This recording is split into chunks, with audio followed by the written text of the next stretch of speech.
Rex Stout's Nero Wolfe.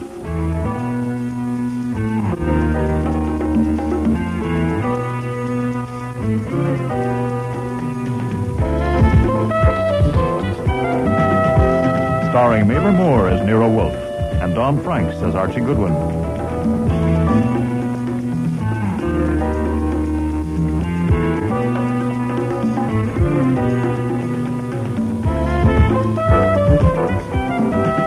Today's episode, Eeny, Meeny, Murder, Mo, with special guest stars Charmian King, Bud Knapp, Dan McDonald, Neil Monroe, and Aileen Seaton.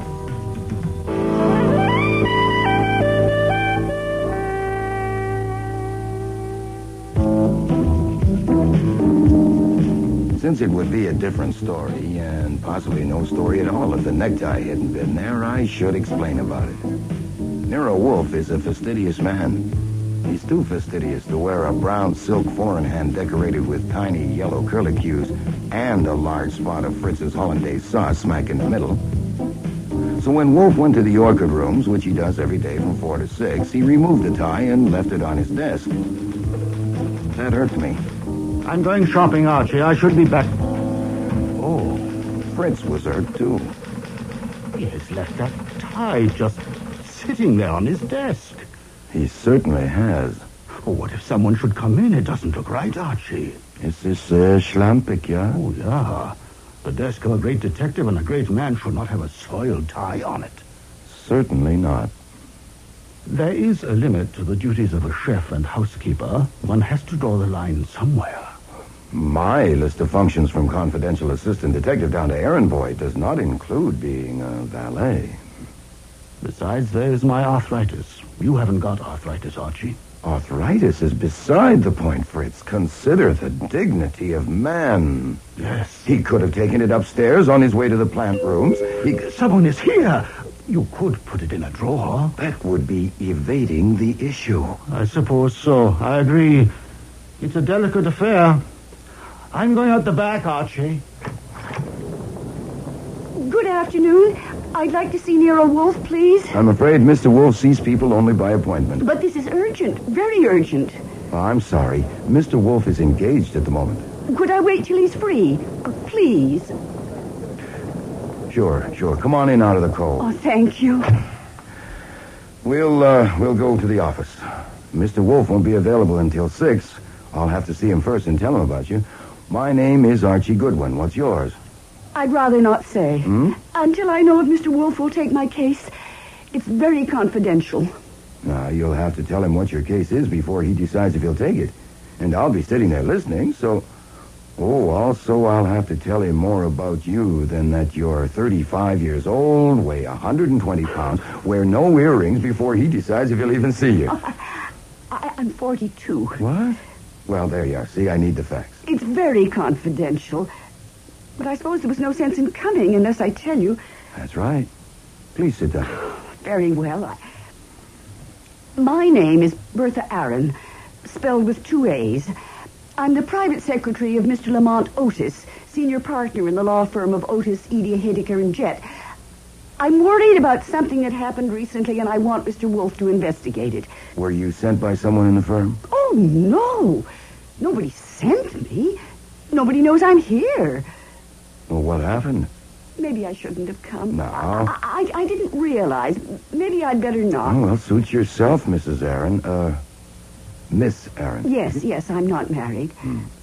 Oh, this is silly. I've got to tell it. I owe it to Mr. Otis. I couldn't go to him about this because he's 75 years old and has a bad heart. It could kill him. Miss Aaron, why don't you tell me what happened? What happened was that I saw a member of the firm with our opponent in a very important case at a place where they wouldn't have met unless they wanted to keep it secret. You mean with the opposing counsel? Oh, no, the client. With opposing counsel, it might possibly have been all right. Which member of the firm? I'm not going to say. I'm not going to tell Mr. Wolfe his name until he agrees to take the case. Now, he doesn't have to know that in order to decide. Oh, dear, I'm in such a difficult position. I was afraid to go to any of the others in the firm because if one of them was a traitor, another one might be in it with him. Well, how could I be sure? Well, you could be wrong. Well, of course, that's unethical, a lawyer meeting with an enemy client, but there could be exceptions. It might have been accidental. No, it couldn't have been an accident. When and where did you see them? Last Monday, a week ago today, in the evening. They were together in a booth in a cheap restaurant. The kind of place she would never go to, never. I only went in there to use the phone. They didn't see me. Then one of them is a woman. Oh, I said she. Yes. The opposing client is a woman. Well, isn't it possible, just possible that the member of your firm wasn't a traitor? And that there's some explanation? Well, of course. I worried about that for a week. And this afternoon I couldn't stand it anymore, so I faced him with it. There is no question. He's a traitor. What did he say? It wasn't so much what he said as how he looked. He said he had a satisfactory explanation, but that he couldn't tell me what it was. And that's when I thought of Nero Wolfe. So I put on my hat and coat and came. Now, it's urgent. You can see it's urgent. Mm-hmm. It could be.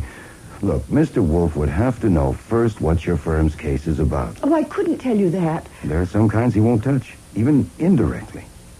Now, come on. You can tell me. Does he have to know? Yeah, he does. Anyhow, I read the papers, and you told me the name of your firm and that it's a big, important case, and the opposing client is a woman. So is your client Morton Sorrell? Yes. And the opposing client is Rita Sorrell, his wife? Yes. Mm-hmm. It's just 5:39. Cross your fingers and sit tight. I'll go up to him.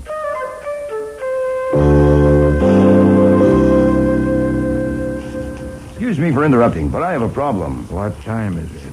It's 19 minutes to 6. It's going to wait 19 minutes. Oh, I know, but there's a snag. If you come down and find her there in the office with no warning, it would be hopeless. Find whom? A nice woman named Bertha Aaron. She's got a problem. It's a new kind of problem, and I came up to describe it to you so you can decide whether I go down and shoo her out or you come down and give it a look. You have interrupted me. You have violated our understanding. Well, I said excuse me, and since you're already interrupted, well, I might as well tell you. She is the private secretary of Lamont Otis, senior partner of one of the top law firms in the country. They have a client, Morton Sorrell. Sorrell, the divorce case in the news? Well, there is a lot of Broadway star sues hubby for $30 million? The papers do tend to dwell on the sensationalistic. So that's why you pranced in here. I did not prance. I walked. You do quite well. I would have nothing to do with it. I knew you wouldn't get divorce evidence, and neither would I. Well, what's that got to do with this? You wouldn't even have to touch this. No, that marital squabble might be the central point of the matter. Send her away. I can't do that. I told her that I would try to I will not come down to the office till you ring me on the house phone and say that she's gone. But you haven't even heard of all the big-headed... That is my final word.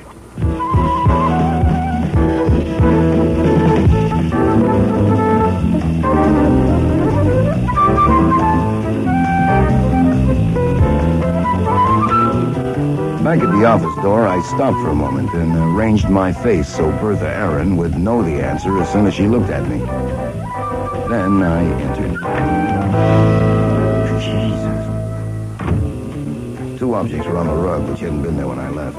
A big hunk of jade, which Wolfe used for a paperweight, and Bertha Aaron. Her eyes were open and popping. Around her neck, knotted at the side, was Wolfe's necktie. There was no question she was dead, but I did the usual tests.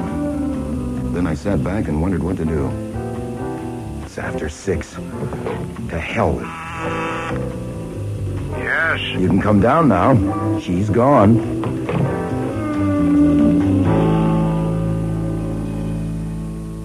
These germination charts, Archie, I want you to say... You said she was gone. She is. She's dead? Very. I presume that she was alive when you left her to come up to me. Oh, yes, sir, sitting in that chair. She was alone. No one came with her. The door was locked as always. Fritz is out shopping.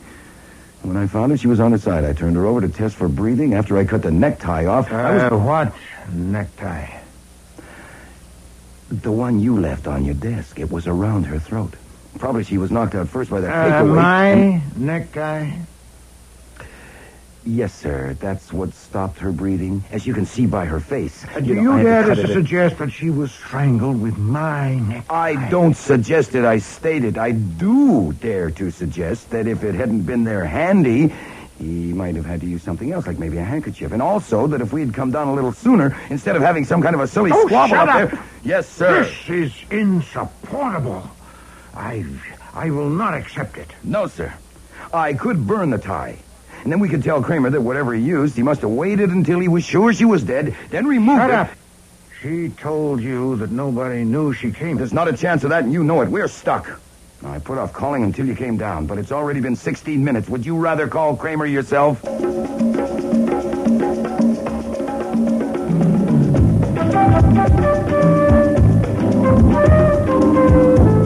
I still think you're lying, Goodwin. Inspector Kramer, you've been questioning me now for 5 hours. Now, look, you know me well enough. I know you well enough to know you're capable of saving something for your private use. You asked me to believe that she didn't... Excuse me, I don't care a single measly damn about what you believe. If you know what she said better than I do, then that's just fine with me. I was talking. I was interrupting. You say that she gave you all those details, but she didn't name the member of the firm? I don't believe it. And I'm telling you this, Goodwin. If you or Wolfe use that name to get yourself hired to investigate this murder, say, and you use information you have withheld from me to solve the case and collect a fee, I'll get you for it if it costs me an eye. Look, apparently you don't realize the morning papers will be full of the fact that a woman who had come to consult Nero Wolfe was murdered in his office, strangled with his necktie while he was up playing with his orchids and chatting with Archie Goodwin. I can hear the horse laugh from here. If we had known which member of the firm it was, I would have got him before you even arrived. How did he know she was here? How did he get in? For the last time, I don't know. Now, I've discussed that with Rowcliffe, with you, with Pearlie Stebbins over there, and I'll discuss it again. Oh, what the hell. Come on, Stebbins, let's pack it up. Oh, Goodwin. Yeah. If it costs me both eyes. Okay, everybody's gone, Fritz. I've locked up. Thank you, Archie. Hey, 3 empty wine bottles. We didn't even eat dinner. I drank them, Archie. You're pie-eyed. No, Archie, I have tried, but no. Oh, boy. Go to bed. It's nearly midnight. No, he will be hungry. He may never be hungry again. Pleasant dreams, Fritz.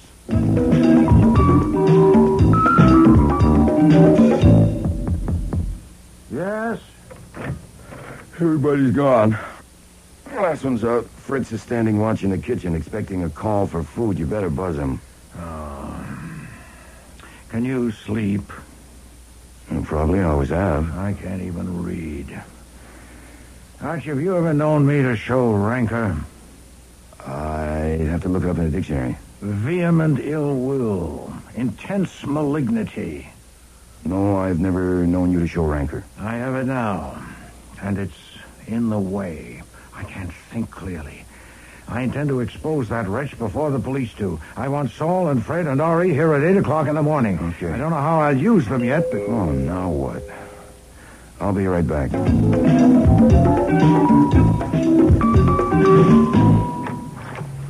I would like to see Mr. Wolfe, please, about my secretary, Miss Bertha Aaron. You're Lamont Otis. I am. This is Miss Ann Page, my associate, a member of the bar. How do you do? My coming at this late hour is justified, I think, by the circumstances. Yes, I see what you mean. Just a minute. Hey, you over there. Across the street. Come on. Who are you, Jillian or Murphy? Come on over here a minute. What on earth is... Oh, yes, it's you. Sergeant Wiley. Come on up here. What for? May I ask what this is about? You may. An inspector named Kramer is in danger of losing an eye, and that would be a shame. Mr. Otis. Yes? I'd appreciate it if you'd answer a simple question.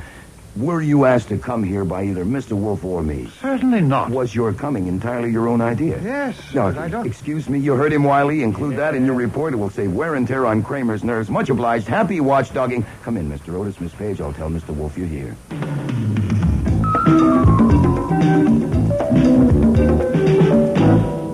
Mr. Otis, I owe you an apology. A valued and trusted employee of yours has died by violence under my roof. If you came to reproach me, proceed. I didn't come to reproach you. The police have told me how she was killed, but not why she was here. I think I have a right to know. How old are you, Mr. Otis? I'm 75. Why? I don't intend to have another death in my office, this time induced by me. Miss Aaron told Mr. Goodwin that the reason she didn't go to you with her problem was that she feared the effect on you. Her words, Archie? He has a bad heart, and it might kill him. Bosh. My heart has given me a little trouble, and I've had to slow down, but it would take more than a problem to kill me. She exaggerated it. She was so devoted to Mr. Otis that she had an exaggerated idea about his heart condition. Miss Page, why did you come here with Mr. Otis? Not because of his heart. Because he asked me to. I do shorthand. And if I tell Mr. Otis, will you take responsibility for the effect on him? I take the responsibility. It's my heart. I doubt if the effect of telling him would be as bad as the effect of not telling him. I take no responsibility, but you have me as a witness that he insisted. Very well, Archie. Give Mr. Otis a copy of the statement you typed up for the police. Yes, sir. Perhaps if you looked at this paragraph first, Mr. Otis. I shouldn't have brought you, Anne. You'll have to leave. Believe me, Mr. Otis, you can trust me. On anything, believe me. If it's that bad, you shouldn't be alone with it. I must be. I couldn't trust you on this. You'll have to leave. You can wait in the front room, Miss Page. The wall and the door are soundproof. If you'll follow me, please. Yes, all right.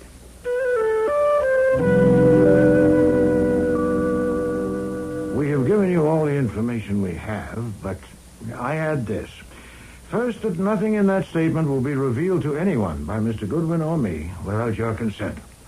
And second, that my self-esteem has been severely injured, and it would give me great satisfaction to expose the murderer. I would welcome your help. You are making a wholly unwarranted assumption. The police hypothesis, and mine, is the obvious one that a member of your firm killed Miss Aaron. That hypothesis could destroy my firm's reputation. Why should I help you? Because if you do, I will have two objectives: to get the murderer and to see that your firm suffers as little as possible. If you don't, I'll have only one. Mr. Wolfe, why should I accept that a member of my firm killed Miss Aaron? How did he know that she was here? She said that nobody knew. He could have followed her. Evidently, she left your office soon after she talked with him. Archie. Well, she probably walked here. It's not far. It would have been a cinch to tail her on foot. How did he get in? Did he sneak in unseen when you admitted her? No, it's not possible.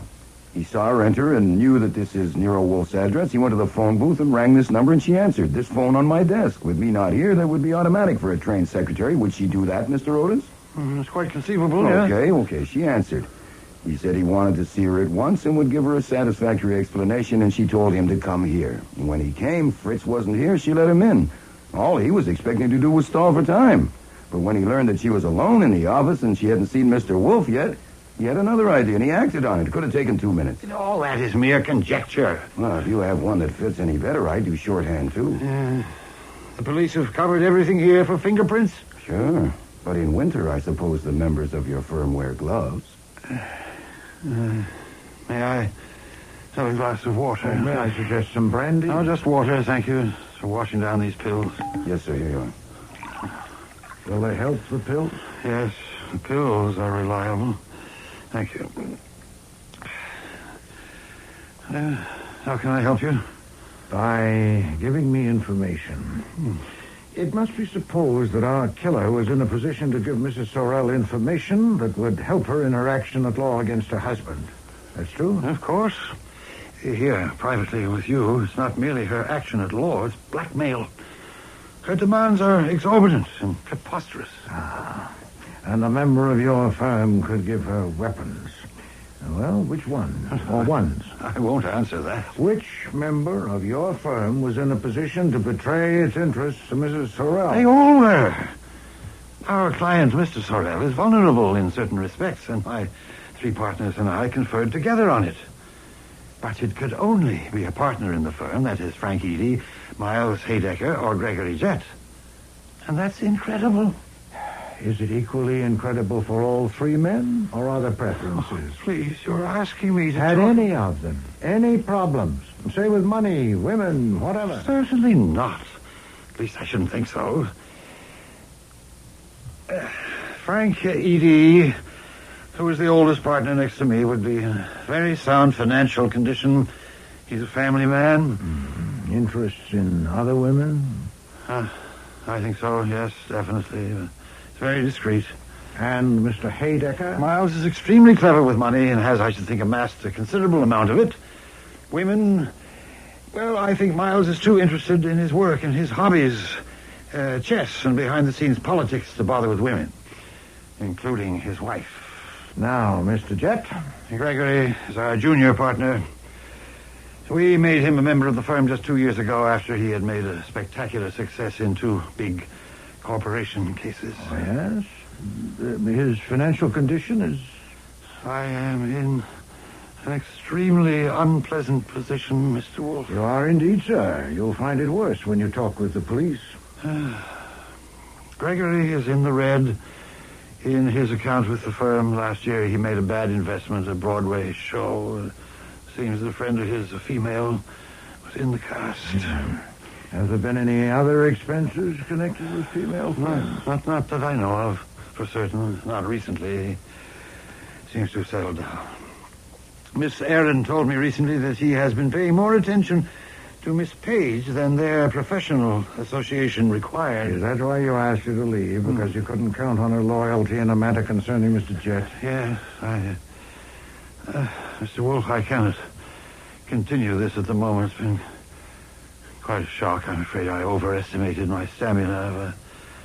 I would like to accept, tentatively at least, your offer of help. May I answer your questions tomorrow? At your convenience, of course.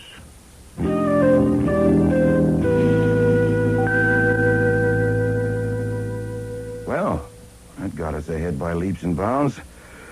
Do I still get Saul and Fred and Ori? No, not yet. To what purpose? Oh, I don't know. You're the genius. Find the restaurant where they met, maybe. Check out the alibis for the murder time. Pointless. By mid-morning, Mr. Kramer and the DA will have 100 men pursuing those things. And 200. This is special. Put 3 men on those things would be frivolous. All right. So what'll we do? Play chess? I have one thought. Go ahead. Will the police tackle Mrs. Sorrell? Oh. I doubt it. Not right away. Kramer would save that till he questioned the partners. I mean, going to Mrs. Sorrell would spill it. Yeah. She is young and comely.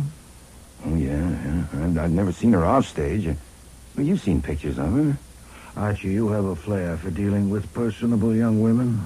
Sure, they melt like chocolate bars in the sun, but... Wait a minute. You're exaggerating it a little if you think I can go to that specimen and ask her which member of the firm she met in a cheap restaurant, and she'll wrap her arms around me and murmur his name in my ear. Huh. That might take me an hour or more. Can you find out where Mrs. Sorrell lives? I already know. It's the Churchill was in the papers. Address an envelope, Archie, to Mrs. Sorrell in your handwriting and mark it personal and confidential. And what will be in that envelope? A card, handwritten. Which says... We were seen that evening in the restaurant as we sat in the booth. It would be dangerous to phone you or for you to phone me. Stop. You can trust the bearer of this card. Signed? Unsigned. And who delivers it? You do. Later this morning to the doorman at the Churchill to be sent up to Mrs. Sorrell. You will wait for a reply. Now, will that get you in to see her? Oh, I think there's a fair chance. Yes, Archie, I think so, too.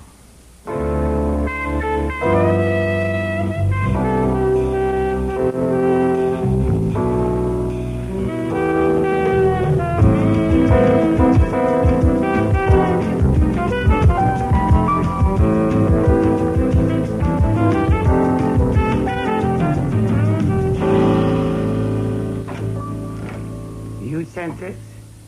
I brought it. Haven't I seen you before? What's your name? Goodwin. Archie Goodwin. You may have seen my picture in the morning paper. Oh, of course. What is this card all about? It's crazy. Where did you get it? I wrote it. You wrote it? Well, it was a trick. I made it up. I tried to write something that would make you curious enough to see me. I don't understand. Okay, I might as well confess, Mrs. Sorrell. I have been at your feet for years. The only pictures in my heart are of you. One smile from you, just for me, would be rapture. I thought that now you left your husband, I might be able to do something, render some little service that would earn me a smile. Mr. Goodwin, I hardly know how to take you. You overwhelm me, really, you do. Have you any particular service in mind? Well, if I might come in, now that you have smiled at me. Of course. So please sit down. Thank you. Not many people ever have a chance like this, an offer of service from a famous detective. What should it be? Well, I can sew on buttons. So can I. I could walk along behind you and carry an umbrella in case it rains. I don't walk much.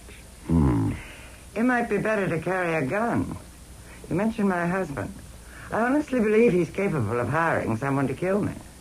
You're handsome, very handsome. Are you brave? Well, it depends. I probably could be if you were looking on. By the way, now that I'm here, and this is a day I'll never forget, I might as well ask you something.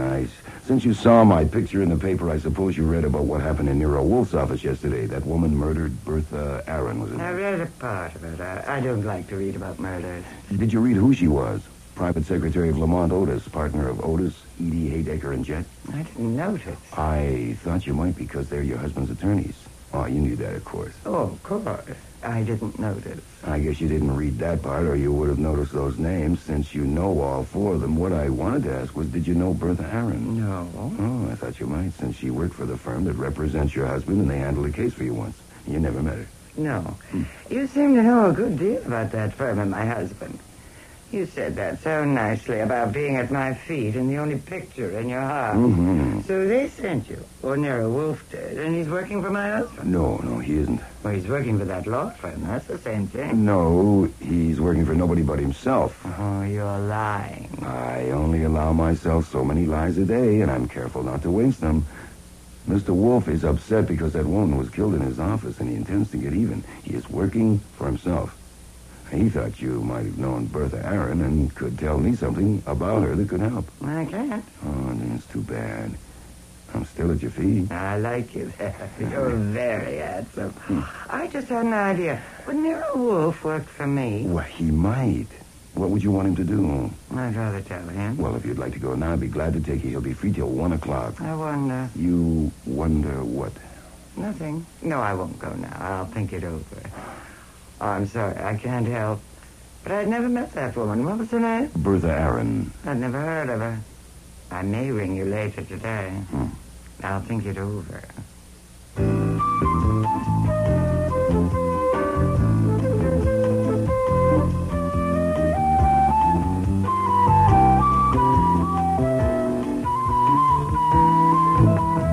Downstairs and in front of the building, I was joined by a little guy with a big nose who looked at first sight as though he might make $40 a week waxing floors. Actually, Saul Panzer was one of the highest paid operatives in the metropolitan area. Hi, Saul. Any plainclothes around? None I know, and I think none I don't know. You saw her? Yeah, I doubted they're on her. I stung her and she may be moving. The boys are covering me. Yep. Bed at the north entrance, Ori at the south. I hope she takes the front. Yeah, so do I. See you in court, Saul.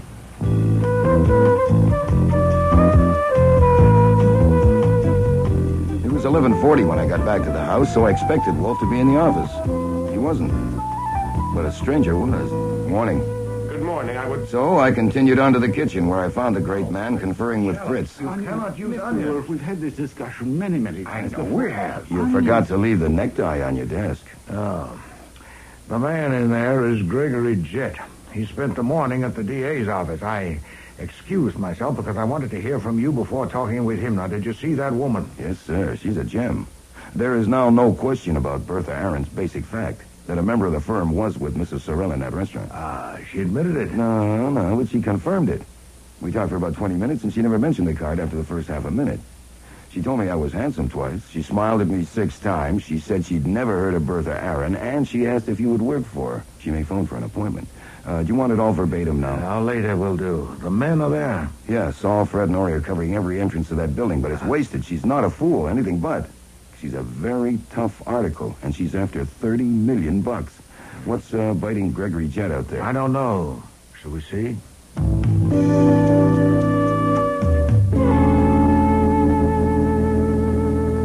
I said my business was urgent, and you kept me waiting 20 minutes. You're rather cheeky, aren't you? Moderately so.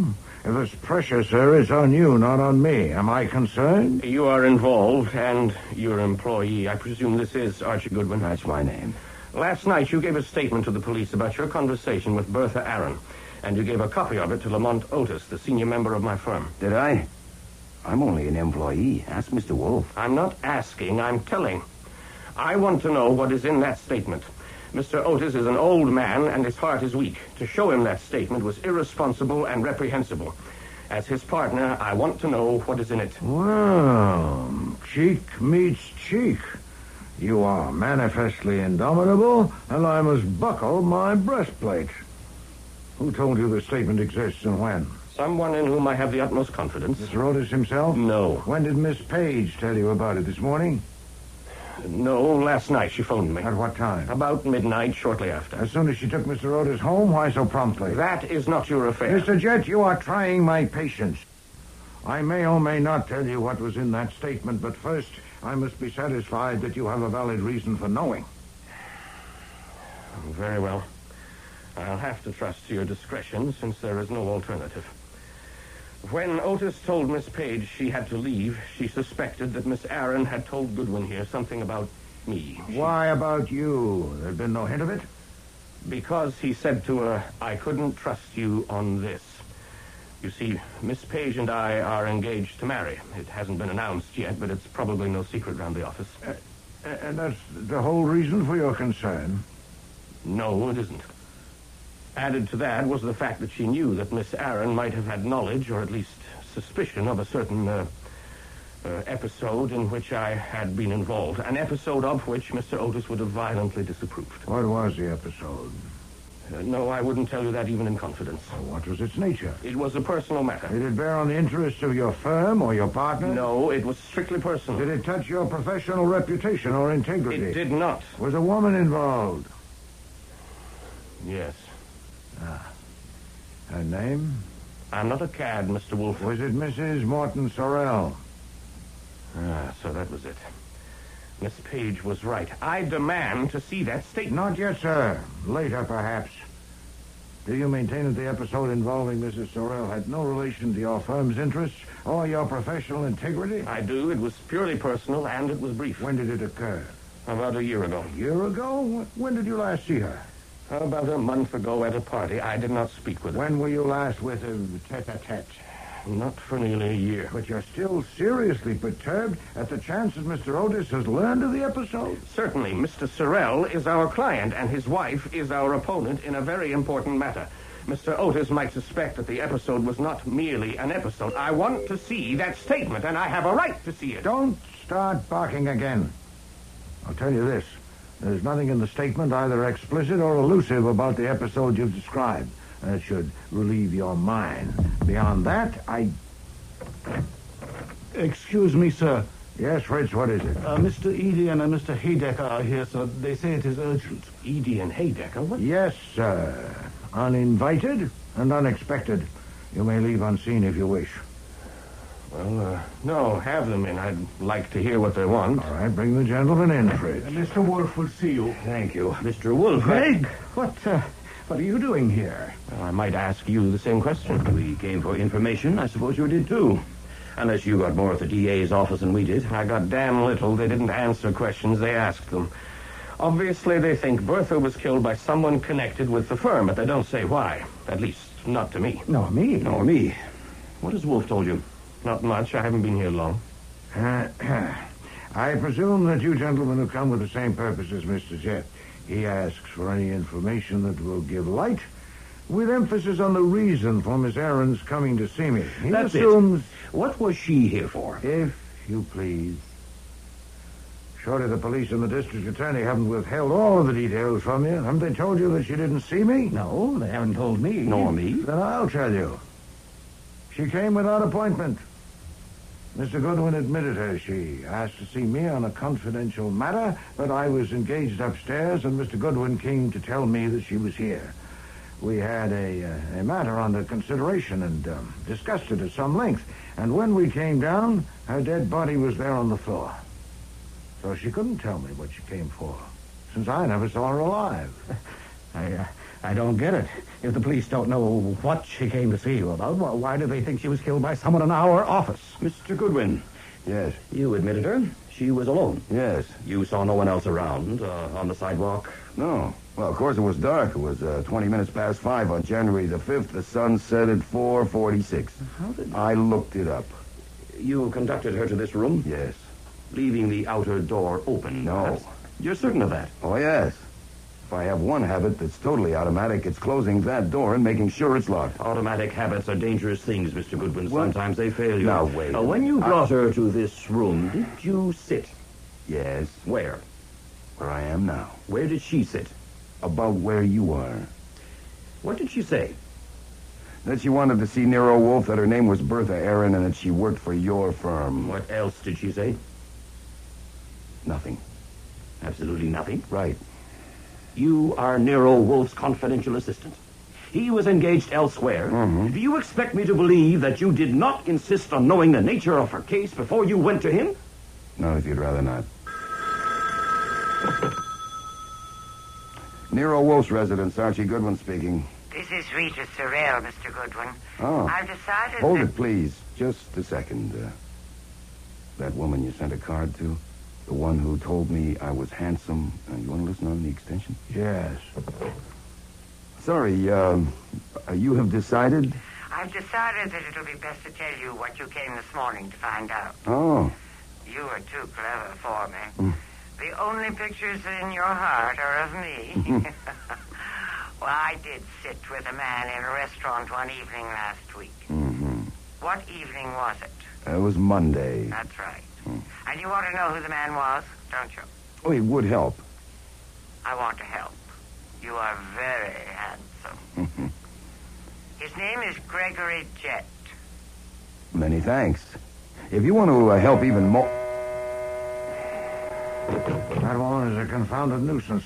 Yes, sir. I suppose we'll have to humor her. Yes, sir, or shoot her. You've seen her and talked with her, Archie. Can we rely on that? I'd have to toss a coin. Several coins. I told you. She's a gem. Obviously. Gentlemen, that was Mrs. Morton Sorrell on the phone. What she said has persuaded me that you deserve candor. Did you say Sorrell? I did, Mr. Haydecker. If she'd called 20 seconds earlier, Mr. Goodwin wouldn't have had to waste a lie. Archie, tell Mr. Haydecker the truth. Yes, sir. I did insist on knowing the nature of Bertha Aaron's case before I went to Mr. Wolfe, and she told me. She said she had accidentally seen a member of the firm in secret conference with Mrs. Morton Sorrell one day last week. After worrying about it for some time, she told him about it that afternoon and asked for an explanation. And he didn't have one. So he was a traitor. I don't believe it. Nor I. A member of the firm. Did she name the man? No, she didn't. Do you expect us to believe that Bertha Aaron would come to an outsider with a story? No more cross-examination, Mr. Haydecker. I indulged you before, but not now. Your questions are to be asked, I'll do the asking. As for Mr. Goodwin's bona fides, he's given a signed statement to the police, and he is not an ass. Good God. No wonder the police assumed... The assumption of the police is that Miss Aaron was killed by the man she'd accused of treachery, and that's an assumption I share with them. Evidently, the police have preferred to reserve the statement, and so have I, until now. But no longer, since Mrs. Sorrell has named the member of your firm that she was seen with. On the phone, just now. One of you. Who? I'm not going to tell you just yet. And that will make the pressure on one of you unbearable. You're playing games with us. I demand No, to know... sir. Mr. Goodwin saw Mrs. Sorrell this morning and found her devious. I need to substantiate her information before I use it. I need to know what each of you was doing on Monday evening of last week, 8 days ago. To what purpose? Because that was when one of you was seen by Miss Aaron in conference with Mrs. Sorrell. So I'm going to ask you now. Mr. Jett, how did you spend last Monday, say, from 6 o'clock to midnight? I was at a theater with a friend. The friend's name? Miss Ann Page. What theater? The Drew. The play was Practice Makes Perfect. Miss Page and I left the office together shortly before 6 and had dinner at Rusterman's. We were together continuously until after midnight. Thank you. Mr. Eady. That was the Monday before New Year's. I got home before 6 o'clock and ate dinner there and was there all evening. Alone? No. My son and his wife and 2 children spent the holiday week with us. They went to the opera with my wife and daughter, and I stayed home with the children. How old are the children? 2 and 4. And where is your home? An apartment, Park Avenue and 69th Street. Did you go out at all? No. Thank you. Mr. Haydecker. I was at the Manhattan Chess Club, watching a tournament. Bobby Fischer won his adjourned game with Weinstein in 58 moves. Larry Evans drew with Calmet, and Brashevsky drew with Mednis. Did they? Mm-hmm. And did play start at 6 o'clock? Certainly not. I was in court all day and had things to do at the office. My secretary and I had sandwiches at my desk. And what time did you leave the office? Around 8 o'clock. My secretary would know. What time did you arrive at the chess club? 15 or 20 minutes after I left the office. Damn it, this is ridiculous. You may be on the square, Wolf. I don't know. If you are, God help us. Frank, I'm going to see Otis. Are you coming? Yes, I am. I think we should say nothing more till we talk with him. You agree, Greg? Yes, I do.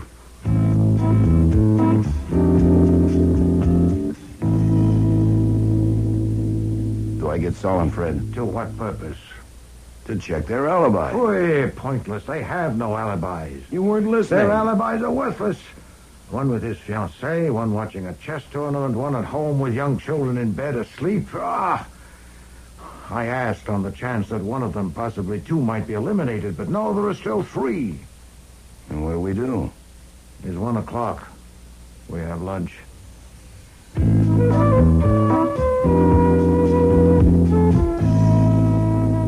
Inspector Kramer arrived right after lunch. And was he glowering?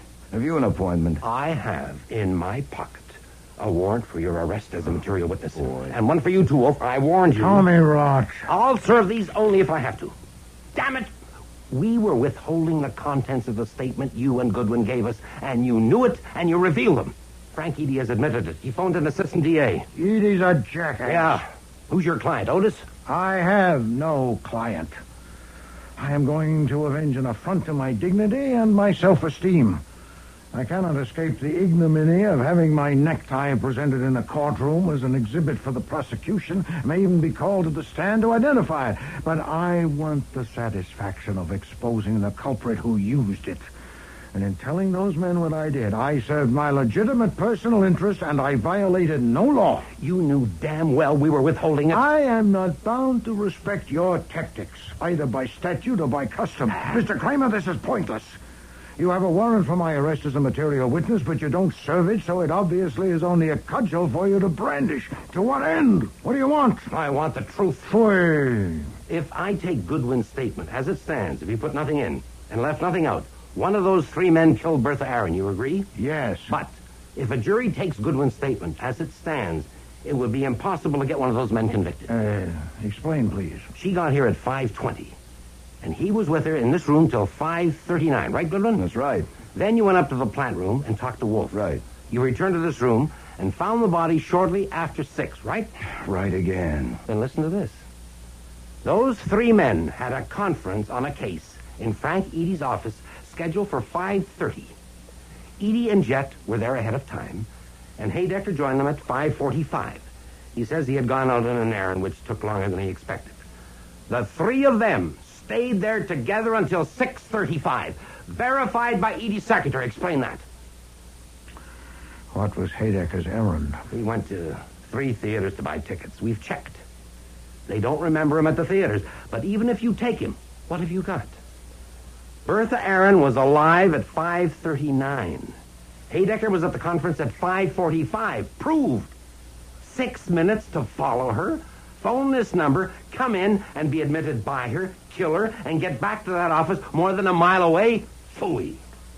And, of course, the assumption that one of them hired a thug to kill her isn't tenable. Here in your office with your necktie? Nuts.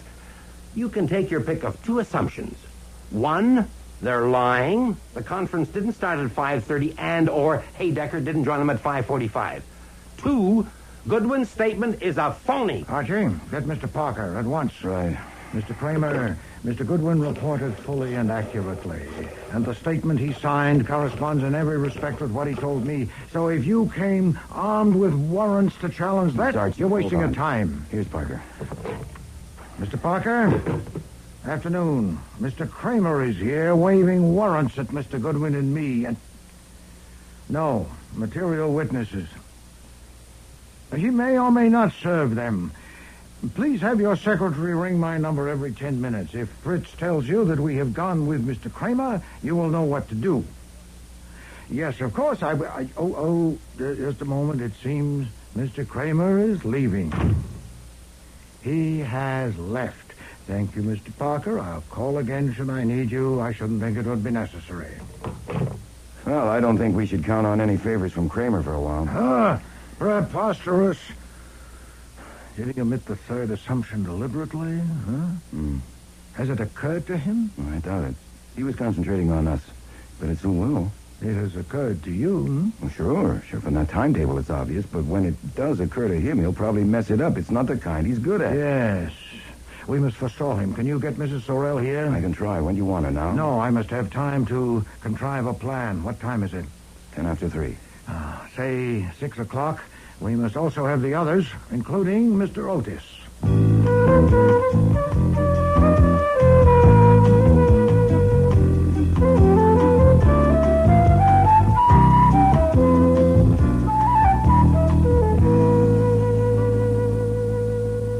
Mr. Wolfe. Madam. I'm not in the habit of going to see men when they send for me. This is a new experience. Well, maybe that's why I came. I like new experiences. Mr. Goodwin said you wanted to discuss something. I do. Something private and personal. It is. How provocative. How can I resist? Since the discussion will be more productive if it's frank and unreserved, we should be alone. If you please, Archie, no notes will be needed. Mrs. Sorrell might want to ask me... No. Leave us, please. If you say so. I went straight down the hall to the front room. Everything was in order. The 4 partners and Miss Page were sitting there. Saul and Fred were standing in the center of the room. How long do you plan to keep us here? If you talk, you won't hear. And even if you don't want to hear, others do. You can talk later. As Mr. Wolfe told you, there's a speaker behind the couch. And it's wired to a microphone in the office. He's in there talking with someone. Now, since you'll recognize the voice, I don't need to name her. Okay, Saul, turn it on. I'm not going to pretend that you named him and are committed. You told Mr. Goodwin on the phone today that you were with a man in a booth in a restaurant last Monday evening, and you said his name is Gregory Jett. That's not true. Shh, quiet, please. You could have been merely scattering dust, and at will you can deny you made the call. And what if I don't deny it? What if I repeat it? It was Gregory Jett. I wouldn't advise you to. Why not? Because it wasn't Mr. Jett. No. No, it was Mr. Haydecker. That's ridiculous. Shut up, Haydecker. That's interesting. Really interesting. So I sat in a booth with a man and didn't know who he was? Really, Mr. Wolfe? No, madam, I assure you it won't do. I'll expound it. I assumed that one of 3 men had killed Bertha Aaron, but 3 hours ago I had to abandon that assumption when I learned that those 3 were in conference together in Mr. Eady's office at 5:45. Now, that all 3 men were lying, that they were in a joint conspiracy was most unlikely, especially since others on the premises could probably impeach them. But though none of them could have killed her, one of them could have provoked her doom. Of the 3, only Mr. Haydecker was known to have left around the same time as Miss Aaron. He'd set on a personal errand, but his movements couldn't be checked. Now, my new assumption, not yet a conclusion, was that he'd followed her to this address and seen her enter my house, had sought a phone and called you to warn you that your joint intrigue might soon be exposed. And then, no doubt in desperation, he'd scurried back to his office 15 minutes late for the conference. Haydecker. Now, I You're the don't traitor. believe Be you quiet. came here, madam, determined to murder. Indeed, you couldn't have, since you could have no expectation of finding her alone. Mr. Haydecker believes that you merely intended to salvage what you could, at best to prevent the disclosure, at worst to learn where you stood. You called this number, and Miss Aaron answered and agreed to admit you and hear you. Mr. Haydecker believes that when you saw her sink to the floor, unconscious, and saw the necktie on this desk, the impulse carried you on. How does he know that? He believes... How do you know what he believes? A good question. I am not in his skull. I should have said he says he believes. I said nothing of the sort. Sit down, Hadecker. You might have known, madam, that he couldn't stand the pressure. His treachery to his firm will end his career, but concealment of guilty knowledge of a murder might have ended his life. You might have known. He's lying. He killed her. He's a rat and a liar. He phoned me twice yesterday. First to tell me that we had been seen in the restaurant to warn me, and again about an hour later to say that he had dealt with it, that our plan was safe. So I knew he'd killed her, and I knew he would lie. That's why I came here. What time did he phone you the second time? Between 5 and 6, about 5:30. What was the plan he had made safe? It was his plan. He came to me about a month ago and said he could give me information about my husband that I could use to get my rights. He wanted... That's a lie. She came to He me. wanted me to pay $1 million for it, and I finally said I would pay him 1/10 of what I got. That was at the restaurant. Has he given you the information? No, he wanted too much in advance. Of course, that was the difficulty.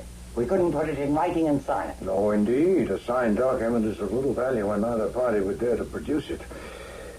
I presume you realize, Mrs. Sorrell, that you have to appear on the stand at a murder trial. Are you prepared to testify under oath?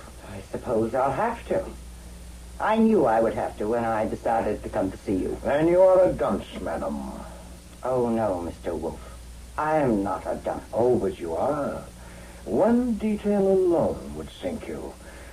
After you rang this number yesterday afternoon and Miss Aaron answered and you spoke with her, you got here quickly. Unquestionably, you took a cab. Now, I need only telephone the police and suggest that they locate a cab driver who picked you up at or near the churchyard yesterday afternoon and drove you to this address. In fact, that's what I intend to do right now. Why are you doing this?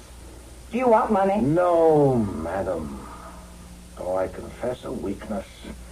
I am savoring a satisfaction. I'm getting even with you. 25 hours ago, in this room, you submitted me to the severest humiliation I've suffered for many years. I will not say it gives me pleasure, but I confess that you... I'll kill you quick! I'll kill you! It was a sight I'd never seen before and never expect to see again.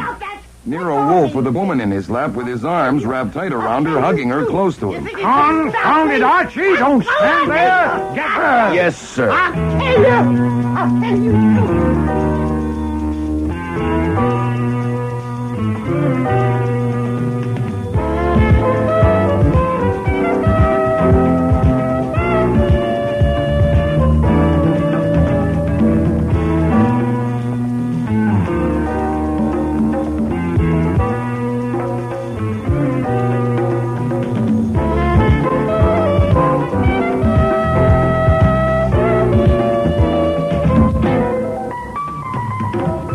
Starring in today's episode were Mavor Moore as Nero Wolfe and Don Franks as Archie Goodwin.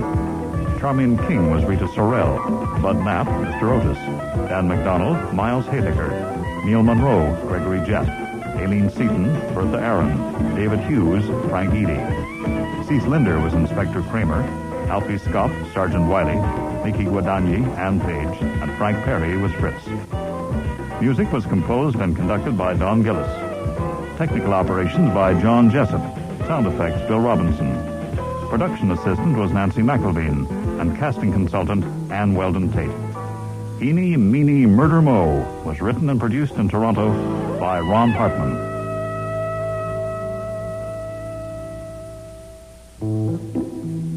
Next week, Nero and Archie meet Harry Coven, the cartoonist. Good morning, my little dazzlers. Good morning, Harry. Mr. Goodwin, you know Harry, Yes, but hello, this Harry. is Adrian Getz. Mr. Getz, it seems cool in here. I opened a window. With Rucolo in the room? Good heavens. So you got here, Goodwin. Don't mind the squirting his damn monkey. Loves that damn monkey. I call this the steam room. How is he, Squirt? Okay? I think so, Harry. I hope so. I hope so, too, or God help Goodman. Anything to say, Goodwin?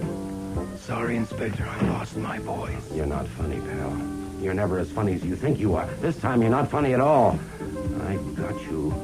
Even a suspended sentence, you lose your license. Take him downtown, Doyle. Next week, The Squirt and the Monkey, with guest stars Jack Creeley, Patricia Collins, Sherry Flett, Richard Monette, and Eric Peterson.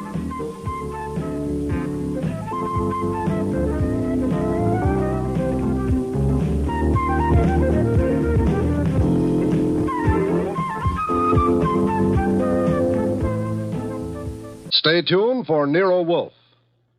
If the chimes shudder a little on Sunday afternoon, well, they know there's mystery in store Sunday with men of action like Mike Waring, better known as the Falcon, who brings his fearless and romantic touch to the solution of another mystery.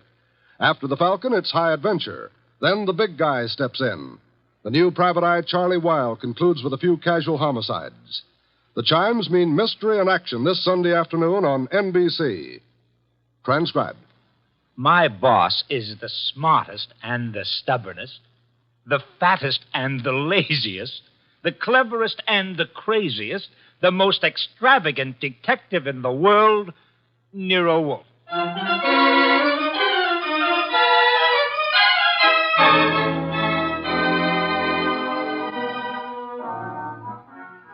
It's the adventure of Stamped for Murder, with that brilliant, eccentric private detective, orchid fancier, and gargantuan gourmet, Nero Wolfe, starring Sidney Greenstreet.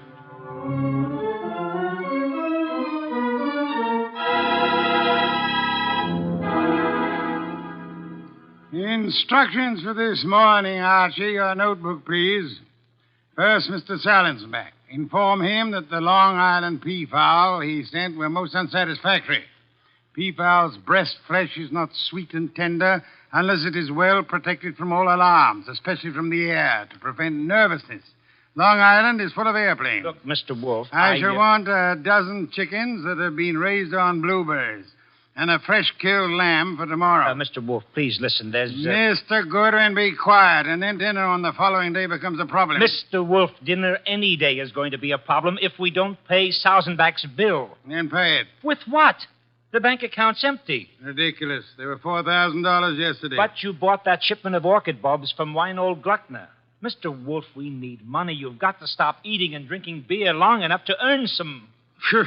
You're an alarmist. Will you, for the love of heaven, stop turning down clients and turn an honest dollar? I've got a couple of prospects right outside the door. Send them away. No, sir. Send them away. Tell them I've gone to Egypt. Nothing doing, sir. Confound you, Archie. Obey orders. Send them away. Miss Kent, Mr. Rodman, come in, please. Thank you. Confound you, Archie. You're mutinous. Yes, sir, and you're stuck with it. This is Miss Gloria Kent and Mr. Rodman. They arrived as advertised with a pressing problem. Good morning. You people are here by sufferance only. I shall speak to Mr. Goodwin about it later. Yes, indeed. I don't like pressing problems, Miss Kent. What are yours? My father. Indeed, I'm not a court of domestic relations, Miss Kent. What did your father do? Beat you? Withhold your earnings? Discourage your suitors? Mr. Goodwin should have informed you this office does not undertake cases involving marital or family problems. But that's not... If Mr. Goodwin had not been beguiled by your pretty face, he might have warned you and avoided this embarrassment to you and annoyance to me. Now, take it easy, take it easy. How many times have I told you you don't know how to handle women? Then suppose you let Miss Kent handle me. Well, it's simply this, Mr. Wolfe. I had some money my mother left me. My father's just spent it without my permission. I want it back without a scandal. Thanks, Miss Kent. How much? How spent? $10,000. Father bought a treasure map. Indeed, from whom? A pair of swindlers named Cross and Halleck. They've driven him crazy, talking about fortune salvaged from the SS this and the SS that. He's got a map and old letters he studies. He's childish. Many fortunes have been recovered. Many more await on the sea bottom. How do you know your father has been duped? Well, I know. You do, Mr. Rodman. Yes. Cross and Halleck bought some old letters from me, written by my grandfather from Hawaii. They used them to manufacture the map and evidence. And that's what they sold to Kent. Father thought he was being so clever. He had the paper analyzed. Of course, the document research laboratory said the letters were genuine. They were. But something new had been added. I'd have never known if Mr. Rodman hadn't told me. You're a party to the swindle, Mr. Rodman? I was not. I never knew what they were up to. Mr. Wolfe, you've got to help me. I can't do anything with Father. I can't convince him. Even Mr. Rodman can't. No, Miss Kent, I'm sorry. This is not for me. Oh, but you must. You Not in my office, madam. No tears. Please, please, Archie, stop her. Okay. Archie, when Miss Kent has finished her disgraceful exhibition, show them out. How dare he walk out on us like we were... Easy. I know him. You don't. He gets into a panic when women cry, or else he's curious about what Fritz is cooking for lunch. Now, just wait a minute, please. Oh, aren't you ashamed of yourself walking out like that on that poor kid? That hysterical gamma. She's lost all of her money. She needs help. I charge high fees, Archie. So charge a small fee. Do you want her to starve? Good heavens. Starve? How monstrous. I'm not kidding. While you'll be in here smelling your dinner, she and her father will be starving. I thought you were bringing me a paying client. Well, this is different. She's, You're beautiful. Archie, you're impossible. Oh, very well. Go back into them. Get names, addresses, facts. I am not committed to Miss Kent's case, but we'll see. Be a tribute I paid for your weakness for a pretty face.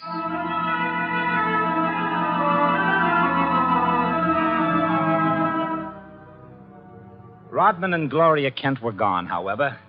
So all I had were the few facts they'd given me before they met Wolfe. I felt guilty about that when he came back into the office and sat down in his specially built chair. He closed his eyes, and I glared at him. Well, how much of you is awake? Mr. Wolfe. Well, they disappeared. Did you tell me you were going to help this girl just to get her out of the office, or did you mean it? You're a gadfly. No, sir. You made a promise, and you're stuck with it. What did you get from Rodman? Name, address, occupation. He's a librarian, that's all. Very careless, Archie. You missed a significant point. Such as, How did Rodman discover the letters he sold were being altered by forgery and used for swindle? How did he locate the dupe, Mr. Kent? I guess you're right. I'll ask him next time. But what about now? Are you going to get Gloria's money back? I assume you call Miss Kent Gloria solely in order to annoy me. It does. Stop it. Get Cross and Halleck. On my way. You'll find them at the Hotel Bogart. Wrong, sir. According to my notes, their address is... Never mind their address. The Hotel Bogart is the headquarters for successful, confident tricksters. They celebrate their victories there while the money lasts. You will possibly find Cross and Halleck drinking whiskey or lunching, probably both.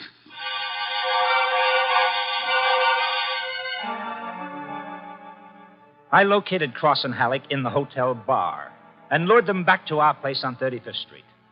Wolfe was sitting behind his desk with his hands crossed on his impressive middle, at peace with his lunch and the world when I ushered them in. He sat bolt upright and scorched me with a look. Good afternoon, Mr. Wolfe. The tall one's name is Cross, the short one is Halleck. They want to help me invest my money. Gentlemen, Mr. Nero Wolfe. What? Who? Nero Wolfe. Hey, what is this? Confound you, Archie. How drunk are they? Not too drunk for business. Let's get out of here. Come on. Wait a minute. You want me to keep him here, Mr. Wolfe? Not by violence, Archie. Come back here, gentlemen. Unless you want 7 years in the state penitentiary. What? You got nothing on us, Wolf. Nothing. I have the Kent case. The Kent? That's a laugh. We're sitting pretty. You are not, sir. You imagine you possess legal immunity. Mr. Kent believes you are grotesque balderdash and will not sue for fraud. Miss Kent cannot sue because she is reluctant to accuse her father of wrongfully obtaining her money. Ergo, you think you are invulnerable. Now, listen. But you forget me. I'm a detective with a fee to earn. A big fee. Quiet, Archie. I am determined to get that fee. Therefore, as Miss Kent's agent, I can and will bring action against you. I'm indifferent to her tears or her father's disgrace. I'm indifferent to anything outside of money. You will return the $10,000 to me at once, sir, or you'll be in jail by morning. You mean that? I do, Mr. Cross. Alec, come here.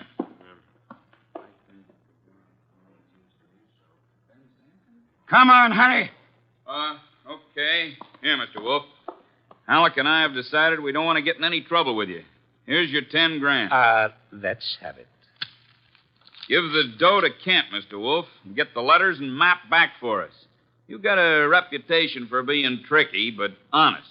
We trust you. Come on, Alec, let's go. Well, how about that?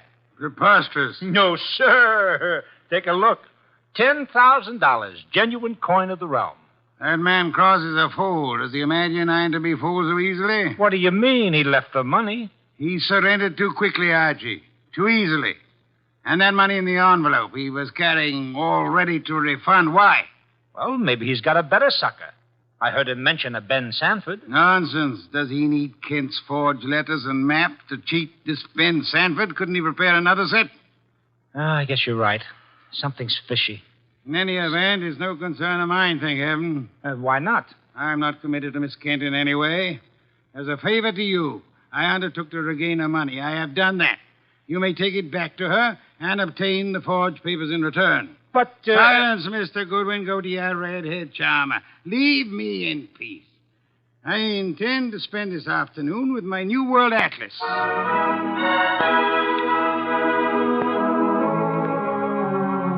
I left him 3,000 miles up the Amazon with his magnifying glass and drove up to East 69th Street. The Kent house was a broken-down little brownstone, and as I went up the stoop, the door opened and Gloria Kent burst out like a skyrocket. Hey, Miss Kent, easy, easy. Let go of me. Let go. What's wrong? What's wrong? Wrong. Nothing is wrong. Nothing at all. Well, how about seeing your father? You want to see my father? Come inside. Oh, for the love of heaven. Come inside, Mr. Goodwin. I'll introduce you. He's in a back room. Come right through the living room. What else came through this living room? A hurricane? No, Mr. Goodwin. Something else. There's my father, Mr. Goodwin. What in the devil? He's dead. His throat's cut. Father, this is Archie Goodwin from Nero Wolfe's office. He and his boss refused to help while they could. Maybe he can help you now. Stop it. All I'm good for now is revenge. That's all. Stop Archie. it. Stop it and look at me. When did it happen? I don't know. When did you find him? Just now. Keep looking at me. Who went through this house like a hurricane? You? No. Where did you go after you left the office? To the laboratory. What lab? Document research. The place that checked the map. How long were you there? Until an hour ago. I was with Mr. Rodman. Keep looking at me. And then? I had lunch. With Rodman? Alone. And then I came home. All right. All right, now listen to me. I want you to go to Mr. Wolfe's house right now. Have you got cab fare? Yes. All right, take a cab. I've got to stay here, but I'll call Mr. Wolfe and tell him you're on the way. Now, get.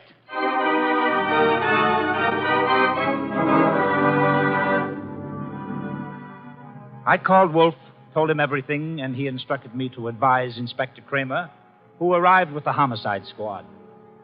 I gave the inspector everything while the squad photographed and measured, print dusted and detected. At 3:30, Kramer took me back to the house on 35th Street for a fight with Wolfe. It's a great story, Wolf. Great. Kent buys a phony treasure map. Everybody knows it's phony except Kent. But Cross and Halleck try to buy it back, and Kent gets himself murdered. Did you find the map and letters in the house, Inspector? No, I didn't. The killer was after the map. The phony map? Certainly. Why? Well, if we knew that, we would know why Cross and Halleck so willingly paid back the money and why Kent was murdered. Maybe it's not phony. I'd better see the girl now. No, you fancy her for the murder. Well, I'll know after I ask a few questions. Tonight. She's had a shock, Mr. Kramer. She needs rest. Look, Wolf, I want her. Why bother with her when there's so much to be done? Yes, such as? Cross and Halleck, find them. And the mystery man they spoke of, Ben Sanford. These are the men you want now, not this poor, overwrought girl. Yeah. All right. The girl will be here for questioning tonight, though, huh? Tonight, Mr. Kramer. Okay. You'll hear from me later on. Well, you buffaloed him out of that, okay. Say, why don't you want her questioned? Is she guilty? I don't know. Well, what did she say when she got here? She said nothing. She never arrived. She never what? She never arrived. Well, then why did you tell Kramer she was resting? Would he have believed the truth? She must be found.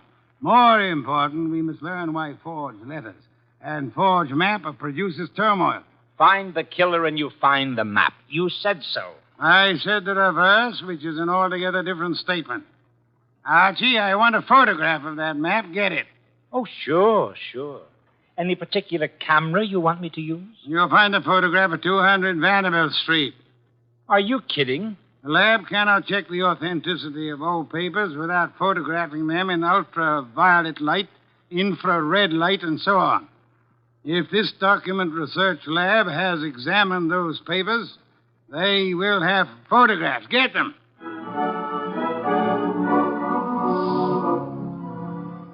He got out of his chair and waddled back to the house elevator. It was 4:00 and time for his regular afternoon session with the orchids. I drove down to the document research laboratory on Vanderbilt and got such a shock that I grabbed the office phone and dialed Wolfe at once.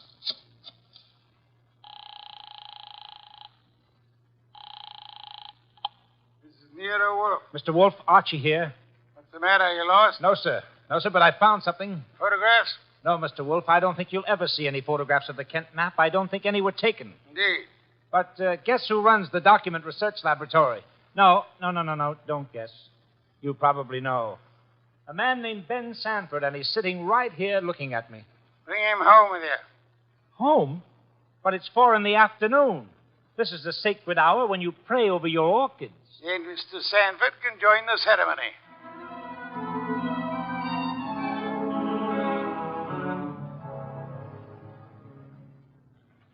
Hey, how about this place? How about it? There must be a million flowers up here. No, not flowers. Orchids only. Mr. Wolfe has 10,000 plants. Never saw anything like it. And you never will again, brother. Hey, what kind is that on the bench? Oh, that's our pride and joy. Odontoglossum harryanum. Above them, the Van Petersirana, and the pink ones are the Coelogiani panduratas. Now, the large object, mulching flower pots, is Nero Wolfe. Mr. Wolfe, Ben Sanford. Good afternoon, sir. Hi. I came along to be obliging. I've got nothing to say about anything. How much have you offered Cross and Halleck for their treasure map? No comment. Mr. Sanford, I'm going to make some assumptions. I assume that you are not, in fact, a document expert, but an accessory to the fraud of Halleck and Cross. No comment. That you actually prepare fraudulent maps for those swindlers, and then, in the guise of an expert, guarantee their authenticity. No comment. But this you must answer. You did guarantee the authenticity of the map and letters Kent bought. It's on record. All right, I did. Then will you admit they were forged? What are you, a comic? No. You guarantee the value of the Kent map? Yes. As an expert? Yes. Then you've convicted yourself of murder. Murder? What is this? Mr. Kent was murdered, sir. Evidently for the map and letters he bought. But of all persons involved, you alone believe in the value of the map. No one else does. Therefore, you alone would have murdered Kent for the map. For the love of... Now, wait a minute. Chew it over, brother. Chew it over. Either way, he's got you. Okay, you want me to level? Here it is. Level, Archie. Okay, boss. Thief-type talk. It means tell the truth. It's like you say. The letters were bought from Rodman. I forged the map and evidence onto them. I guaranteed them to Kent. The swindle. The letters are without value? Oh, sure, they're old, that's all. From 1851. Just tired family gossip and stuff. Indeed. There we have the problem again, Archie. Mr. Kent is swindled with a map and letters that are known to be worthless. He alone believes the fantasy of the treasure. There isn't any treasure. Never was. Yet Cross and Halleck refunded the swindle money so eagerly. It is obvious they want those worthless documents back badly. Someone else wants them so bad he murders Mr. Kent. Why? I don't know. Archie, we must find the girl. There's a chance she turned to Mr. Rodman for refuge. I'm sorry you'll have to go there at once. If the girl isn't there, bring Rodman.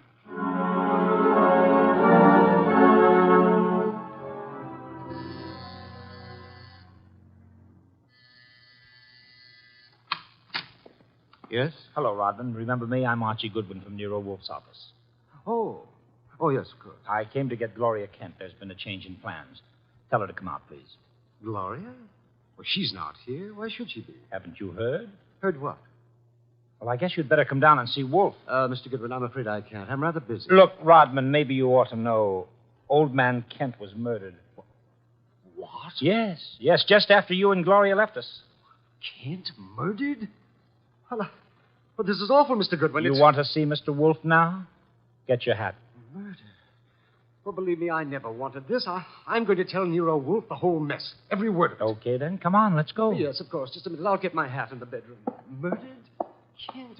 I never dreamed. Oh. Come on, Rodman. Come on, Rodman. Come on. What? I didn't hear you. Oh, Rodman. What the... Oh, Rodman. Oh, Rodman. Good Lord. What next? Come on. This is Nero Wolfe. Archie here. We've had a tough break. Yes? While I was waiting for Rodman at the front door, he went into the bedroom for his hat. The killer was there. How do you know? He cut Rodman's throat. Tell. The back window was open. It's a ground floor apartment. He was out and gone before I had a chance. Archie, where were your wits? Let me alone. I've had a man murdered 20 feet from me. You think I'm cheering? Mr. Kramer is here, and he has news for us, Archie. He could not locate Cross and Halleck in their apartment. They had not been home all day. The maid informed him that she was waiting for her weekly salary. Well, so what? She was most angry and peppery, Mr. Kramer informs me. Red pepper? Exactly. Okay, maybe I know what you mean. I'll try to deliver the goods this time. Goodbye.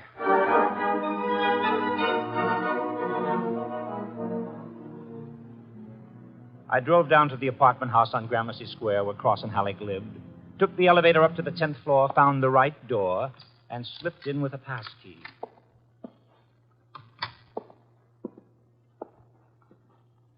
Come on out.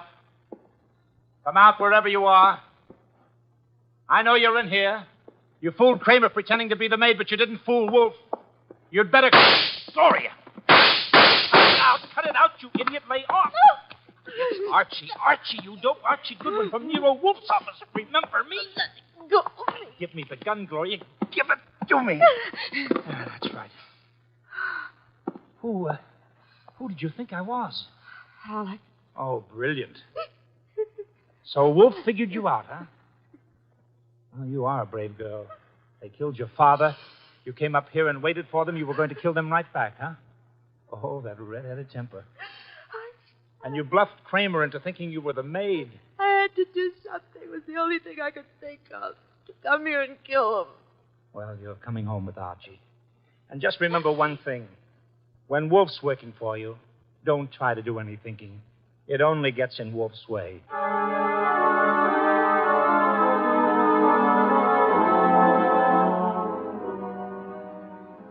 I got Gloria Kent back to the house at 7 o'clock. I parked the car, brought her into the office, and got the shock of my life. There was a convention on. Wolfe was there, with Inspector Kramer representing the cops. Cross, Halleck, and Sanford were there representing the crooks. When Kramer saw Gloria, he scowled first at her and then at Wolfe.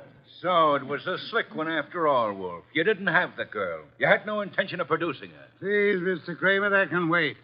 There are other matters more important. I dine at 8. That leaves me 1 hour to solve your murders. Murders? More than one? Yes, 2. Elmer Rodman. By heaven, Goodwin, if you... Please, Mr. Kramer, not now. First, Miss Kent. Good evening, Miss Kent. I presume you have met these gentlemen, Cross, Halleck, and Sanford?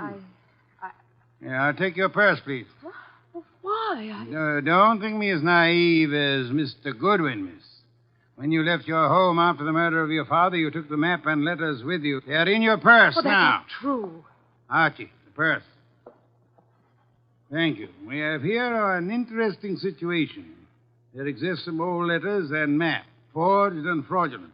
They're worth $10,000 and more to Cross and Halleck, and worth 2 murders to a killer. Why? There must be something of great value in the letters. Yes, such as? Something which Mr. Sanford could not see, although he worked on the document closely. Yet something which could be made manifest. What is the answer, Miss Kent? You know it? I swear I don't. Secret writing, Archie. Bring the chafing dish from the dining room. Right. Secret writing? I saw nothing when I worked on those letters. Naturally, Mr. Sanford, the writing is invisible. The heat is an agent. It makes most forms of secret writing visible. The chafing dish, boss.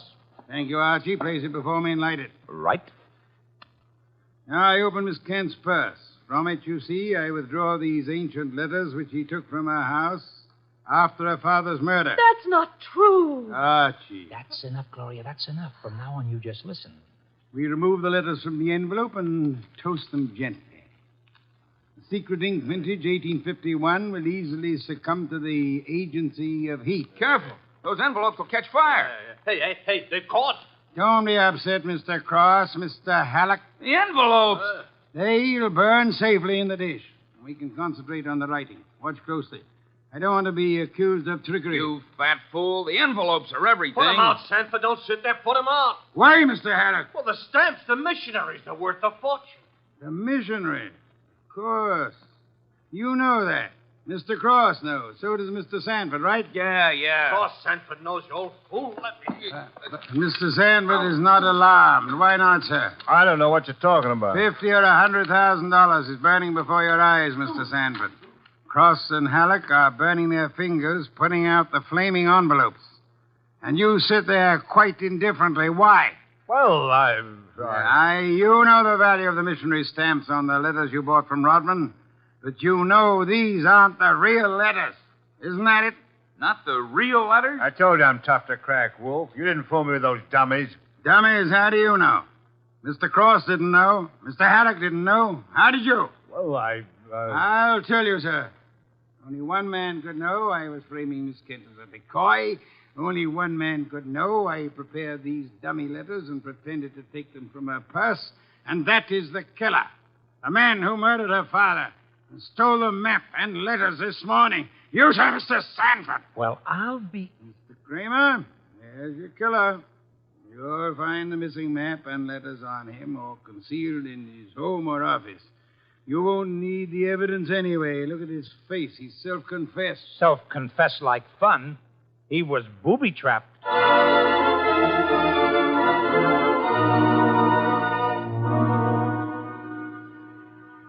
No, Mr. Kramer. Not a complicated case, really. Very simple. Elmer Rodman sold a packet of old family letters to the swindlers for a small sum. They used the letters to perpetrate their fraud on Miss Kent's father. And the stamps on the letters were valuable? They were a special Hawaiian issue 1851, Miss Kent. Nicknamed missionaries, because missionaries used them for writing home. They are extremely rare stamps worth upward of $25,000 each. Hey, no wonder they were worth 2 murders. We found 5 of them on Sanford. Excellent. Somewhere or other, Rodman discovered the value of the stamps after he sold the letters. In his effort to get them back, he communicated his discovery to the swindlers, Cross, Halleck, and Sanford.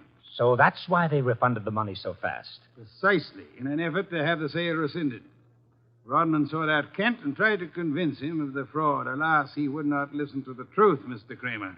Oh, I get it. And while the others were hassling around, Sanford tried to steal a march and quietly resorted to murder. There you have it. Ha-ha! Great job, boss. Great job. So Gloria not only gets her 10 grand back, but 5 times 25, which is about 125,000 worth of goodies. Now, figuring your rates by the hour, that means you've done a gratis job worth about... Yes, Kent. I did not, nor will I demand a large fee for what I've done. I will not go back on my word. But I can beg for a favor. I'll only be too happy to... Wait. I asked something that would not be easy to grant. What is it? Will you use your red hair, your pretty face, your admirable figure, and your ample fortune to lure Mr. Goodwin away from this house tonight? I would like to enjoy my dinner in peace. That won't be difficult, Mr. Wolfe. Let's have an understanding right now, Gloria. Difficult for you or for me? I'll be delighted. Indeed. To spend an evening with Mr. Goodwin, there is only one word for you, Miss Kent. Intrepid.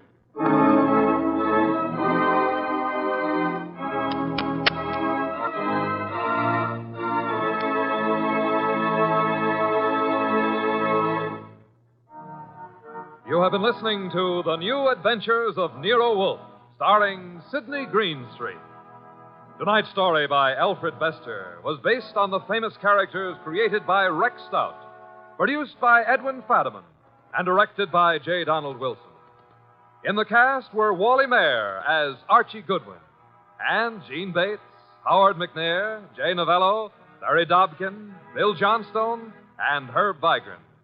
Music by Joseph Enos. Next week at this same time, Nero Wolfe and Archie will bring you The Case of the Careworn Cup. Don Stanley speaking. The preceding was transcribed. 3 chimes mean good times on NBC. The chimes ring for Dennis Day and Judy Canova tomorrow night on NBC. Also, Judy Canova prepares to go operatic tomorrow because her special guest is Ezio Pinza. This is Chester William Bendix Riley. The Man Called X follows on NBC.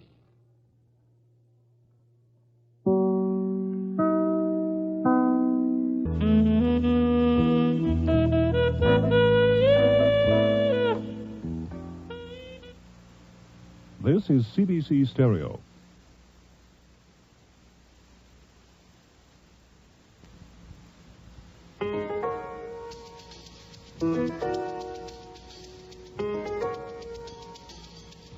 Rex Stout's Nero Wolfe.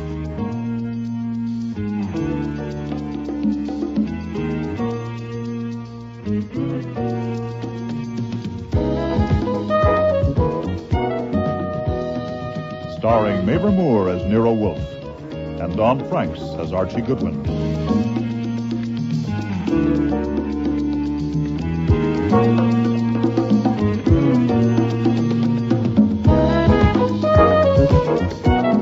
Today's episode, Death of a Demon, with special guest stars Mary Peary, Bud Knapp, Patricia Hamilton, Mina E. Mina, and Helen Hughes.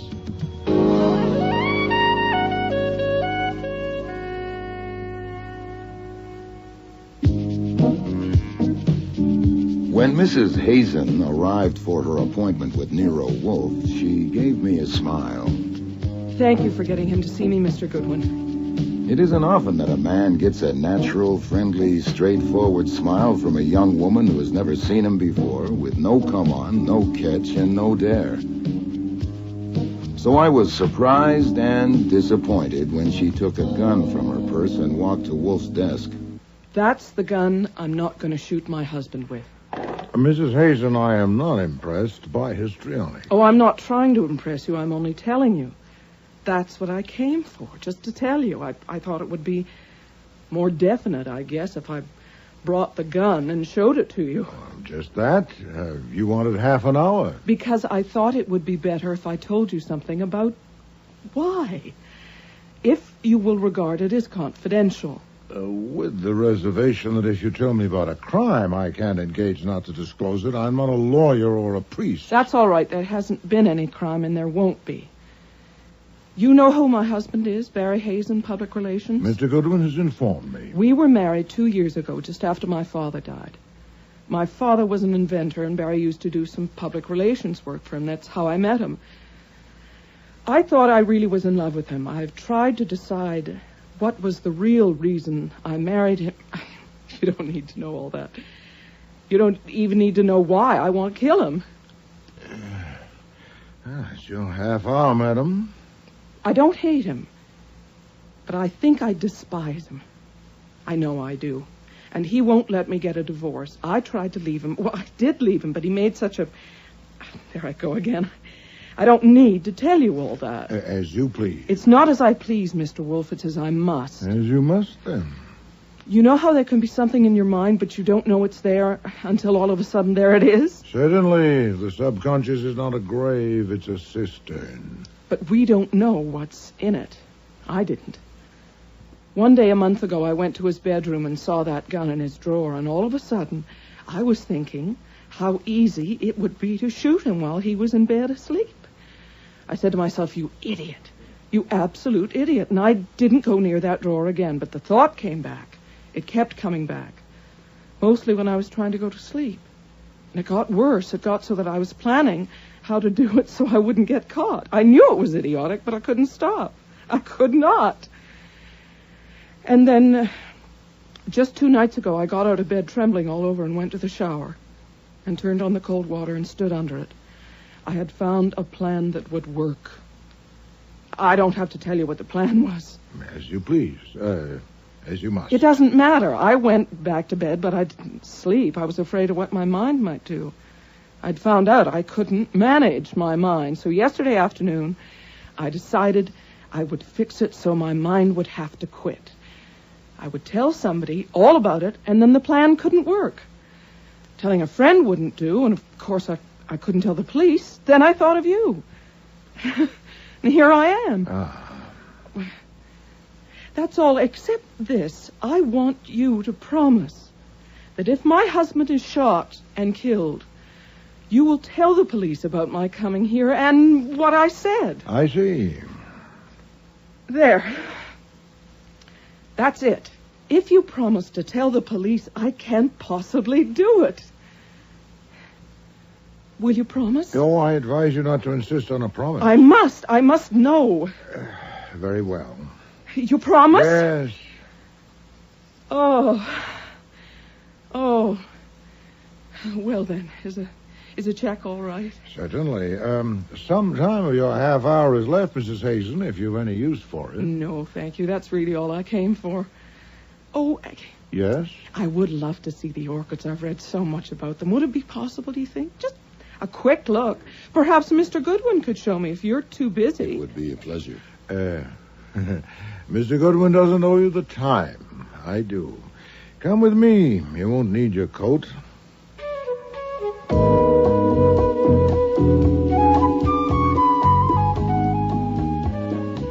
I had no kick coming. The 10,000 orchids in the 3 rooms up on the roof were his, not mine. He did like to show them off, but that wasn't why he had intervened. He had some letters to dictate, and he thought that if I took her up there, there'd be no telling when we'd come back down. Years ago, he decided on insufficient evidence that I forgot about time when I'm with an attractive young woman. So I got on with my work, and at noon I did what I often do, which was to switch on the radio for the news. But the contractor insists that he has received no favors from the senator. The body of a man named Barry Hazen was found this morning in an alley between 2 buildings on Norton Street in Lower Manhattan. He had been shot in the back and had been dead for some hours. No further details are available at present. Mr. Hazen was a well-known public relations counselor. The Democratic leaders in Congress have apparently decided to hold their fire. When you would like to know if a gun has been fired recently, you smell it automatically, but it doesn't mean a thing, really, unless it's just been fired, and there's been no opportunity to clean it. The cylinder was full of cartridges. Beautiful. Absolutely stunning. What was the name again? Phalaenopsis. Oh, they're lovely. Thanks again, Mr. Goodwin. I'll take the gun. No, ma'am, there's been a development. I turned on the radio for the news, and I got some, all right. The body of a man named Barry Hazen was found this morning in an alley between 2 buildings on Norton Street in Lower Manhattan. Been shot in the back, and he'd been dead for some hours. No further details are available at present. You're making it up. No, that's what was said verbatim. Archie, get her something. Brandy. Yes, sir. No. I'm all right. He said that. That's what was said. He's dead. Yes. He's dead. I'll be in the kitchen. No, hold it, sir. She'll be all right in a minute. Take a deep breath, Mrs. Hazen, please. I want to phone somebody. I have to know. Who can I phone? A shot of brandy, maybe it wouldn't hurt you after all. I don't want anything. Who can I phone? Nobody, not just now. Why not? Because we must first consider whether I should phone the police as I promised. Archie, has that gun been fired recently? If so, it's been cleaned. It's fully loaded. The cartridges all look alike. Did she shoot him? For a quick guess, no. To make it final, I would need facts. So would I. Did you shoot your husband, Mrs. Hazen? No. Since my promise was to you, you may, of course, release me from it. Do you wish me to phone the police? Not now. You don't have to now. You won't ever have to. He's dead, and I didn't kill him. That's all over now. Oh, sit down. It's not so simple. When the police ask you where you were this morning from 11 o'clock on, what do you say? What? Confound it. Quit propping yourself on my desk and sit down. That's better. What do you say? Why, will they ask me that? Certainly. You'll have to account for every minute since you last saw your husband. Did you come here in a cab? Yes. Then you'll say so. You'll have to. When they ask why you came to see me, what'll you say? Oh, you'll have to tell me what to say. Oh, I expected that. Confound it. You are not my client. You have paid me for half an hour of my time, now stretched to more than that, and released me from my promise, so I can... What are you doing? I'm going to write a check, then I will be your client. How much? Mrs. Hazen, I am not a blackmailer. I take pay for services, and you may not need my services. Now, will you answer some questions? Of course, but I've taken more than my half hour. And No, if you didn't shoot your husband, we've both been snared by circumstance.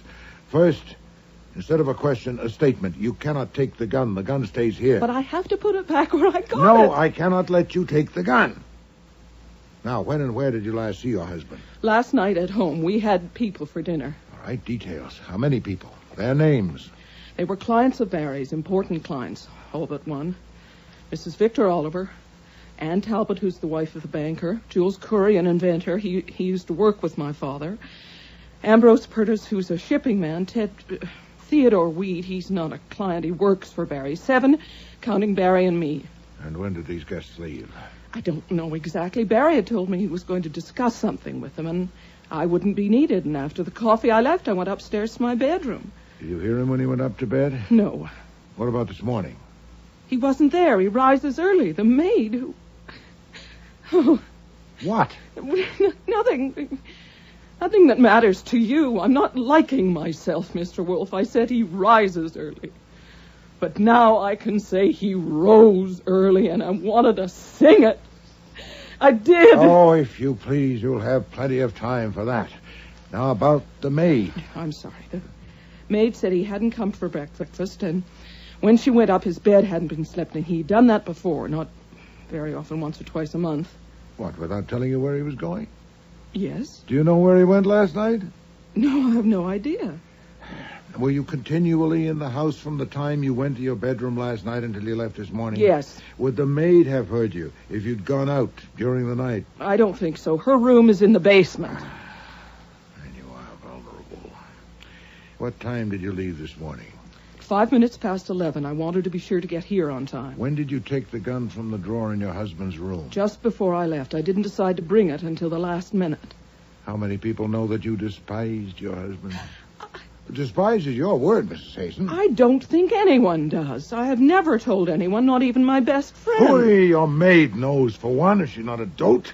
She's, of course, being questioned at this very moment. Was your husband wealthy? I don't know. You don't know? Well, he had a large income. He must have. He was free with money. He owned the house. Any children? No. You will inherit? Mr. Wolfe, this is ridiculous. I don't want anything from him. I am merely examining your position. You will inherit? Yes, he told me I would. Didn't he know you despised him? He was incapable of believing that anyone could despise him. I suppose he was a psychopath. I looked up psychopathy in the dictionary. No doubt that was a help. I presume you will now go home. Since you must tell the police that you were here, you might as well say that you learned of your husband's death from my radio. It'll save you the bother of feigning surprise and shock. I said you would be in a pickle, madam, and you are. What are you doing? I am writing you a check. No, you may not be in jeopardy. They may get the murderer today or tomorrow. If they don't, we'll see. Archie. Yes, sir. Mrs. Hazen is leaving.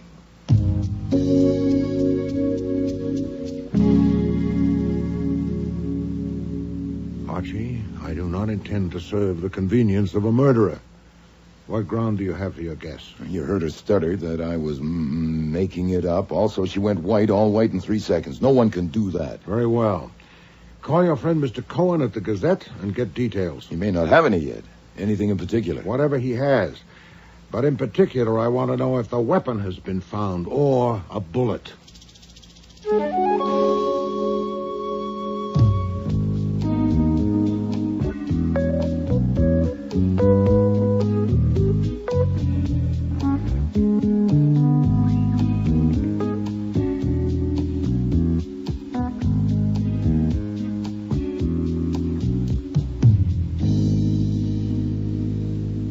Body was found by a truck driver at 10:18 a.m. It was stiff, so he must have been dead at least 5 hours, probably more. He was fully dressed, including an overcoat. His hat was there on the ground, usual items in his pocket, except that there were no keys, no wallet, no watch.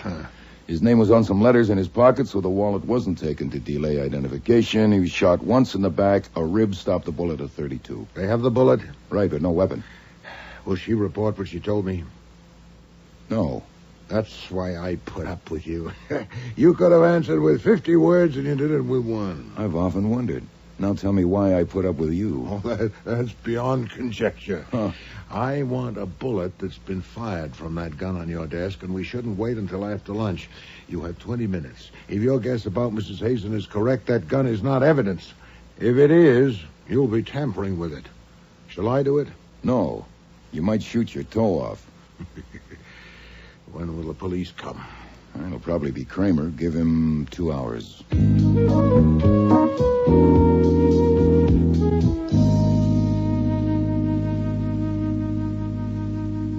What time did Mrs. Hazen get here this morning? Is that snow on your hat, Mr. Kramer? I asked you a question. Perhaps you'd be more comfortable if you removed it. The hat, I mean. What time did she get here? 11:30. When did she leave? Shortly before 1 o'clock. What'd she have to say? Mr. Kramer, I know that Mrs. Hazen's husband has been shot and killed. She was with me when the news came on my radio. I have knowledge of no evidence that would be useful to you in your investigation. That is my considered opinion. Mrs. Hazen consulted me in confidence. What we spoke of is not pertinent to your inquiry. Someday you're going to fall off and get hurt, and this could be it. I'm asking you to tell me what Mrs. Barry Hazen said when she came to see you 9 hours after her husband was murdered. Should I have occasion to change my mind... And, by the way, I can offer you an opportunity to change it for me. Archie, where's the bullet? Give it to Mr. Kramer. Now, Mr. Kramer, this will be pointless if you found the weapon that killed him. Have you? No. It will also be pointless unless you have found the bullet that killed him. Have you?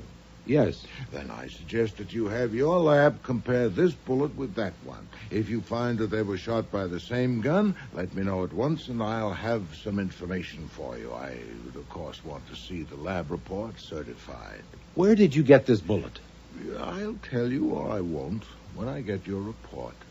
By God, this is pertinent. This is evidence. I'll take you down, both of you. Nonsense. It's evidence of what? I don't know, and neither do you.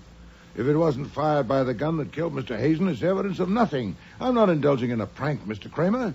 There's a possibility that the bullets will match. And if so, it will indeed be evidence. Let me know.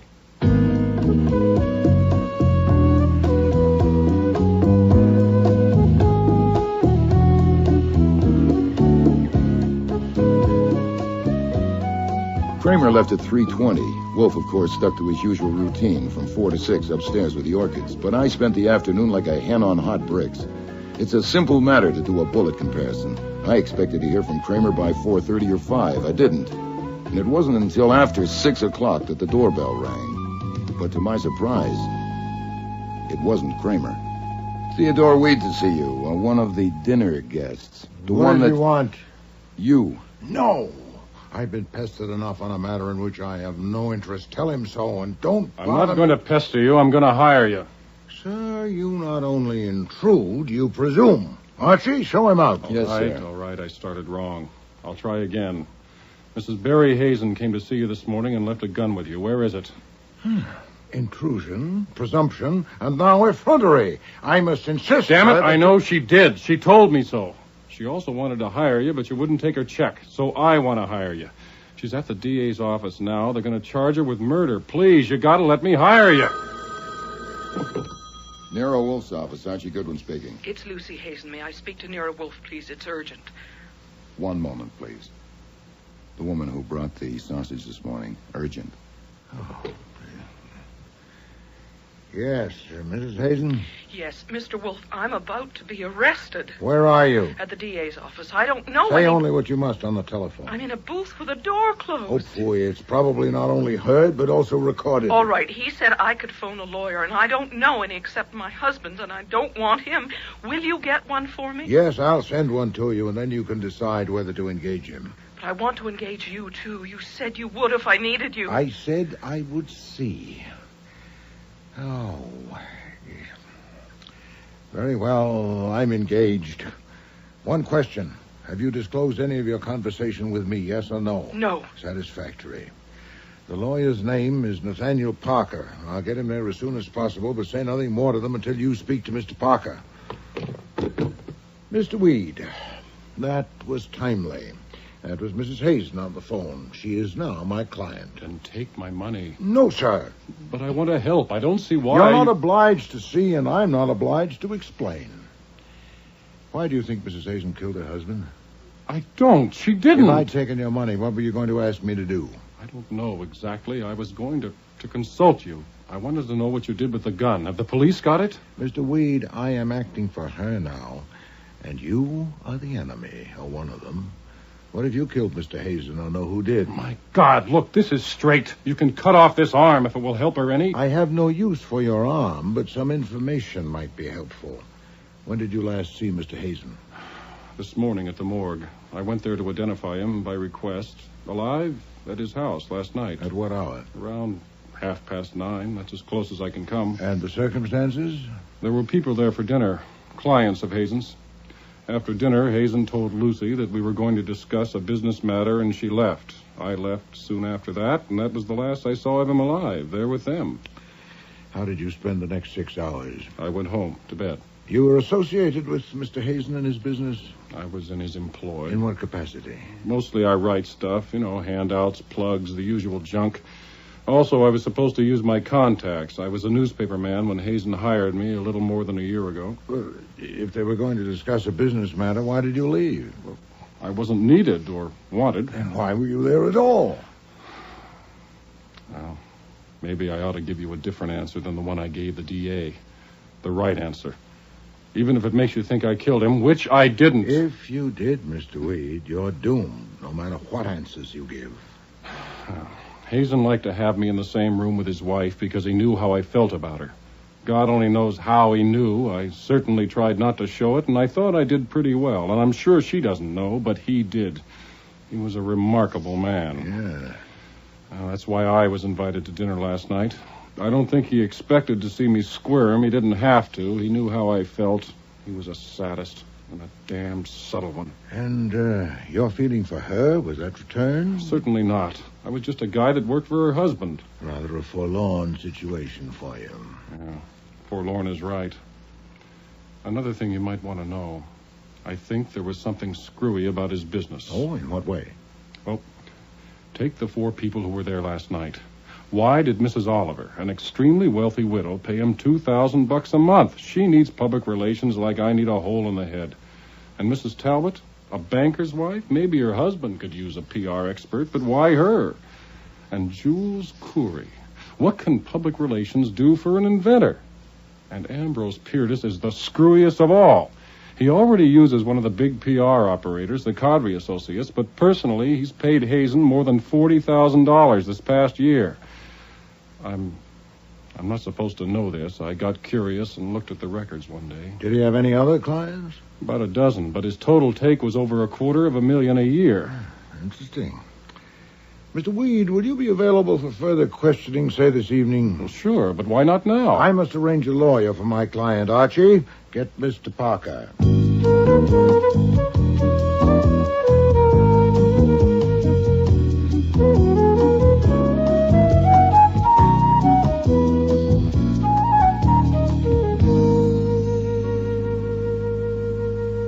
Sit down, Mr. Parker.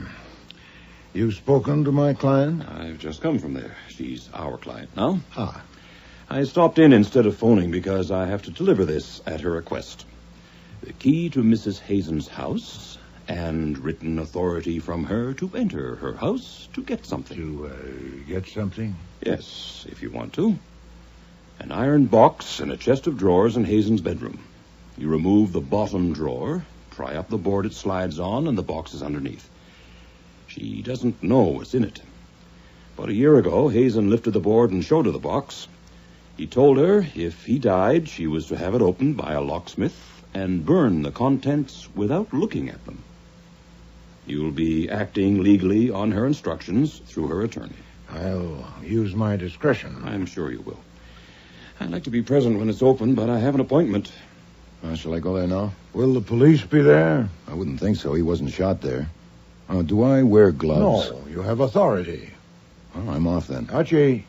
Yes? Take your gun.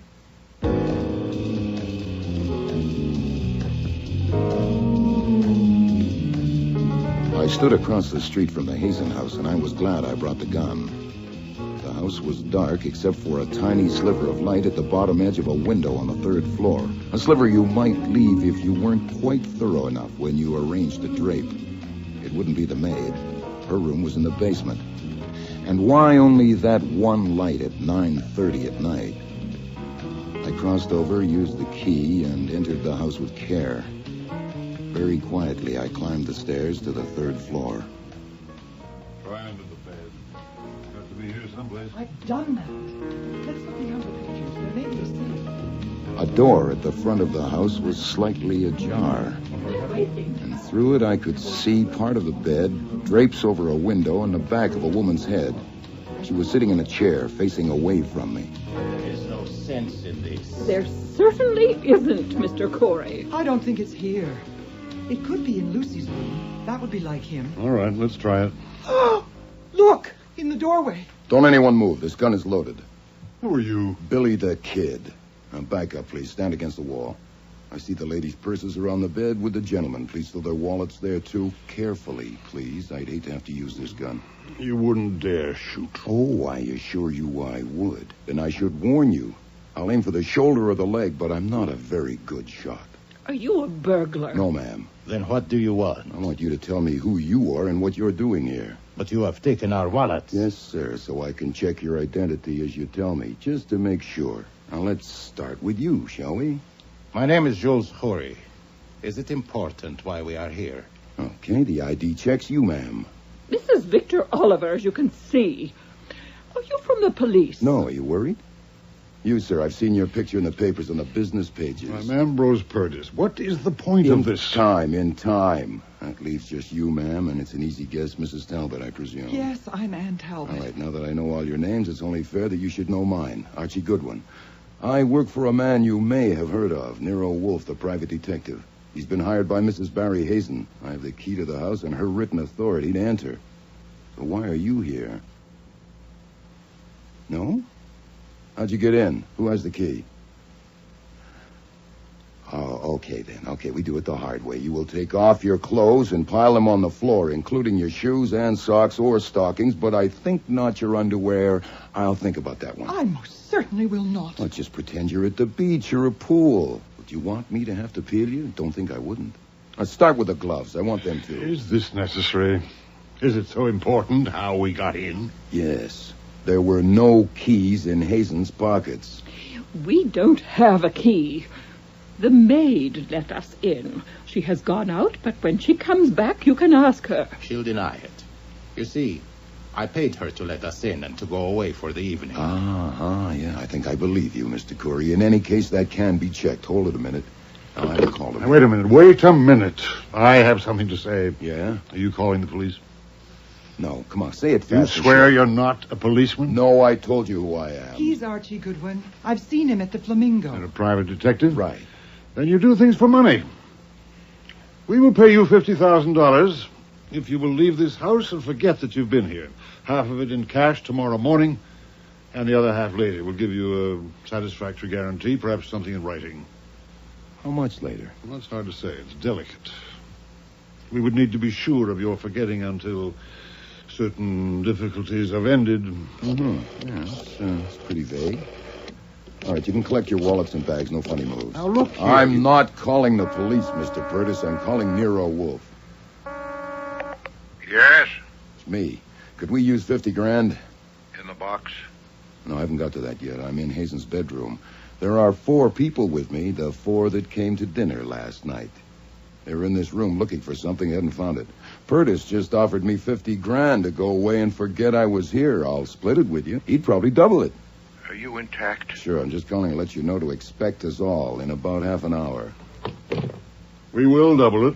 $100,000. Skip it. What would I tell my mother if I had one? All right, now you people have a choice. Either I phone Inspector Kramer and tell him everything, or you can come and talk it over with Nero Wolfe. And you may have 2 minutes to consider it starting now.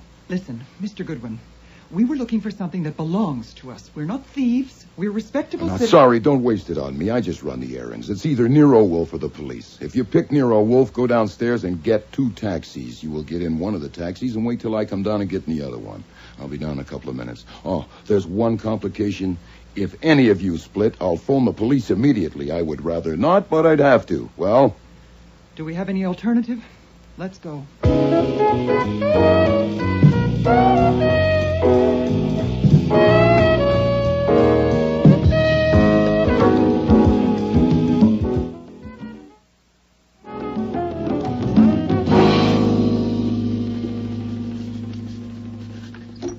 There's your box. Ah.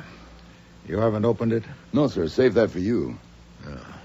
The 4 people you mentioned. They're all here in the front room. I thought you'd want to do this first. Well, shall I open it? The lock will be a cinch. This will be distasteful. Go ahead. Okay. Any trouble finding it? No, it's exactly where it was supposed to be, under the bottom drawer. I got there just in time. Another hour or two, they probably would have found it. There we are. Well, it sure is distasteful. Empty. Just as well. Huh? It would probably have presented us with a problem. I presume he decided it was a mistake to tell his wife of it and removed the contents. Elsewhere in the house? I doubt that. So do I. Lock it up and leave it on your desk. Have a gun in your hand when you admit them and go to your desk. Proceed.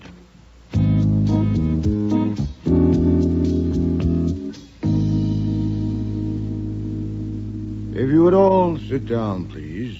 I like eyes at my level. Thank you. This shouldn't take long. First, the situation. I shall not resort to euphemism. You were being blackmailed by Mr. Hazen, either collectively... That's not true. Please don't interrupt. If there was any doubt, it was removed when Mr. Goodwin found you in that house surreptitiously looking for something, and you offered him a large sum of money. So much, in I fact... didn't. Mr. Purdes did. Oh, phooey. You were there. Did you object? I am acting for my client, Mrs. Hazen. She's being held under suspicion of killing her husband and has given me certain information. This is one item. One day, about a year ago, her husband showed her a metal box he'd hidden in his bedroom. He told her that if he died, she should have the box opened by a locksmith and burn the contents without looking at them. And it was to get that box Mr. Goodwin went there this evening with Mrs. Hazen's key and authority, as it on the desk. So it was there. Oh, God. I have a proposal to make, but first a question or two. My objective, of course, is to demonstrate that Mrs. Hazen did not kill her husband. Now, yesterday evening, all of you dined at her table. I want to know about your conversation with Mr. Hazen after his wife and Mr. Weed left. What was said? Nothing. Nonsense. Mr. Hazen had told his wife he was going to discuss something with you. Now, what? Nothing of any importance. He opened the champagne. We discussed the stock market. He asked Mrs. Talbot what plays she had seen. He got Purdes talking about the ships. He talked about poison. He talked about his wife's father. He said his wife's father was a great inventor, a genius. Oh, please. If he discussed some aspect of his peculiar relations with you, naturally you didn't tell the police about it, but I know of those relations and the police don't. I intend to know what was said. You don't understand. You couldn't understand unless you knew him. He didn't want to discuss anything. He just wanted to have us there together, and we had to go. It was his special kind of torture. He wanted each of us to know about the others, and to know that the others knew about us. He liked to see us trying to act as if it was just a dinner party. You didn't know him. He was a demon. Yeah, I'm beginning to see that. Did he reveal to any of you the nature of his hold on the others last evening or at any other time? Any hint at all? Reveal? No, not his style. I think he hinted. For instance, poison. I thought he hinted. But no particular? No. You said you had a proposal. I do. It's likely he kept in that box whatever support he had for his demands on you. The box will be placed in my safe. I don't desire or intend to inspect its contents, but Mrs. Hazen is my client, and I am committed to protect both her person and her property. I will surrender the contents of the box to you, the 4 of you, for $1 million. Oh, God. You don't mean it. I shall expect $250,000 from each of you, either in currency or certified checks within 24 hours. There's no question of extortion by Mrs. Hazen on me. We haven't seen the contents of the box. I only say, as her agent, you may have them at that price if you want them. You haven't opened the box? No, I haven't. What if it's empty? You get nothing and you pay nothing. The box will be opened here tomorrow at midnight with all of you present, or earlier if and when you meet the terms. If it's empty, well, so much for that. It's a short time to raise so much money. I dare not give you longer. The police would no doubt regard the contents of that box as evidential in their investigation of a murder. I cannot undertake to withhold my knowledge of it longer than 24 hours. So I shall await your pleasure.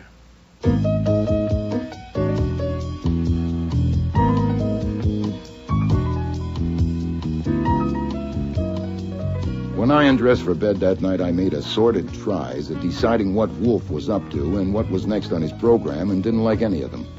As it turned out, the next thing on the program wasn't decided by me or him. Inspector Kramer arrived at our doorstep at 3 o'clock the next day, and he was looking pleased. Too pleased. Okay, I want to hear it from you. What Mrs. Hazen came to you for yesterday? Mr. Kramer, it shouldn't be necessary for me... She's booked for murder. On what evidence? We have the gun. Oh, indeed. We found Hazen's car parked near the scene of the murder. The gun was in the dashboard compartment. And you proved it was the murder weapon? Definitely. And we have traced the gun. It was bought by Hazen 6 years ago, and he had a permit for it. He kept it in a drawer in his bedroom. But you hadn't connected Mrs. Hazen to the gun. Oh, haven't we? How about this? Hazen was killed about midnight. At 8 o'clock the next morning, the maid went up to call him for breakfast. The drawer was open, and she saw the gun. You still haven't connected... Shortly after 11, the maid was tidying. The drawer was still open, but the gun was gone. Mrs. Hazen, the only other person in the house during that time, had just left the house, presumably to keep an 11:30 appointment with you. So maybe you know why she put the gun in the car. Let's hear you. What kind of gun was it? It's your turn to talk. I don't like this. I'm sure you don't. Oh, you're not squeezing it out of me, though you think you are. I would tell you nothing and risk the consequences if it weren't for one thing. Mm-hmm. And what's that? I need some information that I can only get from you. I have to know where the gun came from that Mrs. Hazen left with me yesterday. Now, if you'll agree... She left a gun with you? Yes. Yeah, I'll tell you about it and give it to you if you'll give me its history at the earliest possible moment. I want your word. You won't get it. Mrs. Hazen is charged with murder. If she left a gun with you, it's evidence in a murder investigation. No, it's evidence in my investigation, but not in yours. You have your gun, the one the murderer used. How can it embarrass you to tell me about this one? You're going to tell me what she said about it? I am. Okay, go ahead. I have your word? Yes. Get the gun, Archie. Right. Oh, by the way, there's a question that wasn't answered. What make is your gun? I mean, the one that killed him. Drexel 32. Huh. So is this. Oh, of course, there are millions of Drexel 32. It was fired yesterday by Mr. Goodwin to get a bullet. The bullet I gave you. That could have been evidence. No, we know it isn't, Mr. Kramer. All right.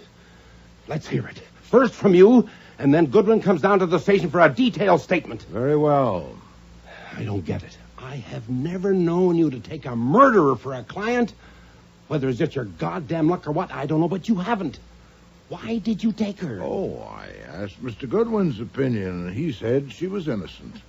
His judgment of women under 30 is infallible.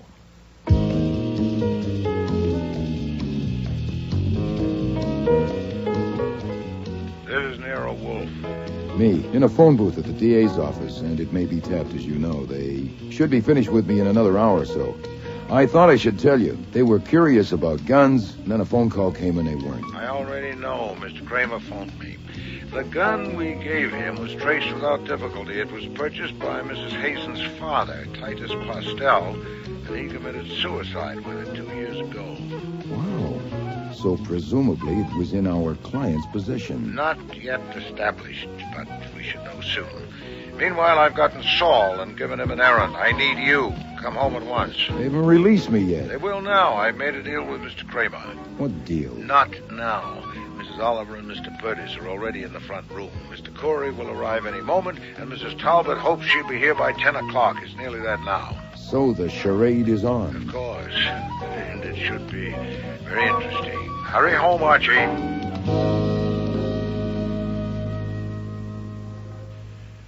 Please sit down, Mrs. Talbot. Well, since all four of you are here, I assume that you're prepared to act on my proposal. Mrs. Oliver? This is a cashier's check for $250,000 made out to me. I'll endorse it, or I won't. Yes, that will, of course, depend on what's in the box. Mrs. Talbot? I have a certified check for $65,000 and $40,000 in cash. I'll pay the rest as soon as I can. I tried. I did the best I could. Right. Mr. Purtis? I have a certified check for my share. Full amount? Yes. Mr. Curry? I have nothing. Oh, indeed. And why are you here? I want to know what's in the box. If there's anything worth $250,000 to me, I'll buy it. The deadline is midnight. You'd have 90 minutes. I don't think so. I don't know what you are doing, but whatever it is, I want to know what's in the box. Well, yes, this situation wasn't covered by the terms of my proposal. Two of you are prepared to comply with the terms and shouldn't suffer for Mr. Curry's dissent. As for you, Mrs. Talbot, I'm willing to accept your declaration of good faith that you've done your best. You'll, of course, commit yourself in writing to pay the balance. But as for you, Mr. Curry, if you're willful, so am I. Whatever the box contains that relates to you will be turned over to the police at midnight. Open the box, Archie.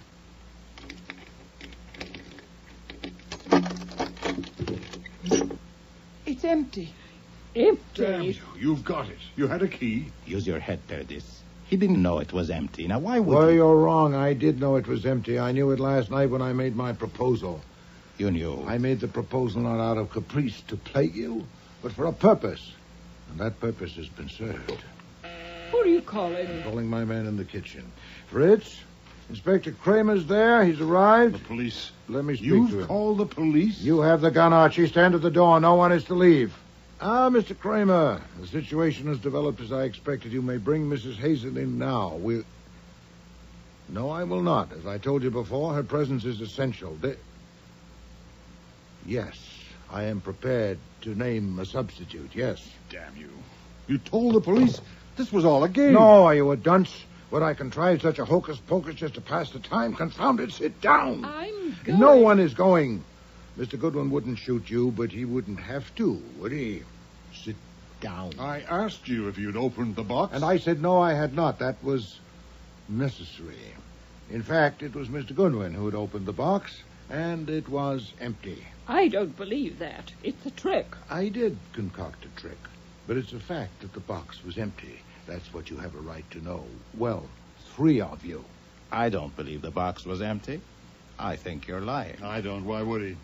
There's $605,000 here, ready for him. Why did you do this, Mr. Wolfe? Believe me, Mrs. Talbot, it was necessary to expose a murderer, which I am now prepared to do. Come in, Mr. Kramer. Oh, Archie, find a chair for Mrs. Hazen. I have to say something to these people first, Wolfe. Well, if it's brief, Mr. Kramer. Now, I'm here because Wolfe told me that you 4 people would be here, and I wanted to know what he had to say to you. I brought Mrs. Hazen because I was convinced by something Wolfe said that it would be in the interest of justice for her to be here. I want to make it plain that as an officer of the law, I don't rely on any private detective to do my job for me. And what's more, no private detective is going to interfere. Thank you, Mr. Kramer. Sergeant Stebbins, Mrs. Hazen is your prisoner, and of course it's your duty to guard her, but I doubt if she intends any outbreak. If you wish to stand by the murderer of Mr. Hazen, I suggest you move to Mr. Curry. That's my name. Indeed it is. Mr. Kramer, I promised you I'd offer a substitute for Mrs. Hazen for the murder of Barry Hazen. Though I've no conclusive evidence as of this moment, I have some highly suggestive facts. But you said you First, had a... Mr. Hazen was a blackmailer. He extorted large sums of money from the 4 people in this room using his public relations business as a cover. He had in his possession... You can't prove that. Oh, phooey, you have in your bag a check for $250,000. For what? I advise you, madam, for your own good, hold your tongue. Mr. Hazen had in his possession various objects, I don't know what, to substantiate his blackmailing demands. And last evening I told these 4 people that I'd secured these objects and that I'd surrender them for $1 million. I gave them 24 hours to meet my terms. They are here. 3 of The them... objects are here? No, I don't know where the objects are. The people are here. 3 of them came prepared to pay. Mr. Khoury did not. And that's your basis for accusing Mr. this Kramer, man? This will go better if you keep your questions until I'm through. I was acting on the premise, certainly worth a test, that one of Hazen's victims had killed him. And to kill him would have been futile unless he got the object that had made it possible for Hazen to bleed him.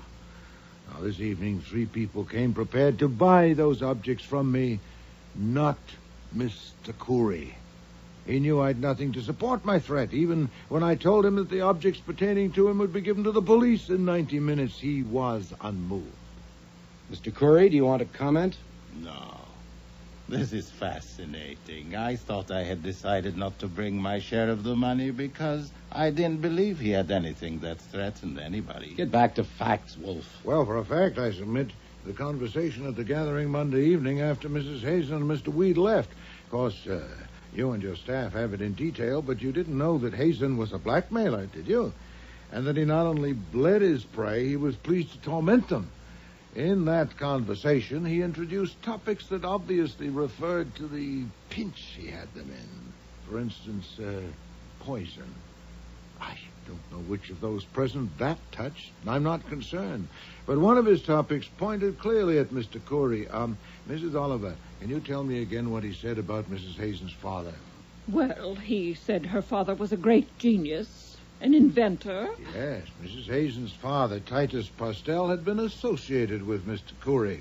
Inspector Kramer, you phoned me this evening to say that the gun I'd given you had been the property of Titus Postel, and he'd committed suicide with it 5 years ago.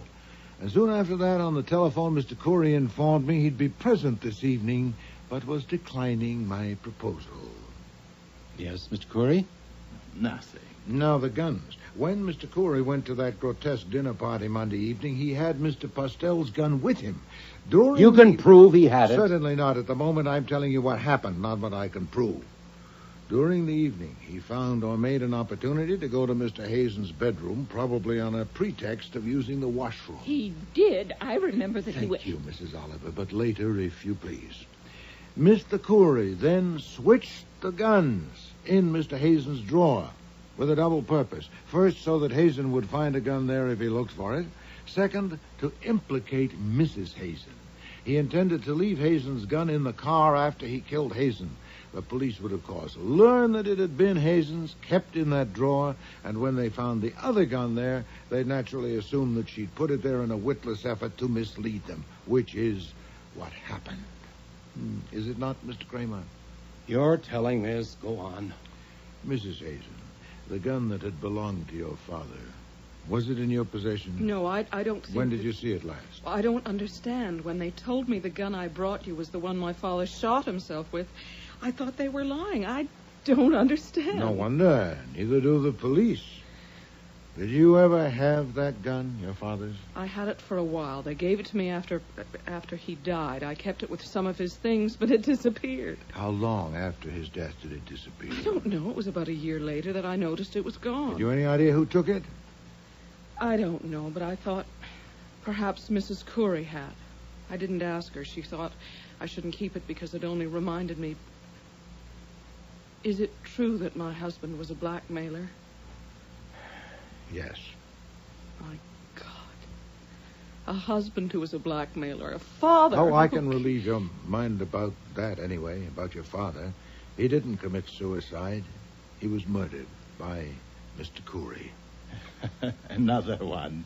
You are piling it on. Oh, your aplomb is admirable, sir. Of course, you're counting on what I said earlier, that I have no evidence. But you're too sanguine. That evidence not only exists, it's available to me. I'm obliged to Mr. Hazen for a valuable hint. His remark that Mrs. Hazen's father was a great inventor and a genius. That suggested to me that you might have cheated him out of the proceeds of his genius. So I put a man on it. Saul Penser. Mr. Kramer knows his capacities. What did he report? Oh, no, sir. You'll have to hear that from Mr. Kramer when he lays his charge. But I can assure you that Mr. Penser is at your office at this moment guarding evidence that will definitely connect you with Mr. Postel's death. Really? There's a limit. I've had enough of this, so if you will excuse Stop me... him, Sergeant.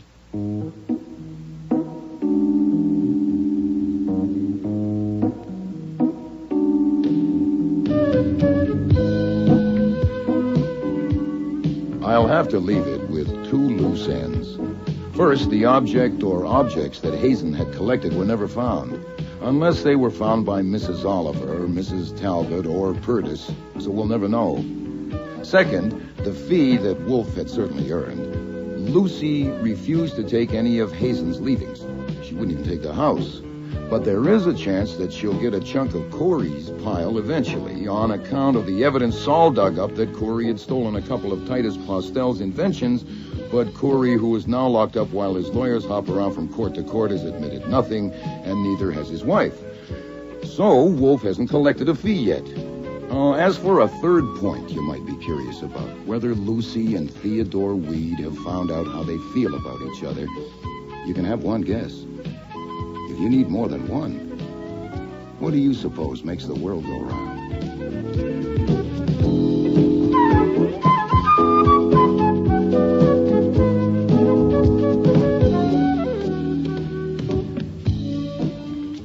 Starring in today's episode were Mavor Moore as Nero Wolfe and Don Franks as Archie Goodwin. Mary Peary was Lucy Hazen. Bud Knapp, Ambrose Purtis. Patricia Hamilton, Ann Talbot. Mina E. Mina, Jules Curry. Helen Hughes, Mrs. Oliver. Dan McDonald, Nathaniel Parker. Richard Blackburn, Theodore Weed. And Cease Linder, Inspector Kramer. Music was composed and conducted by Don Gillis. Technical operations, John Jessup. Sound effects, Bill Robinson. Production assistant was Nancy McElveen, and casting consultant, Ann Weldon Tate. Death of a Demon was written and produced in Toronto by Ron Hartman.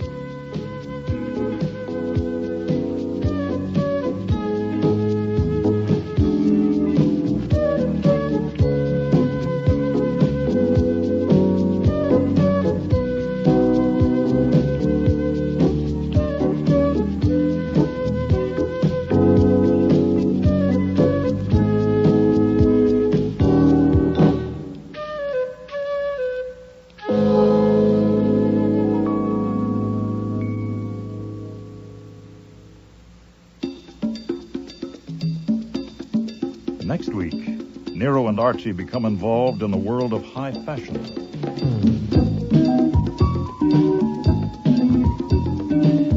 You are not much interested in fashion. Not particularly, but go on. Oh, but of course you are not married and you have no mistress. And feeling the way you do about women, how could We I... were to discuss your problem, I thought. I'm sorry.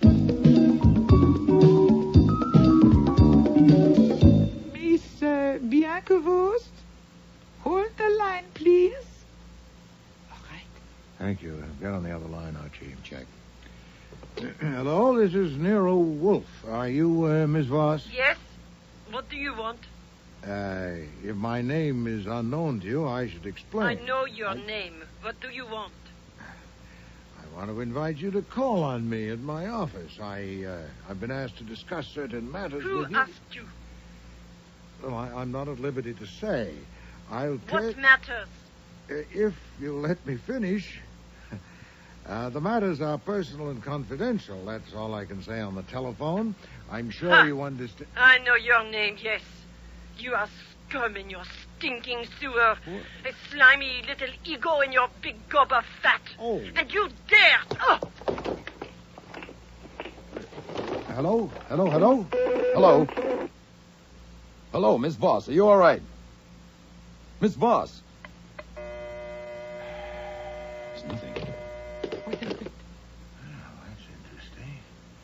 Apparently something fell on her and then, hung up the phone. What?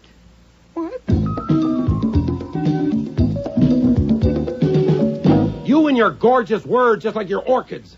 Well, I'm on my way. I don't like gags about homicide. Murder is no joke.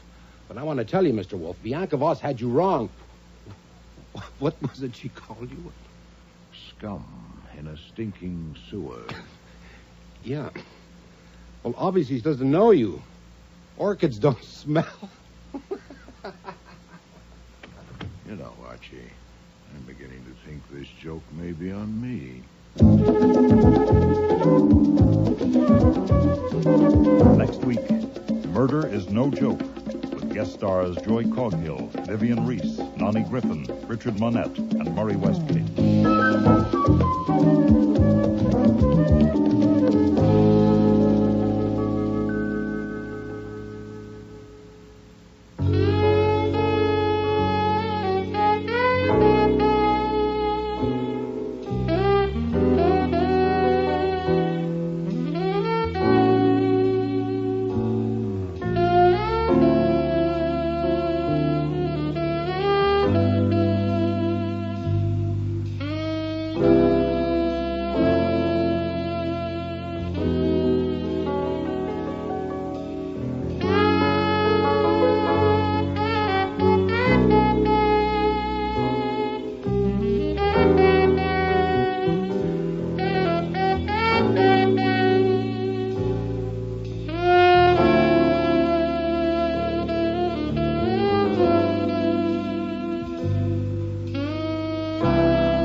Stay tuned for Nero Wolfe.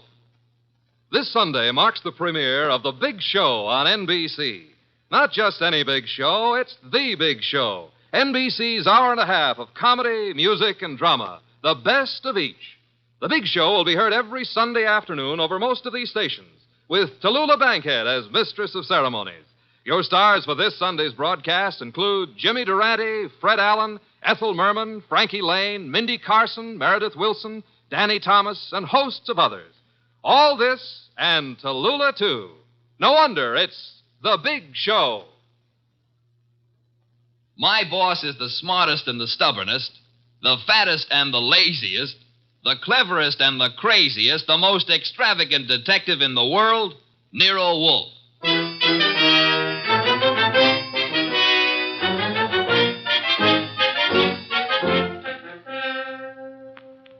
It's the adventure of The Case of the Dear Dead Lady, with that brilliant, eccentric private detective, orchid fancier, and gargantuan gourmet, Nero Wolfe. Starring Sidney Greenstreet.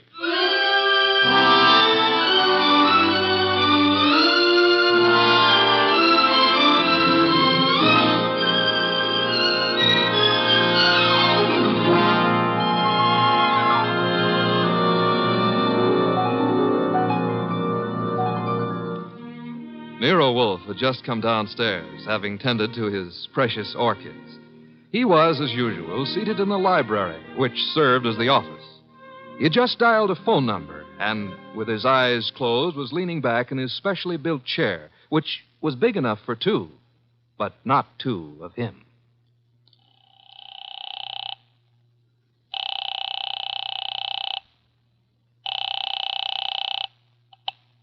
Halsbrecher's Market, domestic and imported delicacies. Mr. Halsbrecher, this is Nero Wolfe. Oh, yeah, Mr. Wolfe. I was just about to ring you. Well, I have need of 2 pounds of duck liver.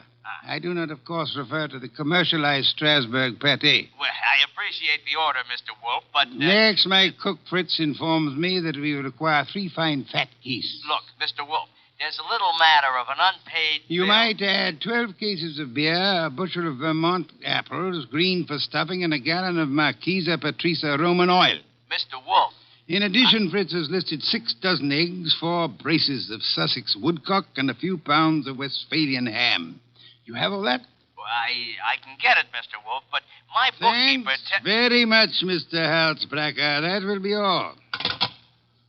Now, now then, Archie. Yes, boss? You seem to be worried. Oh, I am. This means naturally that I'm supposed to handle Halsbrecker's delivery boy when and if he shows. I had thought of leaving that simple matter to you. And what about the simple matter of the money? Money? I hate to bring up a vulgar subject, but where is it coming from? Oh, of course. You're right, Archie. I should have said... Said what? Charge it. Boss, look, you don't realize I know, but we're into that truffle broker for $500 bucks and change. All right. Then give him a check. Okay, I will give him a check. And I hope they'll let you keep the orchids in your cell. You're a wit, Archie. Mm-hmm. You know, I'm on the bank's mailing list. We got a notice this morning. You don't mean... Oh, but I do. Again? Yeah, you just can't take money out of an account, boss. Sometimes you got to put some in.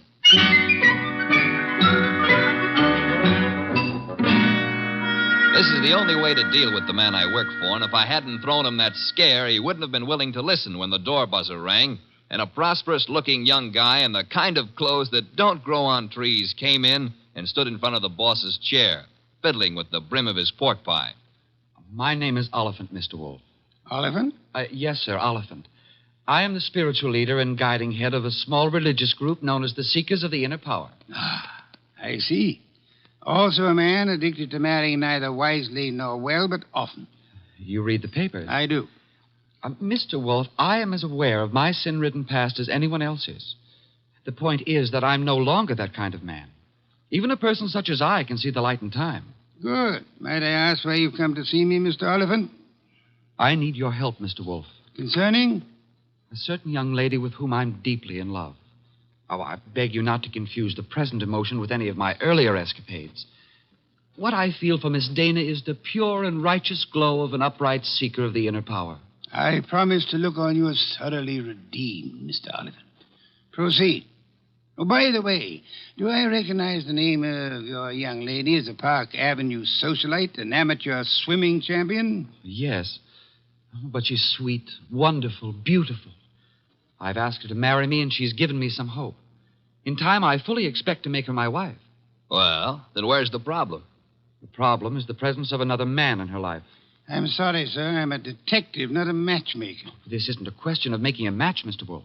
I have much too much respect for your talents to think of offering you such an assignment. Exactly. What do you want me to do? I want you to save Ilse Dana's life. Her life? Mr. Wolfe, this other man I spoke of is insanely jealous. Not only of Ilse's present, but of her past as well. He has threatened to kill her. I don't doubt your earnestness in this matter, Mr. Oliphant, but how would you know? I was listening on an extension in Miss Dana's apartment a few days ago when Hunter called. Hunter?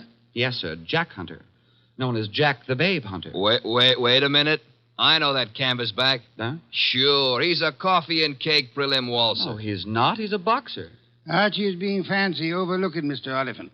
Is Hunter in love with this lady of yours? I doubt it. He's a man of complete moral and spiritual corruption, I believe. Naturally you would. But what are the facts? In my opinion, he's after her for her money. She has money? To burn. And you, Mr. Oliphant? Me? Can you also afford to burn? How much do you want? The answer to that would be astronomical. However, if you leave a check for, say, $7,000, I shall look into your matter the very moment I have completed a little research into the nutrition of the Polynesian orchid.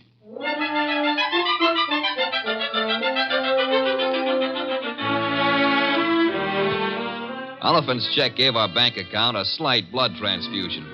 I think it was the boss's plan to spend a week or two in the plant rooms before he got busy on the case. And he'd have done it, too, if that phone call hadn't come in about a little after 9, just after Wolfe had polished off one of Fritz's dinners and was settling back with a stein of beer in his hand. Don't disturb yourself, Archie. I'll get it. Yeah, well, look out you don't strain yourself, boss. You got to straighten out an elbow to reach that receiver. You have an unfortunate flair for mixing humor with impertinence, my friend. Hello, Nero Wolfe speaking. This is Ilsa Dana, Mr. Wolfe. How do you do, Miss Dana? We were discussing you only this morning. So I've heard. Through whom? Ted Oliphant. I see. The young man seemed to be quite worried about you. The young man should tend to his own affairs. Said you were in some danger. I know what he said, and not one word of it was true. Oh? I'd like to talk to you, Mr. Wolfe. I'm sure it'll be an immense pleasure. Where do you live? I have an apartment at 22 Blanton Street. Could you be here soon? I could be there in a quarter of an hour, Miss Dana. By proxy, of course.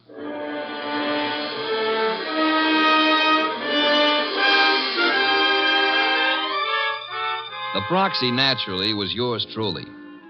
10 minutes later, at 20 past 9, I walked up to Ilsa Dana's door with a nosy elevator boy giving me the 00. The reason for his interest was that her door was open and the room inside was empty except for a little twisted pile of pale pink satin, which at close range turned out to be a woman.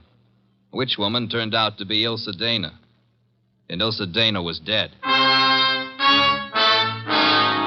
She used to be pretty. She isn't now. Yeah, strangulation doesn't help any girl's looks, son.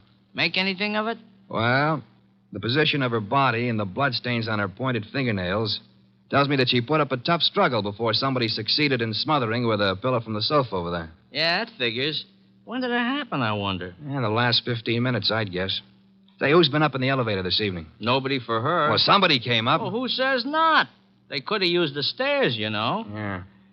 How well do you know Miss Dana? I know exactly zero about Miss Dana. How could you ride her up and down every day and know nothing about her? It's a rule of the house to keep your mouth shut. The rule also goes when being questioned by a cop. A cop? Who's a cop? Oh, I guess you're a cello player from the Philharmonic. Look, I happen to work for a guy named Nero Wolfe. Oh. Heard of him? Maybe. Well, if your memory comes alive, son, I might see my way clear to spend a few dollars with you. Understand? I'll keep you in mind. Going down, mister?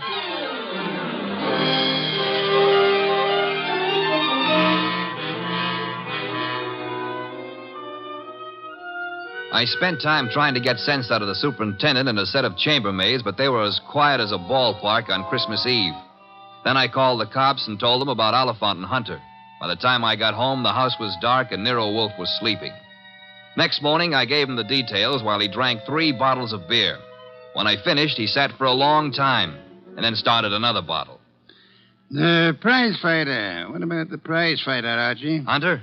Well, I phoned the hotel he lives in before you got up. And? They told me he wasn't in. You know, I begin to think that Mr. Oliphant brought us a more absorbing case than he suspected. You know, I'm glad you like it. I don't like it. I don't like work of any variety.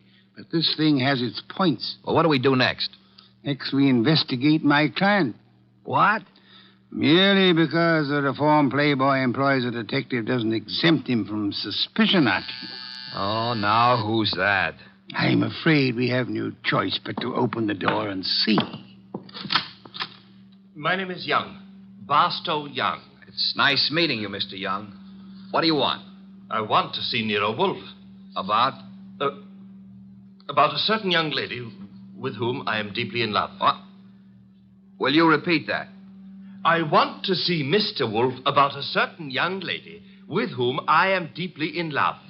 Her name, please? Ilsa Dana. Is it possible that you entertain plans of making her your wife? Why, yes, but there's a problem involved. Another man? Yes. Well, do come in. Do come in. I think we've been waiting for you. Oh, Mr. Wolfe. Here's another one. Ah, Mr. Wolfe. You've come to me about Miss Ilsa Dana, sir? I have come to you, more specifically, about a man who has threatened her life. How unusual. He's the treacherous kind. Mild-mannered, you know. As we say in my profession, he underplays it. Your profession, then, is the stage. It is, sir. Go on, you interest me deeply. I was present recently when he told her that he would certainly kill her unless she mended her sinful ways. Sinful? No one denies that Ilsa has had, shall we say, a checkered career. But the man's attitude is totally fanatical. What's his particular brand of fanaticism, Mr. Young? Theodore Oliphant is a religious maniac. Well, what do you know? He's come to give Theodore a bad report card. I don't understand. I've come to ask Mr. Wolfe to prevent his murdering Miss Dana. Am I allowed a direct question, sir? Why, of course. Where were you between 9 and 9:20 p.m. last night? 9 and 9:20. Why do you ask? You said I was permitted a direct question. Oh, well, I was walking in the park, as I remember. Do you make a habit of walking in the park? I have lately.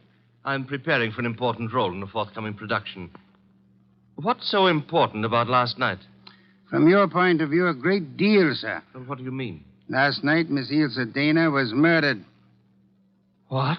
Mr. Goodwin here discovered the body. No. I'm afraid I must insist, Mr. Young. Oh, why are you looking at me like that? Are you accusing me of... I have accused you of nothing, my dear sir. Well, now, look, you're making a mistake. Oliphant killed her. You may be sure of that. I have your word. I know him. He was trying to reform her, wanted to make her a devout follower of his cult, the Seekers of Power. I heard him tell her to her face that if she refused redemption, he would see to it that she didn't live on in her wickedness. You could produce other witnesses? Do you know, in your own smug way, you're as detestable a character as I have ever had. All right. Let's everybody take 5. Yeah? Nero Wolfe? He's busy. This is Archie Goodwin. You'll do, Goodwin. This is Jack the Babe Hunter. Oh?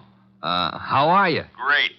Except the cops seem to want to talk to me about some murder fandango because, as I get it, you named my name. You got it wrong. I doubt it, and I'm coming over there to set you straight.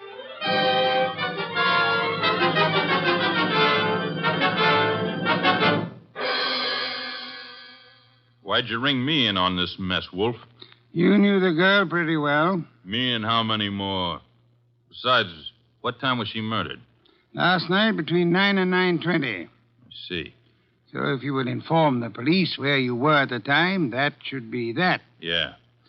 By the way, Mr. Hunter, where were you at the time? I don't see your badge, Wolf. I was only wondering. I haven't been near the Dana woman for over a month. But if you're really interested, I'll give you the name of the killer. Please do not keep us in suspense, Mr. Hunter. A couple of years back, Ilse financed a guy in a big and lousy Shakespearean play that closed like a clam and nothing flat. Go on. It was money down the drain. The guy's got nerve. And he was in love with her, and he figured she'd do anything for him. So he comes back to her to finance him again. This time in Hamlet, no less. I see. I don't have to tell you what a flop that would be. You needn't tell me the actor's name either. You know? Mr. Barstow Young just left here. Yeah? Well, he's your man, Wolf. He got so sore when she told him she wouldn't toss any more moolah into his broken-down career, he went off his rocker and tore it down. Your reason for thinking so? I met him on the street one day, and he started beefing to me with blood in his eyes. It's all I could do not to punch him. The results might have been less fatal if you'd followed your instincts, sir. I couldn't. Guy's built like a broomstick. He's weak as a cat. Hit him once, he'd crack like dry plaster. I see. What's on your mind? This man you're accusing of Miss Dana's murder, Mr. Hunter, he was very much in love with her. She was thinking about marrying him, he said. He said? Yes, he did. I heard him, too. He was talking through his skull cap. Ilse wasn't going to marry anybody. No? No, she couldn't. Why couldn't she? Well, but she just couldn't, that's all. So long.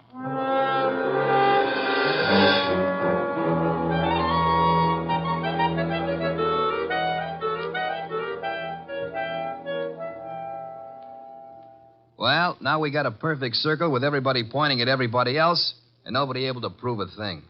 What Hunter says isn't impossible, Archie. You think Young did it? I don't think at all yet. But if there's anything more dangerous than a woman scorned, it's an actor scorned. We have another visitor. Yeah, who are you expecting? At this point, anybody. Hi. Oh, you. Yeah, I told you might hear from me. Come on in. Who's this? Fellow runs the elevator at 22 Blanton Street. What do you got for me, kid? Postcard? Postcard? Yeah, the cops missed it, but I spotted the edge stuck under a rug. Nice of you to have delivered it. Or maybe he was just being curious. Curious? It's not every elevator boy who has a chance to see Nero Wolfe in the flesh. Oh, him? Come off it, High Pockets. I'm here because you mentioned something about spending a few bucks.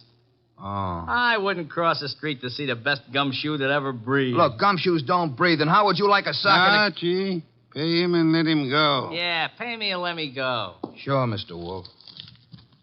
Here you are. Thanks. Don't mention it. Anytime, pal. Anytime. How do you like that fresh little punk? Archie, the lad has done us nobly. Yeah? A typewritten card addressed to Miss Ilse Dana. What's it say? Rather peculiar message. Have you prayed tonight? It's signed with a single letter O. Have you prayed tonight? Yes. Signed O? Exactly. Weird, isn't it? Well, what's weird about it? What could be plainer? Have you prayed tonight? Now, I ask you, who is the man in this deal who's interested in praying? All of us, I hope, are God-fearing. All right. But I ask you again, what does O stand for? It could stand for O'Brien, Obituary, Omaha. What about Oliphant? Oliphant, too. Look, what's with this indifference? The case is cracking and you slough it off. You remember what Young said? Oliphant threatened to kill her because she wouldn't join that cockeyed movement of his. Don't exhaust yourself, Archie. We have a hard night ahead. Yes, but I don't understand. But I don't mean to stifle your imagination, my friend. But if you'd reserve your deductions for a little while, you could lend me some much-needed assistance. What do you want? I want you to become a burglar. A burglar? I want you to hurry over to the dead woman's apartment on Blanton Street and ransack it. For what? How do I know? We need help. Anything may help us. Go through the place with a fine tooth comb.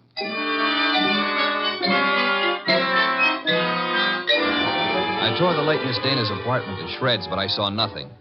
Then, just as I was about to give it up as a bum job, I noticed a little writing desk in the living room. Pried loose the lock and spotted something among a pile of papers that belonged to no well-to-do flat.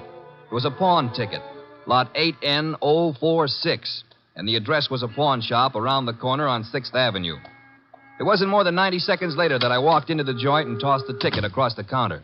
Oh, yeah, this, want to redeem it. And fast, huh, Pops? Yeah, it's nothing that's worth much, mister. No? No. Oh, what is it? This? Small steel filing box. Oh.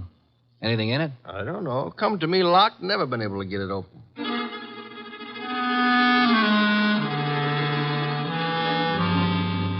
We got it open, Wolf and I. Smashed the front end with a poker. There were some odds and ends inside, old earrings, some thumbtacks, a cigarette lighter, just trash. Then the boss stuck his fingers in and pulled out a plum. This is it. What do you mean, this is it? You fail to recognize this classic document? Huh? A marriage license, Archie. A marriage license. Yeah, well, whose marriage license? The wording is self-explanatory. Listen. This is to certify, etc., thus licensing on this 3rd day of May, 1946, the marriage of Miss Ilse Dana to Mr. Johann Jaeger. Johann Jaeger? Exactly. Well, who in the world is Johann Jaeger? We'll soon see. I don't get it. I can understand. It's a befuddling little puzzle. It'll be very easy for one to make a fatal mistake here. But, of course, you won't. I won't. 3 hours later, I'd herded all the suspects into the office, and he sat in his chair and glared at them.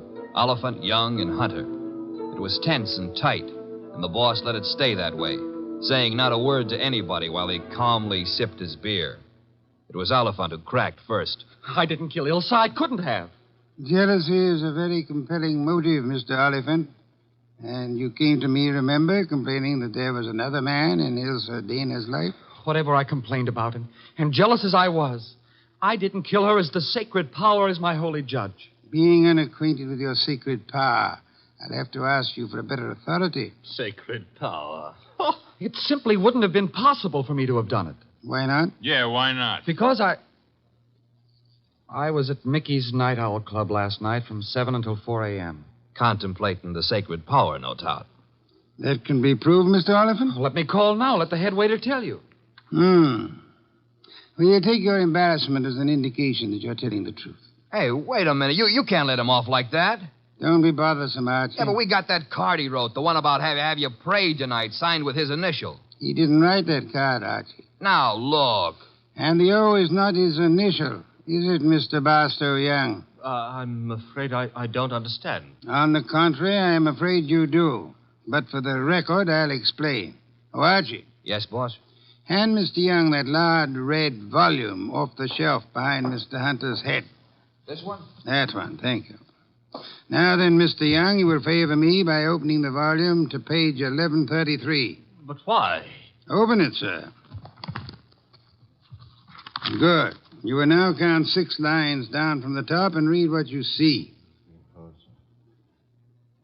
Have you prayed tonight? Thank you, Mr. Young. What the devil is going on? Mr. Young has just given us a reading from a tragedy. The line, "Have you prayed tonight," is spoken by the hero to the heroine just before he murders her. The name of the heroine is Desdemona. And the hero, as I'm sure you all know, is Othello. Othello? Yeah, the O was not Oliphant, Archie. Othello, I think, was a Shakespearean play which Miss Dana financed for our Mr. Young. And knowing she would recognize the quotation as well as the threat behind it, he sent it to her to warn her that he meant to murder her. You won't have the unmitigated gall to deny that, will you, Mr. Young? No. No, I don't deny it. Do I call the police? But I didn't kill her. The fact that I sent the card doesn't mean I killed her. Well, it'll do for my money. But not for mine, Archie. What? Mr. Young couldn't have killed Miss Dana. Why not? Because he lacks the strength to strangle such a healthy young woman, a champion athlete. Wide awake and full of fight. He's rather a frail person, as we know, and smothering Miss Dana with that pillow was no easy task. She struggled. Therefore, she clawed the wrists of the murderer. I'm sure that if you examine Mr. Young's wrists, you will find no scratches or scars. Here, let me see that. Go ahead. Well, Archie? Yeah, you're right. Nothing. I was sure there wouldn't be. The person who actually killed Miss Dana was a powerful physical specimen. Yeah? Yes, Mr. Hunter. In all probability, a professional athlete. A muscular man in good condition. You pointing at me? Seems quite likely, doesn't it? You're out of your head. Am I? Yeah. Ilse Dana war Ehefrau. Nicht wahr? Jawohl. I mean... You said yeah, Mr. Hunter. And you meant yeah, yes. I asked you in German if Ilse Dana was your wife, and you, in the heat of emotion, answered me yes in your mother tongue. Look, what's going on here? Allow me to present Mr. Johann Jaeger, Archie. Him? I've known it since we first saw that marriage license. You see, Jack Hunter is the English translation of our friend's real name back in Germany, where he comes from, Mr. Johann Jaeger. Oh, what do you know? So you proved nothing. Yeah, I was married to Ilse. That's why I said she couldn't marry anybody else. But I didn't kill her. She was my wife. I loved her.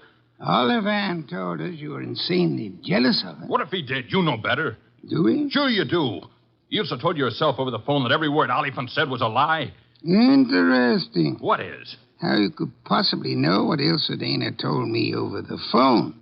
I haven't mentioned it to you or anybody else. Oh, well, you see... I see most clearly, Mr. Jaeger, that you must have been in the apartment with her listening on the extension phone, or you couldn't possibly have that information. And it was only a few minutes after that telephone call that Ilse Dana was smothered to death. And I see it's about time I said good night. Wait a minute, Jaeger. Wait a minute. Good work, Archie. I advise you to sit still, Mr. Johann Jaeger Hunter. I was right. I told you he threatened to kill her. But why? I've only guessed at the story. Reconstructed it, so to say. But I think you and Mr. Young ought to be congratulated. On what, sir? On not having won your fair lady. You've always thought of her as a sweet, demure society girl. But actually, she was a vicious person, as bad as the man who killed her, if not worse.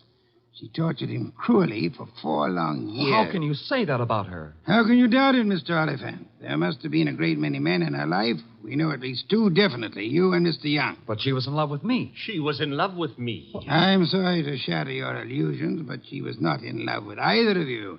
She was using you for her purpose. What was her purpose? Tormenting the man she married. That was her preoccupation day and night. She delighted in tyrannizing over him, as one might in breaking a bull or taming a wild mustang. Do I come near the truth, Hunter? Yes. Until I couldn't stand it any longer. May I ask then why you married her? Why? Because I couldn't help myself. I cried crawled for her. I married her on the terms that nobody should ever know I was her husband. She was too good for me, she told me that to my face over and over. That we belonged to different worlds. But I was crazy about her, so I took it. What I've taken you wouldn't believe. Oh, I'm sure I would, Mr. Hunt. I'm a very understanding man. The question is, will a jury believe you? And that we must begin to learn immediately. Archie. Yes, sir? Phone for Inspector Kramer.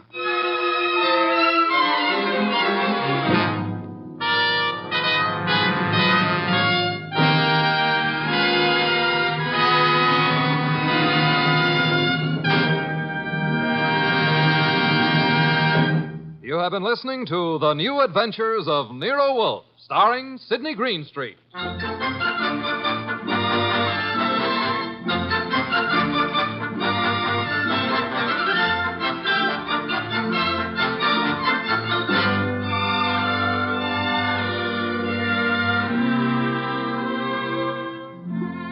Tonight's transcribed story by Peter Berry was based on the famous characters created by Rex Stout. This is an Edwin Fadiman program produced and directed by J. Donald Wilson. In the cast were Herb Ellis as Archie Goodwin and Lee Millar, Marna Keneally, Larry Dobkin, Barney Phillips, and Jerry Hausner. Next week at this same time, Nero Wolfe and Archie will bring you The Case of the Headless Hunter. Don Stanley speaking.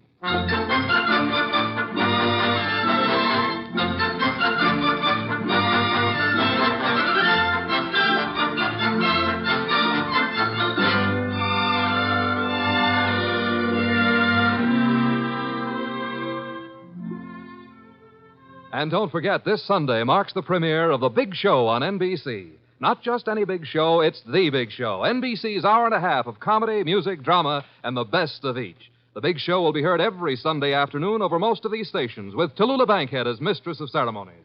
Your stars for this Sunday's broadcast include Jimmy Durante, Fred Allen, Ethel Merman, Frankie Lane, Mindy Carson, Meredith Wilson, Danny Thomas, and hosts of others. No wonder it's The Big Show. And Theater Guild on the Air this Sunday presents Judy Garland in Miss Alice Adams. So don't forget, Tallulah Bankhead brings you The Big Show Sunday on NBC.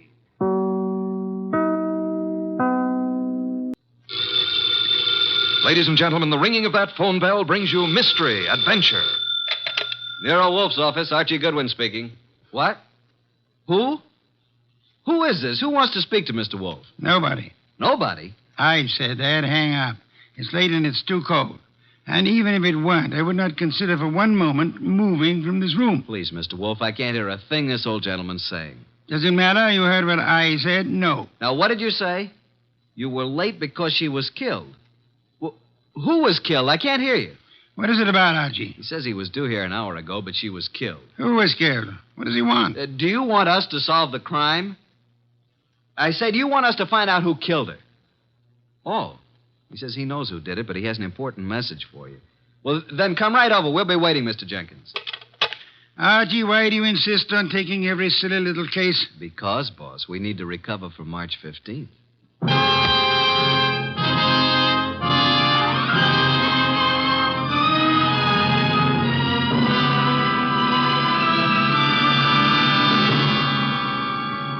Ladies and gentlemen, it's that renowned genius who is the bulkiest, balkiest, most ponderous, and most brilliant detective in the world. Yes, none other than that chairborne mass of unpredictable intellect, Nero Wolfe, created by Rex Stout and brought to you in a new series of adventures over this NBC network in the person of Mr. Sidney Greenstreet.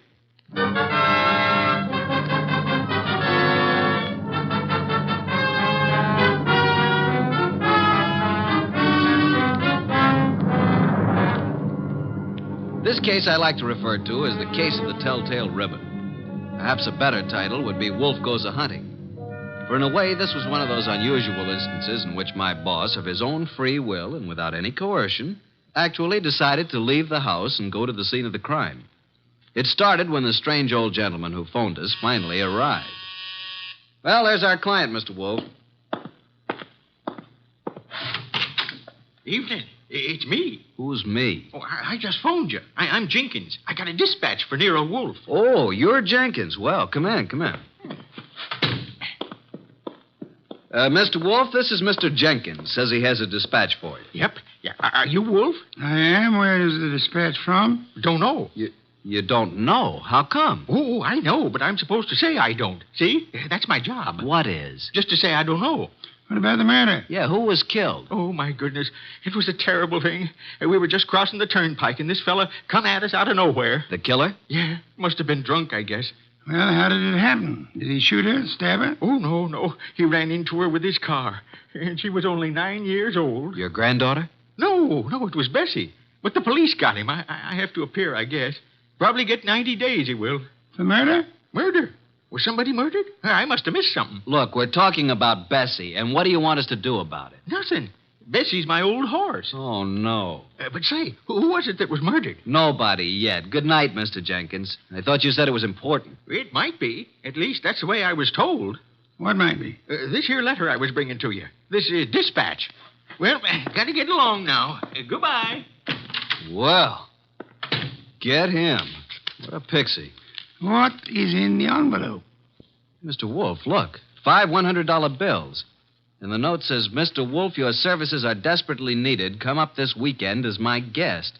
Signed E. Malott. Edward Malott, the wealthy manufacturer. Well, looks as though you're going out this weekend. Well, Archie, pay my respects to Mr. Malott, and I hope you enjoy the weekend. Good night.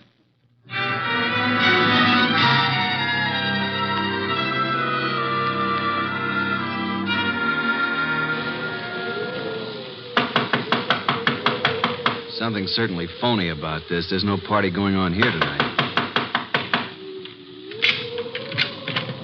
Yes?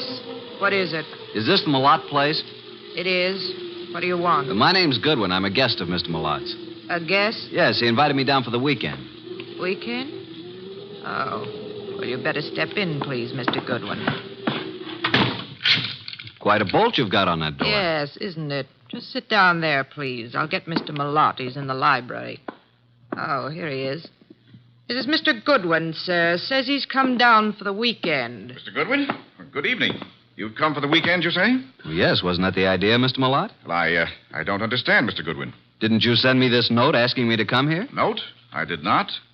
Oh, well, this is my personal note stationery, but I don't recall sending this. I didn't even type it.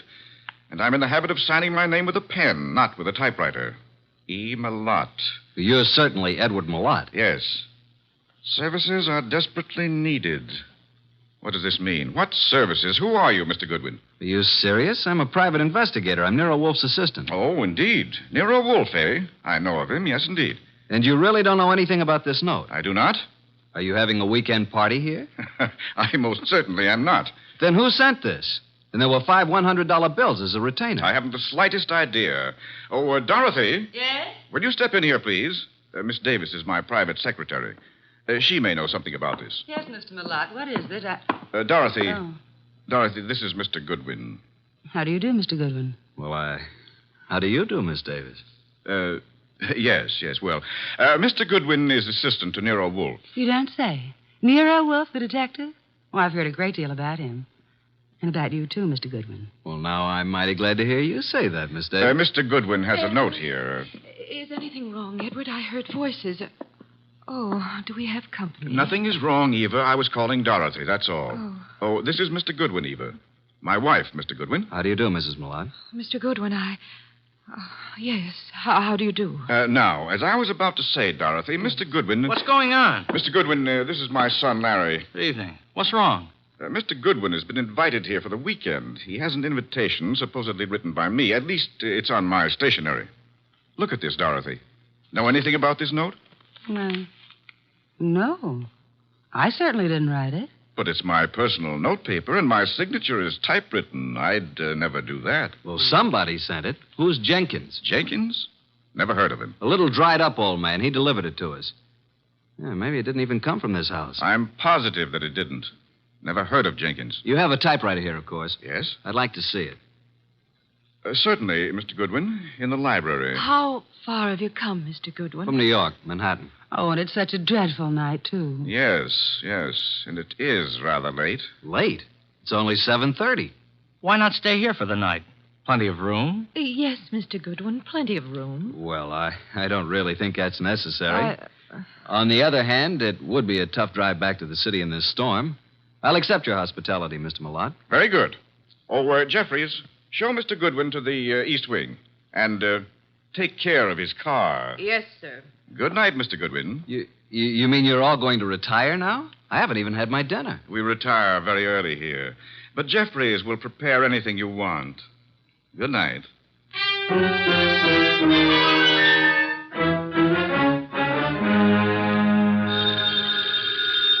Oh, dear, who moved that phone? Hello, Wolf speaking. Archie, boss. Well, I'm here at Malott's place, but there ain't no party. What happened? Are you in the right house? I'm afraid I am.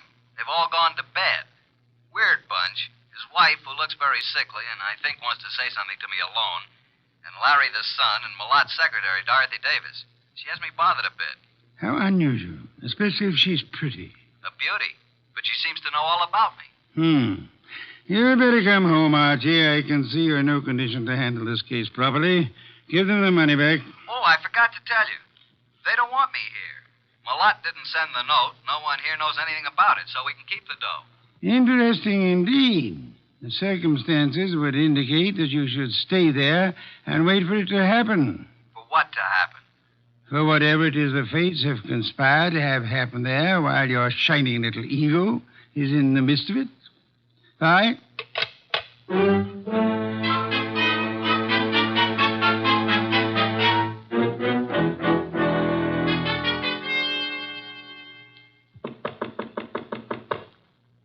Who is it? It's Archie Goodwin, Mrs. Malott. Come in. Come in, please. I saw you give me the eye when I was about to leave. I've been waiting till I felt sure they were all asleep. Now, what's up? I wrote you that note. I sent for you. How do I know that? Old man Jenkins is a scissor and knife sharpener who happens along every month or so. They wouldn't know him. I put 5 $100 bills in the envelope. Okay, why? My life is in danger. I've been threatened. I received 3 notes through the mail. They were all postmarked in New York City. Could I see them? Here they are. All typewritten. The first one reads, "There is no love for you in Grey Gables." The second, "Why stay on in the face of death?" And the third, "The time is shorter than you think." Do you think this is an inside job, Mrs. Malott? Well, at first I didn't. But lately I've come to think it is. What caused you to think that? For some time I've been having severe spells. I thought it was indigestion. But then it occurred to me that I always broke out in cold perspiration. I was left horribly weak and terribly thirsty. Thirsty? You fear you're being poisoned? Yes. And since the thought came to me, I've been living in fear. Fear of every bite of food or drink. It's so shattered my nerves that I have to take these yellow sleeping capsules to even close my eyes. Well, as your husband and his secretary and your son Larry... Larry is my stepson. Which one do you suspect? The secretary, Dorothy, or my husband, or both. What's the motive? Oh, they're in love. She's been here over 2 years, and they've spent most of their time together. The idea never occurred to me till last week. And when I watched them, it was quite obvious. Anybody else know about these 3 notes? Oh, no. Then I'll keep them for a while. Good night, Mrs. Malott. And don't worry.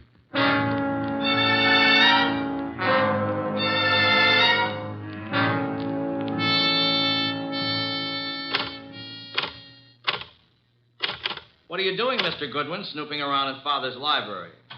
Well, Larry, I was just trying to find out if this Remington was the machine you used to type those notes. What? What notes? The notes you sent your stepmother. Why, I don't know anything about any notes. Then why were you so startled? I'm not startled. I just, why would I threaten her? So you do know about them. I didn't mention the contents of the notes. I just happened to see them on the table in her sitting room. You don't care too much about your stepmother, do you? Oh, she's all right. You don't care too much about Dorothy either, do you? I certainly don't. Why not? Well, I don't like her tactics, making a fool out of my father. If anybody here sent those notes, she did. You think Dorothy would have a motive? I certainly do. Of course you wouldn't have a motive, would you? No. Well, I'm inclined to think you would.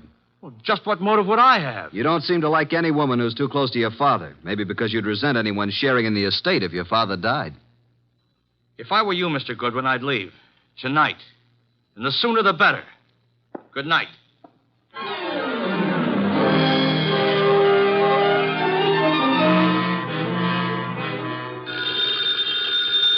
Oh, Archie. Archie. Oh, confounded boy. Yes, Archie? You have the wrong number. This is Sherlock Holmes speaking. Why don't you go to bed like the others? You don't have to push it. It'll happen. Eva Malott thinks she's being slowly poisoned. Suspects her husband and his secretary. She could be right. What are the symptoms she suffers? Gastric disturbances, weakness, thirst. Indeed. What about the son? Have any ideas? He doesn't like his stepmother and is decidedly against his father's secretary, Dorothy. He knew all about the notes Mrs. Malott had received, saw them on her dressing table. He believes Dorothy's the culprit. Then I should say that Dorothy should be the next on your list. You can say that again. Be careful, Archie. Use your head this time. Incidentally, Larry advised me to leave the place tonight. Bit of a threat it was, too. What shall I do, Mr. Anthony? Do nothing. The trouble will come to you. Bye.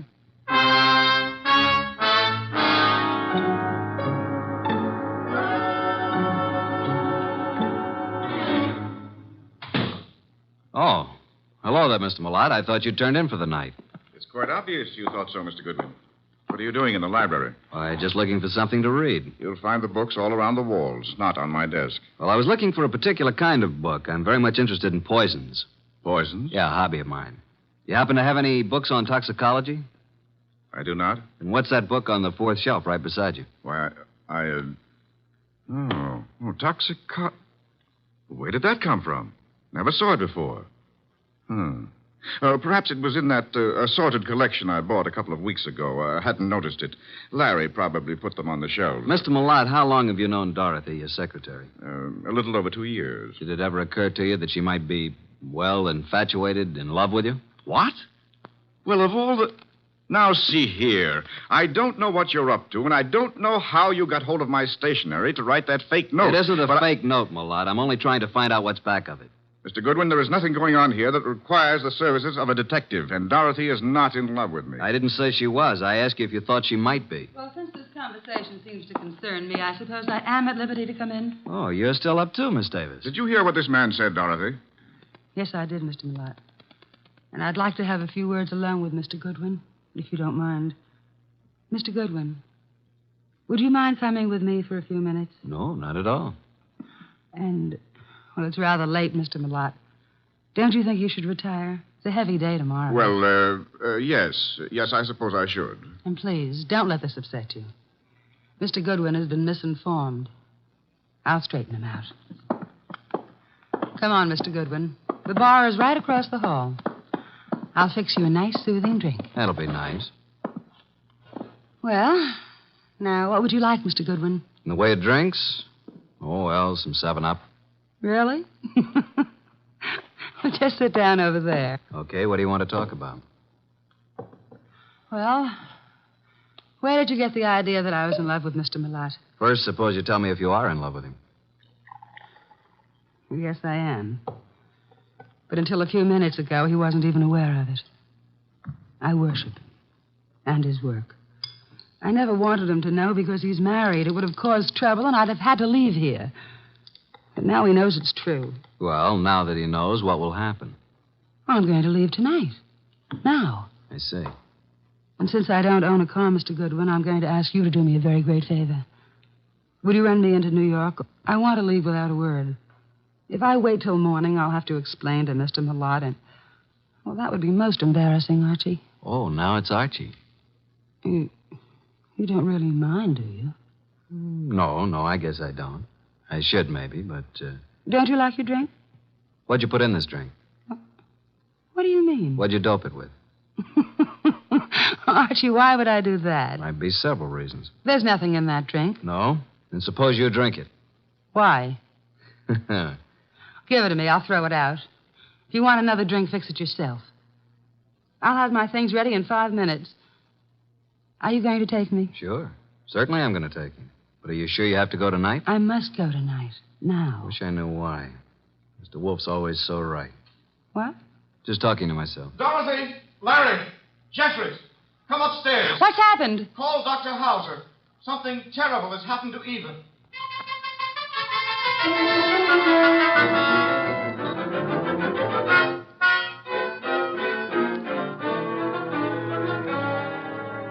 Well, Dr. Hauser? Ah, poor Mrs. Malott. No, there's nothing to be done now. It's all over. Eva. Eva. You'd better lie down, Mr. Malott. I'll phone and take care of everything.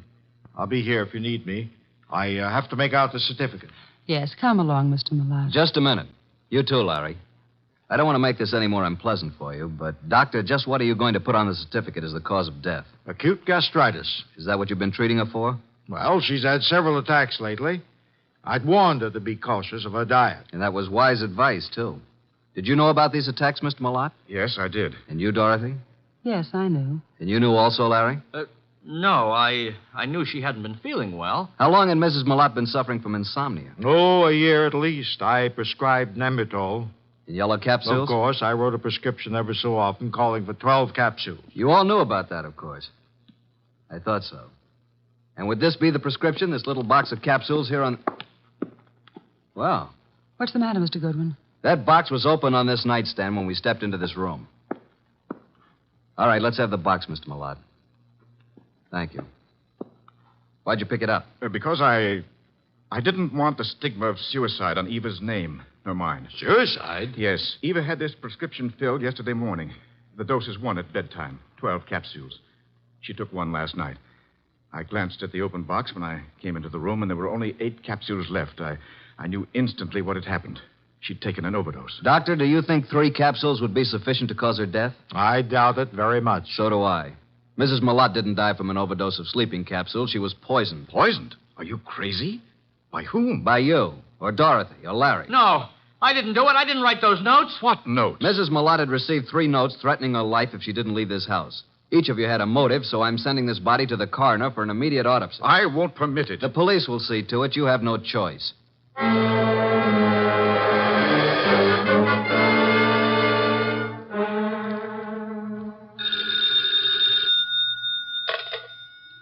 Yes, Archie. What now? Do you know who did it? How do you know anything's happened? Let us call it extrasensory perception. Well, Mrs. Malott was right. She's dead. Her doctor knew nothing about the spell she was having as being caused by anything but indigestion. How about an autopsy? It's all in the works. Looks like a metallic poison, all the symptoms. Oh? Did you search the house carefully for such a poison? I did. And I'll check the drugstores in the morning. Somebody in that house will purchase some poison. Let me know when the autopsy report is in. Right. Let's see now. We have Mr. Malott, Dorothy Davis, and Larry the son. He's Mr. Malott's son, but not the child of Eva Malott, remember? Yes. Is it true that Dorothy is in love with Malott? Yeah.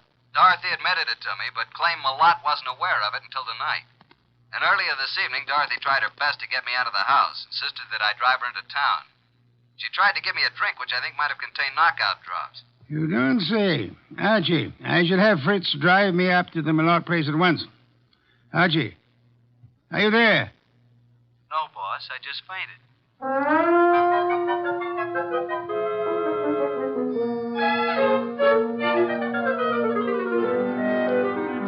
And that, Mr. Wolfe, is most of the story up to now. Very interesting. Yes, indeed. But it isn't true. I did not put anything in Mr. Goodwin's drink. Then did you ask him to take you into town? Yes. And I might have been found in a ditch. Oh, it's ridiculous. Why did you try to get Mr. Goodwin to take you to town? Because I felt it would be too embarrassing to remain until morning. Maybe you'd already given Mother the big dose of poison and wanted Goodwin out before it was discovered. Wait a minute. Now, Mr. Malott, you claim that you knew nothing about Dorothy being in love with you. Should we believe that? You can believe it or not. Dorothy had a motive to get rid of Mrs. Malott. It seems that Mr. Malott had one, too. And so did Larry. What? You admitted to me that you didn't like your stepmother.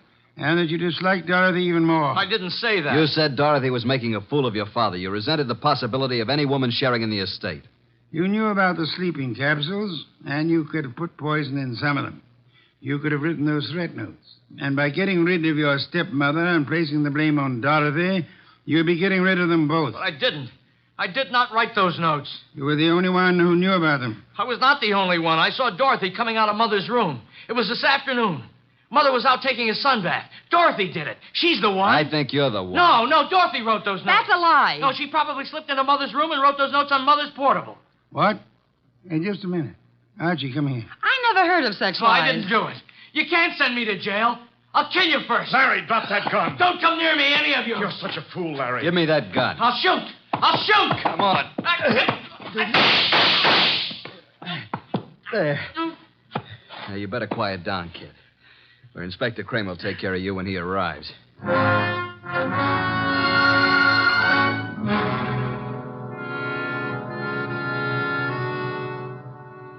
Well, Mr. Wolfe, what goes on here? Where's Goodwin? I sent him upstairs, Inspector Kramer, upstairs to Mrs. Malotte's room to check on something. Here he is. Yeah? What have you been doing, Goodwin? This, Inspector, is the pièce de résistance. This is what Mr. Wolfe has been waiting for. This little black box contains a typewriter, a portable noiseless Remington. Mrs. Malotte's typewriter. What? I didn't even know she had a typewriter. Larry knew she had one. And this is undoubtedly the very typewriter the threat notes were written on. All three of them. You were right, boss. Oh, I knew she had a typewriter, but I didn't write those notes. Oh, shut up. Archie, how do you know the notes were written on this typewriter?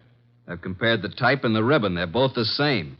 These notes were written on this Remington. It was Dorothy. Larry, I don't believe a word you've been saying. Dorothy couldn't possibly be guilty of such a thing. If anyone is guilty, you yourself certainly have all the earmarks. Everybody's against me, even my own father. But I'm innocent, I tell you. Let me get it. I think I know who it is. Hello? Yeah, just a second. You better take it, boss. Wolf. Oh, yes, go ahead. Let's have it. Yes? He's here, but he won't mind. Yes? I see. Uh-huh. You just finished? Oh. Good. Right. Bye. Was it the coroner? The coroner, reporting that poison was found in the sleeping capsules. And the body. Did they find poison? They did. You were right again, boss. I'm going up to Mrs. Malotte's room for a while. I want you to come along with me.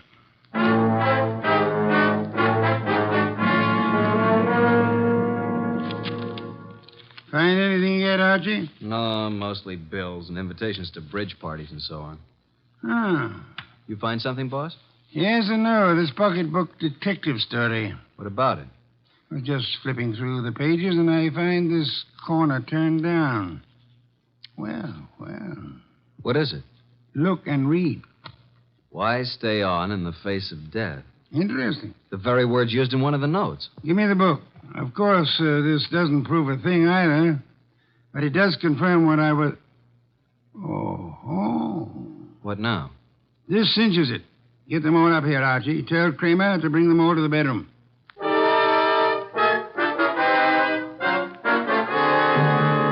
Mr. Wolfe, what now? As you all know, Mrs. Malotte was poisoned by someone who had an opportunity to put it in the sleeping capsules. Someone in this household. Yeah, but which one? The kid? I never bought any poison in my life. Be quiet, will you?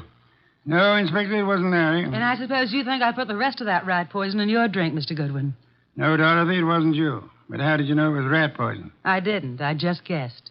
I can think, too. Then if it wasn't Dorothy or Larry, you must mean me. No, Mr. Lott? No, wait a minute. It had to be somebody. Yes.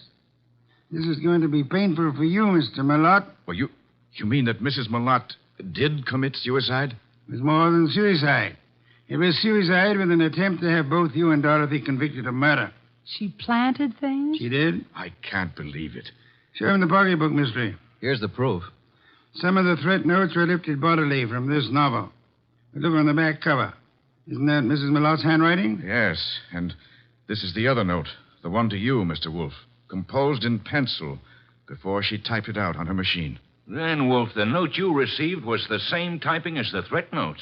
See for yourself, Inspector. Then why the dickens didn't Archie compare them right away? Just one of those things, Inspector. There are times when even a good detective is a bit on the, shall we say, dull side. Don't you find that often true, Inspector?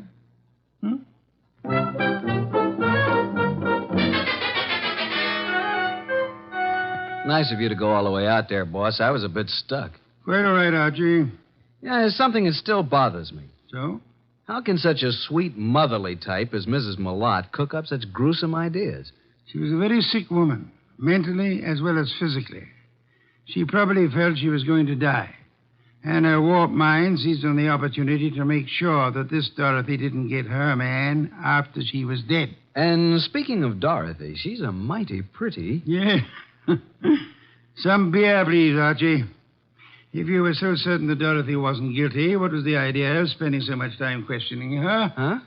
Why, I... Never mind the raised eyebrow department. Answer the question.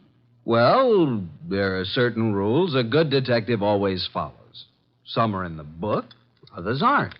You mean there's nothing in the book which says a good detective shouldn't spend a few minutes with an attractive brunette, even though she is a murder suspect?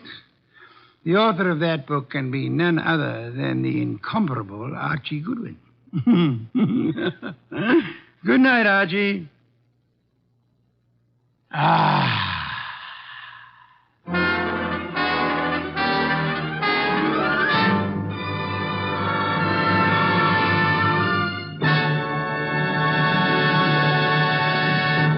You have been listening to The New Adventures of Nero Wolfe, starring Sidney Greenstreet.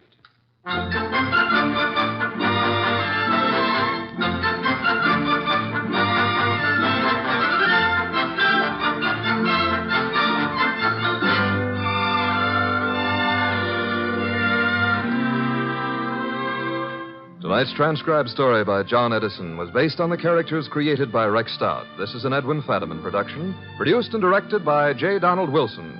In the cast were Harry Bartell as Archie Goodwin, and Gene Bates, Irene Winston, Ted Von Eltz, Jerry Hausner, Vic Rodman, and Bill Johnstone. Next week at this same time, Nero Wolfe and Archie will bring you the case of the shot in the dark. Don Stanley speaking. 3 chimes mean good times on NBC. There's music in the air tomorrow evening, music and fun, brought to you by Dennis Day, Judy Canova, and Grand Ole Opry. Charming and boyish Dennis gets himself tangled in another bewildering situation, while Judy Canova gets together with her comedy pals for some mountain-style goings-on. And Saturday also means a kilocycle trip to Nashville for Grand Ole Opry. Friday's fun includes Sam Spade and, of course, the magnificent Montague on NBC.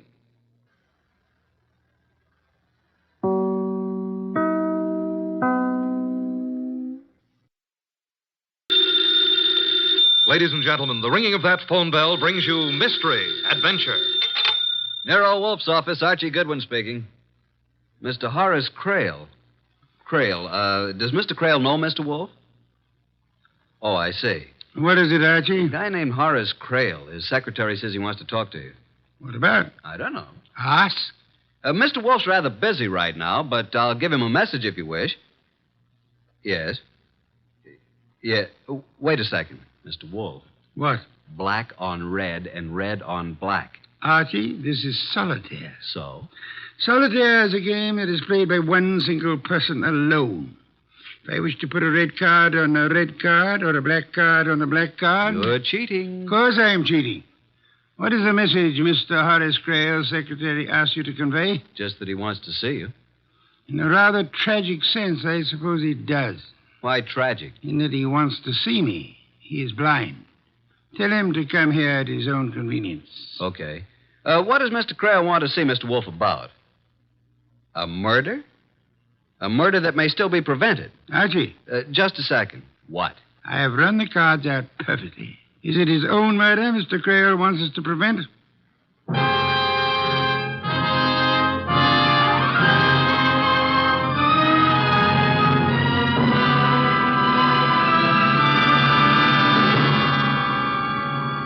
Ladies and gentlemen, it's that renowned genius who is the bulkiest, most ponderous, and most brilliant detective in the world. Yes, none other than that chair-borne mass of unpredictable intellect, Nero Wolfe, created by Rex Stout and brought to you in a new series of adventures over this NBC network in the person of Mr. Sidney Greenstreet.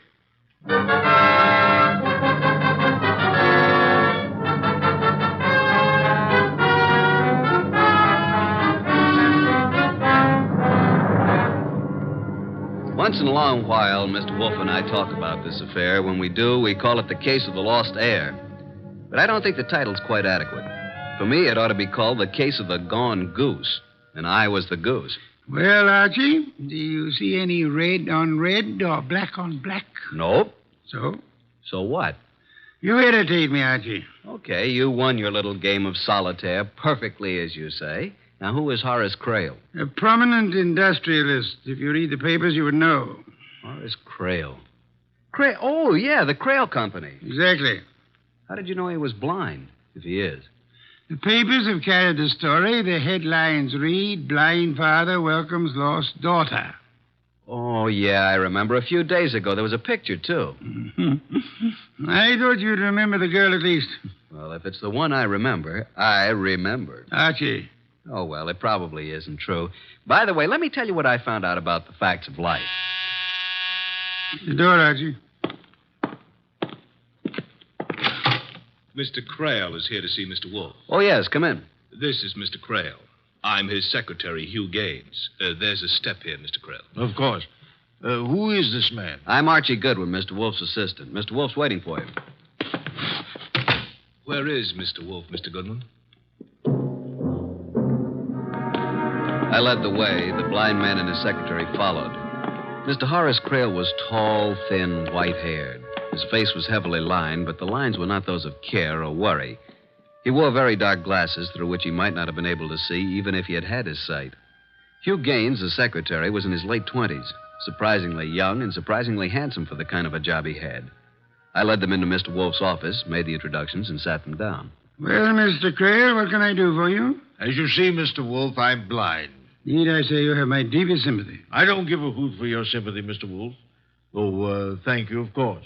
I mention my condition merely because it affects the position in which I find myself. Go on. You. Yes, Mr. Crail? Tell Mr. Wolfe about my daughter. Oh, incidentally, Mr. Wolfe, I asked my secretary to do this because in this way you will get a first-hand account. Now, let's see. A few days ago, Tuesday to be exact, at about 3 o'clock in the afternoon, a young woman walked into the house and said she wanted to see her father. I spoke to her myself. She said her name was Magda Crail. I asked her certain questions. Why, Mr. Gaines? He asked her questions because he thought, and I thought, that my daughter died 13 years ago. Oh, either the girl who came back to me is my daughter, or she is an imposter, and she belongs in jail. Is there any doubt in your mind about it? Of course. That's why I'm here. On the telephone, you said something about preventing murder. Well, I have a stepson named Anthony George to whom I intended to leave my money, not because I liked him. Simply because I had nobody else to leave it to. Except your daughter. Except my daughter. If she is my daughter. We were talking about murder. I was talking about my daughter and my stepson. Same thing, I take it. Maybe, possibly. I don't know. Mr. Crail. Yes? I am not a wealthy man, but I'm certainly able to make ends meet. Yeah? What do you mean? Explain, Archie. I think Mr. Wolfe means that if you don't want to be frank with him, he'd rather not waste his time. Mr. Wolfe, I apologize if I've seemed to spar with you. Phooey. See, a blind man can only judge by what he hears and smells and feels. So? No, I must be a little more cautious than I would have to be otherwise. I'm sorry, Mr. Crail. Patience is not one of my virtues. Now, about your daughter, or your non-daughter.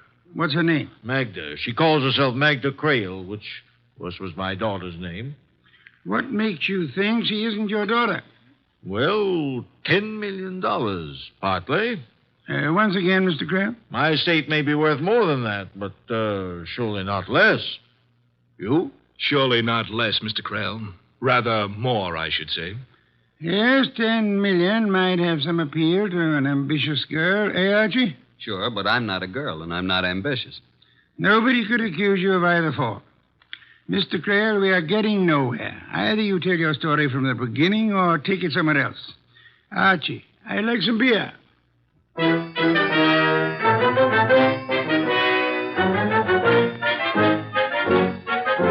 When I went out for the beer, the kitchen was a mess, and incidentally, I saw what was being prepared for lunch. When I got back to the office, Mr. Crail and his boy were gone. One beer for Mr. Wolfe. What happened? What took you so long, Archie? I had a sandwich. And spoiled your lunch. You know what you're having for lunch? Of course. I planned it. Baby octopus. Delicious. I'll take your word for it. What happened to the blind tycoon? Get your book, will you, Archie? I want to give you a few notes. Oh, just a second. Okay. Item. You needn't repeat everything after me. Yes, master. Item, Horace Crail was born blind. Item, his wife and their 6-year-old daughter, Magda, disappeared in their private plane 13 years ago. Magda returned last Tuesday. Item, no matter what he says to the contrary, Horace Crail is afraid he's going to be killed. I think Mr. Crail is right.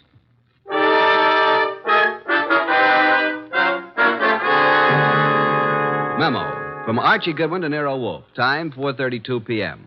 The notes you dictated on the Crail case are on your blotter, 3 pages of them. You are with your orchids. I am on my way to the Crail domicile to meet the other characters in this turgid drama. As per instructions, I will bring them here if possible. Love, Archie.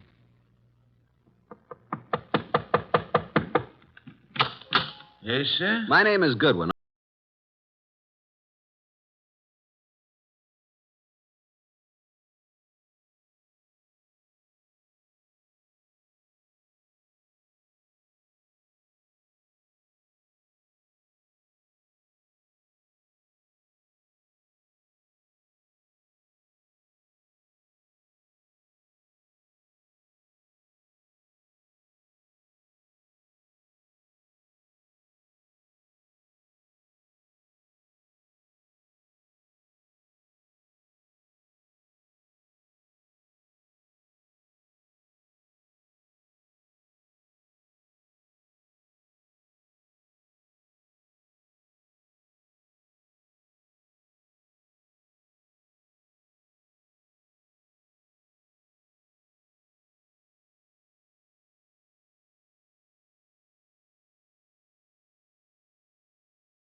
Goodwin. Archie.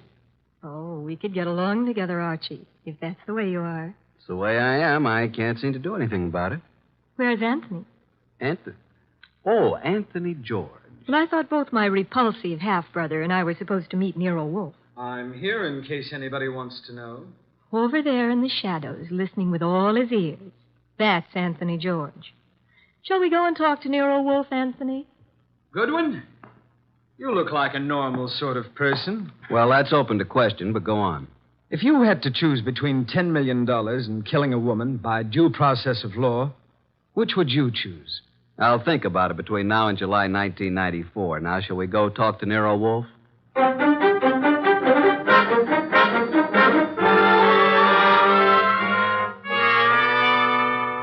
Miss Crail. Yes, Mr. Wolfe.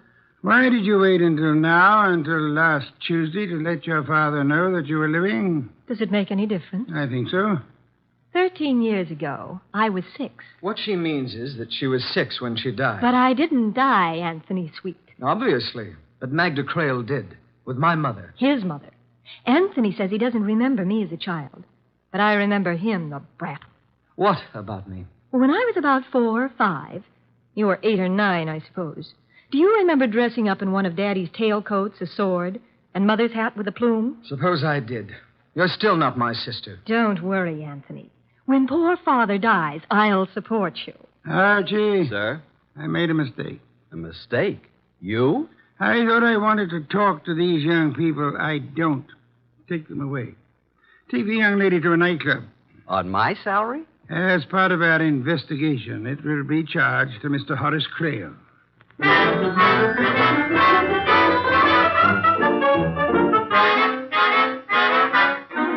was no hardship at all. In fact, it was a pleasure. We dropped Anthony George off at the Crail place, and Magda and I went on. And on. You're a wonderful dancer, Archie. You can't make enemies that way, honey. Archie, why did Mr. Wolfe want you to take me out? To find out whether you really are Crail's daughter. How did he expect you to find out? I don't know. Do you think he knew? He probably had some idea, but I don't know what it could have been. Honestly? Honestly. Archie, do you think I'm telling the truth? No. But wait a minute, baby. I don't think you're lying either. I just don't think. Give me my handbag, Archie. Thanks. I've got something here that might interest both you and Mr. Wolfe. Here. Those are snapshots that were taken of me before I was 6. Ah. Yeah, cute. Now look at me. Beautiful. Beautiful. Can't you see those pictures are of me? Kids that young all look the same to me, but suppose they are pictures of you. What of it? Well, just this. I found them in one of Mr. Crail's old photograph albums. My father, I mean. Oh, here's something. The one lying on my tummy on the white bearskin rug. All babies get their pictures taken that way. Here, give it to me. Wait a second. What's this mark under your shoulder blade? It's a little birthmark, like a strawberry. Yeah, it's clear. Look, honey, Why are you so interested in babies, Archie? because I always thought I should have been a mother. Now, look, have you still got that mark on your back? Of course. At least I suppose so. They don't go away, do they? Where are you going? I'll be right back.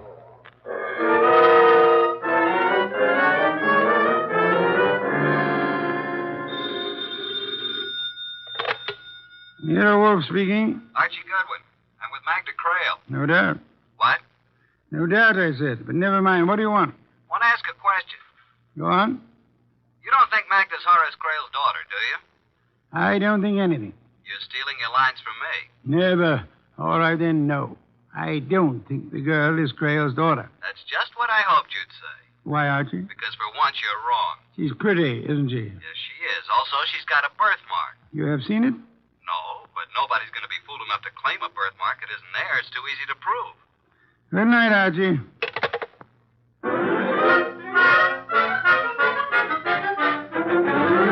I thought you deserted me, Archie.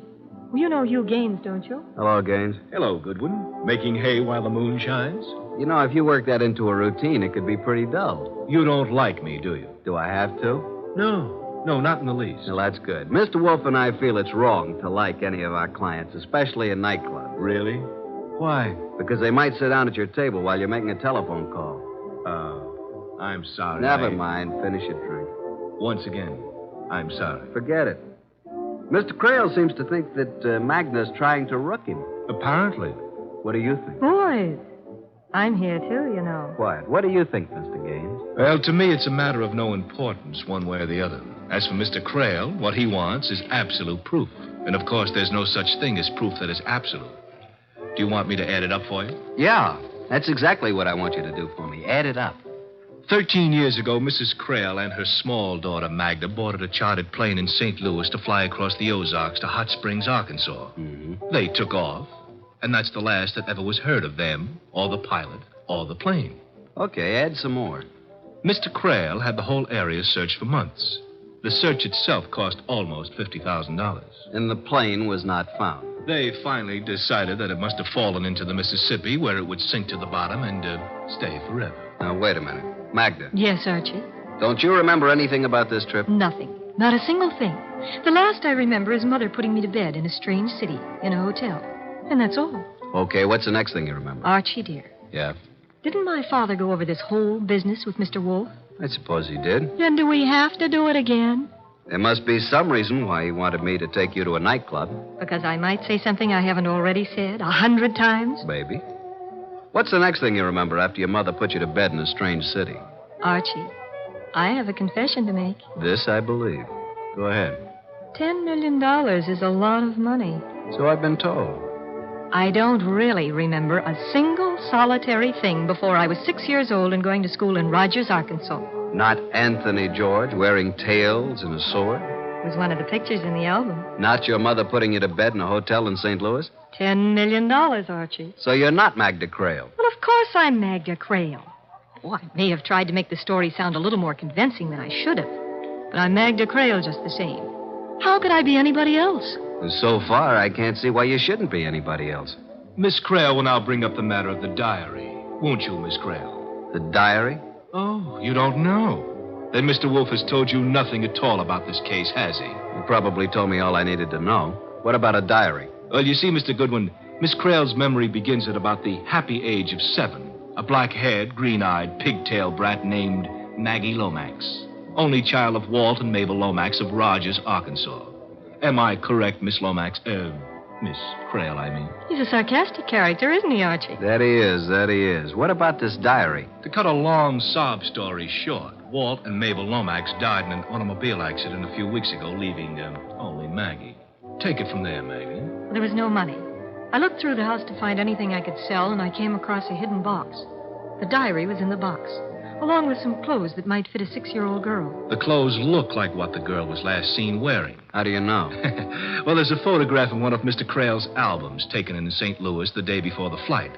But for $10 million, those clothes could be reproduced, stitch for stitch. Archie, dear. Take him out in the alley. It would be a pleasure. Oh, now, wait a second, Archie. With one arm tied behind you, I think you could probably beat me into a pulp. Is it all right if we don't prove it? We were talking about the diary, Archie. Okay, what about it? Archie, I don't even claim the handwriting is mine. What's handwriting when you're 6 years old? Still, the first page is one of those things that has name, name of parents, home address, and like that. Color of hair, eyes, you know. Sure, I had one myself. Certainly. Every child had one. One or a dozen. Maybe they still do. You fill in the first page, and then you never write another word. Honey. They were cheap. I doubt if they cost a quarter, and there was a place that said, my first date, favorite pastime. Look, baby. Oh, he calls me baby, Mr. Gaines. Yes, I noticed that. I think he'd believe your story no matter what you told him. Get lost, will you, Mr. Gaines? What's that? Get lost. Drop dead. Turn blue. Well, I can take a hint. Good night, Archie. And Miss Lomax. Prissy, isn't he? Prissy is the word. He doesn't seem to believe your story. He believes what he's told to believe. It's his job. Sure. You believe me, don't you, Archie? Honey, you're beautiful, just the way you are. Now, let's talk about the diary. I hate you. I hate you, too. Shall we dance? The diary. Oh, dear. Where is it? Do you call this romance? No, I call it working overtime. Where is it? Here, in my handbag. Here. Push over. We look at it together. I'm not crowding you, am I? What's a little crowding? Cozy, isn't it? Now, look at the cover first. My diary, 1934. I suppose somebody gave it to me for my 6th birthday. Let's just not suppose anything, shall we? All right, Archie.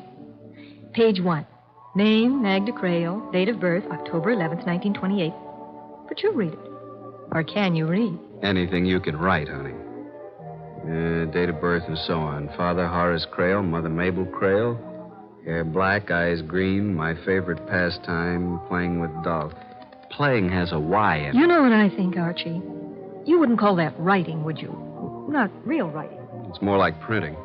I think my mother guided my hand when I wrote that. Yeah, that's the way it looks, all right. Well... Dance now? Dance now. While we danced, while I held that disturbing girl in my arms, I tried to believe the case was just as simple as it seemed. Somehow she'd survived a plane crash, a head injury, and then a normal life with a couple who naturally wouldn't tell her that she wasn't really theirs. I tried to believe it. I was trying hard when... Archie, don't look. There's Anthony George. Oh, yeah, alone in the corner. You've had a lot of experience, Archie. Do you think he's a killer? A what? Do you think he'd commit murder? I don't think anything about him, but why should he? For $10 million? I see what you mean. Are you worried? Not with you around, Archie. Not with you around.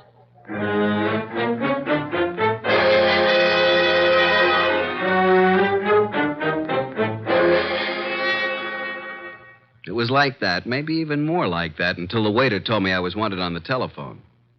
I asked her to keep the table warm, that I'd be right back. Hello. This is Archie Goodwin. Archie? Oh, hello, Mr. Wolfe. I've been talking to Mr. Creel. Wonderful. Little less humor, perhaps? Okay, what about Mr. Creel? He showed me some pictures of his daughter. Baby pictures? Unfortunately. Some of the pictures were missing from the album. Those are the ones I've been looking at. Archie, I'm interested in that birthmark. So am I. Do you think you could persuade the young lady to have a picture taken of her back undraped? Wait a minute. Just one moment, please. Well? You mean that? Clear picture in a bright light. How would you like her posed, Mr. Wolfe? I am not amused, Archie. Okay, I'm sorry. All I want is a clear, sharp, focused picture of that birthmark. And I expect you to get it for me. Good night, Archie.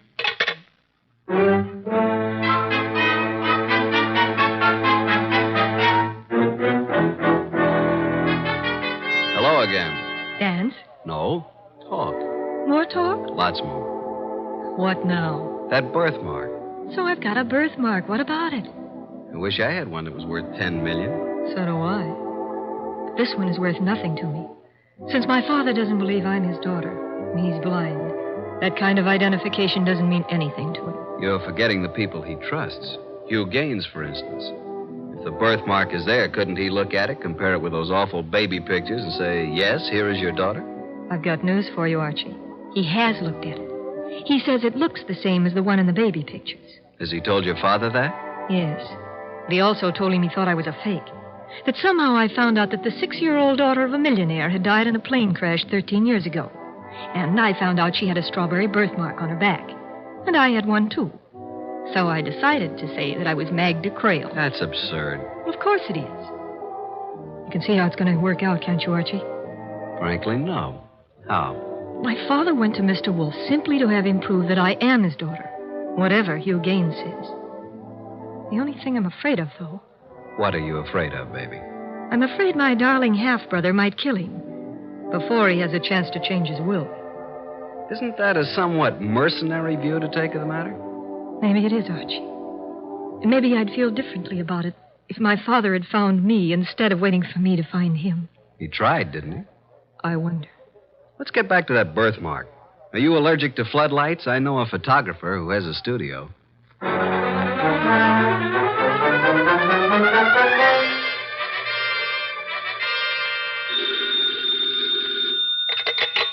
Confound it, Archie. How did you know it was going to be me? Because nobody else would dare to call me this late. What do you want?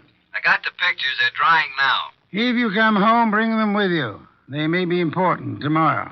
Have you heard that Horace Creel was murdered? No. How? Who? Where? Tomorrow we'll talk about it, Archie. Good night.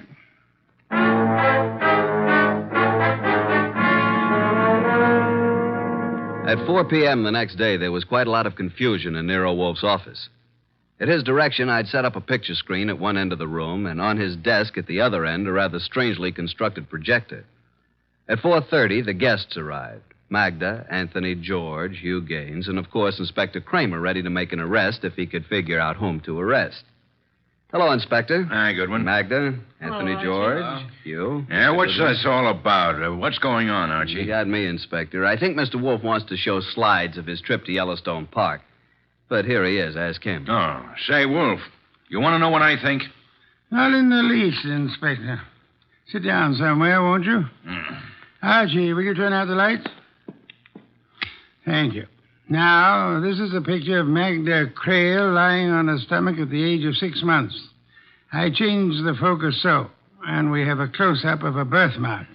A smooth discoloration that looks as if it might have been painted on. Now, look, Wolf, you said if I came here, you'd give me the guy who killed Horace Creel, and you show me a picture of a baby's back. Inspector, if you open your mouth again, I may not keep my promise. Go ahead. While we look at this enlargement of a birthmark on baby's back, let us remember that the late Mr. Horace Creel was blind and never saw it. So what? What's he getting at, Goodwin? Inspector, if I knew, I'd tell you. Listen. Mr. Creel had a trusted secretary, Hugh Gaines. I'm here. Of course, Mr. Gaines had a brilliant idea. He knew the tragedy of Mrs. Creel and her daughter, and he decided to bring Creel's daughter back to life. What makes you think so, Mr. Wolfe? You had access to the photograph album, and only you. Oddly enough, Mr. Creel didn't even know his daughter had a birthmark until you told him. That may be true, but what of it? It's unimportant. Now I want to show you another picture. Archie, explain this picture, will you? Reading from left to right, this is a picture of Miss Creel's back. Very pretty, too. As you can see, there is what appears to be a small birthmark somewhat under the left shoulder blade. I change focus, and as it becomes larger... That's not a birthmark. That's tattooing. You can see it. Tattooing, of course. And Mr. Gaines had a brilliant idea.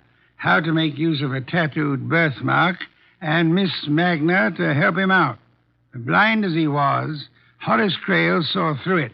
That's why Hugh Gaines had to kill him. No, you don't, Gaines.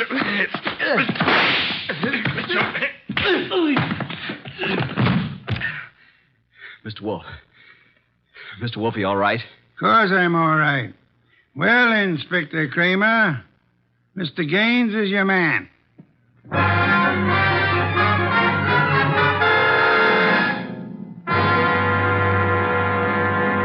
Another bottle of beer, please, Archie. It's right there in front of you. You know, I was thinking. A girl can get herself tattooed, can't she? Is that a crime? What does it prove? Archie. Have I ever told you I love you? I'm going to bed. Good night, Archie.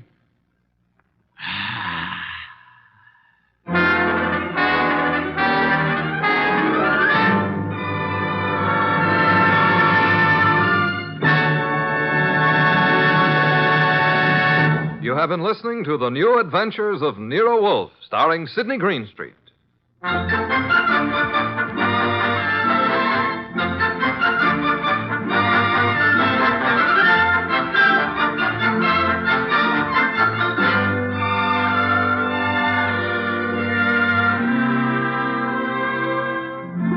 Tonight's transcribed story by Mindred Lord was based on the characters created by Rex Stout. This is an Edwin Fadiman production, produced and directed by J. Donald Wilson. In the cast were Harry Bartell as Archie Goodwin, and Martha Shaw, Vic Rodman, Peter Leeds, Gray Stafford, and Bill Johnstone. Next week at this same time, Nero Wolfe and Archie will bring you the case in room 304. Don Stanley speaking. 3 chimes mean good times on NBC. This Sunday, the glamorous and unpredictable Tallulah brings you another hour-and-a-half broadcast of The Big Show, starring Fred Allen, Judy Holliday, Joan Davis, Fran Warren, and many more.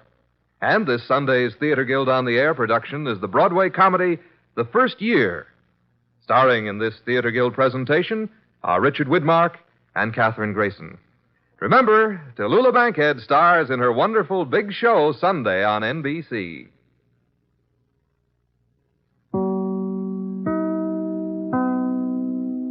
Three chimes mean good times on NBC.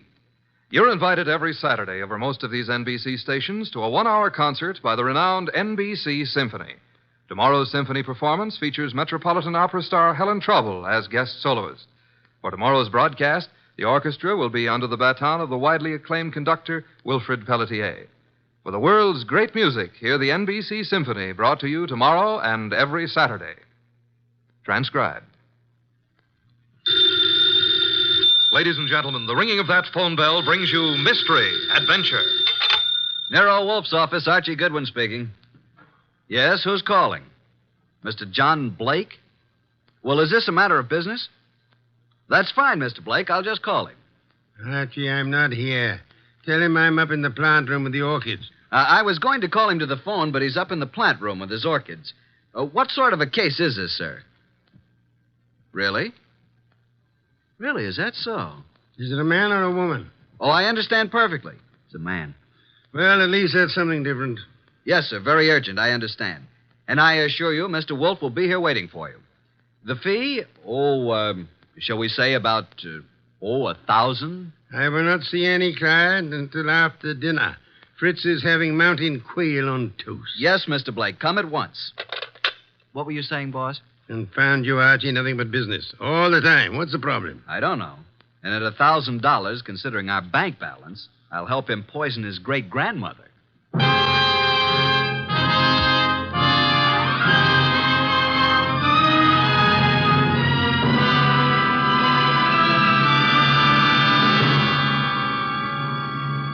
Ladies and gentlemen, it's that renowned genius who is the bulkiest, balkiest, most ponderous, and most brilliant detective in the world.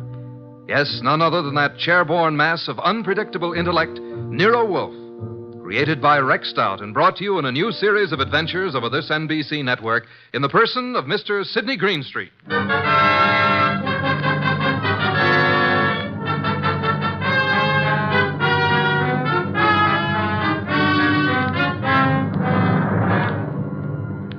What we chose to refer to as the case of the hasty will began, of course, with an urgent phone call from the mysterious John Blake.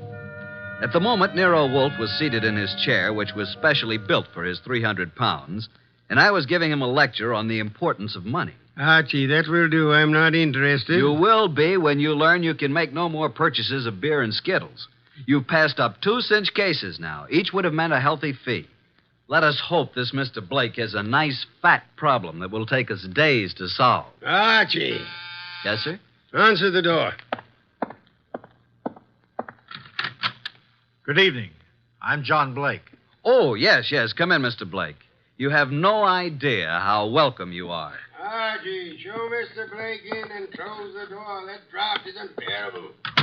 This way, sir. Mr. Wolfe doesn't care for anything resembling air. Oh, I'm Archie Goodwin. Good evening, Mr. Blake. Mr. Wolfe, I have a little business for you. Now, before you say anything, I know you're not a lawyer. I'm not a member of the bar, let us say, Mr. Blake. Of course. What kind of business, Mr. Blake? I have here a short will, which I have typewritten myself. I haven't signed it yet. Also, I have here a sealed envelope containing a letter which I want you to be prepared to deliver to the addressee. A will and a letter. Very well. Yes. Do you know who I am? Seems that I've certainly seen you before. Same here. I just can't place you. Well, I'm John Blake, president of the Plymouth Building and Loan. Oh, of course. I've seen your picture many times. You have a staff of the best attorneys in the city, Mr. Blake, and this is most assuredly the business of attorney. Perhaps. But in this particular instance, I wanted an individual who had no interest in me, nor previous knowledge of my affairs. I see.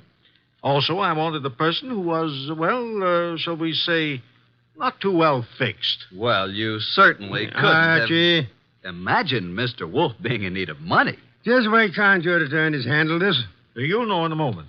But when I leave here, I want you to forget the whole thing, for the time being. Indeed. You have said it. Here's the will. You may read it. Archie. January 25, 1951. To my daughter, Anita Blake, I do hereby bequeath all my property, personal and real, including the portrait painting of her mother, my dear deceased wife, Marcia Blake. This will supersedes any and all instruments previously drawn. So, simple enough, isn't it? That's all. Now, the pen, please, and I'll sign it. Now then, you sign as witness, Mr. Goodwin. You retain the will, Mr. Wolfe, and the envelope here, which is addressed to Hilary Blake, my brother, who is now living in this city. Your brother? He's just recently returned from 25 years in Australia. Though Hilary has written me several times, I have not favored him. We've been estranged these many years over, a certain unpleasant situation which this enclosed letter will clear up. Are you in fear of your life, Mr. Blake? Murder? No, Mr. Wolfe. There was a time, yes, but, not now. You will know what to do with the will and the letter, though, when the time arrives. Now, as to your fee, you said, $1,000? Well, we usually receive... $1,000 will do. Well, here's a check, all made out.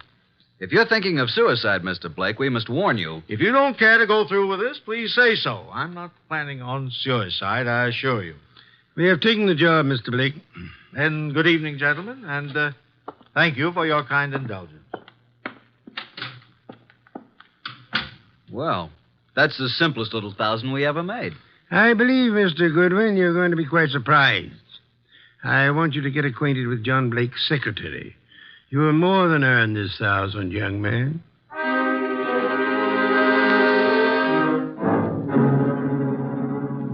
Archie.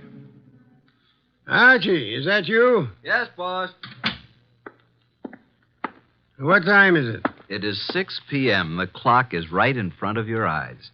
I'm thinking, Archie, it's very interesting. Very. An entire day has passed since the visit from John Blake. Did you learn anything from Blake's secretary? I did. He left his office late yesterday, she said. His daughter Anita is quite upset because he didn't come home. Check his club? Yup. I didn't talk to the daughter, but I learned that she's engaged to a young fellow named Wilbur Martin. She told the secretary that her father had been acting strangely of late, a bit morose. And what does the daughter feel has happened? Anita's afraid he's been kidnapped. You haven't met nor talked to any other than the secretary? Not yet. And so far, no one's called the police. Good. We must, for the time being, prevent that. What did you learn of Blake's brother from Australia? He's been here only a year. They've met only once or twice since his return. The secretary thinks the breakup was because of their love for the same woman. Hilary became very wealthy in Australia. Very well, Archie. It is time for you to visit Miss Anita Blake at her home. I'd love to, boss. She's a mighty purty gal. Phooey. Archie, you can do me a great service. Anything. Be sure to close it tightly as you leave. Close what? The coal chute, of course.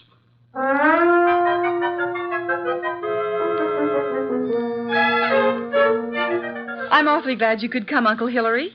Wilbur seemed to think you might know something about Father's disappearance. No, I don't know, Wilbur. I'm just as nonplussed as you are. When did you see your brother last? Oh, it's been 4 or 5 months. Why? Oh, I just wanted to know. What do you two think has become of him? Surely you know his recent actions better than I. Well, at first I thought he'd been kidnapped. Now I'm afraid it's suicide. Oh, I say, really now. Have you been putting such ideas into our head, young man? On the other hand, could have been murder. Indeed. Well, I suggest that the police be called. Hospitals, the morgue, every place. Have you thought of doing that, young man? I was going to. Oh, really? Then what are you stalling about? I'll just step into the library and do it myself. Oh, it can't be, Wilbur. It just can't be. Miss Blake, there's a Mr. Goodwin to see your father. Oh, I'll see him. Thank you, Miss Blake. I'm Archie Goodwin. This is my fiancé, Mr. Wilbur Martin. Mr. Martin? How do you do? What is it you want, Mr. Goodwin? Is your father here, Miss Blake? Why, no. No, he isn't. What is your business, Mr. Goodwin? Why do you want to see Mr. Blake? As a matter of fact, I don't really want to see Mr. Blake because I don't think he's here. I came to see Miss Blake. Just who are you? I'm a detective. Police? Private investigator with Nero Wolfe. John Blake has disappeared. I know you're trying to keep it out of the press because you think he's been kidnapped. We have called the police. Oh, what do you think has happened to my father? I think he's dead. Oh, dear. Why do you think that? Yes. Just what do you know, Mr. Goodwin? Oh, Anita, I want to ask you a few questions. I think it's advisable. Mr. Blake. Yes? I thought you were done for. That is. I don't think I. This chap is a detective. I'm sorry about this, Mr. Blake, but curiosity got the better of me. I hope I haven't wrecked things. What are you talking about? You remember the agreement. What agreement? Mr. Goodwin, do you know who you're talking to? Why, yes, John Blake. Oh, no, Mr. Goodwin. This is my Uncle Hillary, my father's brother. Hillary? Hillary Blake? Yes, my father's twin brother. John and Hillary were twins. Of course. That's news to me. I didn't know that. What did you know about him? Well, now that I look at him, now that I can recall his speech, there is a difference. And now, why do you think John Blake is dead? I've just come from police headquarters. You mean he's been murdered? No. From all indications, he's committed suicide. Suicide? Are you sure? Poor father. Oh, I was afraid of this. This morning, a hat and an overcoat were found on the East River docks near Pier 9. In the coat was a typewritten copy of a will made yesterday. The hat bears the initials J.B. There was a will? Yes. Could you identify the hat and coat, Miss Blake? Well, yes, of course. Very well. Come in, Sergeant. This is Sergeant Hanlon. Miss Blake, do you recognize this coat and hat? Yes. Oh, yes, I do. They were father's. Oh, Wilbur. Suicide? I can't understand it. But the hat and coat are not conclusive evidence. What about the will found in the pocket? Show them the will, Sergeant. Read it, miss. You read it, Wilbur? To my daughter, Anita Blake, I do hereby bequeath all my property, personal and real, including the portrait painting of her mother, my dear deceased wife, Marcia Blake. This will supersedes any and all instruments previously drawn. But no signature. I have the original. Here you are. Where did you get this? Notice the signature of the witness? Archie Goodwin. You witnessed his signature? In Nero Wolfe's office. But Mr. Blake had his own attorneys. Nevertheless, he came to Mr. Wolfe to take care of the will. If we hadn't recognized him from his photos in the papers, I wouldn't have witnessed the signature. Anita, is this your father's handwriting? Yes. Yes, it's his, all right. But this still isn't proof that he's dead, nor that he committed suicide. No corpus delicti. And the body may not be found for days. But this evidence we have here certainly indicates that a body will be found eventually. Maybe not, Mr. Goodwin. It's possible they could have... What were you going to say? Nothing. Miss Blake, in a way, I blame myself for your father's death. How do you mean? I had a sort of premonition. It's obvious now why he came to Nero Wolfe. Is it? He wanted someone who didn't know him personally. His own attorneys would have been able to see through his plan and prevent his carrying it out. But he made a will. Why did he draw this new one? Yes, that's what I don't understand. Well, I still am not convinced that he committed suicide. Mr. Blake, here is a letter he asked to be delivered to you. Oh, well, now. Perhaps it will shed some light on the problem. What does it say, Uncle? Jove. It says, Hillary, 25 years now, jealousy and bitterness have kept us apart. I know why you stayed in Australia all these years. I know you loved Marcia. She was rightfully yours. But I loved her, too, and I couldn't go on without her.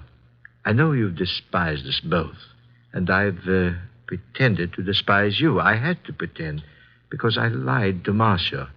I told her you were engaged to marry a woman in Sydney. Marcia was innocent. I was to blame. When Marcia died last year, and you wrote that you were coming back, I knew then that your resentment had faded, but I didn't answer you, and I've kept away from you because I couldn't face you. I've told you all this because things have happened, which you will learn soon enough, that have decided me to close my book and write fini. I have made a new will, leaving everything I possess to Anita. Anita is young, Hillary, and I beg you to watch after her as though she were your own, which, but for my selfishness, she might well have been. Forgive me, Hillary. Well, this certainly indicates suicide. But what does he mean by things have happened? That, Miss Blake, is the motive, for which we'll just have to wait. Yes, for that and the body.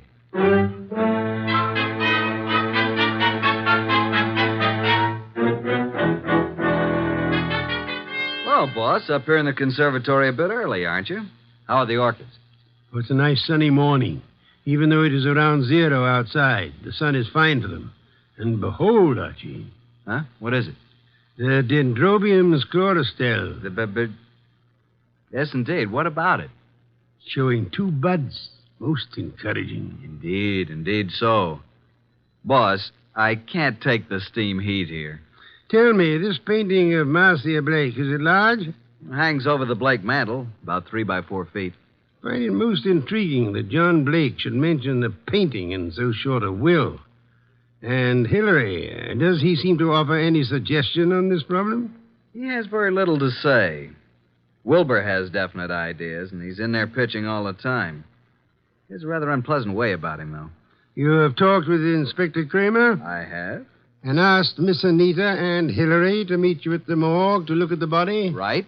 And I left Wilbur out of this gathering. This body is practically unidentifiable, huh? In Kramer's opinion, it is. After you're finished down there, I'd like to have a chat with this Wilbur Martin. Okay, but you'll get nothing out of him. I've tried. Archie, you're becoming so conceited. Soon I fear I'll have to fire you. If it were summer, I would forthwith resign. Run along and close our coal chute behind you.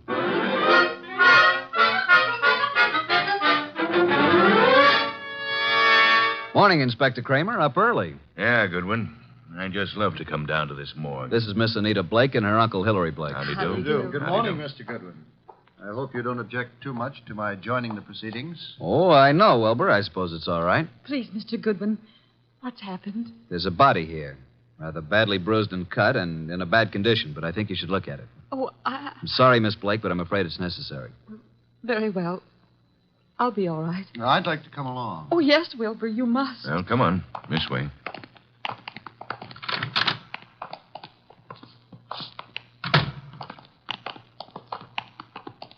Well, here we are. Wilbur. What do you say, Miss Blake? Now get hold of yourself, Anita. Please, you must. Yes. Yes, that's Father. And you, Mr. Blake? It's certainly hard to say. It looks as though it might be John. Was there no means of identification on the body? No jewelry or... Father never wore any jewelry. There was nothing but this suit here. Nothing in the pockets. That's Father's suit, all right. I know. Oh, why? Why did he do it? Come along now. That's all for today.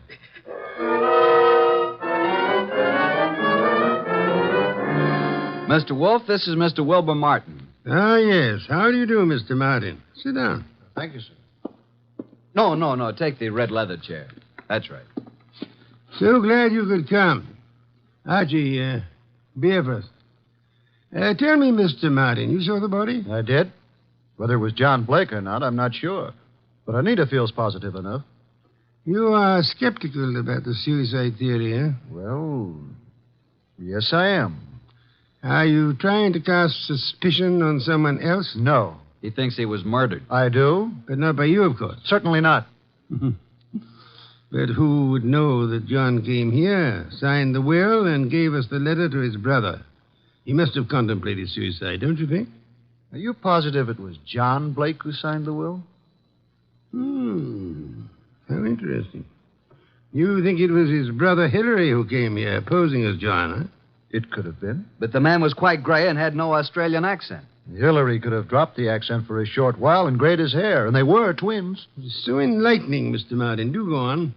After he left you here, he could have killed John and thrown him in the river, and left his overcoat and hat on the wharf. And why would Hillary kill John? Well, there may have been several reasons. Maybe because of Marcia. Well, several reasons. Tell me, did John Blake object to your engagement to Anita? No, why should he? I don't know. I merely asked. Anita Blake identified her father's handwriting. She identified the body. You still believe it's murder? Maybe she only thought it was his handwriting. You had best be careful, Wilbur. In trying to make a murder out of this, you might place yourself in a most unhappy position. I checked the letter and the will with papers at John's office, and the handwriting is identical, in my opinion. Maybe Hillary is clever at forgery. Maybe. Did you have the experts check the writing? Not yet. Then how can you tell unless you had a bona fide sample of Hillary's writing? I take it that you found a sample of Hillary's writing? Some letters from Hillary to John? Yes. I found a package of them in John's desk at his home. That, Wilbur, is most encouraging. Here they are. Several of them tied together. Some written in 1928 and a couple in 1948. Now, we'll tell you something. We never thought John committed suicide either. You didn't? No. And before you go, Wilbur, write your name here on this pad. Very well. Thank you so much. I hope we shall see you tomorrow.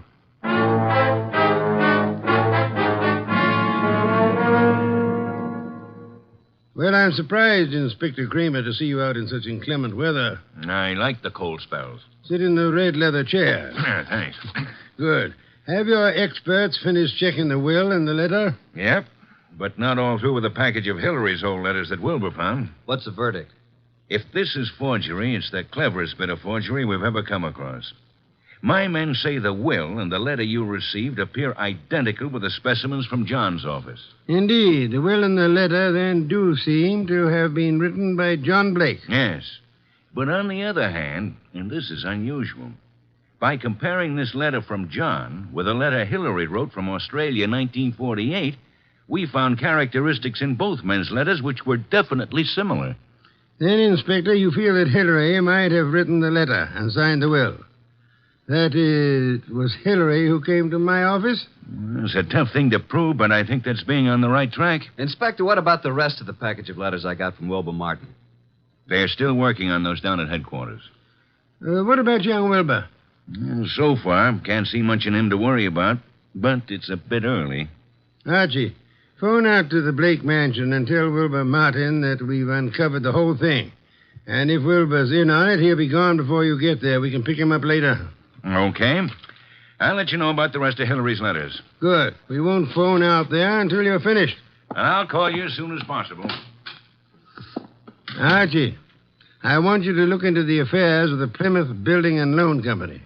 See what you can learn about the actual stability of the company. Okay. Boss, please put on your muffler and overcoat and open a window. A candle couldn't burn in this place. Yeah. I'm on my way.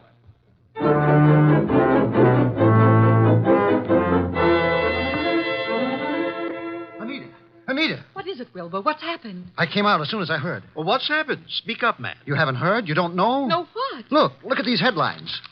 Plymouth Building and Loan crashes. Wilbur, what does this mean? It means your father embezzled the funds of the company and he has gone to the wall. What? Yes, close the doors. Oh, no, Wilbur, no, I can't believe such a thing. I'm sorry, Anita, but there it is in black and white. Then this is the motive for John's suicide. Why? Why? Because he knew he was caught. What else? He could have put the money back, couldn't he? Yes, but maybe he lost it by trying to make more to cover up the shortage. I don't think he lost it. You don't? No. Oh, nonsense. He must have. Else why would he kill himself? Maybe he didn't kill himself. Oh, this is awful. Oh, please, Anita, you mustn't worry.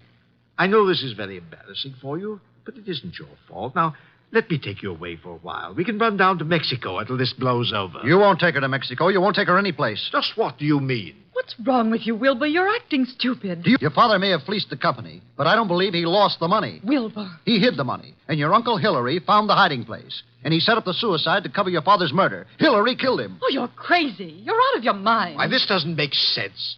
I have all the money I need. Yes, you have now. Pack your things, Anita. I'll phone the airport for reservations. You can't leave at a time like this. You won't leave this room. Do you know what can be done to you for threatening people with firearms? I'll call the police. You don't need to call the police. I've just talked to that detective, Mr. Goodwin. He's on his way here. The police have uncovered everything. I know you killed John, and you have the money. Wilbur, you're out of your mind. I know what I'm talking about. Get out of here. Get out. I won't leave. No one will leave till Goodwin comes.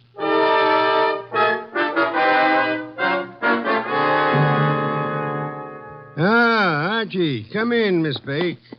Mr. Blake, Mr. Martin, glad you were all able to accept my invitation. You too, Inspector Kramer. Yeah, I know how glad you are I could be here, Wolf. Please be seated, folks. Hillary was going to Mexico on the next plane and taking Anita with him. Mexico? John Blake stole the money from the company, but Hillary found out about it and killed him. Mr. Wolf, this is utter nonsense. Mr. Blake, Inspector Kramer's handwriting experts have examined the will and the letter left with me. They have also checked them with your recent letters from Australia. Indeed. And your letters from Australia show a definite resemblance, having the same characteristics as the letter and the will you've given me. You mean you think that I signed the will and wrote the letter? Definitely.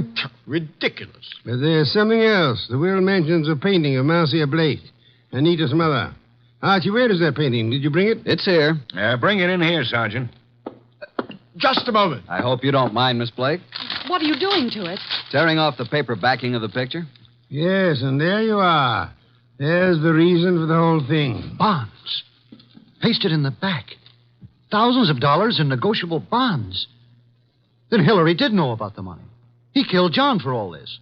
He had Anita order the picture to be credited for shipping. I did no such thing. Nevertheless, you didn't kill John Blake. Certainly he did. Look at these two letters from Hillary Blake to John here in America. What are the dates? September and November 1948. Those were supposedly Hillary's most recent letters to John. And look at these letters, June and July 1928. Notice any difference? All are signed by Hillary, but the ones dated 1928 are not at all like the ones written in 1948. Not the least similarity.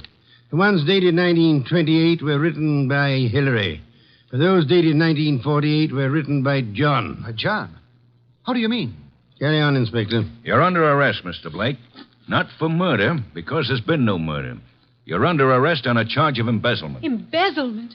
Oh, but how can And you, Miss Blake, are under arrest as an accomplice. What? I don't understand.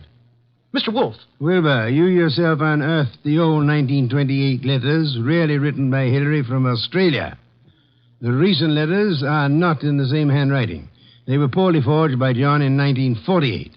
Furthermore, we checked with Australia and learned that Hillary Blake died in Sydney 10 years ago. And this man here is really John Blake, posing as Hillary to escape the penalty for looting the company. Anita.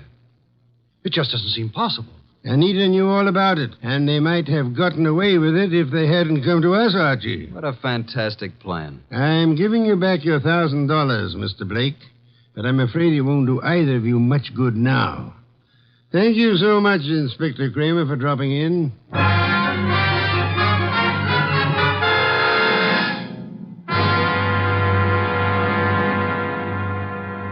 Well, boss, that was a clever bit of deduction. You really think so, Archie? It was quite a blunder for so clever a man as John Blake. Why did he make the mistake of coming to us? There are many holes in the plans of the criminal mind. He must have forgotten about the 1928 letters, or he would have destroyed them. And he underestimated Wilbur's intelligence. And I thought he was a dope, too. But he was half right. He really slipped up on the body in the morgue. Inspector Kramer was most kind to cooperate with us in that little act. Anita was too eager to identify the first body she saw. And the painting. You sensed there was more importance attached to it than the fact that it was a work of art. True. Some beer, please, Archie. Coming up, boss? Now, that brings me to an unpleasant subject. What's that? You were talking about resigning. Are you still in that frame of mind? Resigning? When did I say anything like that? Then you're going to be content with conditions as they are? Why, of course. What are you saying? And you don't mind it a bit as long as this dreadful weather continues? Well, not at all. Don't mind what? Going in and out of the house through the coal chute.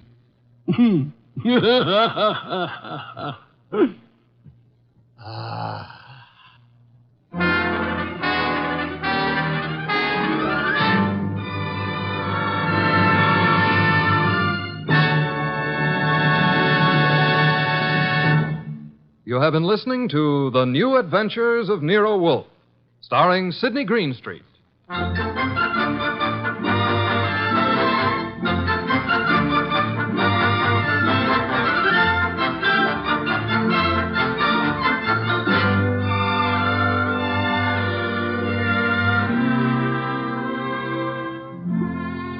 Tonight's transcribed story by John Edison was based on the characters created by Rex Stout and produced and directed by J. Donald Wilson.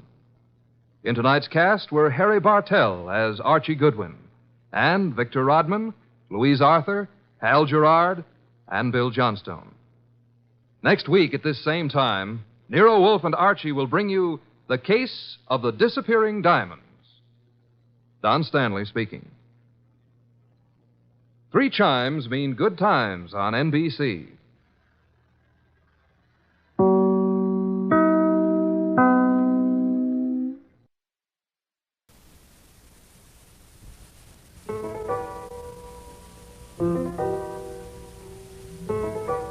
Rex Stout's Nero Wolfe.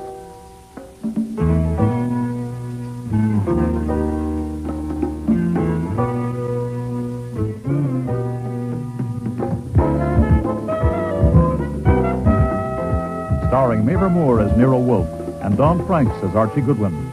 Today's episode, Before I Die, with special guest stars Jane Eastwood, August Schellenberg, and Maria Loma.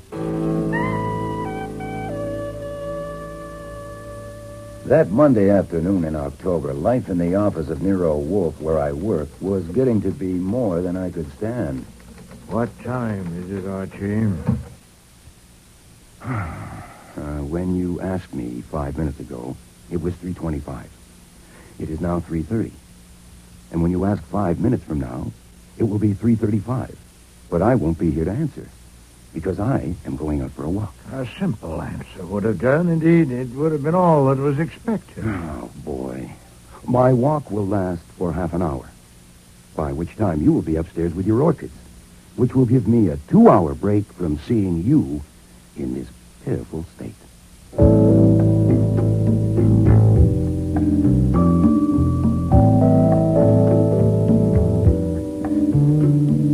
I wasn't blaming him. I was merely fed up with him. You see, it was smack in the middle of the great meat shortage after the war.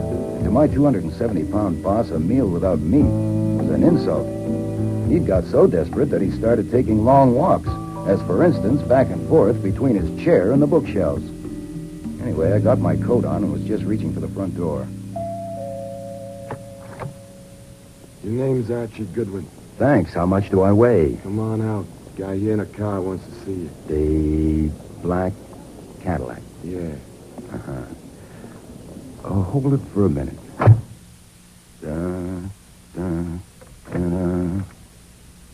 Who is at the door? Oh, a man with an embalmed face. What's this? You're taking your gun? I was asked to step down to the curb and see a man in a car. I recognize the man since he is one of our most famous citizens, Tizio Parito, also known as Daisy Parrott. His latest title is the King of the Black Market. Look, when he phoned this morning, I told you I wouldn't see him. Yeah, and I told him. I guess Daisy Parrott doesn't take no for an answer.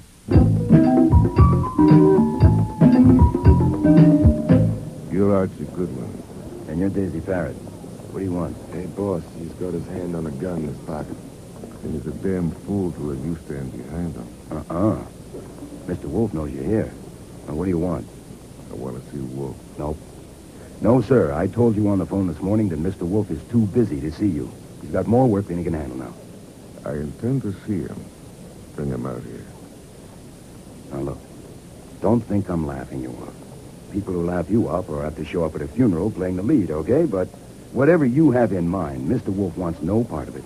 Now, that may make you sore, which I'd like to avoid if possible. Archie!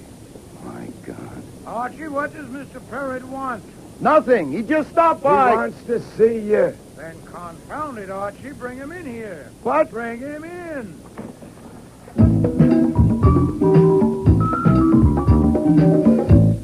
Be seated, Mr. Parrott. I don't like it in here. I've got something private for you. Come out and sit in my car. Oh, I rarely leave my house. I do like it here. I'd be an idiot to leave this chair made to fit me. Okay, Goodwin. You go out and sit in my car. No, sir. I do nothing without Mr. Goodwin. You might make exceptions. This might be a good exception to start with. No, sir. Please sit down. Even if you decide against entrusting secrets to Mr. Goodwin and me, there's a little matter I'd like to discuss with you. What do you want to discuss? Well, in my own field, I am an expert. I sell expert information, advice, and services. I understand that you are also an expert in a different field. Presumably, you know where certain things are and how they may be got. I am, on the whole, a respectable and virtuous citizen, but like everyone else, I have my smudges. Where is some meat? You want a slice of the meat racket? No. I want slices of beef and pork. I want some meat to eat. Lamb, veal. Oh, you're just hungry. Yes, I am. Goodwin. Ring Lincoln 63232 between 7 and 10 in the morning and ask for Tom. Use my name. Thank you, sir. Now, for your business, Mr. Goodwin told you on the phone this morning that I was too busy to see you. Of course, that was flummery. What was in his mind was that while the occupational hazards are relatively high in the detective business, in your business they're substantially higher, and the combination of the two would be inadvisable. I must admit regretfully that I agree with him. It would be foolish for you to entrust me with secrets only to be told that I can't undertake a job for you, so I tell you in advance I'm sorry. I need help. Doubtless, or you wouldn't have I taken... don't often need help, but when I do, I get the best there is, and I pay for what I get. There. 50 C's. $5,000. That will do for a start.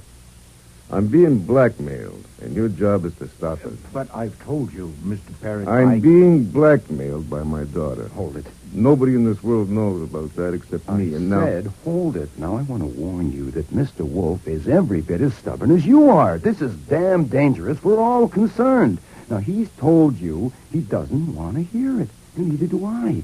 Now, Mr. Wolfe, what's wrong with egg salad sandwiches? But she's not really my daughter. The one who's blackmailing me. Now you know that, too.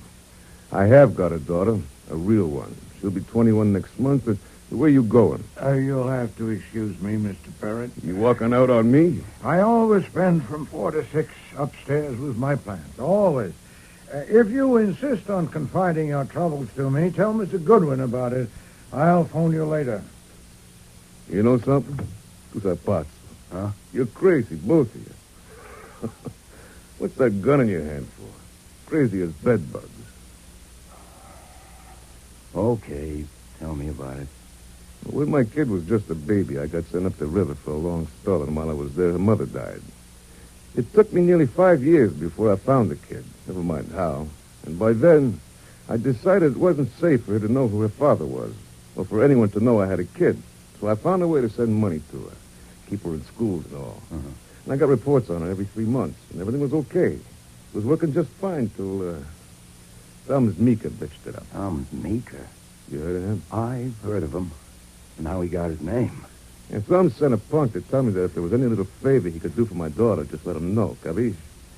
It was his way of saying he'd found out and he could put the screws on you. Yeah, but he hasn't. I mean, he found out I had a daughter, but he hadn't found her yet. So I had to stop. There's only one thing in the world I'm afraid of, Goodwin. Huh? That someone will find my daughter and tell her the truth. It's ruined my life having a daughter. Where she's concerned, I can't think straight, and I can't act straight. I mean, look at my coming here and spelling this. Worse yet, look what I did a year ago, April. I rented a penthouse, and I brought a girl there to act as my daughter. I knew it was dumb, but my brains wouldn't work, and I did it. Why? To draw Thumbs Meeker off. If he thought that was my daughter living in the penthouse with me, naturally he wouldn't look for her in other places, especially in colleges. Ah. I thought it would keep my secret sewed up. Everything seemed fine for a few months. Then the little bitch put the pliers on me. The phony daughter started blackmailing you? Yeah. First in small amounts. Then every month it got bigger. So far, she's into me for $25,000. I don't get it. What? Well, how do I put this? Most people would wonder, with your reputation, why she Hasn't had an accident, like getting in the way of flying pieces of metal or something. Ah, that's all exaggerated. Yeah. Rumors start and everyone believes them. Uh-huh. Well, why didn't you handle her or have her handled? My daughter? My own daughter? Wait, she isn't. As far as everyone knows she is. I would have to do it myself, and even then it would have to be very risky. She's got it all figured out. What if she disappears? How would thumbs meek a dope? I'd be right back where I started. They'd be looking for trails again. I've looked at it from all angles, and it's no go. Then you're stuck with an expensive daughter. Like hell I am. Last night she hit me for $50,000. That settles it. I've got to have help. I picked on Nero Wolfe, but from what I know of him, he's got brains, and mine won't work on this. That $5,000 is just for a start.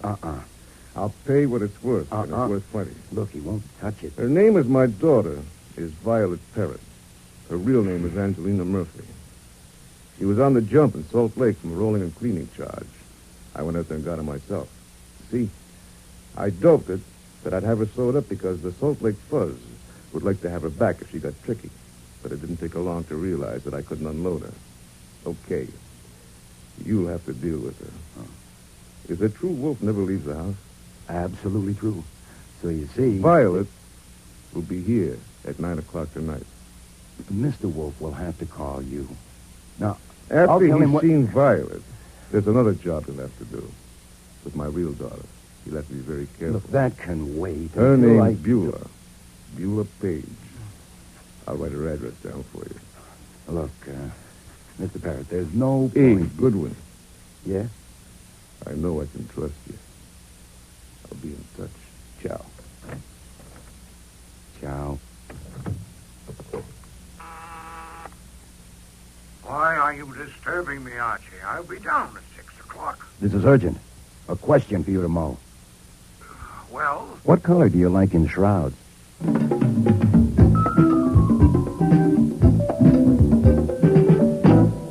Beulah Page.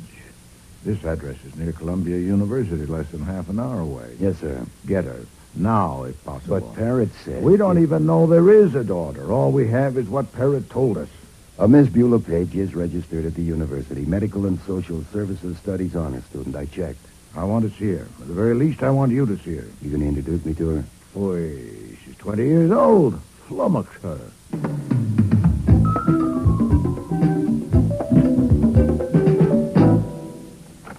Hello. Hi there. I'm looking for Miss Beulah Page. Well, you found her. Are you a preacher? No, I'm not exactly. My name is Stevens, Harold Stevens from Dayton, Ohio. May I have a moment? Sure. Only it's too bad you're not a preacher. It certainly is, if you want one. What I want to ask, I would like very much to have a talk with you this evening because, well, I'll only be in the city a short while, and I want to tell you about the Dayton Community Health Center. How did you know I was interested in health work? Oh, Miss Page, we keep our ears to the ground at all universities. Your outstanding record is known to us, and of course we've read your thesis. You've read my thesis? Indeed we have. It's outstanding, which is why I would like to have a talk with you. Oh, well, that's very exciting, but... Oh, come in, please. Thank you. This is Mr. Shane, Morton Shane. Mr. Stevens, is it? Harold Stevens, how do you do? Oh, well, I've got to tell him, Mort. The reason I asked you if you were a preacher. Oh, yes. Because we're going to be married. Well. We just decided to, just before you knocked on the door. So, you see, you're the first to know. Beulah, you're tiddly. Oh, no, I'm not. I'm happy. And if I'm a little tiddly, it's your fault. Oh, wait a minute. Who made the cocktail? Hasn't a girl got a right to make cocktails when she's engaged, Mr. Stevens? Oh, wait, there's a little left. You are good luck. You have to have one with us. Well, wait a minute. Wait, I've got a better idea. Now, I ought to be ashamed of myself for busting in on your celebration, especially right at dinner time. Why not let me help you go on celebrating? How about a betrothal dinner? Well, I don't know. Oh, that sounds just great. Morton, it's fate. Look, I'm staying with a friend in town who happens to be a very famous man, and he's also very hospitable. I'll call him up right now and tell him we're coming, all right? Well, after all, What's he famous for? Who is he? Come on. He's Nero Wolfe, the detective. I've known him for years. Oh, and I'm Martin, sure... let's go have dinner with Mr. Wolfe. Oh, please. You can't refuse my first request as your bride-to-be. Beulah. Oh, let's make him go, Mr. Stevens. He has a strong sense of propriety because he's in his last year at law school. He thinks lawyers are the guardians of everything from social conventions to moral righteousness. Not righteousness. Right. There, he accepts. Let's go.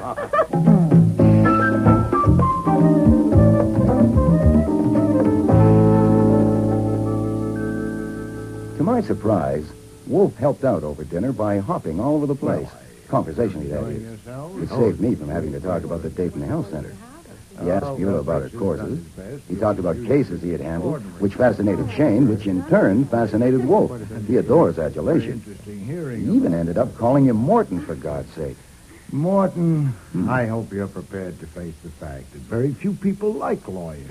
I don't, as a general rule. You know, they're inveterate hedgers. They're insufferable word stretchers. I had a lawyer draw up a tort for me once. Look, just a simple conveyance, and he made it 11 pages. Oh, God. Well, 2 would have done it.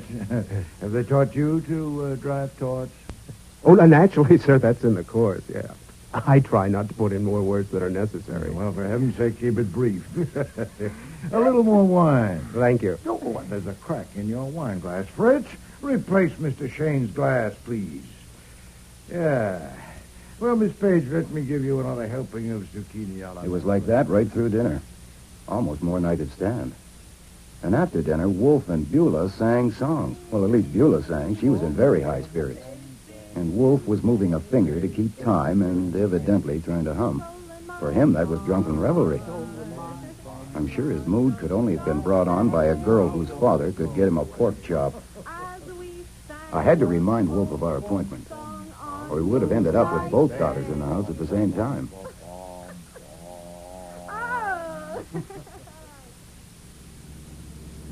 I finally got the 2 celebrants into the car and was driving them home. You know, you're a swell guy, Stevens. That was a swell idea you had. Hey, now I've got one. What do you think of this? You drive us to Maryland and we'll get married. Now who's tiddling? Well, that's a good idea, isn't it? It stinks. Why? Look, I may not have any father or mother or even aunts or uncles, but I don't have to sneak off to Maryland in the dead of night to get a husband.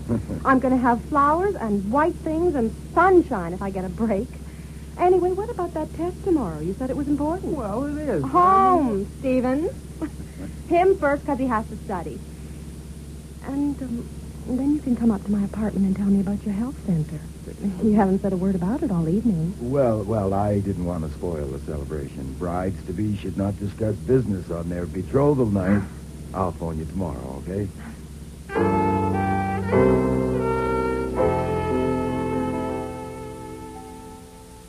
Sit down, Miss Murphy. I like eyes at my level.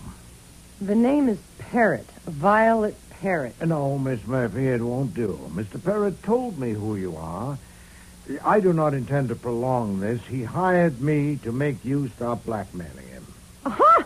My father told you Mr. that? Parrott sat there. Daisy Parrott telling anyone I'm not his daughter? Now, you think I believe that? I think you find it difficult to believe Miss Murphy because you've misjudged his character. Ha! You haven't stopped to consider that his strongest feeling, stronger even than his feeling for his daughter, is his vanity. He cannot stand to have you diddle him. And how are you going to stop me? I don't intend to stop you. Then what am I doing? Mr. Parrott made the same mistake you did. He misjudged a man's character. Mine. You have demanded $50,000 from him? Collect it. I don't get you. Within 24 hours after you receive it, you will pay me $45,000. You may keep 10%. What? What makes you If you don't pay me, the Salt Lake police will come and get you. But you goddamn fool. You can't do that to Daisy. He doesn't have to let you alone like he does me, you know. All I have to do is tell him. Naturally, I prepared for that. He won't believe you. I get it. I give it to you, and you hand it to him, and he gets off cheap. Well, now, wouldn't that be sweet? And Daisy thought I'd fall for that. I assure you, Miss Murphy, Mr. Parrott knows nothing of this. This is my own idea, and I intend to profit from it. So will you. You can keep 10,000 out of every 100,000 we get. Oh, look, come on. I've got more brains than that. And more guts than you give me credit for, too. Well, you think it doesn't take guts to stand up to Daisy Parrott?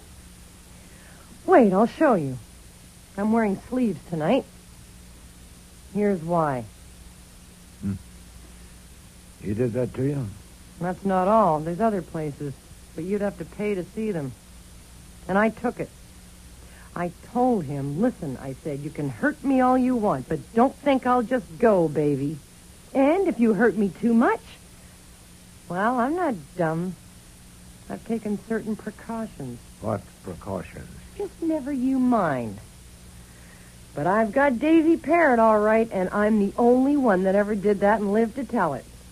And now he thinks he can get most of it back with this lousy runaround? Well, you'll have to think this through. The point is that even if you're 99% convinced that Mr. Parrott arranged for me to take this line, dare you risk that 1%? What if I am acting on my own hook? You'll never know what minute or where you'll feel that hand on your shoulder. Suppose I wasn't there. Oh, you're not thinking straight. If you disappear, Mr. Parrott might possibly decide not to find you for obvious reasons. I wouldn't. I would find you. I am fully as vain as Mr. Parrott, and every bit as ruthless. And I will not be diddled. This interview is over. I'm sure you'll give it your best thought. My God, is he fat. You know, I admire you. Mm-hmm. No, you really stood up to him. Well, luckily, you don't have to decide now. You got time to sleep on it, which is a good idea. Shall I take you home, tuck you in? Hey, you don't look like a grister. You look healthy and handsome. Inside, I'm clean but mean. I didn't offer to drive you home because I noticed you've got your own car, but I can go along just for the air. Air. Oh, boy, Dumpling, do I need air. We'll share it. 90% for you and 10 for me.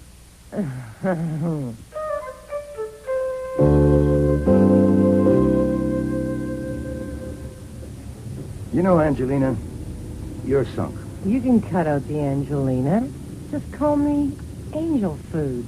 Ooh, I don't like angel food. I'll call you Maple Delight.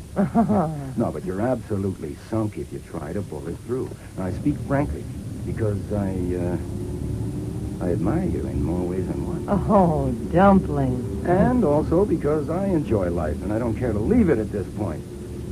If you go on putting the B on Parrott and don't give Wolfe his 9/10, Parrott will find out sooner or later. Then not only will Wolfe get it, but I'm liable to get it, too. Even if I'm not as healthy and handsome as you thought I was there for a minute, I do have my skin on straight, and I kind of like it that way. Just go on talking. You haven't said anything yet, but your voice goes right through me. I don't even want to drink. Look, to show you how selfish I am, I've got a suggestion. You haven't got a chance to clean up. Not one in a million. You're squeezed in between Daisy Parrott and Nero Wolfe, and that's no setup for a Sherman tank, let alone a lady. You were going to make a suggestion? Tell Parrott, I'll do it for you, that the jip is up. You're merely his loving and obedient daughter, but it would be nice to have an allowance of, say, $300 a week. $300 a week? You'd probably settle for that, no hard feelings. Wolfe wouldn't be able to get a cut of it, and you'd be earning over $15,000. That's more than a U.S. senator gets today. Hey, you know, I usually hate to be driven by a woman driver, but you're good. I thought you would be. You're very good. I can turn corners and back up. Yeah, that's my building just ahead. You wouldn't con me, would you, Dumpling? If you still think Parrott and Wolfe framed it, you're batty. You don't know Wolfe. I don't know you either. So, let's see what we can do to fix that up now, huh? We'll leave the car here. Later I'll come down and drive you home. Come on. Angelina, Miss Murphy, I don't think you... Dumpling. What? This isn't Halloween night, is it? No, it's not good. Then why's that guy in the car wearing a mask? Get down! Ah! I'm shot. Quick. Oh, my God, I'm shot. Don't move, kid. Just try to be quiet. Angel food. Don't... Shane. God damn. Shane.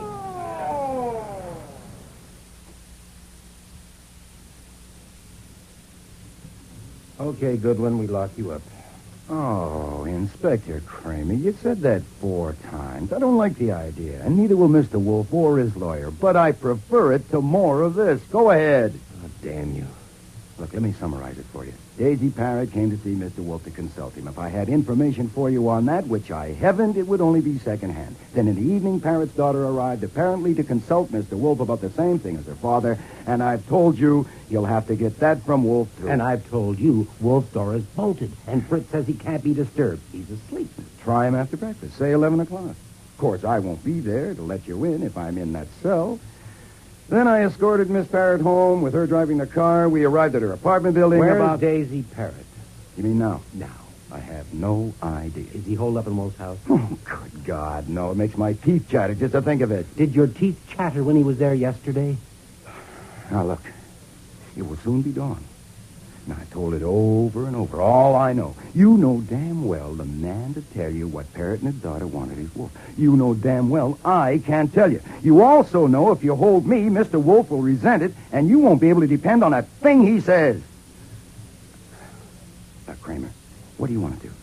Get in another jab in a private feud or solve a murder? Okay. I warn you. I'm going to take a nap. Either in a chair, or on a cot, or home. In bed. Get out of here. Go on, get. In the cab on the way home, I was trying to add it up, but I couldn't even begin. Why had Parrott decided to erase Violet? And what was the big idea of dragging Wolfe in? Not to mention me. I decided I would have to shoot Parrott. It wasn't merely a hangover from my sensation as I watched Violet die on the sidewalk. It was a realization of where Wolfe and I were sitting. To be tangled up in a gang war between Daisy Parrott and Thumbs Meeker wasn't taking a risk. It was checking out. But then as we pulled up to the house, I changed my mind. Killing Parrott was the worst thing I could do. The guy I really wanted to shoot was Wolfe. All this for a pork chop. Hold it right there, Goodwin. No funny moves, Goodwin. That's a gun in his pocket. Is it the one he used last night? Don't be too smart. I want to ask you about last night. My car's around the corner. Go ahead. We'll come behind. We can talk here. I've often talked here. What do you want to ask me? Get going. I like it here. What's that? Taxi. Hey, we shouldn't be out in the open like this. I said get going, Goodwin. I was about to say I like it here. You can relax, Parrott. Even if I had ideas, which I haven't got my gun. They took it away. Hey, that cab! Get down, boss! I didn't duck or dive. I just dropped. This time I didn't see the man in the cab at all, even to see if he was wearing a mask. I was moving too fast, rolling to get around the corner to safety. When it was safe, I stuck my head around the corner and saw 2 forms as flat as mine. Only they were much quieter. I crawled over to them. Parrott and Face were never going to be dangerous to anyone again. Archie, is that you? I think so, Fritz. Do you need help? Just to get in, Fritz. Take the chain off the door. Did you kill somebody? Archie! What the devil is it now? Just a couple of corpses on the sidewalk. By luck, one of them isn't me. Sorry to have disturbed your sleep.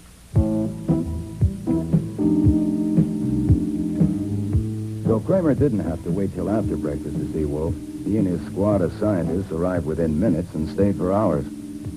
Wolfe told him almost everything about Parrott's visit, but he saved items like Violet being a phony and the kind of lever she had in her father. Her real daughter was left out entirely. And when the company finally left, the sunlight was entering the window beyond Wolfe's desk.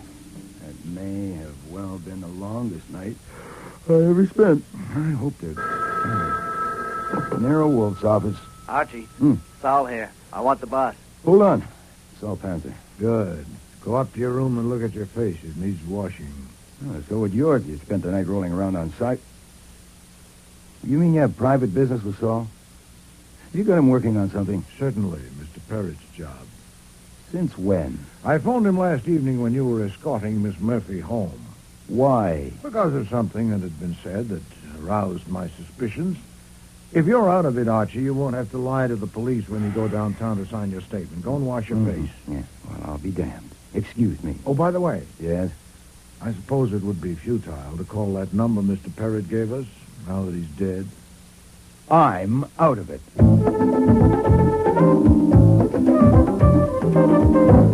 My breakfast was interrupted 4 times by phone calls, and that went on all morning. That wasn't so bad. Stalling journalists had to be routine with me over the years, but one of the calls was a sample of what might be expected from life from then on, as long as it lasted. Goodwin? That's my name. I'm a friend of Daisy Parrott's. I want to ask you a couple of questions. Be at the 7-Eleven Club this afternoon at 2 o'clock. I'm tied up at the office, but if you'll give me your name and number, I'll ring you if I find I can make it. It's too bad you wasn't tied up at the office last night. When Wolfe is upstairs with his orchids every morning from 9 till 11, he does not like to be disturbed. So I buzzed to tell him about that call. That's all? You interrupted me to tell me that? Yes, sir. Oh, and another man called. Said his name was Schwartz, and he's Daisy Parrott's lawyer. He wanted to see you immediately. I told him 11 o'clock. But if you regard him as out of it, too, I can ring him and tell him not to come. No, 11 will do. Archie, did you try that Lincoln number? Mr. Parrott said between 7 and 10. No.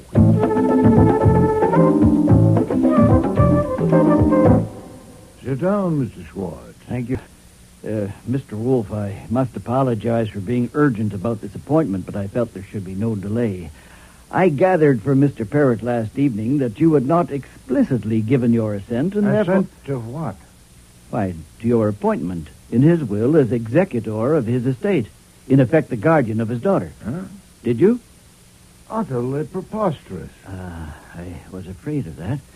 It will complicate matters. You see, there is a question whether the $50,000 provided for that purpose will go to the executor if the executor is not you. Did you say 50,000? Yes. Tell me about it. In the past, I have attended to a few matters for Mr. Parrott of a minor legal nature. But last evening, he came to my office, my apartment. He has never been to my office, and asked me to draw up some papers at once in his presence. What time was this? Oh, he arrived about 9. Was there until after midnight. I'm afraid it took a long while.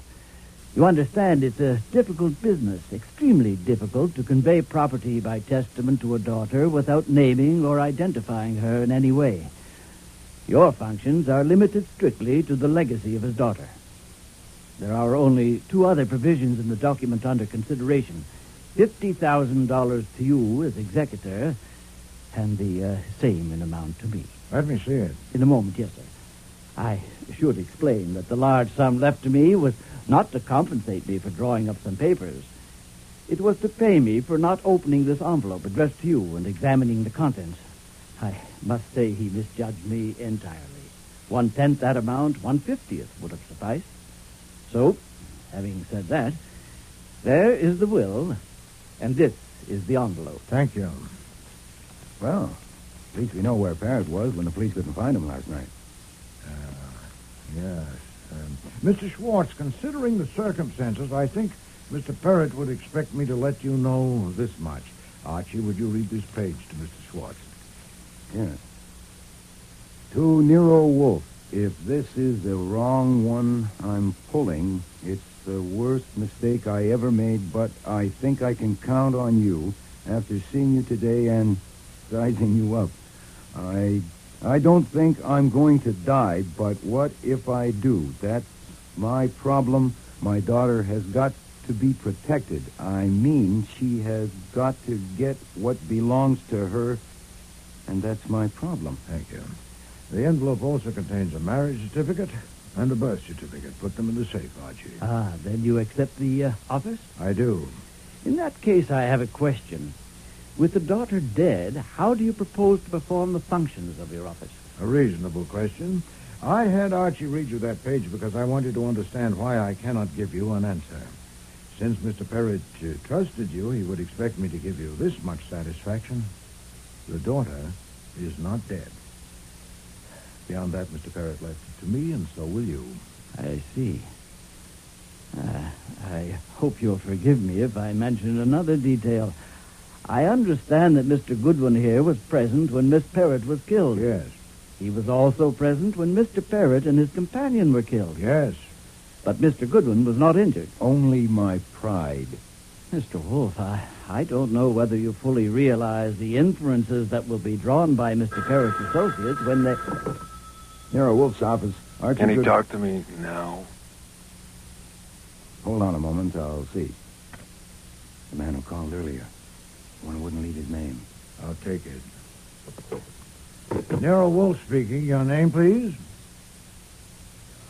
Oh, I'm sorry, sir. I never speak to people without a name. Just a moment. Fabian. Thank you. Hold the line a moment, please. Mr. Schwartz, have you ever heard of a man called Fabian? Yes. So have I. Yes, Mr. Fabian, what is it? Oh, I see. I must tell you, I never make appointments outside my house. No, indeed. I assure you I'm not frightened at all. Yes, I realize that, but I seldom go out for... If you... Well, I have a suggestion. Why don't you come to my office, say, at 2 o'clock this afternoon? You have the address? Good. Mr. Wolfe, I was about to say when the phone rang that Mr. Parrott's associates are men of action. To put it baldly, they will kill both you and Mr. Goodwin the first chance they get. Now, I was about to suggest certain precautions... Mr. Fabian says he wants to ask me something. Great heavens, to let him in? If he is really dangerous, and if he has drawn the sort of inferences you fear, my own office is the only safe place to meet him. His business has to be settled sooner rather than later, doesn't it? Shall we continue? Nero Wolfe's office. Archie Goodwin speaking. You said your name was Harold Stevens. Oh, boy, just what I needed. Actually, at the moment, the name is Mudd. Harold Mudd here. That's not funny. Certainly isn't. Look, actually... I want to know about the man that got killed and how you happen to Now, be... hold it. Wait a minute. Start again. What have you seen, heard, and done? I've seen pictures just now in the Gazette. Oh. One of a man named Daisy Parrott, and I know him in a certain way, and he's been killed. And for a certain reason, that's bad news for me. Another picture is of you, and it says your name is Archie Goodwin. Right. And you work for Nero Wolfe. That's right. And it says you were with Daisy Parrott when he was killed. So I want to know what... I'm coming over there. No, don't do that. You stay where you are. I'll come over and pick you up. I'll be right over. It's a friend of the law student. Very upset. I gathered. You can leave at once. I can finish my business with Mr. Schwartz without you. Yes, sir. And Archie, arrange it carefully. That's why I'm picking her up, sir.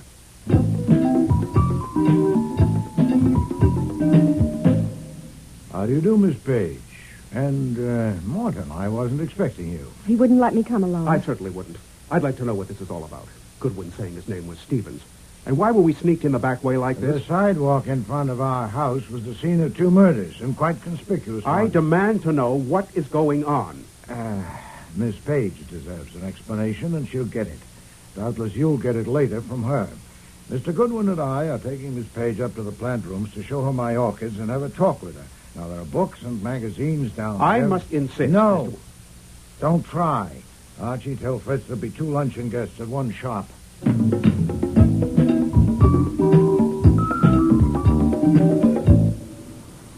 God. You're impressed? I've never seen such a blaze of color in my life. Someday you must spend an hour or 2 up here. Now I'm afraid we haven't time. You're not an infant, Miss Page. I'm 20 years old. And I won't have to use a nipple for this. You know what a hypothetical question is? Certainly. And I'll put one to you. Suppose these things. That with me as intermediary, your father has arranged to make available to you a considerable sum of money. That he is not in a position to disclose himself to you and cannot ever be expected to do so. That he has put it wholly within my discretion whether you shall be told his name and your mother's name. And that the circumstances are such that it will be one deuce of a job to keep you from guessing his name and guessing it right. Now, supposing all that, here's something for you to think over. Yes? You want me to tell you the names or not? Oh, I don't need to think it over. I want you to tell me. Oh, that's an impulse. Good Lord, an impulse. If you only knew what I want to know. What if your father is, say, a convicted pickpocket? I don't care what he is. I want to know. Then you should. Mr. Perrott, your father, died last night out there on the sidewalk. I knew it. The devil you did. I knew it. Oh, good God. Deal with this, Archie. Miss, Why haven't you got the sense to go, too? look, the room just under this one is mine. It's unlocked, and it has a bathroom with a mirror. There's no hurry. We can wait.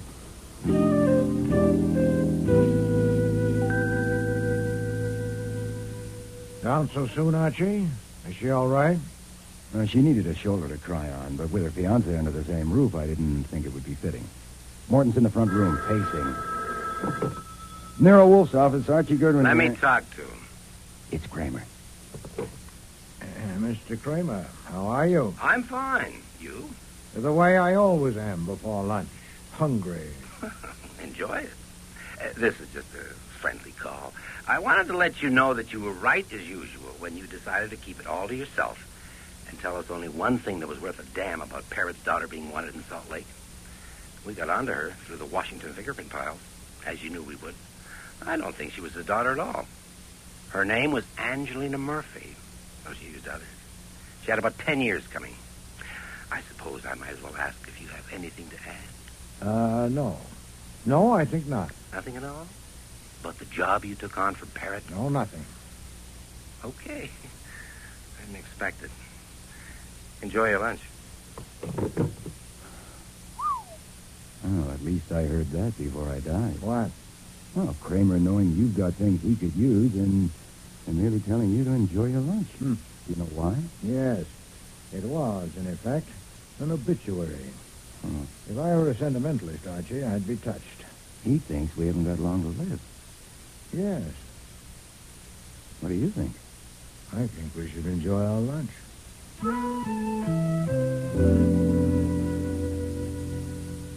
Excuse me, sir. Mr. Schwartz has arrived. He says he has an appointment at 2. Thank you, Fritz. Well, I must apologize for ending the meal so abruptly, but callers are expected. Miss Page, I think it would be best for you and Morton to leave the same way you came. I don't want to leave yet. Couldn't I wait? There are things I'd like to ask. Certainly. You may wait in the plant rooms if you wish. Morton, too? No, wait. I don't like the way things look here. I don't know what explanation you've given Miss Page. These callers you're expecting, are they connected with Miss Page or her affairs? With Miss Page? No. With her affairs, yes. Who are they? One of them is a man called Fabian. Another is named Schwartz, a lawyer, a member of the bar. And I've invited a private investigator currently in my employ, Mr. Saul Penzer. I want to be present. Morton, no. You don't understand. Miss Page's name will not appear in the conversation. I can see no reason why you shouldn't be there if you want to. That will be Mr. Fabian. So please go ahead into the office, Mr. Shane. Archie and I will join you shortly.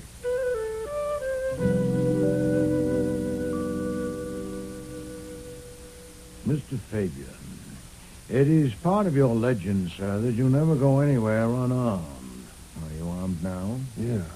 Any objections? None at all, but I'm not calling you a liar, but I would be better satisfied if I saw proof. Where is your weapon?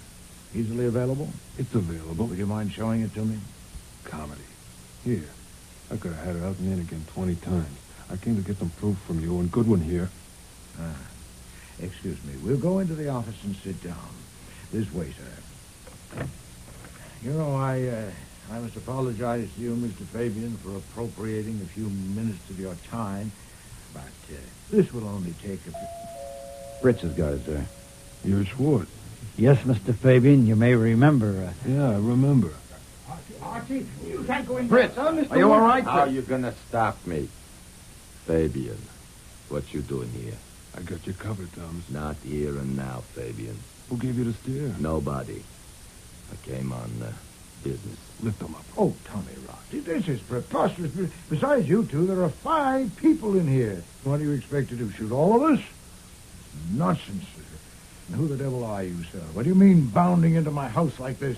That's Mr. Thumbs Meeker. Mr. Wolfe, sir. You heard me, Fabian. Not here and now. He's right. I came on business. You came on business? What business? Who are these guys? Well, they're here on business, too. What's yours? I want to know if it's true that you told the cops that your punk put a finger on Parrott and his daughter for me. No. They seem to have that idea. It isn't true. Oh, I'm a liar? I don't know whether you're a liar or not, but if the police have made any such statement or intimation, they are. I would have expected you to be sufficiently familiar with police methods not to come running to me with anything as silly as that. You didn't tell them that? Certainly not. You're Goodwin. Yeah. Did you? No, am I a half-wit? Mr. Meeker, now that you're here, I suggest that you stay. Please, be seated. I was about to tell these people who killed Mr. Parrott and his daughter and how and why. It will be doubly interesting because the man who did it is present. I wouldn't want to miss that. Hey, I'm present. Yes, sir, but it wasn't you. Sit down. I don't like to talk to faces on different levels. And you too, Mr. Fabian. Yeah, that's better. Now then, first about Mr. Parrott's daughter. The police know that the young woman who was killed last night was not his daughter, but they don't know that he actually has a daughter. I do, and I know who and where she is because Mr. Parrott told me about her in this room yesterday. At this very moment, Go slow. If you please. No power on earth, Mr. Fabian, not even the kind of primitive power you rely on, will keep me from telling this properly. You can shoot me, but you're not going to, so don't interrupt. Mr. Parrott's real daughter is at this moment in this house, upstairs looking at my orchids. He told me... That's a lie. She doesn't think so, Mr. Shane. And don't you interrupt me. Mr. Parrott entrusted her interests to me, and I intend to guard them. Some 18 months ago, he discovered that you, Mr. Meeker, had learned of his daughter's existence and were trying to find her. So he tried a finesse. He went to Salt Lake City and arranged with a young woman named Murphy, a fugitive from justice, to come to New York and live with him as his daughter. Go slow. Oh, don't be absurd, Mr. Fabian. The police know all that. The arrangement was made, and Miss Murphy came to New York and became Miss Violet Parrott. But before long, she began demanding sums of money, increasingly larger, with the threat that she would make a disclosure if he didn't pay, and he paid. That's crazy. Daisy Parrott would never pay blackmail. Oh, but he did, Mr. Fabian, because, you see, Miss Murphy had somehow found out who and what and where his daughter was, and that put his daughter in jeopardy. Daisy would never put up with that. He would have handled it. Mr. Parrott couldn't handle this because Miss Murphy had taken precautions. To protect herself, she told someone else. Someone else? With Mr. Panzer's help, I have discovered the identity of that person. Who? Who was it? Miss Murphy, out west, had been attached to a man in some of her unsavory enterprises. That man came to New York, I don't know when, but it may be surmised that it was about the time Miss Murphy began demanding money from Mr. Parrott. Who is he? That man decided on a stroke of his own.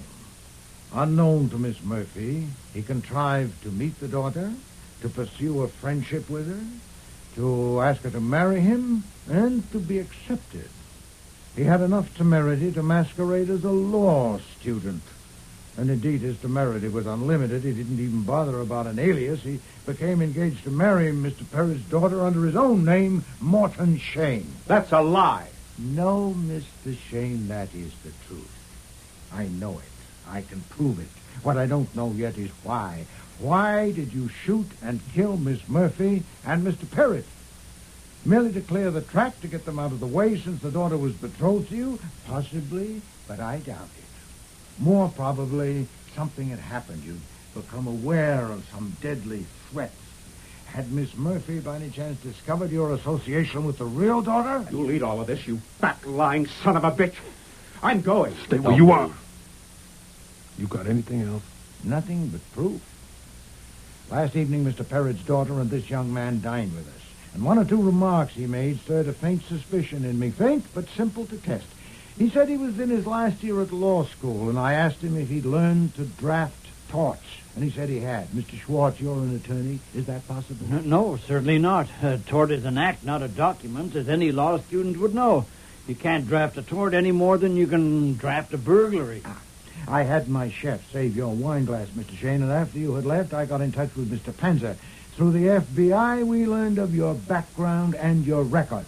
And I also arranged that Mr. Panzer should pick you up last evening in front of the building where Mr. Perrett's daughter lives and keep on your trail. I'll kill you, you son of a...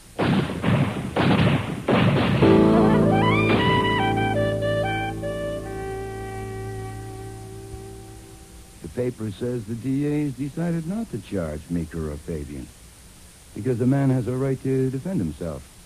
And all the witnesses agree that Shane shot first. Oh, perfectly sound. Yeah. I hate to disturb your reading. Then don't. But I would like to make it clear that I don't believe Saul was on Shane's tail that night. I think you put that in to make Shane go for his gun. That's not sound at all. Uh-huh. Mere conjecture. You knew Fabian would get Shane, and you had to do it that way because you knew you couldn't pin the killings on Shane. Indeed. You had no proof. As a responsible guardian, you had a problem. Your ward was engaged to a murderer, and you were afraid that she was so wired to him that she might take him. Now, that's where you made your mistake. Oh, yes? Oh, yes. You see, once Beulah laid eyes on me, Shane was right out of the picture. Oh, shut up, Archie. Yes, sir. In an hour or so. Now, I am willing to be chastised, too, because on one count I have it coming. I told you that just before Violet quit for good, while I was kneeling there beside her, she said, "It's a shame." A shame. Of course she didn't. What she said was, "It's a Shane." Shane. Yeah, I fumbled that one. And hereafter, I'll wash my ears better. Archie. Okay, go on and read. Go on. Because I'm going up to change my shirt. I'm taking your new ward out to dinner tonight. But don't jump to the conclusion that I'm thinking of marrying her. I don't want you dragging Fabian and Thumbs Meeker down here on my account.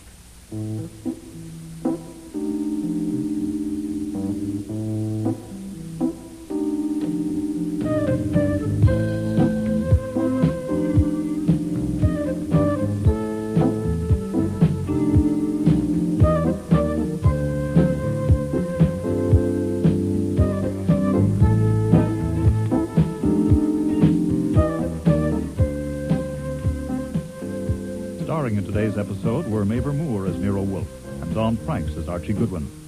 Jane Eastwood was Angelina Murphy, August Schellenberg, Daisy Parrott, Maria Loma, Beulah Page, David Hemblin, Thumbs Meeker, David Stein, Morton Shane, Alfie Scott, Saul Panzer, Cease Linder, Inspector Kramer, John Evans, Fabian, and Frank Perry was Fritz. Music was composed and conducted by Don Gillis. Technical operations by John Jessup. Sound effects by Bill Robinson. Production assistant was Nancy McElveen, and casting consultant Ann Weldon Tate. Before I Die was written and produced in Toronto by Ron Hartman.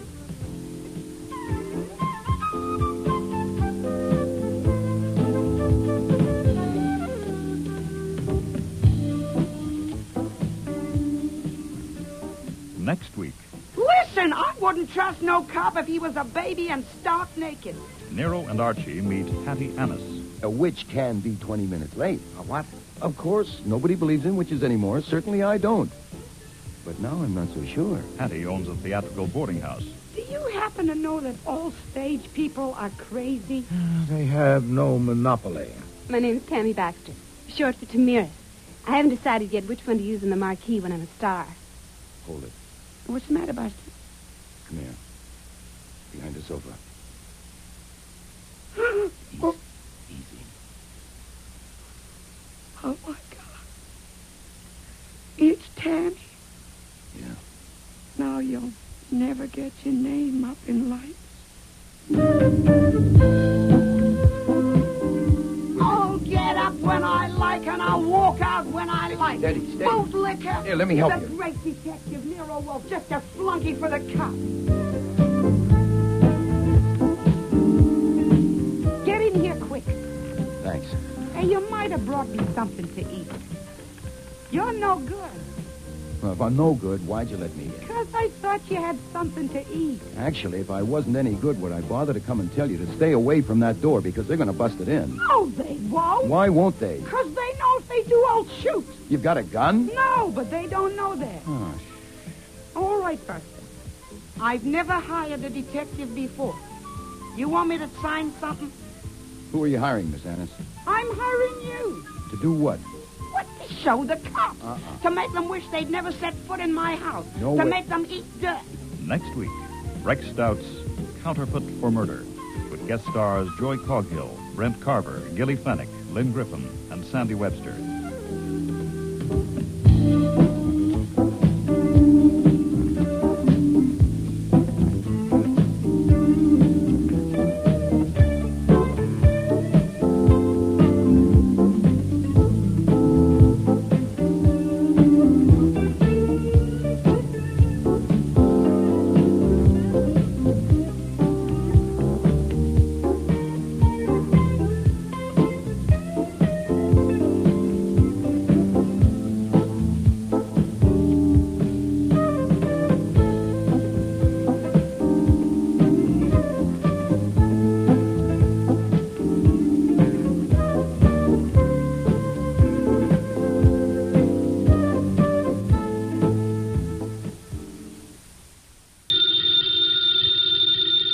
Ladies and gentlemen, the ringing of that phone bell means mystery, adventure.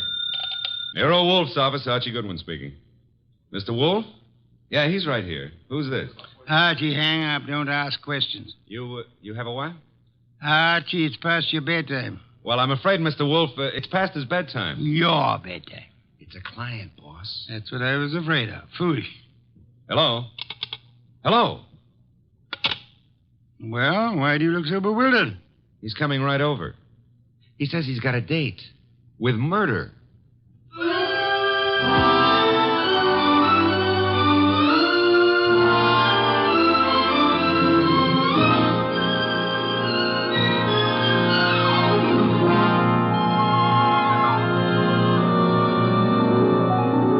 Ladies and gentlemen, it's the detective genius who rates the knife and fork the greatest tools ever invented by man. The ponderous, brilliant, and unpredictable Nero Wolfe.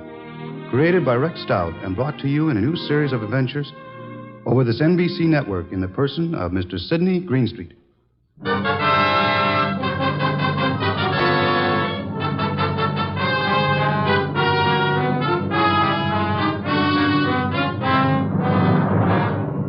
Tonight's story, The Case of the Calculated Risk, was as strange and baffling as any Nero Wolfe had to deal with. It started late one night when a big-shouldered man sporting a reddish beard and billing himself as Dave Caffrey pushed his way in, walked up to Nero Wolfe's desk, and rocked him with this opener. Tomorrow morning, Mr. Wolfe, I'm going to kill a man. I beg your pardon, sir? I'm going to kill a man with these two hands. I've been told strange things across this desk, Mr. Caffrey. This is the first time a murderer has confided his intention to me in advance. This man you speak of. I'm not telling you his name. I'm not telling you where I'm going to meet him. The session tomorrow is going to be private and personal. But if anything happens to me between now and then, I want you to take over. Mr. Caffrey, do you seriously think I could assist you in a matter of private vengeance? That's not what I'm asking. This guy deserves to die. I plan to kill him with these two hands, me, myself.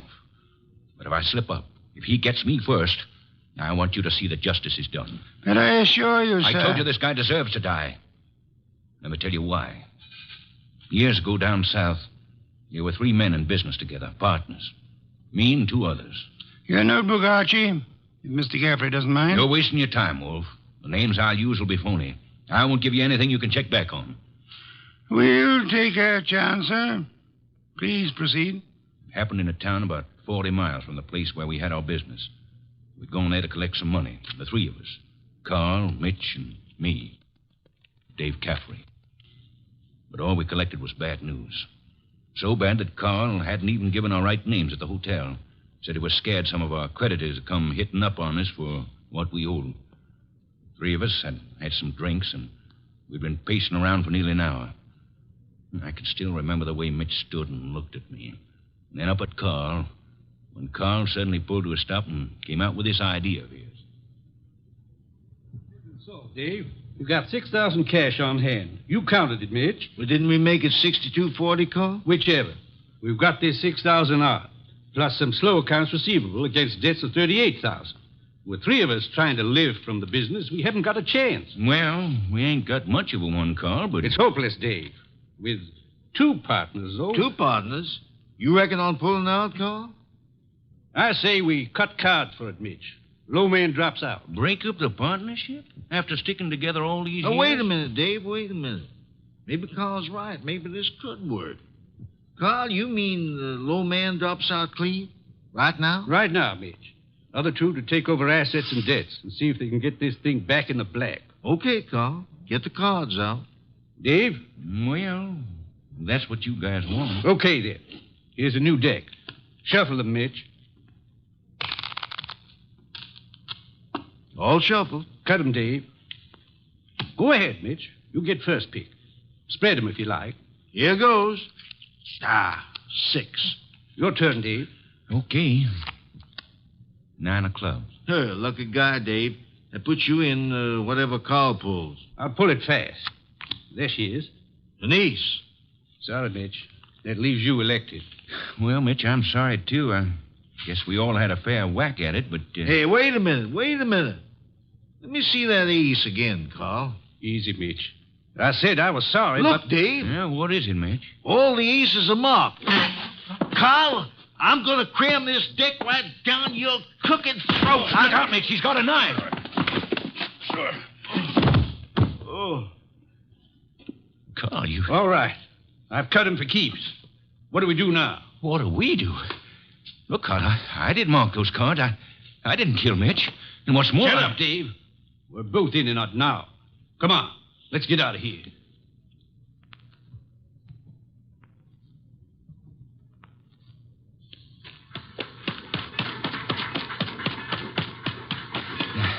Now what, Carl? Look, Dave, this is where we split up.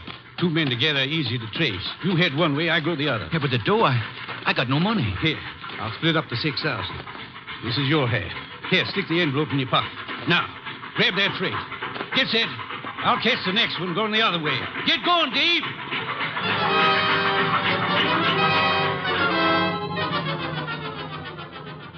That's how it was, Mr. Wolfe. It all happened so fast that I... This man you call Carl, he would seem to be one of the world's choice creatures, Mr. Geoffrey. When I thought to look in that envelope he gave me, I found $40 and a few folds of wrapping paper in it. I was mad enough to... Well, I got off the freight and intended to go back, but... Then I picked up a paper. And read all about the murder of your friend Mitch with the statement that Carl had accused you of the crime and that the police believed him in view of your escape. That's it. Classical, but not at all original. Well, I was young then and stupid. And I'd had those drinks to start with. And you spent the intervening years hunting down the man Carl, am I correct? Yeah. I tramped the country from east to west, from north to south. Tramped it for years, searching for him. And yesterday I located him. He's a big wheel these days up on that 37th floor of his. But tomorrow when I get... Yes, Mr. Caffrey, the 37th floor of... Never mind what building. Now, wait a minute, Caffrey. If you expect Mr. Wolfe to help you... I don't want him to help me. I'll help myself. But if I slip up, I know Wolfe's reputation well enough to know that he'll never rest till this rotten, chiseling murderer is sitting in the chair. That's why I've come here. Just to provide a backstop in case my dear friend of long ago manages to get the best of me. How will we know? You see this envelope? Read what it says. Nero Wolfe, 601 West 35th Street, New York. Delivered to him in case of my death. That's right. And this envelope was $500. Nearly all I've got in the world. Along with it, the full details on that knifing. Real names, dates. The proof you'll need in case I don't finish it up. Go on. Tonight, Mr. Wolfe, I'm going to give this envelope to the manager of the hotel where I'm stopping. I'm calling on, well, Carl. Tomorrow at noon, right after his secretary goes to lunch. If I'm not back in my hotel at 1 o'clock tomorrow afternoon, the hotel manager will deliver this envelope to you. Is that clear? Perfectly. But you don't think I'm going to allow you to go through with this wire plan, do you? You can't stop me. And don't have Goodwin follow me. I'd lose him in 2 blocks. Good night. Shall I try to tail him, boss? It's no use, Archie. Get Inspector Kramer on the phone at once. I want the police to help us head off this murder.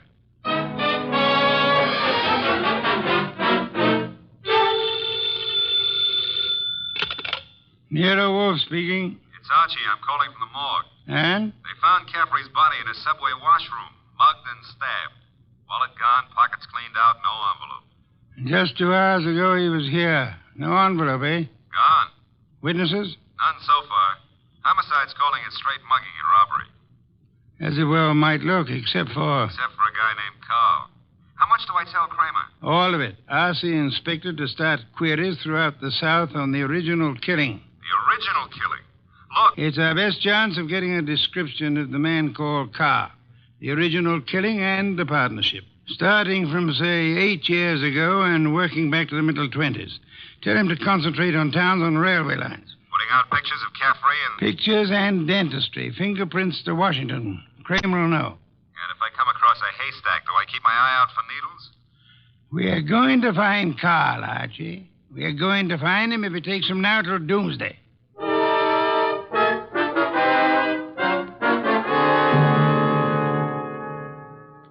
Mr. Wolfe, let's face it, we're licked. Licked, Archie? 3 days now. We found Caffrey's hotel here in New York. No traceable phone calls. Not a witness has turned up on that subway washroom party. And Kramer says he's getting nowhere with those answers from the Southland. The original story is bound to come slowly, Archie. We are asking a check on the unsolved killings of a dozen states over a 20-year period. And what now? You start trudging, Archie. Trudging? Through office buildings, through 37th floors of many office buildings. You keep trudging till we find him. Oh, now, wait a minute, Mr. Wolfe. This is a big city, remember? I might have to go through hundreds of buildings. This morning, Archie, the Municipal Reference Library informed me that there are exactly 34 buildings of 37 floors or higher in Manhattan. Now, when you rule out the United Nations building, hotels, Okay. Maybe not so many 37th floors, but lots of offices per floor. Maybe 40 or 50. Call it 30 times 40, and you've still got 1,200 to start with. And you don't know what kind of business. You don't know what Carl's real name is. You don't even know what he looks like. There could be 4,000 men like him. 4,000 affluent men, Archie? Yeah, well, all right. Caffrey said he was in the chips, though. You know, for a guy who'd been bumming around, that could mean anything from 10 grand a year up. Say, wait a minute. That cuts your field to 1,000. 1,000 tall men? Tall? I've been over those notes. Caffrey didn't say he was tall. As plainly as you could ask. Caffrey was almost your height, but he said Mitch stood and looked at me. And then he looked up at Carl. Up, Archie. That makes Carl your height or taller. Yeah. Well, maybe Caffrey and Mitch were sitting down, and Carl was, Caffrey told us the three were standing at the time. Check your notes. I've studied them. Okay. Maybe that does cut it down some. Yeah, it's still a lot of citizens that start checking for a southern accent. Don't rely on accent, Archie. Carl has had many years to lose any accent he might have had. Yeah, that's true. And so we narrow it, Archie. A man almost surely tall. A man not using the name he was born with. A man with an unexplained gap in his past. I ought to be able to reach right out and tap him. You go skeptical again, Archie. Well, it's still a pretty big haystack. Let's see if we can't trim it some more. On these building lists I've been going over, I've ruled out for now the members of professions requiring lengthy formal training. Medical men, lawyers, scientists of most kinds. Yeah, that's chopping it down, I'll admit that. I'll have further eliminations as we get into it. And I'm putting Saul Panzer on a second list this afternoon. Some of the credit references I'll handle by phone. So I start trudging, huh? You start trudging. And remember, Archie, since you'll probably be operating through secretaries, you're looking for a murderer named Carl, not for a new set of telephone numbers to brighten your winter.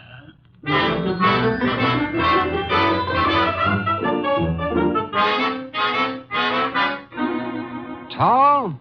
Well, I don't know what you're peddling, Goodwin, but if my boss put his elevator shoes on and stood on a box, he'd still be down somewhere around my necktie. If he stood on his money, though, we'd need a helicopter to get up near his shoelaces.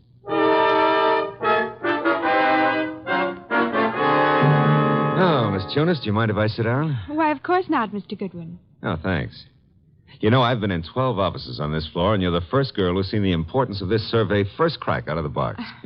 Well, I'm sort of new here, and I try to pay attention. Oh, you're not just beautiful. You've got a head on you. Is Mr. McLean in? Well, he's at lunch right now. Lunch? Oh, that reminds me. Know any good restaurants up this way? Well, I was just going to the downstairs drugstore myself.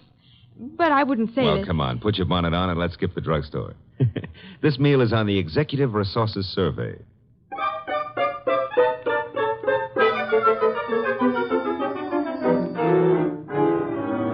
There you are, boss. The boil down. Tinsley, McLean, Fernandez, Tesoro, and Kaplan. All 5 of them tall, all 5 a little misty in the background. You and Saul have done well, Archie. Very well. But I'm crossing off Fernandez and Kaplan. Why? The Credit Bureau report clears Fernandez, and Kaplan was on a special war job. The FBI x-rayed his record twice. Leaving J.P. Tinsley, Carson McLean, and Philip Tesoro, huh? I'd like to see all 3 here, Archie. Get them here one way or another.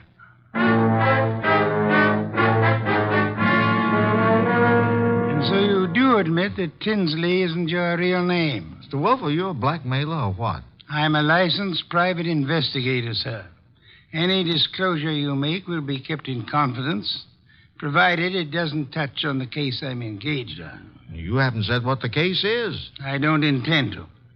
If you prefer to explain this mysterious gap in your background at the district attorney's office... Well, I'm using the name Tinsley because I've got an undivorced first wife out on the coast. We broke up 20 years ago, but she said she'd see to it that I never married again. And she knew where I was today. Well, I don't say I'm a saint, but she's a vindictive woman. I see. May I have names, dates, and places starting 1924?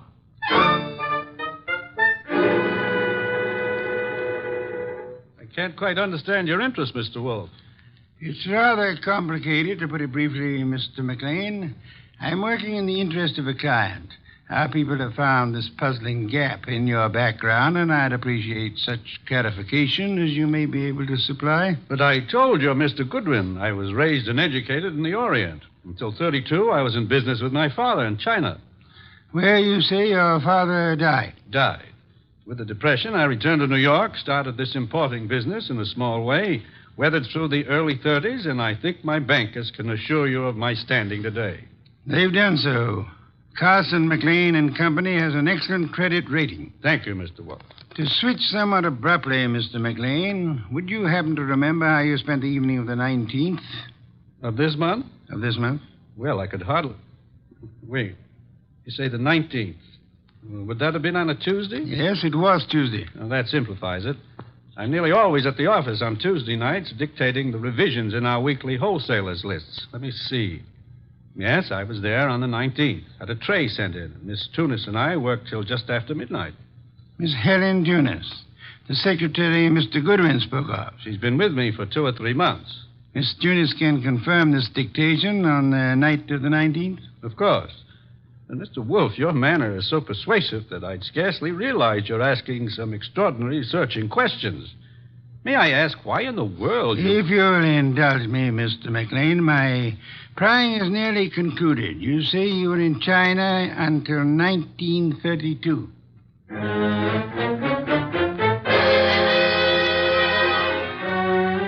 Mr. Tesoro, I'll be brutally frank. We know that your name's not Tesoro. And we know that you served a prison term from 34 to 38 for arson. I'd like some straight answers. I didn't say I wouldn't answer your questions. The past can remain your own, provided... Now, look, Mr. Wolfe, I've been going straight for 12 years. And this business of mine is on the level.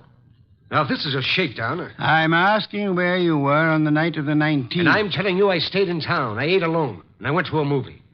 I caught the 11:35 for Stanford. And that's all there is to it. You're denying that you were ever in business in the South? I was born in the South, but I haven't been back there since I was a kid. What about the arson? I put in 4 years squaring for that mistake. Let's start again, Mr. Tesoro. You say you were in Cincinnati in 1931.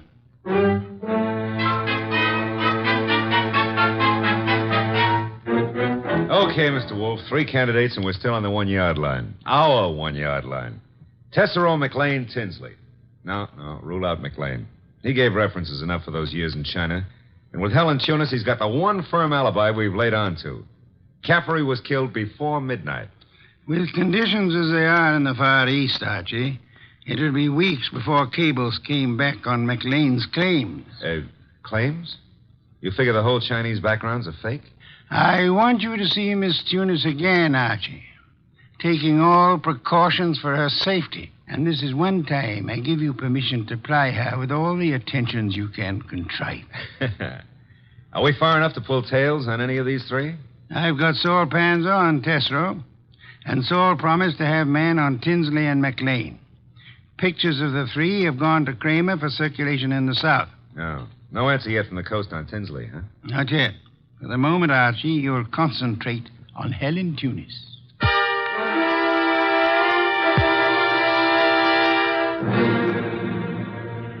Helen, I've got to see you tonight. I'd love to, Archie. Now, look, but... Helen, I phoned you to come out in the corridor this way because I didn't want McLean to know we're talking.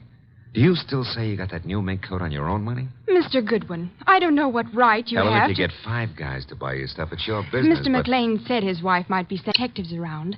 You can go right back to your old Mrs. McLean and tell her that I... Easy, Helen, easy. He was dictating to me. You know, baby, the harder you lie, the prettier you look. But if this is a fake alibi, and if you keep propping it up, you're going to find yourself in trouble. Bad trouble. Now, how about it? Do I see you at your apartment tonight, or would you rather come down with me to Nero Wolfe's right now? Archie, All right. I can't go with you now, and I've got a dinner date with my aunt tonight that I can't break, but I'll try to be back at my apartment by 11.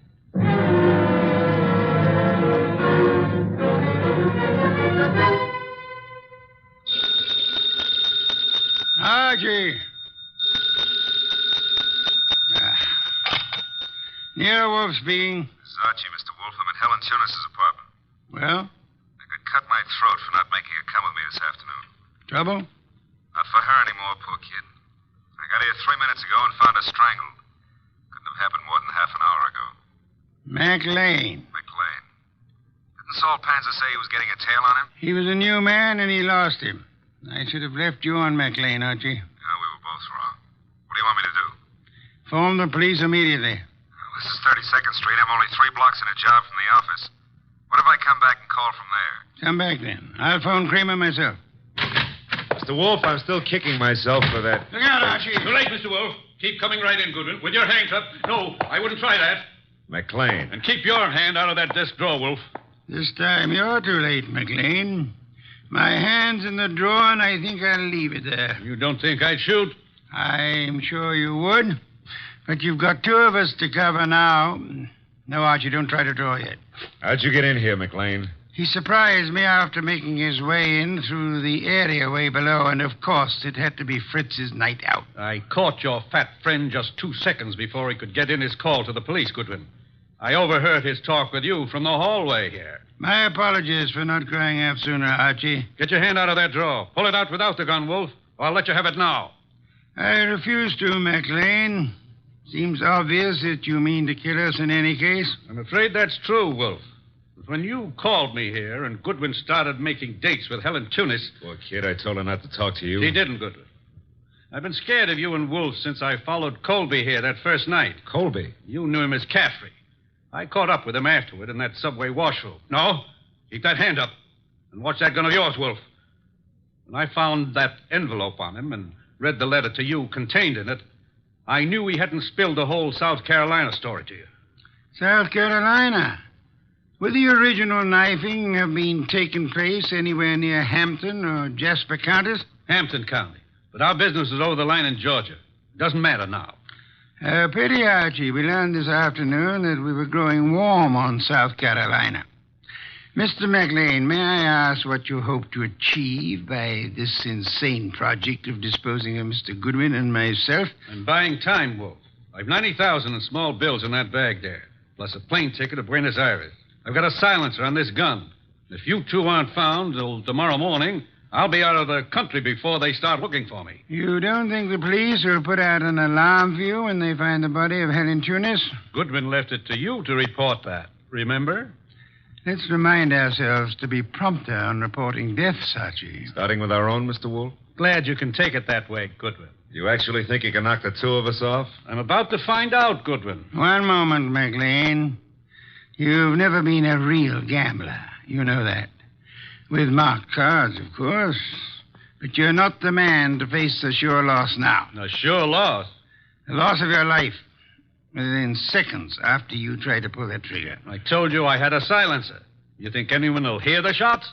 There'll be more shots than you count on. My hand's on a pistol now in this drawer, and Mr. Goodwin has a .38 in his shoulder holster. You can't shoot through the desk, and Goodwin won't get a chance to draw. You're an intelligent man, McLean. Vicious, but intelligent.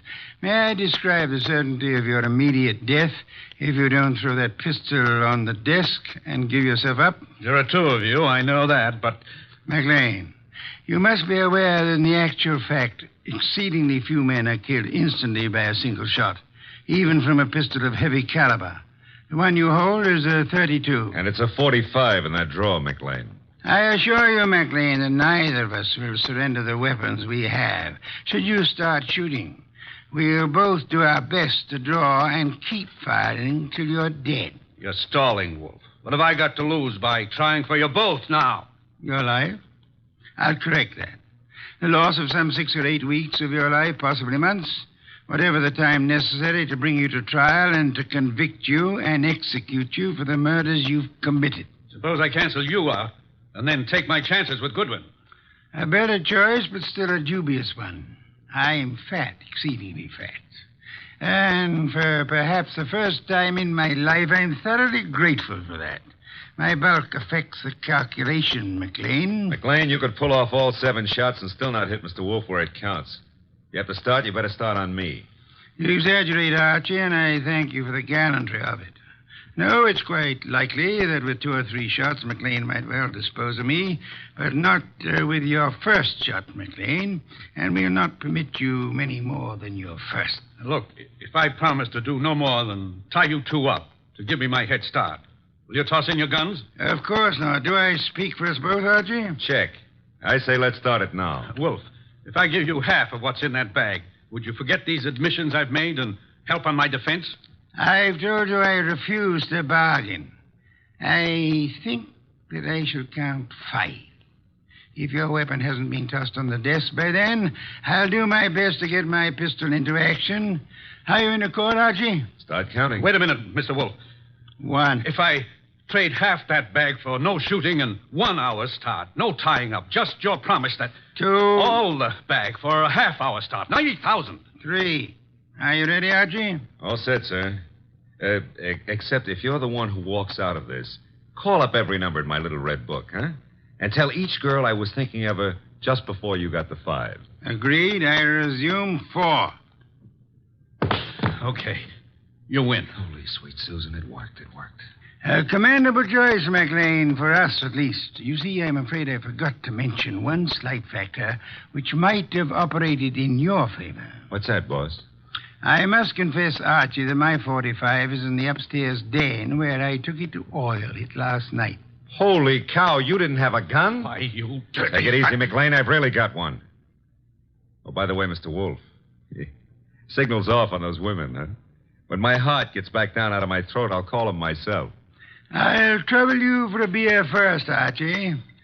And then, if you'll be good enough to phone Inspector Kramer, you can bid him pick up his triple murderer. The one-time cutter of cards. Fortunately for us, who's never been a real gambler.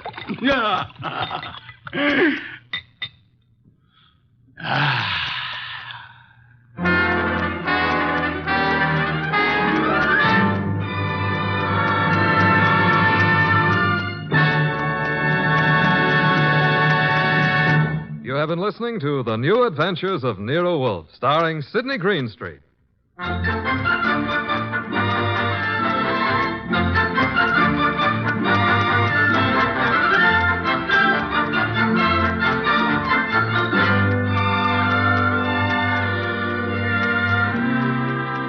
Tonight's transcribed story was based on the characters created by Rex Stout. This is an Edwin Fadiman program produced and directed by J. Donald Wilson. In the cast were Gerald Moore as Archie Goodwin and Lorraine Carter, Bill Johnstone, Howard McNear, Herb Butterfield, and Vic Rodman.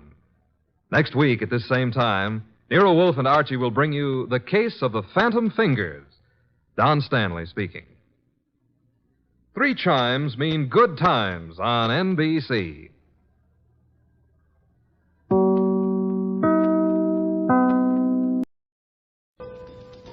Rex Stout's Nero Wolfe.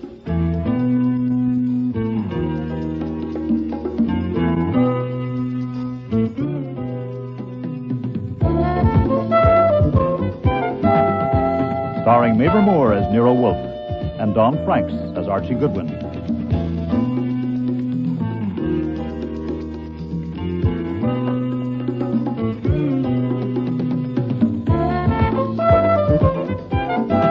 Today's episode's Murder is No Joke, with special guest stars Joy Coghill, Nani Griffin, Richard Monette, Vivian Reese, and Murray Westgate.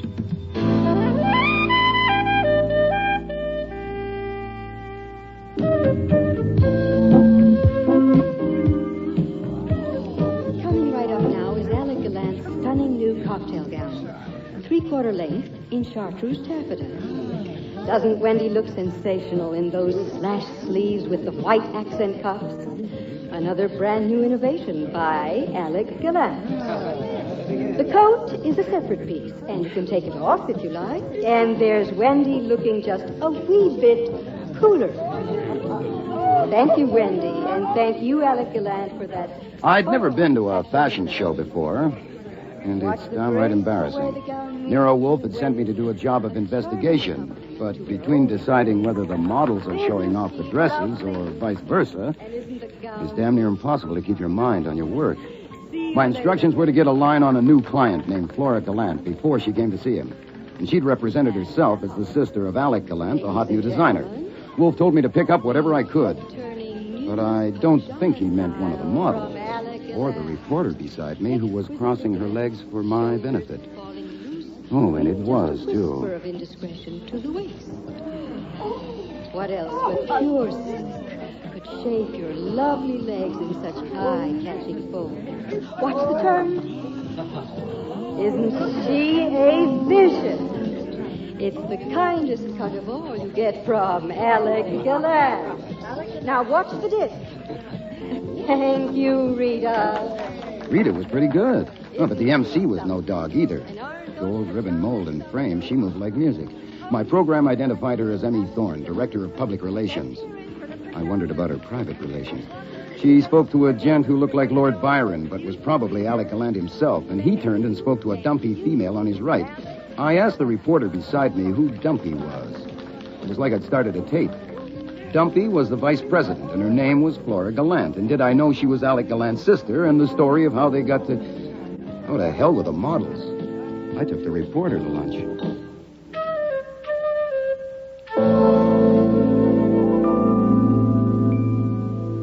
I must apologize for asking such an important man as you, Mr. Wolfe, to give up your valuable time to listen to me and my troubles.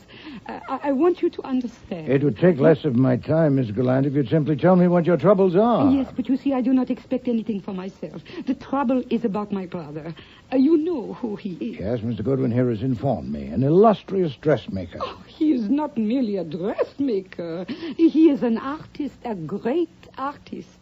It is his trouble, so I must be careful with it. I come to you because I know that although you and Mr. Goodwin are private detectives, you are gentlemen. They are not mutually exclusive, madam. Well, I meant that I know I can trust you. You may. Mr. Goodwin. Right, whatever Mr. Wolfe says. I only work here. Thank you. I must explain that in France, where my brother and I grew up, our name was not Gallant. I came to this country just before the Second World War. My brother just after it. He entered legally under his new name of Gallant, and within 7 years he had made a reputation as a designer. You are not much interested in fashion. Not particularly, but go on. Oh, but of course you are not married and you have no mistress. And feeling the way you do about women, how could We were to discuss your problem, I thought. I'm sorry. My brother got financial backing and opened his place on 54th Street. Yes. And since then, it's been one triumph after the other. I know. Please get to the point. Yes, triumphs. I will not say I had a hand in them, but I have been trying to help in my little way, and so have many others. But now we get to the trouble. Ah. The trouble is a woman called Bianca Voss. Madam, I am not in the habit of accepting cases of romantic entanglement. No, not an affaire d'amour. I am sure of it. Well, that's fortunate. My brother has never married, but he is very healthy about women. I will confide in you that he has une amie intime, a young woman who works in a firm. Bianca Voss cannot attract him in that way. Good. She came first here from Europe a year ago. He expected her, so he must have met her somewhere. I see. He designed things for her, but no bill was ever sent. Then he gave her one of the offices on the 3rd floor, and she started to come in every day. She began to take over, and my brother let her. She has a private telephone, which no one else has, hires and fires employees, and pokes her nose into everything. It sounds as if she owns the business. Perhaps she bought it. No, she has not. If she had a financial interest, why would she be trying to ruin a business that has always made a profit? My brother has the controlling interest, but he seems to be prepared to let her ruin it, and we do not know why. Why don't you ask your brother? I have. He will tell me nothing. A month ago, some of the others persuaded me to try to find out where she stands. I decided to come to you, Mr. Wolfe. I want you to ruin her. Really? How? By wiggling a finger, madam? No, but you can. She has some hold on him. Find out what it is. If she is blackmailing him, isn't it against the law? Would that not ruin her? Well, it might. It might ruin him, too. Oh, I am trusting you. You would not tell. Only make her stop. I fear, madam, you're biting off more than you can chew. A prolonged investigation here, perhaps abroad, would be laborious and extremely expensive, aside from my fee, which would not be modest, with the outcome highly uncertain. My brother, Mr. Wolfe, is a generous man. Yes, but he isn't hiring me. Now, if your brother himself were to consult me, if you brought him in... No, impossible. I told you. But if he were released from her, I assure you, Mr. Wolfe, she is a true villain. You are a clever man. You would know it if you saw her or spoke with her. Perhaps. I cannot ask her to come for you to speak to her, but you can. You can tell her you have been asked in confidence to discuss something with her, and she will be afraid not to come, and that alone will show you she has guilty secrets. Well, Here, in this envelope is $100 for you. Nothing. But it will show you that I am in earnest. For one phone call. Worth $16, Mr. Wolfe, after income tax. I know that, Archie. Well, Miss Gallant, where is Miss Voss? At my brother's firm. She always is. Give Mr. Goodwin the phone number. I get it. She may be downstairs. No, use my phone. Mr. Wolfe's is for him. Oh, very well. This Miss Voss sounds like a difficult customer. I have no idea what she sounds like. I haven't heard her yet. Very funny. Doris? This is Flora. Is Miss Voss around? Oh, I thought she might have come down. No, don't bother. I'll ring her there. Well? She's up in her office. I'll get her.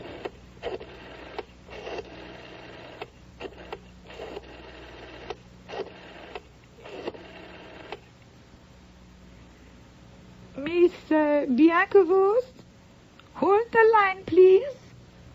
All right. Thank you. Get on the other line, Archie. Check. Hello, this is Nero Wolfe. Are you Miss Voss? Yes. What do you want? If my name is unknown to you, I should explain. I know your name. What do you want? I want to invite you to call on me at my office. I've been asked to discuss certain matters with you. Who asked you? Well, I'm not at liberty to say. What matters? If you'll let me finish. The matters are personal and confidential. That's all I can say on the telephone. I'm sure you understand. I know your name, yes. You are scum in your stinking sewer. What? A slimy little ego in your big gob of fat. Oh. And you dared. Oh. Hello? Hello, Miss Voss. Are you all right? Miss Voss. There's nothing. Christie. Apparently something fell on her and then, hung up the phone. What? What? Miss Gallant was present in body, but absent in mind. So I had to look up the number of Alec Gallant Incorporated to get the switchboard again. When I did, I told the receptionist to whip upstairs and see if Miss Voss was okay, that I'd just been talking to her and she was in some kind of trouble. She put me on hold. It was 9 minutes by my watch before someone picked up the line again, and this time it was a man. Hello. Hello. This is Carl Drew. What is your name, please? Watson, John H. Watson. Is Miss Voss all right? May I have your address, Mr. Watson? Well, Miss Voss knows my address. What's happened? I must have your address, Mr. Watson. Miss Voss is dead. What? She was assaulted in her office while she was on the phone with you, according to our receptionist. What? And I must insist on having your address. Why did you hang up, Archie? Miss Gallant, who is Carl Drew? Oh, come, madam. Pull yourself together. He is the business manager. What happened? Bianca Voss is dead in her office. Oh. He said she was assaulted, but he didn't say with what or by whom. Well, Miss Gallant, it seems someone else has done your dirty work. Oh, no. No, it is impossible. I'm only quoting your Carl Drew. But how? But how? Here, Miss Gallant, your money. No. No, take it, confound it, take it back. No. After her, Archie. We're star witnesses, and it'll be our next if Inspector Kramer thinks we got paid for it.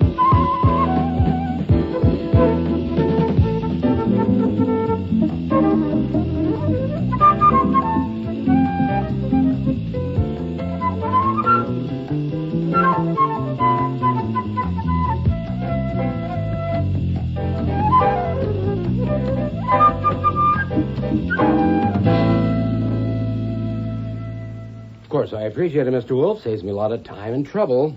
There are 7 John Watsons in the New York phone book. As well, Mr. Kramer, as Sherlock Holmes' famous assistant. A clue that might have led you to my assistant, Mr. Goodwin. Terrific. Oh, yeah, I thought so, too. But I don't play games, Goodwin. Oh, no, sir. That's why I typed up the verbatim report. Everything we said and Miss Gallant said, the voice said, what you've just read there. And as you can see, we both signed it. Yes. Yeah, I noted that. So it was 11:31 when you heard the blow. We heard no blow. No. Identifiably. Perhaps when you've had a chance to read the report more carefully. Try page 4, Inspector. Okay. You heard a groan and a crash and rustles, whatever that is. Yeah. But I'm telling you there was a blow. She was hit on the back of the head with a chunk of marble, a paperweight. Then a scarf was tied around her throat to stop her breathing. But you didn't hear the blow. Not to recognize it as such. No, Inspector. No. Okay. Now, this implies that Flora Gallant was a complete stranger to you, that you'd never spoken to her or her brother or any of the people at that place. Is that true? The implication is valid, except as related in that statement, of course. Nor has Mr. Goodwin spoken to them, Archie. Right, Mr. Wolfe. Okay.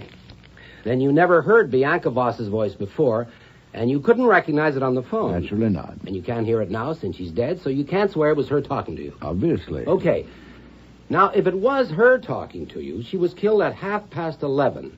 There are 4 important people in that organization, you should know, who had it in for Bianca Voss. Oh, as usual, Inspector, you worked with dispatch. They admitted it. Besides Flora Gallant, there is Anita Prince, head fitter, been with Gallant 8 years. Emmy Thorne, public relations head, been with him 4 years. Carl Drew, the business manager, been with him 5 years. None of them could have killed Bianca Voss at 11:30. From 11:15 on, until a call came from one John H. Watson. Well, I'm really sorry about that, Inspector. Yeah. It's just... Carl Drew was down on the main floor in view of several customers. From 11 on, Anita Prince was in the top floor workshop with Alec Gallant, with 2 models and a dozen employees. At 11:20, Emmy Thorne had an appointment with 3 men till 11:45, all airtight. It's very neat. Yeah, too damn neat. Of course, there may be others who wanted Voss out of the way, but as it stands now, those 4 are all in the clear. Why not 5? Alec Gallant himself. Okay, 5. They're all in the clear, including him, if she was killed at 11:30. But suppose she wasn't. What? Suppose when Flora Gallant phoned her from here and put you on, it wasn't her at all. Somebody pulling a stunt with a phony voice and all those noises to make you think you heard a murder at that time. Oh, yeah. with the corpse there on the floor. Well, why not? Then you're no better off, Inspector. Who did the impersonation? You say they've all got alibis for 11:30. No, it could be someone else, easy enough. Such as who, Archie? Well, there's lots of women around there. Someone who wouldn't commit murder but might be willing to help cover it up. Whoever did it is an accessory. Don't forget that. Oh, it's very tricky, Mr. Kramer. If Flora Gallant killed her, it must have been planned as carefully as a coup d'etat. She phoned here last week to make an appointment for 11 this morning. She came on time, didn't she, Archie? Right on the dot, sir. Well, then, did she first kill Miss Voss in that lady's office, station some accomplice beside the corpse to answer the phone, then rush down here and maneuver me in a matter of minutes into ringing Miss Voss's number? Am I so simple? That's one thing you aren't, Wolf. Look, I didn't say it was Flora Gallant who killed her. Oh, hell, I know it's tricky. It could have been any of them. I'm bringing it up because you two heard those sounds, not me. Ah, you want to know if we're satisfied if those sounds were authentic? Or if they might have been faked. Just maybe. Yes, of course. Right, Archie? Mm-hmm. Well, we can't really help you, Mr. Kramer. If they were bogus, they were well executed. At the time, hearing them, I had no suspicion they might be flummery. Archie? Oh, I pass. As the report says, they're on page 4. I got it. I read it. It's not what you say, it's what you don't say. Well, my guess is she dragged the phone along as she went down, and it struck the floor. Okay, but were you convinced it was real? Was it happening then? Well, something was sure as hell happening then, and look, a chunk of marble hitting a skull wouldn't make much noise anyway. Besides, if she was killed earlier, couldn't the doctor tell? With blood he might have, but there wasn't any. Well, is that your impression, Archie, that it might, or might not, have been actuality? Well, there is one more thing. I mean, what about the layout? Whoever did it, whenever they did it, they must have left right away, and with all those people around. Oh, the place is a rabbit warren. That's right. A front entrance, a separate door to the offices upstairs, a side door, a back door, 3 different elevators. It's like wide open. There's a barn door. I knew you'd say that. Okay. Now let's get down to brass tacks. Mr. Wolfe, let's have it in plain language. You thought those sounds you heard were open to question or not? Not intrinsically. Circumstantially, of course. You and your gorgeous words, just like your orchids. Well, I'm on my way. I don't like gags about homicide. Murder is no joke. But I want to tell you, Mr. Wolfe, Bianca Voss had you wrong. What was it she called you? Scum in a stinking sewer. Yeah. Well, obviously she doesn't know you. Orchids don't smell. You know, Archie, I'm beginning to think this joke may be on me.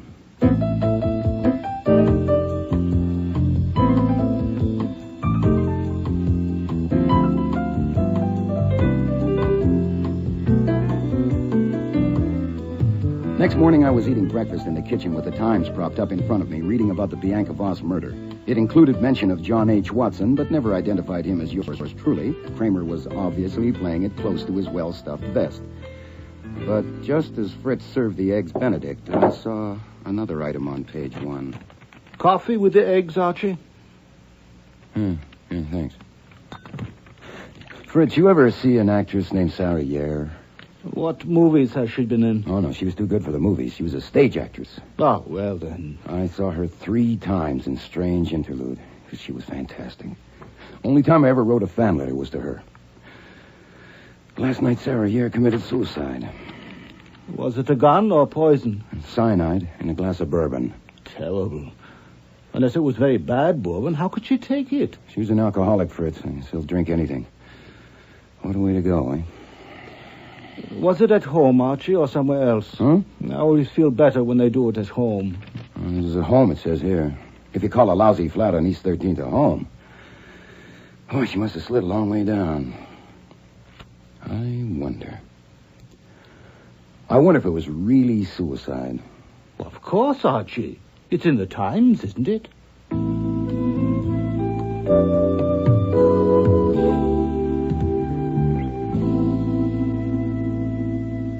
You've seen the Times this morning, Archie? Yes, sir. I'm sorry I let you get to the office before me, but you're early. What's the emergency? Oh, no emergency. But you can't... How'd you get that phone book? Walked over to your desk, lifted it up, walked back to my own, and sat down. I knew no other way. Well, why didn't you wait for me? Because I needed to know a number. Oh, can't I get it? No. I have instructions. You will go to Alec Gallant Incorporated on 54th Street and speak with Mr. Gallant, his sister Flora, Miss Prince, Miss Thorne, and Mr. Drew, separately if possible. Now? Now. You will tell each of them that I've engaged you to make inquiries about Miss Sarah Yare. Sarah Yare? And that I shall be grateful for any information they may be able and willing to furnish. I'd like to see any communications they've received from her in, say, the past month. Oh, don't raise one eyebrow like that. You know it disconcerts me. I've never seen you disconcerted yet. And what do I say when they ask me who engaged you to work for Miss Yare? Everybody knows the lady's dead. But you don't know. You're merely following my instructions. Uh-huh. If I ask you who engaged you, what do you say? I tell you the truth. I have engaged myself. Oh. I think I may have been hoodwinked by a very skillful actress, and I intend to find out. You mean Sarah Yare You may be fishing where there are no fish. They may all say they've never had any association with Sarah Yare, and they may be telling the truth or they may not. If any of them acknowledge knowing her, try to find out the degree of intimacy, but don't labor it. That can wait until we bait a hook. All I want to know now is, are there any fish in that particular pond? Okay. I'll look up that number for you. No, you will not. I can at least read. Get out.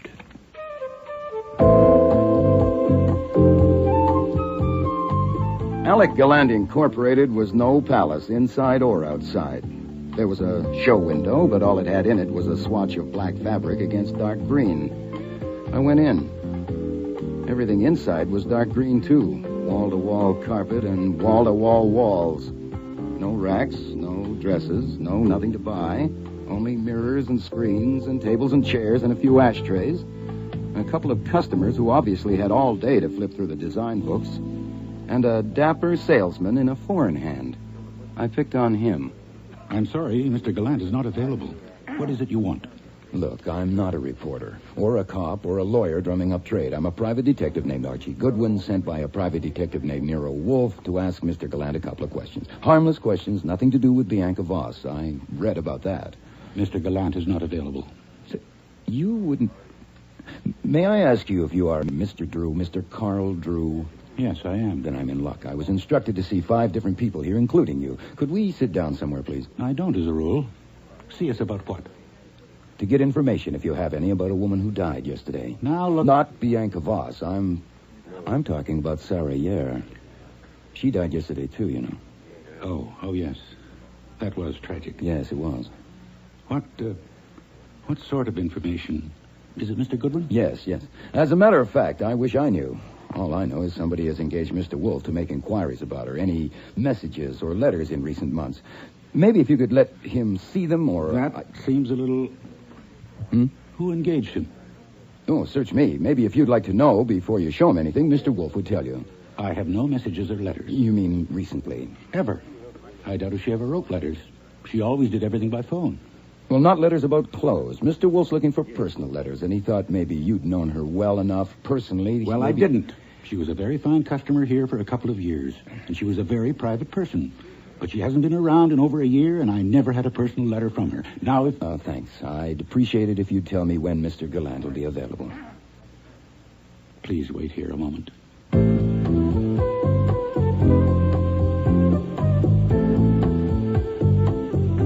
So, that was one fish. I had to resist the temptation not to play him on the line, but Wolfe had said not to labor it, and I only disobey him when I know better. Carl Drew made a phone call and came back. Mr. Gallant is in his office with Miss Prince, and we'll let you have 5 minutes, Mr. Goodwin. This way, please. Another fish. I'm sure Drew must have told Gallant what my line was, or why did I even rate 5 seconds? By the time I got through the pin-up paradise on the second floor, nudes to the right of me, nudes to the left of me, I understood the way designers have to master subjects like the female anatomy. The insight was so blinding that I didn't notice until Carl Drew had left that I was in the presence of Lord Byron himself, with Mona Lisa in tweeds perched on the table beside him. Now, Mr. Goodwin. Mr. Goodwin, what is all this about Sarah Yare? Just a couple of questions, Mr. Gallant, and thank you for seeing me. And you too, Miss Prince. Please, let us skip the hors d'oeuvre. Check. I suppose Mr. Drew explained to you He about... said the detective, Nero Wolfe, is making an inquiry and sent you. That's all. That's right, Miss Prince. What are you smiling at? She can't help it. She smiles at life. Very well. An inquiry about what? How Miss Yard died? I don't think so, Mr. Gallant, but I'm just an errand boy on this trip. I'm to ask you if you got any messages or letters from her in the past month or so, and if you'll let Mr. Wolfe see them. My God, this is too much. What? A woman was assassinated here yesterday. Don't you know that? Yes. Of course you do. And after that calamity comes another, as always. The death of my old and valued friend, Miss Yare. In mold and frame, she was perfection. In movement as music. In friendship, completely pure. I never had a letter from her. Send them away, Anita. You gave him 5 minutes, Alec, and he's only had 2. Thank you. Mr. Goodwin, who has hired Mr. Wolfe? Well, search me. He'll probably tell you if you have any of what he wants. I had no letters. I had no personal relations with Miss Yare. Mr. Gallant preferred to fit her himself. Oh. It seems odd that Nero Wolfe should be starting an inquiry immediately after her death, or did he start it before? Well, first I knew he gave me this errand this morning. Well, this noon. You don't know much, do you? No, I just take orders. But you do know that Sarah Yare committed suicide. Name of God, must you? Send him away. She didn't need to send me. I went. Because Gallant had picked up a marble ashtray and was about to send it at my head. In fact, I ran down the hall until I was stopped by the sound of a voice I recalled from a fashion show coming from an open office. Not falling loose, but neatly arranged. It was Emmy Thorne, the MC, doing her PR work. I decided to investigate and had stepped in before I noticed the room's other occupant. Good one, for the love of God. Hello, Sergeant. You. Well, what? Sightseeing? Rubbernecking? The scene of the crime? Well, just morbid Stebbins, like you homicide types. Compulsion neurosis. Is this the place? Well, what do you think? I think that's the desk and the telephone. And that's where the dead body lay. And the live one is Miss Emmy Thorne. How do, Miss Thorne? Who did you say he was, Sergeant? A pain in the drain. What have you got to do with this, Goodwin? Actually, Sergeant, this is one homicide I have no finger in. I'm here on a fishing trip, Miss Thorne. I'm Archie Goodwin of Nero Wolfe's office. May I have a word with you? Now, wait a damn minute, It's all Goodwin. right, Sergeant. I'm expecting him. He's the one Mr. Drew told me about. Sure, Mr. Goodwin. Let's take a walk. You can't leave this building, Miss Thorne. What are you fishing for, Goodwin? If I knew, I might tell you, but don't hold your breath. See you in court, Stebbins.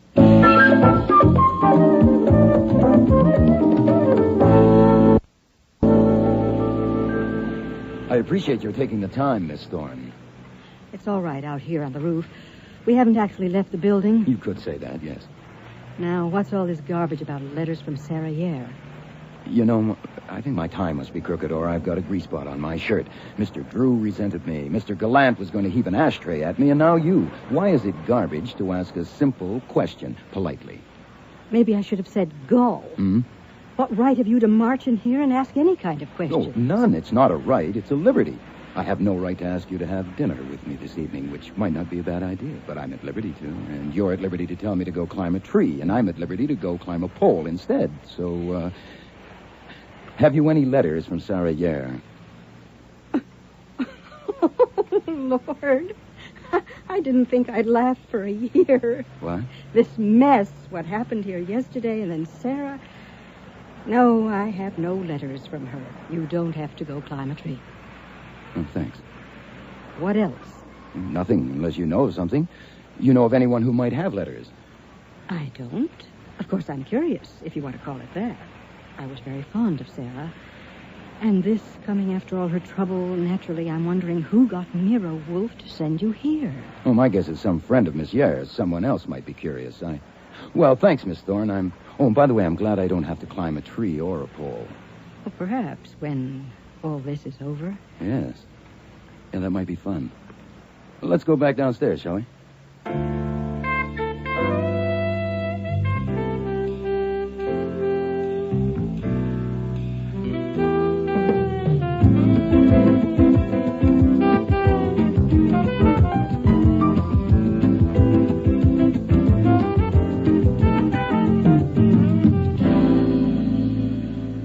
Bingo, Mr. Wolfe. Bingo? I sent you on a fishing trip. Uh-huh. Then the Gallant place is a hatchery. Sarah Yare bought all her clothes there. They all knew her, and it seems they all loved her. Including Flora Gallant? She wasn't there. My guess she's down at the DA's office. Very well. That settles it. You will now go at once No, Mr. Wolfe, that doesn't settle it. Not for me. What is this, Archie? Insubordination? I don't care what you call it. It was bad enough me going up there without knowing the score, playing dumber than I am because you sent me out on a limb in the dark. Before I do any more climbing, I want some light. Why did you pick on Sarah Yare? You never go to the theater because they don't make seats big enough. That is unworthy of you, Archie. And while I'm on the subject of your mobility, what was so important about that phone book this morning that for the first time in your life you actually crossed the room to my desk and hefted it back to your own? I want to know. All right. Thank you. This morning I told you I thought it possible that the performance here yesterday, getting us on the phone just in time to hear a murder committed, was flummery designed to hoodwink me. Yeah, sure. Even Kramer thought that, and we had to ballet dance our way out of it. So we did. But Kramer's theory that Bianca Voss had been killed earlier and that another woman, not the murderer, was standing beside the corpse waiting for a phone call was patently ridiculous. With all those people around, anyone could have opened the door and stepped in. But if she wasn't killed at the time we heard those sounds, she must have been killed earlier. Because I phoned right after and had someone sent up to her office. Precisely. Therefore, Archie, the sounds did not come from there. Well, then where the hell did they come from? Miss Gallant did not dial that number. What? She dialed the number of some other person she'd persuaded to perform that hocus-pocus. Clear? When did you figure that out? I had come to that conclusion before I went to bed last night, and I found it intolerable. I will not be mistaken for a jackass. No. So you read the item about Sarah Yare at breakfast? Initially only because you, as a theatrical connoisseur, had once told me you considered her outstanding in her profession. Yeah, she was. Then I went on to read that she'd recently been in distress, and also that she had died rather conveniently. Uh-huh. So I came down to the office, looked her up in the phone book, and after you left, dialed her number. Here it is. Algonquin 91847. Well, what did you do that for? She was dead. I didn't lift the receiver. I merely dialed it to hear it. You and I, Archie, are trained to observe and to register. Right. Close your eyes and listen. Take your ears back to yesterday when Miss Gallant was at your phone dialing. Not the first number she dialed. You dialed that later yourself. But the second one. When, according to her, she was dialing the direct line to Bianca Voss's office. Now, listen. Okay. Compare.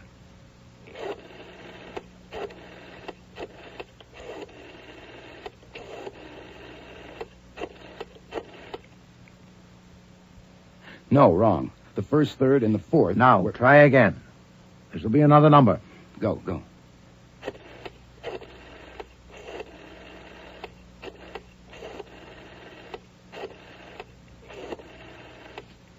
I think that's it. Anyway, the first four... Satisfactory.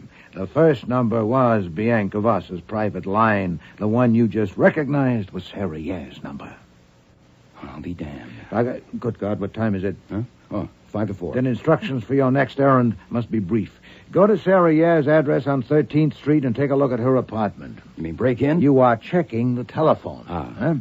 I need one last detail. Her phone might have been disconnected since this directory came out. I need to know that it's still operable.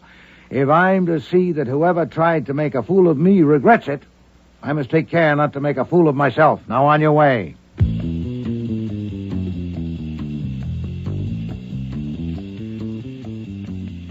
I won't describe the place. It was too painful. It was a hell of a dump, even for a down and outer. But the phone was there, and it was working. I dialed home to make sure.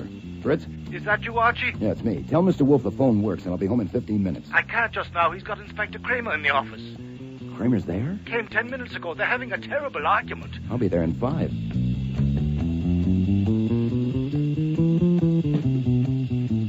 I got a hacky that liked to take advantages and made it there in 10. When I let myself in, they were still arguing in the office.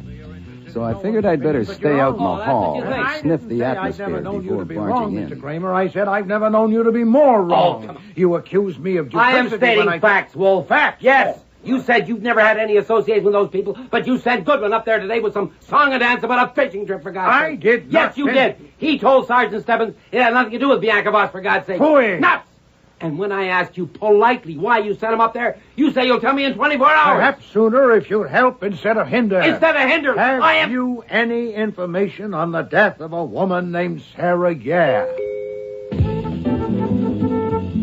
When the doorbell rang, I was still out in the hall eavesdropping, so I about-faced and looked through the one-way glass in the front door.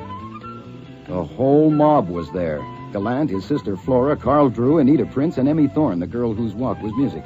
Fritz appeared from the kitchen to answer it, but I grabbed him and marched him into the office with me. Archie? What?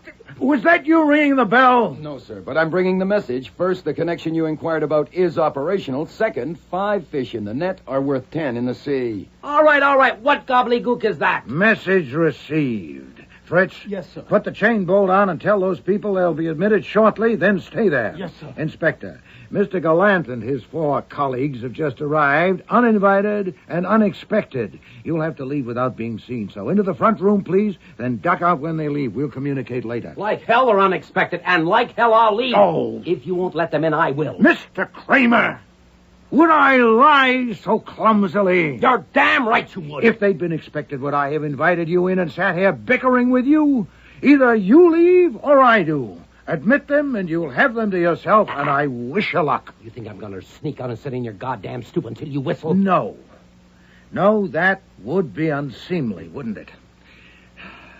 Very well. Get behind the waterfall. A what? That picture. You've hidden behind it at least once before and seen and heard all that went on through the spy hole, but you must not disclose yourself until I invite you to do so. Well, Inspector, they're waiting. Are they waiting for you or for me? Okay, Wolf, we'll try it your way. All right, Archie. Show them the way to the spy hole and then bring them in.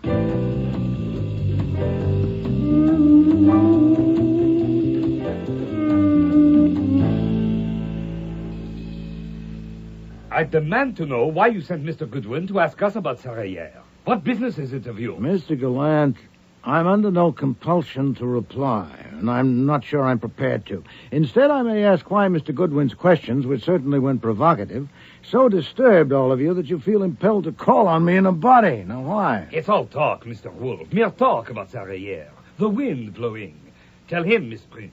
The police have insisted on knowing why he was there and what he wanted, and we don't know. I think you do.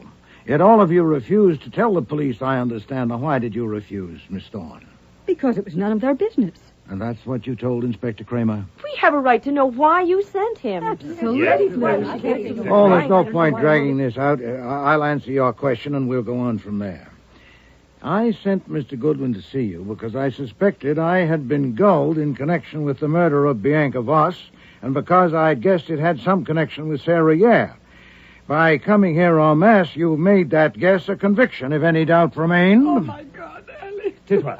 Mr. Wolfe, we came here for an explanation. Of what, Mr. Gallant? No, for an understanding. Ah, that's better, Mr. Drew. Continue. We're in trouble, all of us, you know that. And we need your help, and we're ready to pay for it. But first, we have to know what the connection is between Sarah Yare and what happened to Bianca Voss. No, you don't mean that. You mean you have to know whether I have established the connection. And if so, how? Well, I'm willing to tell you, but first we must get a few things straight.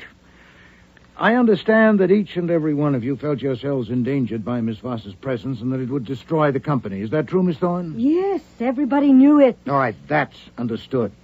But beyond that, you, Miss Gallant, had a more intimate concern for your brother.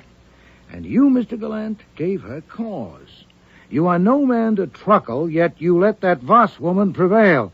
Now, presumably you were under severe constraint, were you? I was under her heel. The police know.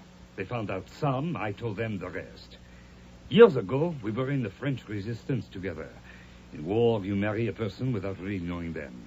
And I made that mistake. Later, I found out she was a traitor to France. Perfide. I left her. I changed my name, came to America. And then she finds me, makes demands. I was under her heel. No, that won't do, Mr. Gallant. I doubt if it satisfied the police, and it certainly doesn't satisfy me. The fact that she was an unwanted wife might lead you to kill her, but not to let her take charge of your business and indeed your life. What else was there? Nothing. Oh, phooey, she knew something about you, didn't she, eh? Some damning evidence? All right. What does it matter now she's gone? She had 2 brothers. They were both traitors. I killed them. Not during the war, when such things were every day, but after, when it was a crime. That's better. In a word, she knew you were legally an assassin. Yes, but I did not assassinate her. You know I did not. At 11:30 yesterday morning, I was... Hold it, Alec. Mr. Wolfe knows the alibis. He said he's trying to get things straight. Let him. Well, thank you, Miss Prince. The cat's head is out of the bag, but I've already heard it scratch. What makes you so sure, Mr. Gallant, that Miss Voss was killed at 11:30? You do. You yourself heard her on the phone. Oh, but I'm sure she wasn't killed at 11:30. But I was there. It's obvious. The woman who spoke to me on the phone called me a gob of fat. Somebody speaking English with such a heavy accent would hardly have the word gob on the tip of her tongue if she had it anywhere. But that's just a trifle. But what about the murderer striking just when the victim was on the phone? Wouldn't it have shown more acumen to wait until she'd hung up? Whoever was talking with her might easily get the wind up and sound the alarm. But there's a more telling detail. Miss Gallant, you didn't dial Plaza 29022, Miss Voss's number. You dialed Algonquin 91847, the number of Miss Sarah, yeah. How did you know? Oh, I didn't know that yesterday. But I've just learned that Miss Yare's line is still in service. Obviously, you had arranged with Miss Yare to impersonate Bianca Voss, and it's a reasonable... Mr. Wolfe, you cannot prove that. How do you know if she dialed Sarah's number? You could not see the dial from so far away. Evidently, you discussed it with your sister in some detail. But you're quite right, Mr. Gallant. Neither Mr. Goodwin nor I could actually see the dial. But we can give evidence, and I think it will be persuasive. What evidence? It's no good, Alec. You know what we decided. I'm not sure that we decided right. I am, Anita. Carl? Yes, I think so. Yes, Emmy? All right, Flora. It's up to you. Yes. Yes. I agree. My God. All right. Mr. Wolfe, we'll pay you to help us. My sister is innocent, and she must not suffer. She was stupid, but she is innocent.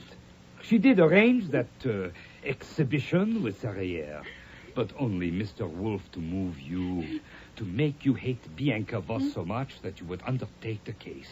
Take it for what my sister could afford to pay. When she told me, I knew it was unforgivably stupid, but it was not criminal. She must not suffer. All right. Miss Gallant, you heard your brother. Is that true? Yes. I agree with you, sir, that your sister was stupid, but you are not the one to proclaim it. Miss Yare's performance went beyond abusing me, sir. She enacted a whole melodrama of violent attack and then hung up the phone. That's something corpses do not usually do. Was that her idea? Your sister's stupidity can bow to yours if you expected me to overlook that detail, or worse, missed it yourself. I'm not stupid, Mr. Wolfe. Devious, then, beyond my experience. Devious? Oh, rusé, subtil. Never. Suppose, only to suppose, she arranged that comedy, too. Suppose even that she killed Bianca. Was that a crime? No. Voss was an evil woman. And for ending her villainy, you would crucify my sister? You know about Sarah, but the police do not. By your word, they can believe Voss died while my sister was here with you. I will pay you. It will be a great service from you. It deserves payment. I will trust you. I will pay you now. Oh, no, you will not. Can I not appeal to your charity? Yes, but not to my cupidity. I will accept no money from someone who at the same moment robs me of my self-esteem. I will not permit a murderer to take me for a simpleton. Now, let us grant that Bianca Voss deserved to die. She was not the only casualty of this sordid affair. Was Sarah Yare also a perfidious woman? But she killed herself. No, she didn't. Do you suggest she was so depressed by the quality of her telephone performance that she forthwith downed a glass of liquor impregnated with cyanide? She spoke with me in the role of Bianca Voss at 11:30 and was discovered dead at 2 o'clock. The person who killed Bianca Voss before 11:30 arranged with Sarah Yare to enact that comedy, as you call it, and later went to her apartment and killed her. So if you ask No, my... that is totally impossible. My sister loved Sarah. She could not kill her. It would be stupid. You came here believing she killed Bianca Voss. That was stupid, if you like. She didn't. But What does What's it mean? this, Mr. Wolfe? What is this? A game? Oh, no, Miss Thorne. As a certain policeman said to me yesterday, murder is no joke. Miss Gallant, there is much against you. Then but how on... did you know I didn't kill her? Oh, you told me yourself. If you had devised that elaborate humbug, certainly you would have planned how to react at the moment of crisis. Alarm, shock, perhaps even a swoon. But do you remember what happened? When Mr. Goodwin told us what Mr. Drew had told him, you said, in obvious bewilderment, you said, but how? And then repeated it, but how? Now, if you'd known how you did murder Bianca Voss, you'd have had to be a Shakespeare to invent so simple a line and a Bernhardt to deliver it. But, according to your brother, you're little more than stupid. Tais-toi, chérie. Je sais. But if you are innocent, someone else is guilty. The arrangement you had made with Sarah Yare to impersonate Bianca Voss was discovered by someone else, perhaps overheard when you told your brother about it. That someone then persuaded her to add a gruesome climax not in your script, which was only intended to insult me and gain my interest. That someone else killed Bianca Voss. And to make sure her alibi was invulnerable, this someone went to Sarah Yare's apartment and poisoned her with cyanide in a glass of whiskey. Who is this someone, Now, Mr. all Wolfe? that was done before 2 o'clock. You, Miss Gallant, according to my friend Inspector Kramer, arrived at your brother's place only 15 minutes after I know you'd left here. You had no time for a detour to 13th Street. I wanted to go to see what had happened, It's but a good thing you didn't, madam. I also learned from Mr. Kramer that you, Mr. Gallant, you, Mr. Drew, and you too, Miss Prince, were under constant surveillance from the time the police arrived. And that leaves you, Miss Thorne. Leaves me where, Mr. Wolfe? You were with 3 men in an office downtown from 11:20 until 11:45. So I have 3 witnesses. Yes, but according to the police, you arrived at Alec Gallant Incorporated shortly before 3 o'clock. You may be able to account for the interim period. You want to try? It can't be, Alec. How could you? I don't have to try. I don't like your games, Mr. Wolfe, and I don't think I'll play. I didn't think you would. I won't be playing either, actually. The rest is up to Inspector Kramer, who's been following the moves and may now... Grab her, Archie! Don't climb a tree. Okay, Goodwin, I'll take over. Thank you, Mr. Kramer. No, let me talk to her. Emmy, I have loved you.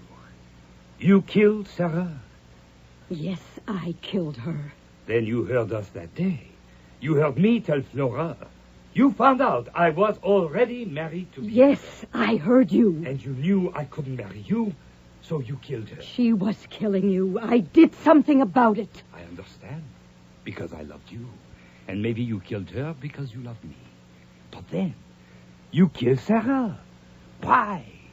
You don't understand a thing, do you? And worse, when I tell you and the others what my sister has done, you accept it. You allow us to accept it that my sister has killed Bianca.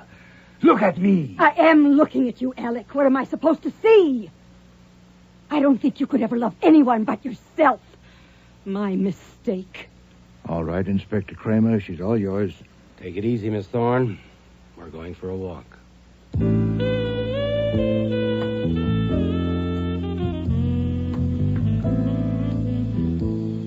Emmy Thorne. Oh, it's too bad. I almost felt sorry for her walking out that way. When she walked like music, all right. But it just wasn't my kind of tune.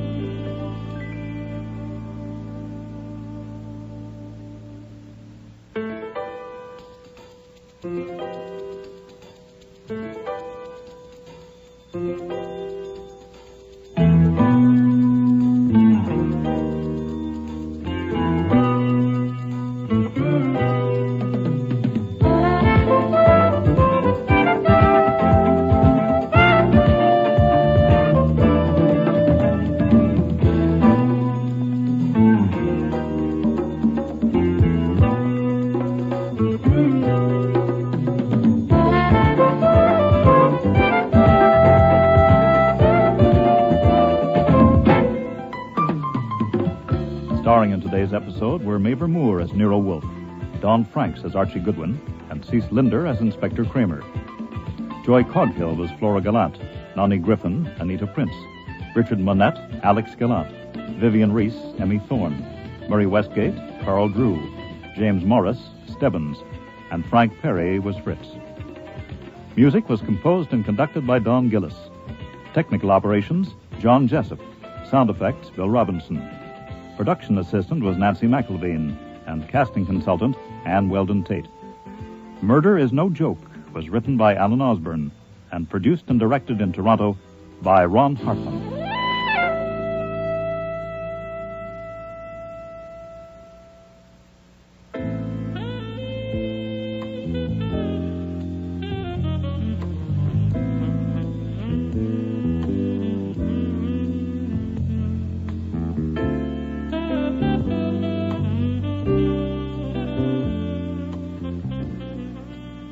We hope you've enjoyed this last episode of the 13-week Nero Wolfe series.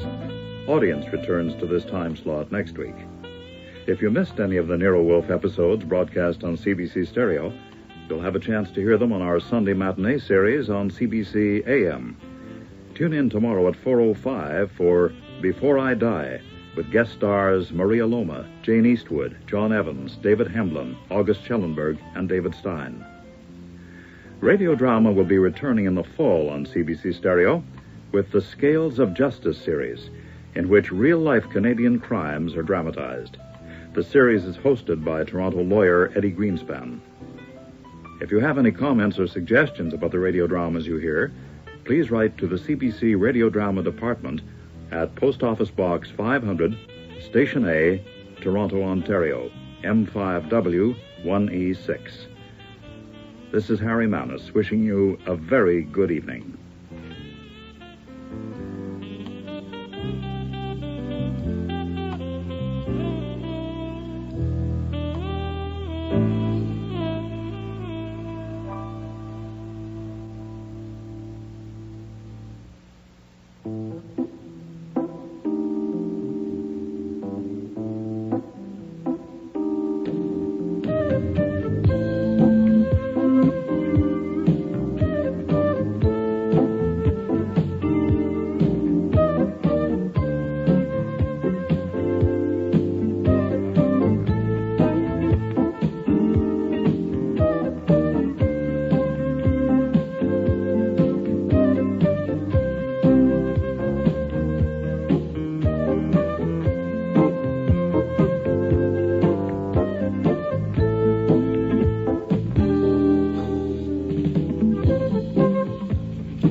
Ladies and gentlemen, the ringing of that phone bell brings you mystery, adventure. Nero Wolfe's office, Archie Goodwin speaking. No, I'm sorry. Mr. Wolfe is busy planning a menu. I'll see if he can talk to you. What's the name again? You want to talk to a dame named Mrs. Collins? Hang up, Archie. Do we know a Mrs. Collins? No. I don't suppose you care, but I think her voice is very charming. Doubtless. Every female has a charming voice to you. Hang up. Okay. I'm sorry, Mrs. Collins, but at the moment, Mr. Wolfe is too involved with his digestive system to be interrupted.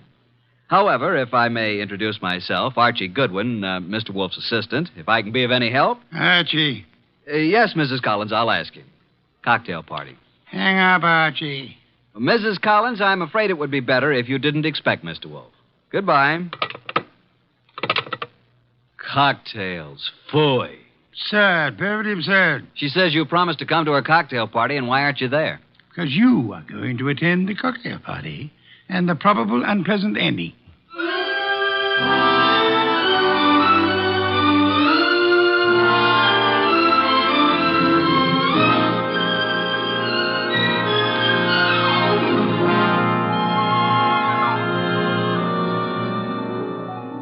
ladies and gentlemen, it's that genius who is the bulkiest, balkiest, the most ponderous, and most brilliant detective in the world. Yes, none other than that chairborne mass of unpredictable intellect, Nero Wolfe, created by Rex Stout and brought to you in a new series of adventures over this NBC network in the person of Mr. Sidney Greenstreet.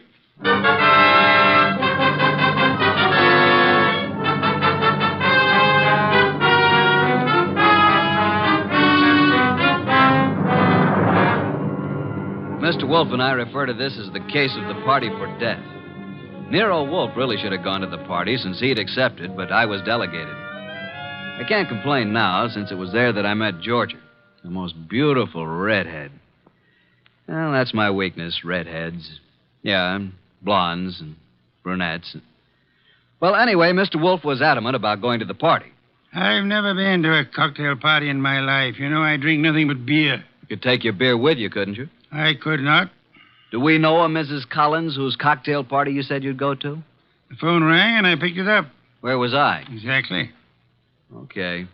So a Mrs. Collins with a beautiful, seductive voice conned you into accepting an invitation to a cocktail party that you knew you weren't going to. Archie. Yes, master. Just a little less sarcasm, perhaps. Sarcasm? Call it impertinence, then. Impertinence, master? Exactly. Less of that. Much less. Okay. Continue now. Where was I? You were reading the duck recipe. Oh, yes, the duck. Oh, here we are. Dodine de canard. The dodine is one of the oldest dishes in the repertory of French cooking, being mentioned in books of the 14th century. Le Grand Cuisinier de toute Cuisine. Hooey, what time is it, Archie? Almost 6:30. Oh, in that case... You going to get up? Here on this card are your instructions, Archie. If you are still alive tomorrow, you may make your report. I helped the huge bulk that was Nero Wolfe out of his specially built desk chair and walked with him to the elevator that would take him upstairs to his orchids. I stepped back to the desk and found the card which bore my instructions. In his small, perfect handwriting, I read, Mrs. Albert Collins, Empire Towers. Arrive at 7, say I sent you. After the murder, telephone me before the police arrive. At exactly 7, I rang Mrs. Collins' doorbell.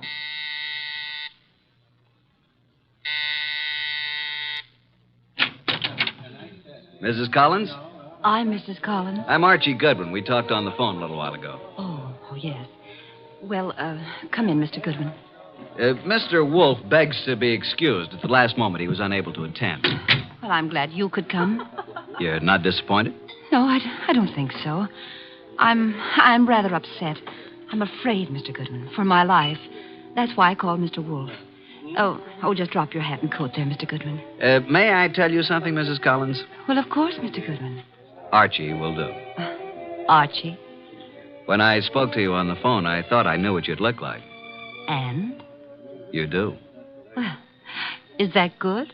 It's not bad, Mrs. Collins. Janie will do. Janie will do. Archie, Mm-hmm. I think it would be best if I say you're an old beau of mine. From where? In Hollywood. When I went to Hollywood High School and you went to USC. Okay, but don't expect me to remember much about it. I'll be flattered if you remember anything about it. I want you to keep your eyes and ears open. Observe everything tonight.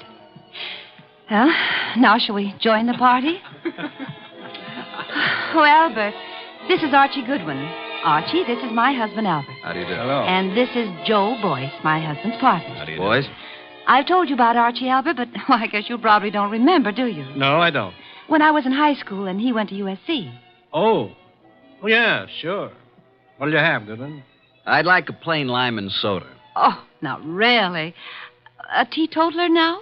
Yes, I used to overdo it, remember? So you knew my wife in Hollywood? Quite a while ago, though. Uh-huh. Been here long? Oh, a while. Did you and my wife run into each other again just lately? Yeah. A few days ago? About. Joe Boyce here is my partner, chemical business. Makes this sort of an old home week, doesn't it, Joe? In a way, Al. I guess it does it that. Joe knew my wife back in those days, too. And they're still. very friendly. Yes, indeed. You two have got something in common to talk about, haven't you, Goodwin? Mrs. Collins, you mean? We never knew each other very well. No? Okay, Goodwin, let it go. Why, look. Look what I found. A new man. Just what I need. I'm Georgia. Archie. Archie, dear, will you fix up my drink, please? Anything for a lady. Let's go to the bar. Eh, Archie? I'm determined, Joe. If it were only the money, or only Jane, I might listen. Oh, Al, can't we talk about it later? I like talking about it now, Joe. You're going to be sorry about this, Al. I am already. But you'll have 20 years or so in prison just being sorry. I've got the papers you forged right here. You're hysterical, Al. Let's face it. The firm went broke, but I suffered too. So let's forget it. Yes, Joe, the firm went broke, but you didn't. And I don't think my wife did either. The two of you had everything figured for yourselves. Well, I'm turning the papers over to the DA tomorrow.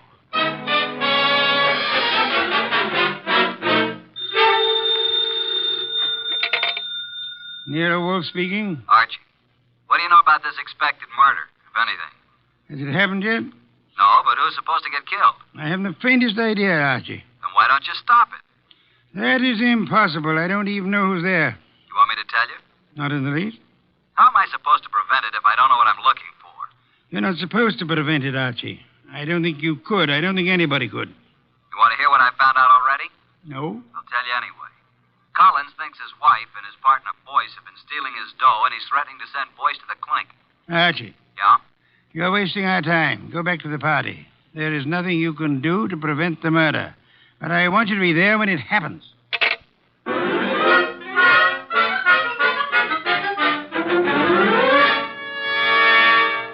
Now that all the guests have gone, let's sit down here, Georgia. When Janie was in Hollywood, she must have had more good-looking boyfriends. Let's get personal about this, Georgia. Yeah, let's. When you say good-looking, do you mean me? I don't mean anybody else, Archie. You know, I think you're pretty, too. You'd better not let Jane hear you say that. You think she'd care? I thought you knew Jane. Only slightly. You don't like Jane too well, do you? Why? Why? Why what? Why don't you tell the truth about it? No man as attractive as you ever knew Jane slightly. Either they knew her or they didn't know her. Maybe you think I'm getting a little tipsy. The idea never occurred to me. No? Well, it has to me. Refill your glass? I'll come with you to the bar.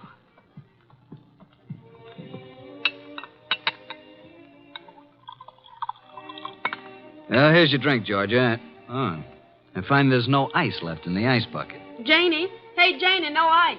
Oh, well, I'll get some. Here, give me the bucket. Mrs. Collins, Janie, I mean. Yes, Archie. May I use the phone in the bedroom again? Oh, of course. Will you excuse me for a minute, Georgia? I'm coming with you. Why don't you just stay here until Jane brings the ice? Well, why don't you go talk to Joe Boyce? I don't want to talk to Joe Boyce. I don't want to talk to Joe Boyce ever. Now, look, Georgia. I'm coming with you, Archie. Is that clear? Okay, come on. Here's where the phone is. I could have found it myself. You don't want me with you, do you? Just sit down here on the edge of the bed and listen, if that's what you want to do. Nero Wolfe speaking. Archie, boss. Well, Archie, what? Just a bit of a report. Go on. At this moment, I am sitting on the edge of one of two twin beds in the apartment of Mr. and Mrs. Albert Collins. Sitting next to me is a gorgeous redhead named Georgia. Georgia what, dear? Boyce. You mean you're the wife of Joe Boyce? Of course. Didn't you know? I am sitting next to the gorgeous redheaded wife of Albert Collins' partner, Joe Boyce. Archie, you annoy me. From what I just learned, I can see there's another friction going on. You mean Georgia and Jane? Yep, fireworks between them. This one no like other one. Have you anything more to say? When I called, I was going to ask if there's any reason why I shouldn't come home now. I wrote your instructions for you, Archie. After the murder, call you. Yeah, that's perfectly clear, isn't it? But what if there isn't any? Don't call me. Simple, isn't it? Hello. He hung up. Archie. What? That was a strange conversation. Do you want me to explain it to you, honey? What was that business about murder? Shall we join the party? Murder. Archie, wouldn't you be surprised if there was one? Yeah? Who's going to do what and to whom? I don't know. Maybe I will. Elucidate, honey. Do you intend to figure as the killer or the corpse? I don't intend to figure as anything. But you never know. Archie, do you think Jane Collins is better looking than me? Nope. Honestly? Honestly. Then what's the matter with me? Nothing. Nothing at all. Oh, yes, there is. Look, do you want to kiss me? Well, I'll tell you. When I graduated from Sunday school, I took a vow. That's what I mean. But if I were Jane, you'd want to kiss me, wouldn't you? No, frankly, no. Why not? Well, when I graduated from Sunday school, Okay, Archie. Let's go back. You boys have such happy faces. Where's Jane? In the kitchen getting some ice. Where have you been? With Archie. Is he an old school chum of yours, too? Do you care, Joe? No. Mr. Boyce. What? How much do you weigh? 187. Why? Then I'll be giving you 5 pounds. Shall we step outside? This I have got to see. Shut up. Mr. Goodwin, you seem angry. Just terribly, terribly hurt. Would it do any good if I apologized? Today I'm a little upset. If I said anything to offend you, I do apologize. Now, do you still want me to give you a boxing lesson? I'm at your service. Let's forget it. I'm sorry, too. Jane Collins came in from the kitchen with a bucket of ice cubes, a tray of fresh glasses, and the strapless gown she'd been wearing. There. I never thought I'd make it. Now I'm going to mix my own drink, and you can take care of yourselves. Ice first. Huh? Whiskey. And soda. It's a simple recipe, isn't it, Archie? All it needs is the ingredients. Well, I drink to the ingredients. Nice. Janie, darling. What, dear? Would you mind very much if I took Archie away from you? Uh-huh. Haven't you done that already, dear? To listen to those girls, you'd think, wouldn't you, Goodwin? Me, I never think. What do you do, Archie? I concentrate. On what? On not thinking. I did some serious concentrating on not thinking about Nero Wolfe or about the conflict of the partners, Albert Collins and Joe Boyce, about the jealousies of Jane and Georgia. The next 5 minutes hardly seemed an hour. Jane and Boyce murmured to each other. Collins drank gently but firmly. Why can't you be honest, Archie? What's the matter with me? What, Georgia? You weren't listening, were you? To every gorgeous word you said. What did I say? I want to hear it again, just the way you said it before. I said, why shouldn't there be a murder? Why not? It's in order. It's just not considered the thing to do. Thing to do. Can you think of anything better? No, frankly. I can. My glass is empty. My glass is empty, too. Jane. Jane! Oh, I'm sorry. I'm not much of a hostess, am I? Oh, don't answer that. Oh, you're all empty. But I've only drunk half of mine. You don't usually drink so slowly, Jane. Well, I'm just not in the mood tonight. I usually drink faster to keep you from drinking mine. See, Albert always gulps his and then reaches for mine. What's the difference? Well, I'll fix you some fresh drinks, but put my drink over there by you, Georgia, and lay off, Albert. I only had about 3 swallows of it. Besides, you don't need any more.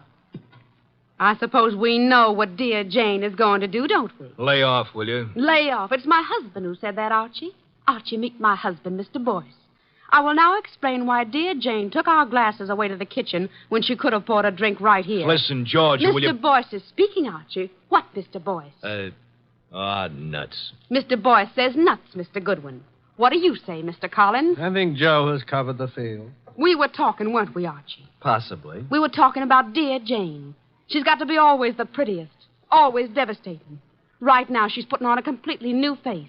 And in about 20 minutes, when our tongues are hanging out, she'll come back, all horsed up and bright and smiling, with another tray of drinks. Yeah, she'll take all night to fix them. Well, I'm going to get some air on the balcony. Don't jump off. Al, you're drinking too much lately. I should worry you, Joe. Especially now. When you start drinking, not only your drinks, but everybody else's too, well... Jane's right. Is that what worries you? Slide Jane's glass down. The ice is all melted. You see what I mean? Okay, Joe, let's not be nasty until tomorrow. That gives me an idea. Think I'll propose a toast. Until tomorrow. You know, it may be rather fitting that I should drink a toast from the glass that Janie left Until tomorrow.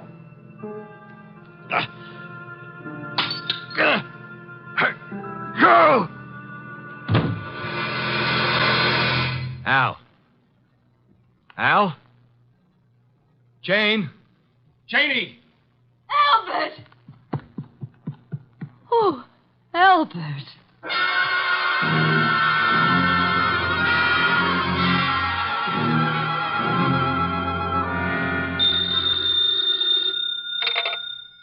Nero Wolfe speaking. May I come home now? Oh, hello, Archie.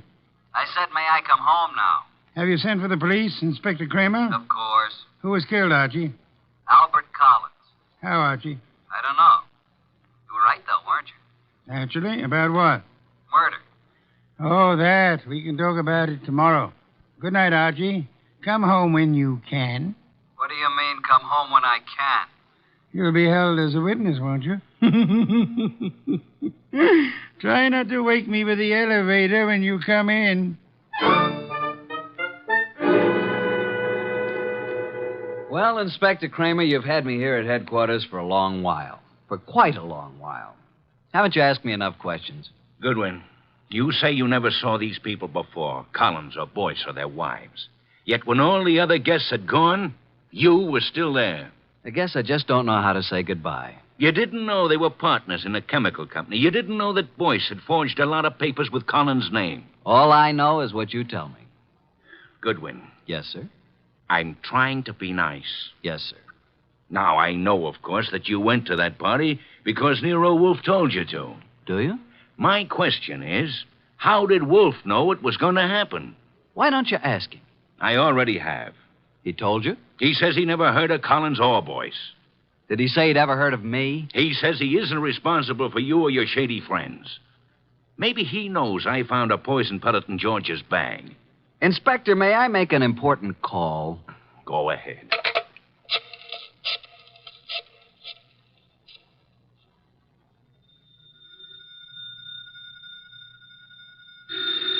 Archie. Confounded light. Hello? What time is it, Master? Confounded, Archie. I'll tell you what time it is. It's a little after 4 a.m. I'm at Central Headquarters, and Inspector Kramer has been chatting with me about my shady friends. Kramer is a jackass. Just a second. Pick up the other phone, will you, Inspector? Sorry, Mr. Wolfe. What was that you were saying about Inspector Kramer? I said Kramer is a jackass. Thank you. Wait a minute. Wolfe, Oh? Eavesdropping, Inspector. I was just talking about bringing you down here for a little questioning, Wolfe. Phooey. What's that? Phooey. It can be spelled in several ways. I spell it P-F-U-I. Phooey. You think I won't bring you down here as a material witness? Yes, I think you won't. I think you'd be making a great mistake if you did. A great mistake? Why? Because I might not tell you who killed Collins. Then you wouldn't know which one of these people to prefer charges against. Now send Archie home. Even he needs an occasional night's sleep.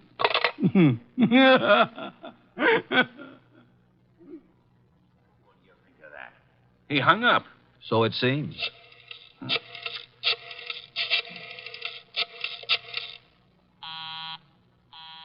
Busy?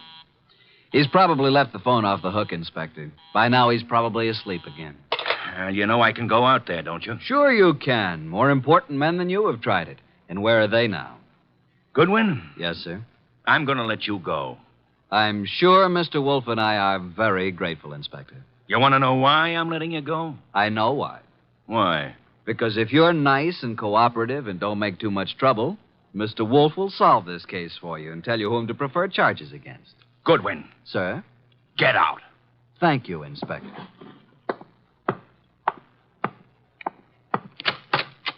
Good morning, Inspector.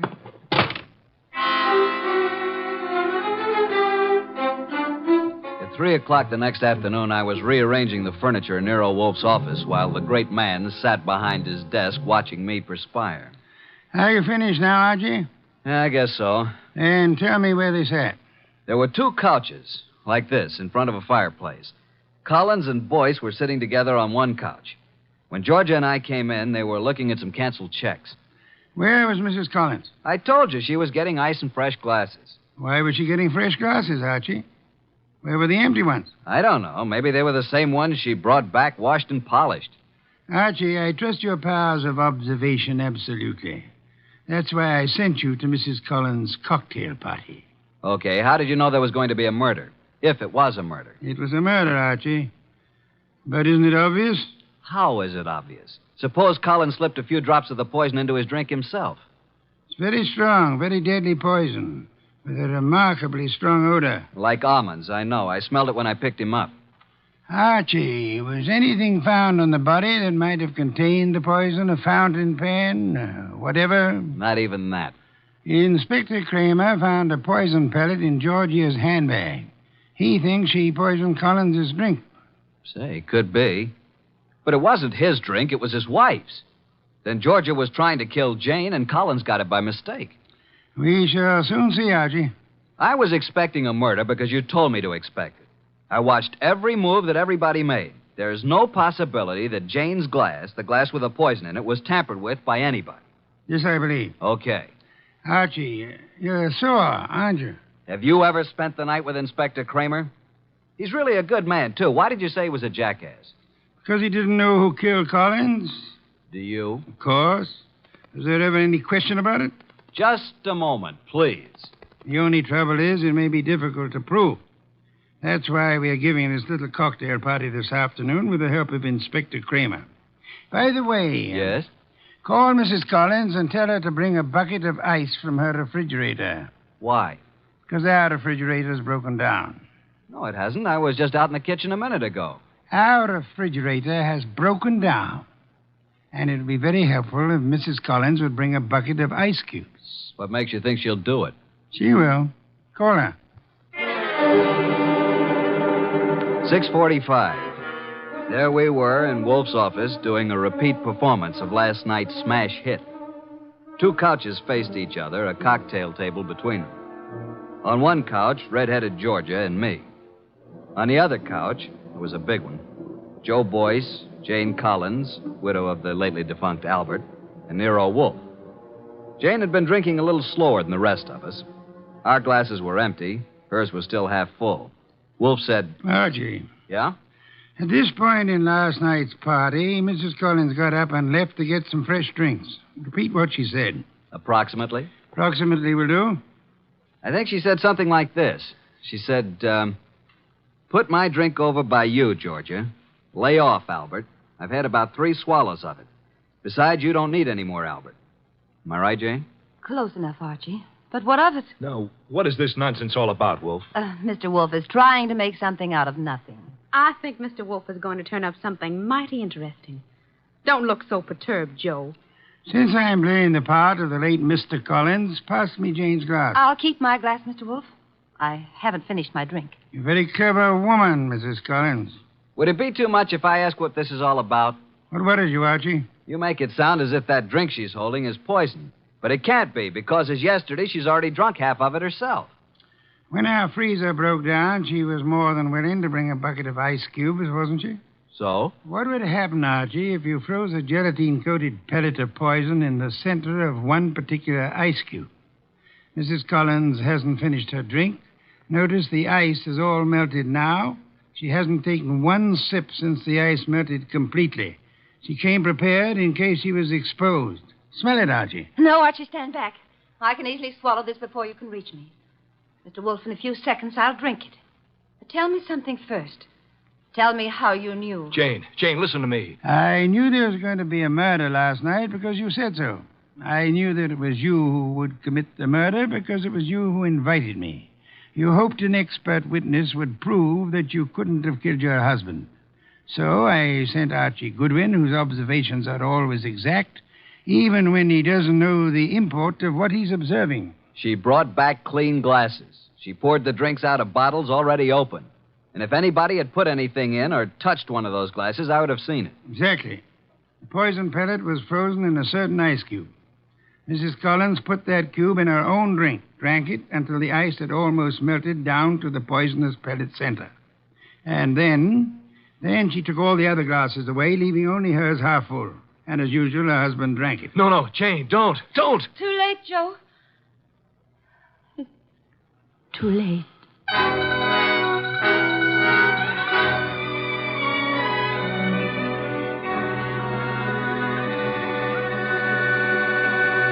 Well, boss, Jane didn't get away with the suicide try.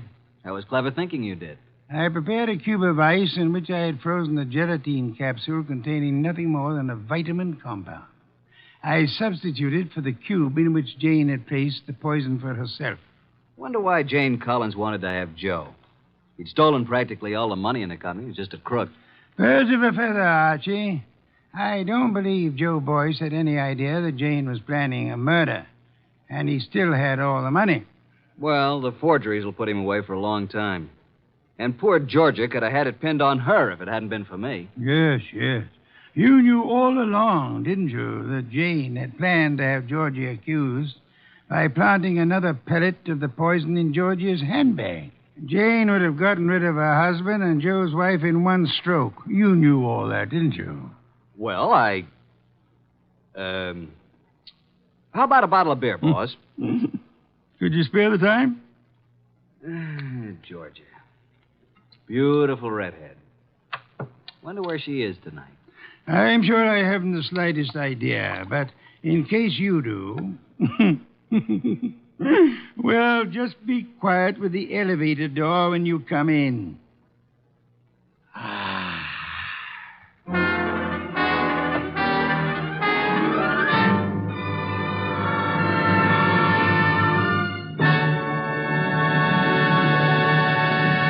You have been listening to The New Adventures of Nero Wolfe, starring Sidney Greenstreet.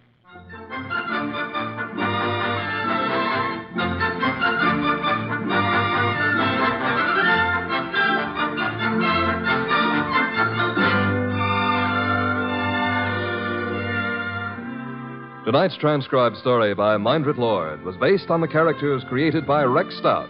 This is an Edwin Fadiman program, produced and directed by J. Donald Wilson. In the cast were Harry Bartell as Archie Goodwin, and G.G. Pearson, Herb Butterfield, Peter Leeds, Evelyn Eaton, and Bill Johnstone. Next week at this same time, Nero Wolfe and Archie will bring you The Case of the Malevolent Medic. Don Stanley speaking. 3 chimes mean good times on NBC.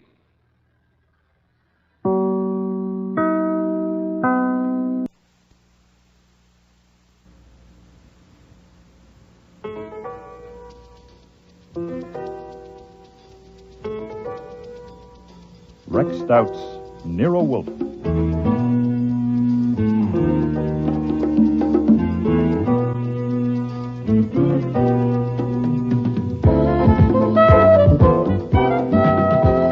Starring Mavor Moore as Nero Wolfe and Don Franks as Archie Goodwin.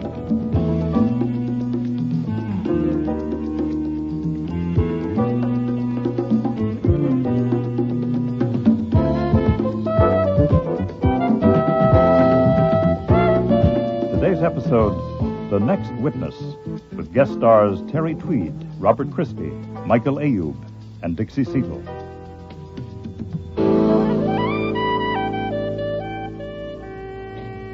I call Clyde Bagby to the stand. It was the 3rd day of the trial, and the assistant district attorney had just called his 5th witness, which meant that Nero Wolfe would be called to the stand next. I had been subpoenaed, too, in case corroboration was needed. Yes, sir, I do. Will you tell the jury your name and occupation?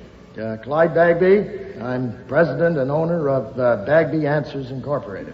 What is the nature of your business? Well, it's a telephone answering business, that's all. It's not a big one, really, because I specialize in serving individuals instead of businesses or firms. Is one of your offices at 618 East 69th Street, Manhattan? Yes, sir. Describe the operation at that address. Well, that's my newest place and my smallest, so it's not an office building, really. It's just an apartment. I had to have it in an apartment because of the labor law. You can't have women working in an office building after 2 a.m.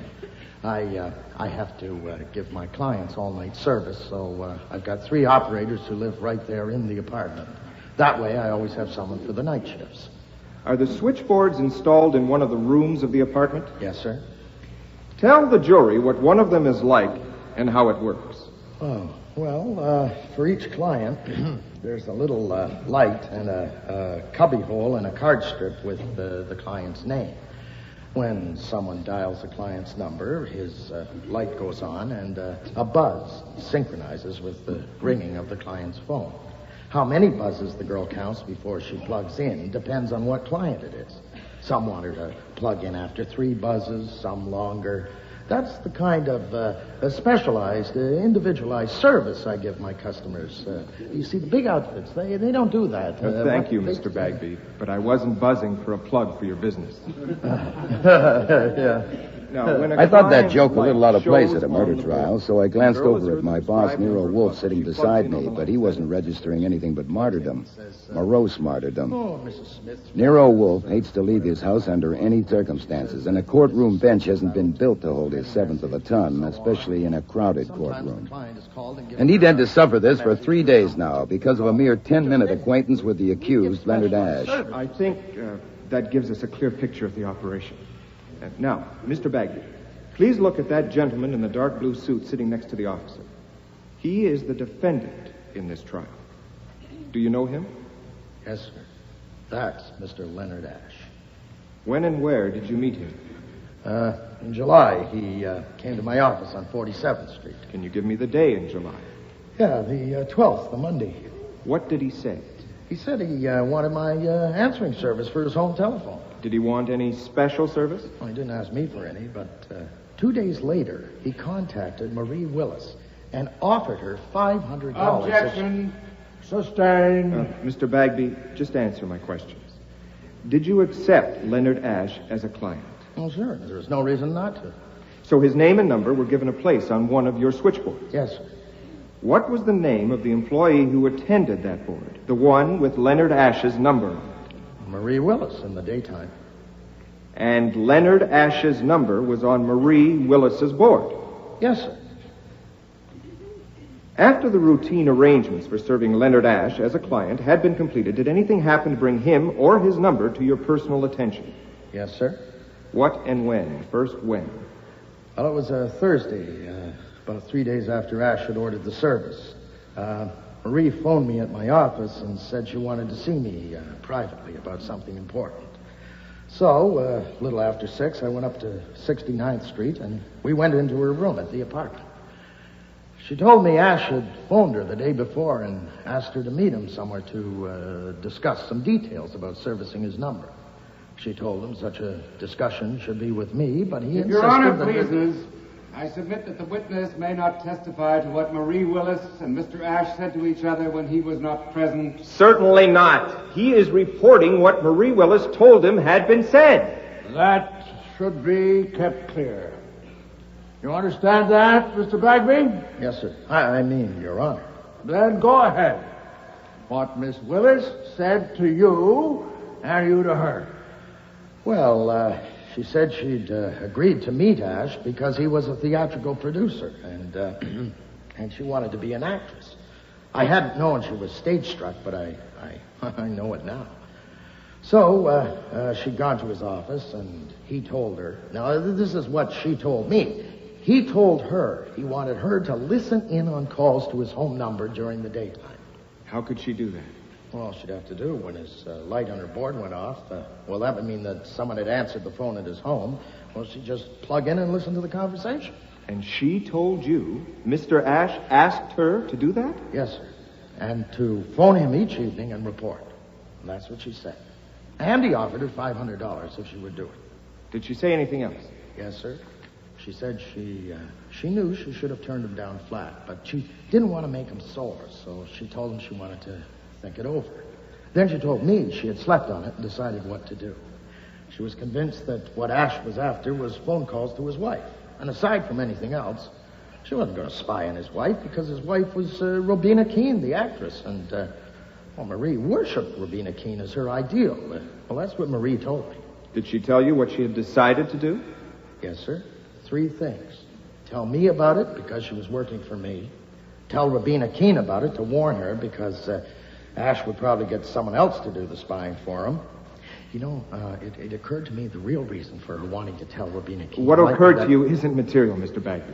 Now, Did Marie tell you the third thing she had decided she must do? Yes, sir, that she must tell Ash that she was going to tell his wife. She said she had to do that because she promised him she would keep it confidential, so she had to warn him she was taking back her promise. Did she say when she intended to do those 3 things? Yes, well, she'd already done one of them, telling me. She said she'd phoned Ash and told him she would be at the office at 7 o'clock. Well, that was crowding it a little because she had the evening shift and would have to be back at the boards at 8. It crowded me, too, because it gave me no time to talk her out of it. I even went downtown with her in a taxi where Ash's office was and did my best, but I couldn't move her. What did you say to her? I tried to get her to lay off. Well, I could drop him as a client and forget it, but she was dead set on warning Rabina Keene. And to do that, she had to take back her promise to Ash. Well, I hung on until she got in the elevator to go up to Ash's office, but I couldn't budge her. Did you go with her? Well, no, that wouldn't have helped any. What could I do? Then you didn't go up to Ash's office with Marie Willis? No, sir. Did you go up later at any time after she had gone up? No, sir. Did you see Ash at all that evening? No, sir. Did you speak to him on the telephone that evening? No, sir. What did you do that evening after you saw Marie Willis enter the elevator to go up to Ash's office? I took a taxi home, and about 10 o'clock, I got a phone call from the police to say that Marie Willis had been found murdered in my office. And I went there as fast as I could, and there was a crowd out in front, and an officer took me upstairs. They hadn't moved her. They'd taken the plug cord from around his throat. They hadn't moved her. And there she was, slumped over on the ledge in front of the board. They wanted me to identify her, and I had to. It's the hardest thing I ever had to do in my life. I'd never seen anyone have been strangled before, but it was her all right. The same clothes and everything. She was wearing. We want a taxi, but first a word with you. No, sir. First, a word from me. What? Mandelbaum may finish with that witness any minute. You were told he'd follow back. I know. If you want a taxi, of course, you're going home. And I'm not going home. I can't. Right. If you do, you'll just get hauled right back here with a fat fine for contempt of court. Not to mention me. I'm under subpoena, too, remember? Where are you going? To 618 East 69th Street. To Bagby's answers? Why? I'll explain on the way. I'm going back to the court. No. I'll need you. All right. Shoot. I've heard you do a lot of explaining, but this'll have to be good. You know, it's preposterous. It sure is. Let's go back. I mean Mr. Mandelbaum's thesis that Leonard Ash killed that girl. Leonard Ash is not an imbecile. I refuse to believe he'd go to that place at that time to kill her. You were present when he called on me that day to hire me. Do you believe it? I pass. But I find it hard to believe his story.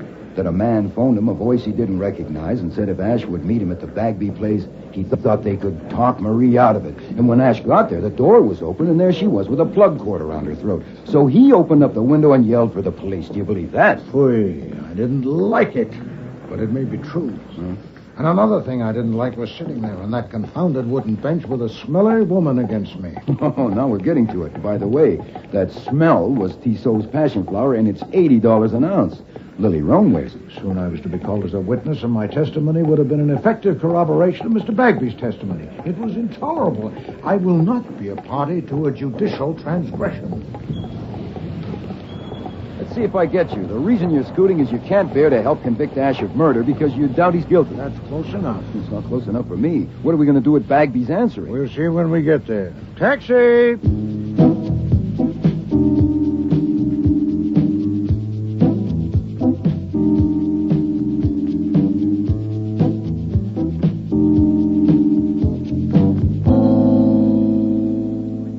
My name is Wolfe, and I just come from the courtroom where Leonard Ash is being tried. This is my assistant, Mr. Goodwin. Yes? We're checking on subpoenas that have been served on the witnesses of both the prosecution and the defense. Are Miss Hart and Miss Velarde and Miss Welch here? I'm Alice Hart, and that's Bella Velarde on board, too. Helen Welch isn't here. It's her day off. We've all had subpoenas, but... Aren't you Nero Wolfe, the detective? Yes. What do you want? I want information, madam. I want you and the other two ladies to answer some questions. We have no information. But I won't get any, but I'm going to try. Who sent you? Autokinesis. There's a cardinal flaw in the assumption that Leonard Ash killed Marie Willis, and I don't like flaws. It has made me curious. A flaw? Take my board, will you, Bella? I won't be long. We'll go to my room. This way. One moment, Miss Hart. A point not covered in the newspaper accounts. Marie Willis's body was found slumped over the ledge in front of the switchboard. And presumably she was seated at the switchboard when the murderer arrived. But Yes. You live here, you and the others. Yes? Then if the murderer was Mr. Ash, how did he know she was alone on the premises? Oh, I don't know. Perhaps she told him she was. Is that the flaw? Good heavens, no. Come in, please. My time is limited. Now, what is this flaw? I am the inquisitor, Miss Hart, not you. What's the matter? That painting on your wall, that's a Van Gogh, isn't it? And unless I'm very much mistaken, an original. Where did you get that picture? That is none of your business. It isn't, but here is the situation. You have been questioned by the police and the district attorney's office, but they were restrained by their assumption that Leonard Ash was the culprit. Now, since I reject that assumption and must find another in its stead, there can be no limit to my impertinence with you and others who may be involved. I'll take you and that picture. If you refuse to say where you got it, or if your answer doesn't satisfy me, I'll put a man on it and he'll find out.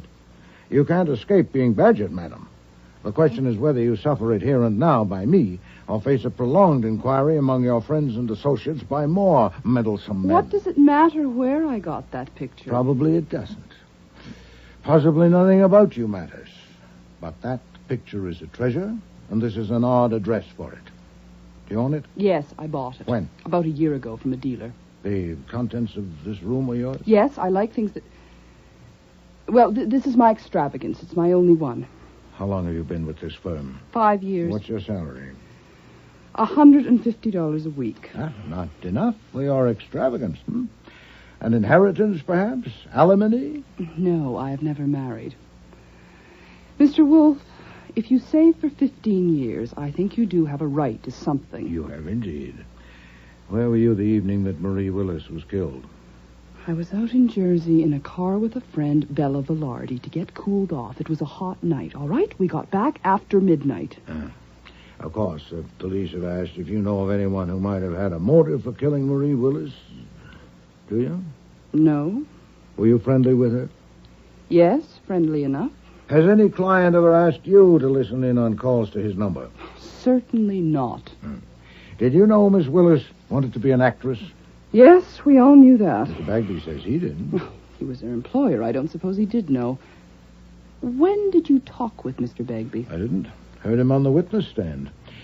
Did you know of Miss Willis's regard for Robina Keene? Yes, we all knew that, too. Marie did imitations of Robina Keene in her roles.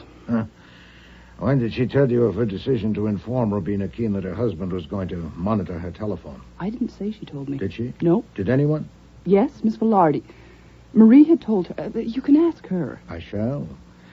Do you know Guy Unger? Yes, I know him. Not very well. He was a friend of Marie Willis's. And what was the nature of his relationship with Miss Willis? I'm sure I don't know. Miss Willis must have talked about it. Not to me. We were never very close. Maybe to Bella, Miss Velarde. Well, I would like to speak now to Miss Velarde. Well, certainly. You can wait in her room. It's just next door.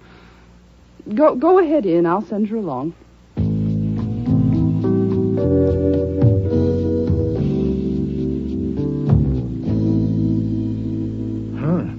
Certainly a contrast in rooms. Yes, sir. Oh, Miss Velarde is a crack lever. A what? She never quite closes doors or drawers. Oh. She is also a philanthropist. Indeed? She donates to the cause of equine genetics. Meaning? She bets on horse races. She subscribes to racing form and track dope. Archie, open drawers. Have one open when she enters. I want to see how much impudence these creatures will tolerate. This photograph. Miss Velarde and another woman, and do you recognize the man? Now, I could be wrong. It's been 2 months since the newspapers had a picture of him. Well, that's Guy Unger. Find more of him. They're taking their time out there. I'd say Miss Velarde's getting a thorough briefing from our Miss Hart. Here she comes. This should get her. Miss Hart says you want to ask me something. Sit down, Miss Velarde. Do you know what a hypothetical question is? Of course I do. I have one for you. If I put 3 expert investigators on the job of finding out approximately how much you've lost betting on horse races in the past year, how long do you think it would take them? I don't know. I do. With luck, 5 hours. Without it, 5 days. It would be simpler for you to tell me. How much have you lost? How do you know I've lost anything? There's a fair chance that you keep a record of your gains and losses. Archie, your search was interrupted. Resume. See if you can find it. You may watch if you like, Miss Velarde. There's no question of pilfering.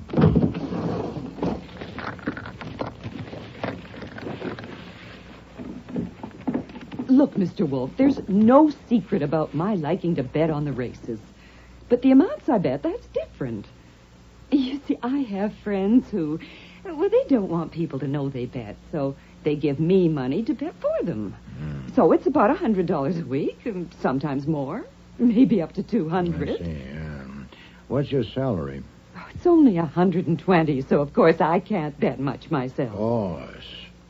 About the windows in that front room. In summer weather, when one of you's on duty there at night, are the windows open? Well, when it's hot, yes. Usually the one in the middle. If it's very hot, maybe all of them. With the shades up? Yes. It was hot on July 15th. Were the windows open that night? I don't know.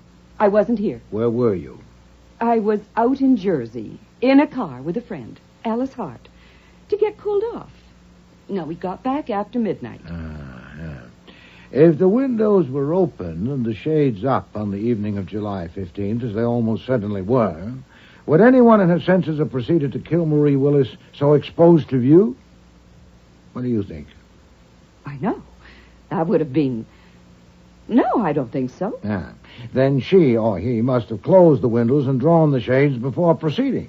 Then how could Leonard Ashe, in the circumstances of given, have managed that without alarming Miss Willis?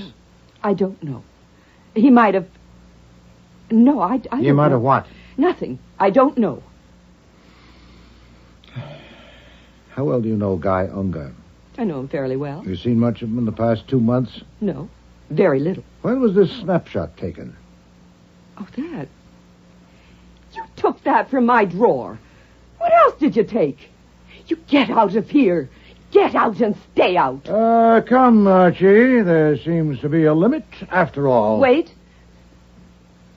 Wait a minute. I didn't mean that. I flare up like that. I don't care about the damn picture. It's just... When was it taken? About 2 weeks ago. 2 weeks ago Sunday. Who was the other woman? Helen Welch. Was Guy Unger Miss Welch's companion or yours? We were just together. Nonsense. Well, Guy and Helen... I was just with them. Then I take it that since Miss Willis died, Mr. Unger's interest is centered on Miss Welch. I don't know about center. They seem to like each other. Where is Miss Welch? This is her day off. That I know. Where can I find her? I think she's up at her place she rented for the summer in Katona. You think so? You're not sure? Do you want me to phone and find out? Yes, if you would. I want to talk to her.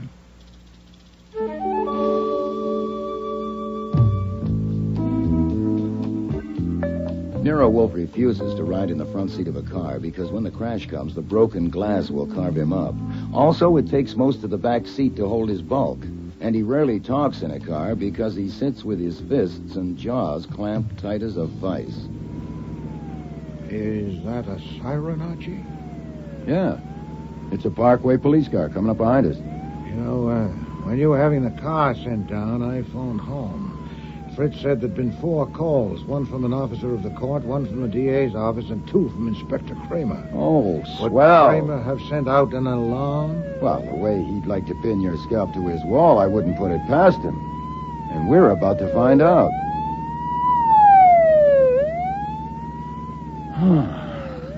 Nope. Not this time.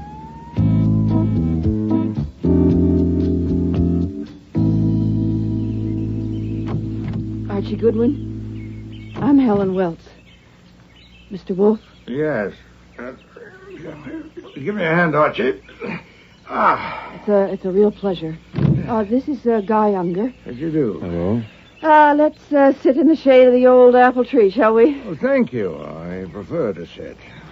You didn't give me a chance on the phone. I didn't want you to have a trip for nothing. You see, I can't tell you anything about that awful business of what happened to Marie. I really can't because I don't know anything. I was out on the Sound on a boat. Didn't Bella tell you? That's not the kind of thing I'm after, Miss Welch. Hmm? Such routine matters as checking alibis have certainly been handled by the police. My attack must be eccentric. For instance, when did Mr. Unger get here? Oh, why, just... Now, wait a minute. Just forget me. I'm looking on, that's all. Ah, a substantial chair. Thank you. Now, I'll explain, Miss Welch, why I ask when Mr. Unger got here. When I spoke with Miss Hart and Miss Velarde, I was insufferable, both in manner and in matter, and they should have ordered me out, but they didn't. Manifestly, they were afraid to, and I intend to know why. I assume that you know why. I know. I assume that after I left, Miss Hart phoned you again, that she also phoned Mr. Unger, or you did, and he was enough concerned about me to hurry to get here before I arrived. I heard about you being on your way about 10 minutes ago when I got here. Mr. Unger, I'll probably finish sooner with Miss Welch if you withdraw. For 20 minutes, say? I think I'd better stay. Then please don't prolong it with interruption. Now, you behave yourself, Guy. I'll tell you what I think, Mr. Wolfe. I think he just wants to show you how smart he is. You see, when I told him that Nero Wolfe was coming, well, you should have heard him.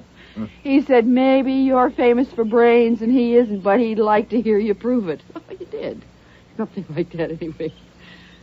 I don't pretend to have brains. I was just scared. Oh? Scared of what? Well, scared of you. I mean, wouldn't anybody be scared if they knew you were coming up to grill them? Not enough to send for help. Certainly not if they had the alternative of snubbing me, as you have. Why don't you choose it? Why do you suffer me? Now that's a question. I'll show you why. You see, I didn't want to miss a chance to touch the great Nero Wolfe. There. Now I have patted the head of the great detective, and the strain's been too much. I need a little drink. Helen. Having touched me, you still suffer me. I'm sure Miss Hart told you that I reject the thesis that Leonard Ashe killed Marie Willis and propose to discredit it. I hope to establish a reasonable doubt of his guilt. Can you give it to me? Well, of course not. How could I? One way would be to suggest someone else with motive and opportunity. Can you? I'm sorry, but you're funny. I mean, the way they had us down there at the DA's office and the way they kept after us, asking all about Marie and everybody she knew. And, of course, they wanted to find out if there was anybody besides that man Ashe that might have killed her. Well, now they're trying Ashe, and they wouldn't be trying him if they didn't think they could prove it. And here you come and expect to drag it out of me in 20 minutes. I mean, don't you think that's funny for a famous detective like you?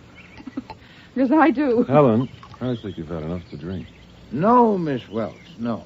The most I expected was support for my belief that you people have common knowledge of something that you don't want revealed. And you have given me that. I don't know what you're talking about. Nonsense. You're at the edge of hysteria. I am not. Take it easy, Helen. Look, Wolfe, I don't get this. As I understand it, what you're after is an out for Leonard Ashe on the murder, is that right? Yes. And that's all? Yes. Would you mind telling me, did Ashe's lawyer hire you? No. Who did? Nobody. I developed a distaste for my function as a witness for the prosecution, along with a doubt of Mr. Ashe's guilt. Why doubt his guilt? Divination. Contrariety. I see. You're shooting at it on spec. Okay, I'll humor you. Do you regard me as a suspect? In a word, yes. Okay. So did the cops for a while. Because just before she was killed, Marie and I had been having a little thing, But that's absolutely all there was to it. The cops found absolutely nothing in my relations with Marie that could possibly have made me want to kill her. Any questions? No. And if they had dug up a motive, they would have been stuck with it, because I certainly couldn't have killed her the evening of July 15th. At 10 o'clock that night, I was asleep on my boat at an anchorage near New Haven My friend Ralph Ingalls was with me, and his wife, and Helen here. That's right. Of course, the police checked it, but you're welcome to check it yourself if you care to. Any more questions? One or two. What is your occupation? For God's sake, you haven't read the papers. Yes, I have, but that was weeks ago, and as I remember it, they were vague. Broker, I believe. Stockbroker? No, I'm a freewheeler. I handle anything. Have you an office?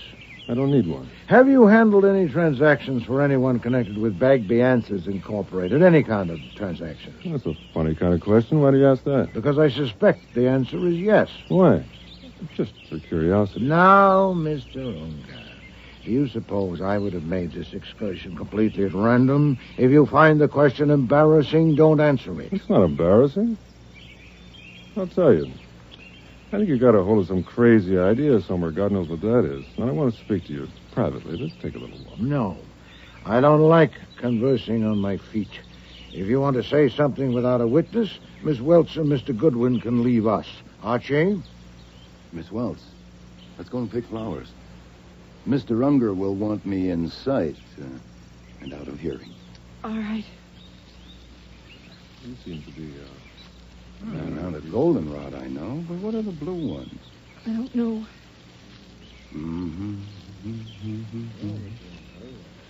Well, this should be far enough. Unless he uses a megaphone. Well, I admit he'd be a maniac to jump Wolf under the circumstances, but maybe he is one. What? I learned a long time ago that people involved in a murder case, nothing is impossible. He is not involved in a murder case. And he will be before Mr. Wolf gets through with him. Hey, no, that's no way to do it. Open a valve and let it out. He'd see. Unger. Oh, God, help me. It would be wonderful if someone could put his arms around me and tell me, all right, my darling, I'll take care of everything. Just leave it to me. Oh, that would be wonderful.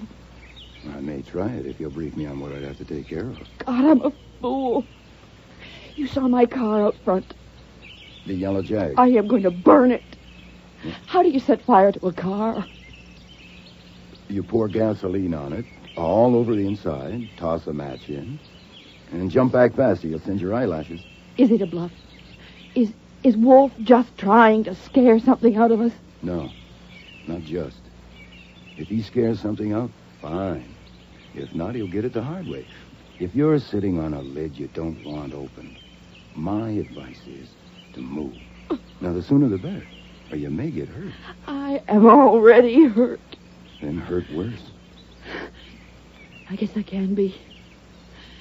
You asked what these blue flowers are? Mm-hmm. They're wild asters.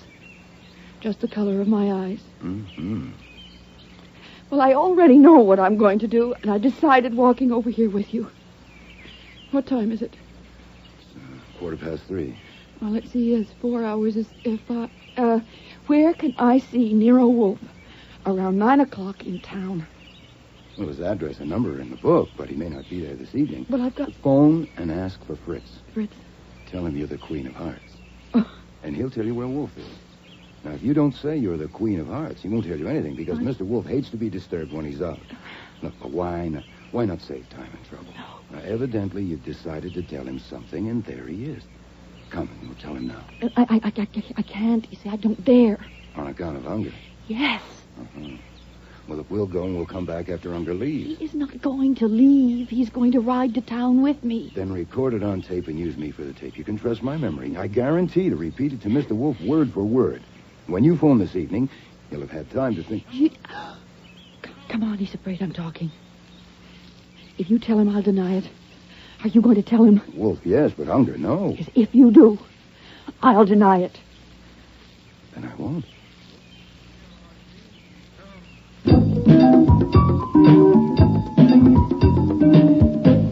I have a little item for you. Then stop somewhere. I can't talk like this. We got a nibble. She has something to say to you, but she has to say it to you tonight after she's ditched Unger. Confound it. She was in a panic. It'll wear off. Well, it may, and so? Yeah, I'll go back and do it over if you'll write me a script. Fouille. I don't say I could better it. You're a connoisseur of comely young women, aren't you? Is she a murderess in a funk trying to wriggle out, or what is she? I pass. She's trying to wriggle, all right, but from out of what, I need 6 guesses. What did Unger want privately? Is he trying to wriggle, too? Yes. Offered me money, $5,000, then $10,000. For what? Not clearly defined. A retaining fee for investigative services. He was crude about it for a man with brains. I'll be damned. What'd you tell him? That I resented and scorned his attempt to suborn me. He was in a panic, and it'll wear off. Why not string him along? It would take time, and I haven't any. I told him I intend to appear in court tomorrow morning. Tomorrow? With what, for God's sake? Well, at least with a diversion. If Miss Welch's panic endures, possibly with something better. Uh-huh, I get it. Deciding to go back to court tomorrow makes it possible for you to go home. Yeah. Okay, I'll get you there by 5 o'clock. No, we're not going home. Huh? Mr. Kramer will have a man posted there all night, probably with a warrant. And a hotel would be risky, too. Wait a minute. Isn't Saul Panzer's apartment conveniently located? Yes, but he only has 1 bed. We'll manage somehow. All right, go ahead to the city.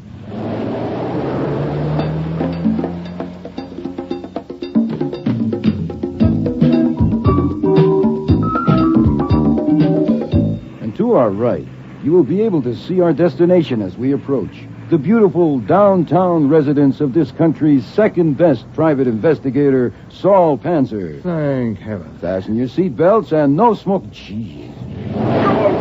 Why did you do that? Because we don't want to see Saul after all. What flummery is this? No flummery. Sergeant Pearlie Stebbins was just turning in at the entrance. Did he see us? I don't think so. Found it. Yes, sir. Next stop, please. Oh, you're enjoying this. I am like hell. I was going to watch a ball game tonight. Found it. You told Saul about Miss Welch when you called? Yes, sir. I told him you'd rather have an hour alone with the Queen of Hearts and a blue orchid. You know Saul. And you looked up Mr. Donovan's address? Like you told me. How long will it take to drive there? 10 minutes. All right. Go ahead. Yes, sir. Just sit back and try to relax.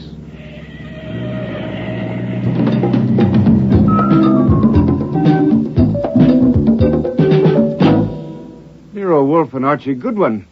What kind of a trick is this? My maid told me Judge Wolfe. I merely evaded vulgar curiosity.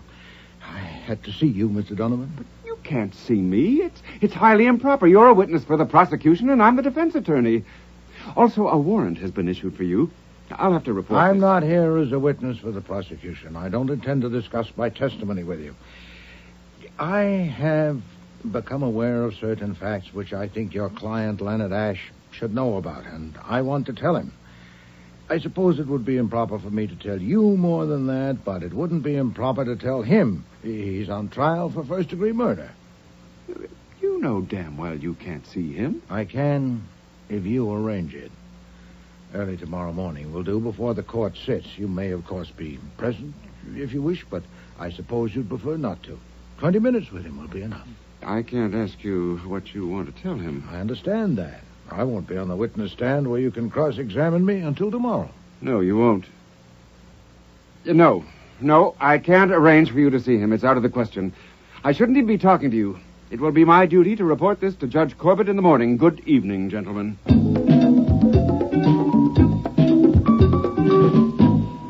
His saying he'll report to the judge in the morning meant he didn't intend to phone the DA now, but he might change his mind. We better get out of this area fast. Yes. Where to now? Find a phone. See if that woman has called Saul yet, and is it safe to go to his apartment. Okay. And get Mrs. Leonard Ash. I have to see her. Arrange it. You mean tonight? Now. Oh, that should be a cinch. She's probably sitting there hoping a couple of strange detectives will drop in. Hey, do I have to be Judge Goodwin? No. We are ourselves.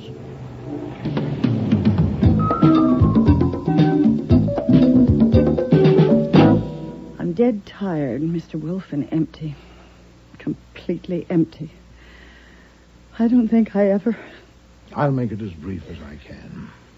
What is it? Of course, it's something about my husband. I have information that will be of considerable value to your husband. Information that could raise sufficient doubts in the minds of the jury to get him acquitted. Get him acquitted? It could. The problem is to get the information to the jury.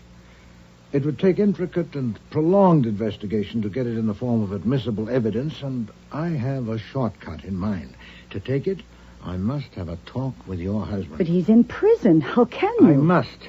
I've just called on his attorney and asked him to arrange it, which was futile as I expected. Since I'm a witness for the prosecution, he feels it improper for him even to talk with me, let alone arrange an interview for me with his client. But you are under no such prescription. You mean you want me to get you in? You are the wife of a man on trial for his life. It would not be impossible for you to get permission to talk with your husband tomorrow morning before the court convenes, and you can take me with you. But there's a warrant out for your arrest. The papers say that Don't mention me in getting the permission. Simply take me with you. How will you do it? I don't see how I can. You just want to talk with him. Yes. What do you want to tell him? I can't tell you that now. It might compromise my plan to get it to the jury. I can't risk that. But at least you can tell me what it's about. How can I be sure that you... Oh, you say you're tired, madam. So am I. At considerable risk to my reputation, my self-esteem, possibly even my bodily freedom, I'm undertaking a step which should be useful to your husband, and I'm asking your help. But I'm not asking you to risk anything. You've nothing to lose. I have. Of course, I've made an assumption that may not be valid, that whether or not you're sincerely devoted to your husband, you don't want him convicted of murder. Now, I can't guarantee... You didn't have to say that. I'm devoted to my husband. I love him very dearly. He acted like a fool, but I love him very much. I certainly don't want him convicted of murder.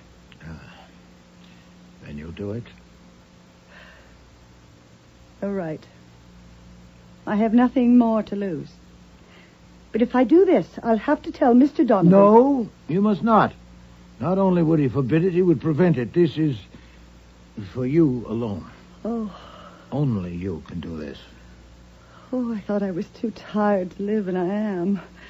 But it would be a relief to do something. I'm going to do it. I will do it. Leave this to me. Where can I reach you? Saul's number, Archie.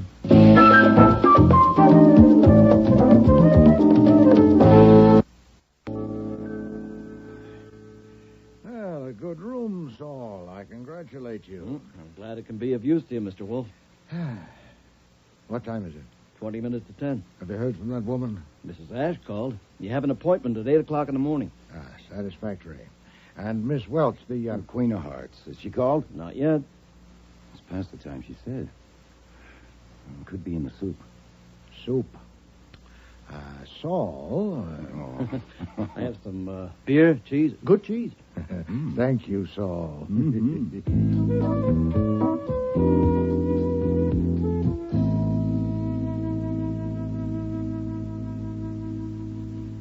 Quarter to 1.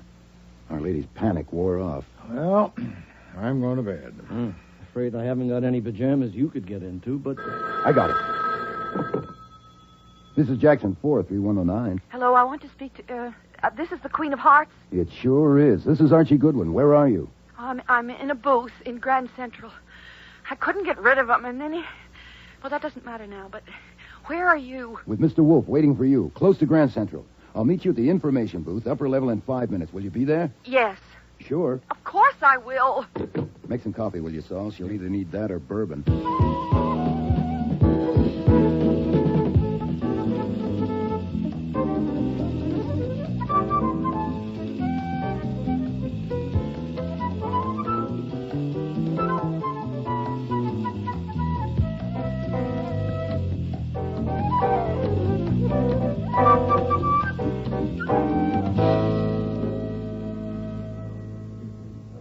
Your Honor, I wish to call a witness whom I called yesterday, but he was not available. I learned only a few minutes ago that he is present. You will remember that on my application you issued a warrant for Mr. Nero Wolfe. Yes, I do. Is he here? Yes, he is. Nero Wolfe. I have some questions for you, Mr. Wolfe, after you're sworn. Take the Bible in your right hand. You swear to tell the truth, the whole truth, and nothing but the truth to help you God? I do. Mr. Wolfe, you knew you were to be called yesterday, but you left the courtroom. Yes. If your reason for leaving is unsatisfactory, you are in contempt of court. Do you understand that? Yes, sir. Then, why did you leave? You are under oath. Your Honor, I respectfully ask your indulgence. My reason for leaving is inherent in my testimony, and therefore I would rather plead on the charge of contempt afterwards, if the court will permit. I'll still be here. Indeed you will. You're under arrest. No, I'm not. You're not under arrest? No, sir, I came here voluntarily. Well, you are now. Officer, this man is under arrest. Very well. You will answer to the contempt charge later. Proceed, Mr. Mandelbaum. Mr. Wolfe, have you ever met the defendant in this case? That gentleman? Yes, sir, that's Mr. Leonard Ash. Where and under what circumstances did you meet him? He called on me at my office on July 13th of this year. What did he say to you on that occasion? That he had, the preceding day, arranged for an answering service for his home telephone, that he wanted to hire me to propose to the switchboard operator assigned his number that she eavesdrop on calls made on it and report to me. Did he say why he wanted to make that arrangement? No. Did the defendant suggest any inducement to be offered this person to get her to do the eavesdropping? He didn't name a sum, but he indicated... Not what he indicated, what he said. He said that he would make it worth her while, but stated no amount. What else did he say? That's about all. The entire conversation lasted only a few minutes since I refused to do it. Did you tell him why you refused? Yes, sir. Well, what did you say? I said that I excluded from my field anything that smacked of marital difficulties and, Yes? Well, what else did you say to him? I'd like to be sure I understand the question. Do you mean what I said to him that day or on a later occasion? Well, I mean that day, of course. There was no later occasion, was there? Yes, sir. When and where did this meeting take place? Shortly after 9 o'clock this morning in this building. You met and spoke with the defendant in this building today? Yes, sir. Under what circumstances? His wife arranged to see and speak with him, and she allowed me to accompany her. How did she arrange it? With whom? I don't know. Was Mr. Donovan, the defense counsel, present? No, sir. Don't you know that it is a misdemeanor for a witness for the state to talk with the defendant charged with a felony? No, sir, I don't. I understand it would depend on what was said. I didn't discuss my testimony with Mr. Ash. What did you discuss? Certain matters which I thought would be of interest to him. What matters? What exactly did you say? I said that yesterday, seated in this room awaiting your convenience, I had formed a surmise that certain questions raised by the murder of Marie Willis had not been sufficiently considered and investigated, and that therefore my role as a witness for the prosecution was an uncomfortable one. I said that I had determined to satisfy myself on certain points. That I knew that in leaving the courtroom I would become liable to a penalty for contempt of court, but that the integrity of justice was more important than my personal ease. That I had been confident that Judge Corbett was the man... If you please, Mr. Wolfe, you are not now pleading to a charge of contempt. No, sir. You asked what I said to Mr. Ash. He asked what surmise I had formed, and I told him, first, that as one with long experience in the investigation of crime and culprits, I had an appreciable doubt of his guilt. Second, that the police had been so taken by the circumstances pointing to Mr. Ash, his obvious motive, his discovery of the body, that their attention in other directions had possibly been somewhat dulled.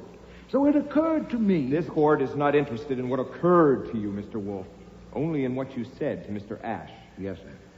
I said to Mr. Ash that it occurred to me as I sat in this room yesterday and heard Mr. Bagby describe the operation of the switchboards, that an unscrupulous operator might, by listening in on conversations, gain information that could be turned to account. A blackmailer, for instance, might... This is mere speculation, Mr. Wolfe. Did you say all that to the defendant? Oh, yes, sir. How long were you with him? Oh, nearly half an hour. I can say a great deal in half an hour. No doubt. But the time of the court and jury should not be spent on irrelevancies. You didn't discuss your testimony with the defendant? No, sir. That's all. No more questions. Do you wish to cross-examine Mr. Donovan? Yes, Your Honor. I wish to state that I knew nothing of the meeting this morning of the witness and my client. I only learned of it here and now. If you think it desirable, I will take the stand to be questioned about it under oath. I don't think so, Mr. Donovan. Not unless developments suggest it. At any time, of course. Mr. Wolfe, why did you seek an interview this morning with Mr. Ash? Because I had acquired information which cast a reasonable doubt on his guilt. And I wanted to get it before the court and the jury without delay. It occurred to me that if I talked with Mr. Ash, the fact would probably be disclosed in the course of my examination by Mr. Mandelbaum. And if so, he would almost certainly ask me what had been said. Therefore, I wanted to tell Mr. Ash what I'd surmised and discovered. If Mr. Mandelbaum allowed me to tell all I'd said to Mr. Ash, that would do it. If he dismissed me before I finished, I thought it likely that on cross-examination, the defense attorney would give me an opportunity to go on. So I sought an interview with Mr. Ash. Did you say more to Mr. Ash than you have already testified to? Yes, sir. Please tell the jury what you said to him. I said that my assistant and I went to the office of Bagby Answers, where Marie Willis was murdered, that from a look at the switchboards, I concluded that it would be impossible for any one operator Objection, Your Honor. Conclusions of the witness are not admissible. He is merely relating what he said to Mr. Ash. The assistant district attorney asked him to. The objection is overruled. I said I had concluded that it would be impossible for any one operator to eavesdrop frequently on her lines without the others becoming aware of it, and therefore it must be done collusively. I said that I had spoken at some length with 4 of the people connected with Bagby Answers throughout the day. Miss Alice Hart, Bella Velarde, Helen Welch, Mr. Guy Unger, and had received 2 encouragements for my surmise. 1, that it was evident that their personal expenditures greatly exceeded their salaries. And 2, that all of them were visibly disturbed at my declared intention of investigating them fully and ruthlessly. Indeed, Miss Welch was disturbed to a point approaching hysteria, and Mr. Unger to offering me $10,000 for services which he did not specify. You said all that to Mr. Ash? Oh, yes, sir. And that Helen Welch, broken down by my attack and her own sense of guilt, arranged to meet with me privately, where she confessed that for years the operation had been used precisely as I had surmised. All of the switchboard operators have been parties to it, including Marie Willis. Their dean, Alice Hart, collected the information. That is Miss Hart and Miss Velarde just leaving, sir. Officer, no one is to leave the room. Order! Order! Go ahead, Mr. Wolfe. Thank you, Your Honor. Alice Hart collected information from them and gave them cash for it in addition to their salaries. Guy Unger and Clyde Bagby also gave them cash occasionally. So in 3 years, Miss Welch received a total of approximately $15,000, not counting her salary. Do you know where Helen Welch is now? Yes, sir, she's present. I told her that if she came and faced it, the district attorney might show appreciation for her help. Have you anything to add? That you told Mr. Ash this morning? I have, Your Honor. Do you wish me to differentiate clearly between what Helen Welch told me and my own exposition? No. Anything whatever that you said to Mr. Ash. Marie Willis had been ordered by both Unger and Bagby to accept Mr. Ash's proposal to eavesdrop on his line and not to tell Mrs. Ash, but she had refused and announced that she was going to quit. Now, of course, that made her an intolerable peril to everyone concerned. The success of the operation hinged on the fact that no victim ever had any reason to suspect that Bagby Answers was responsible for his distress. It was Bagby who got the information, but it was Unger who used it, and the tormented under the screw would not know where the tormentor had got the screw. So Miss Willis's decision to quit and expose the whole business was a mortal menace to any and all of them. Ample provocation for murder. I told Mr. Ash that all this established a reasonable doubt of his guilt, and I went beyond that and considered the most likely candidate to replace him. Do you wish that too? Yes, proceed. I told Mr. Ash that I greatly preferred Mr. Bagby. The mutual alibi of Miss Hart and Miss Velarde might be successfully impeached, but they do have it. I exclude Miss Welch because when she came to me last evening, she'd been jolted into utter candor, or I am a witless gull. And that excludes Mr. Unger, too, because Miss Welch is certain he was on his boat the whole evening. And that leaves Mr. Bagby. He admits that he went to his apartment around the time of the murder, and his apartment is near where the murder occurred. I leave the timetable to the police. They are extremely efficient with timetables. And I think that covers everything, Your Honor. I would now like to plead to the charge of contempt. Mr. Wolfe, you know quite well that you have made that charge frivolous by the situation you have created. The charge is dismissed.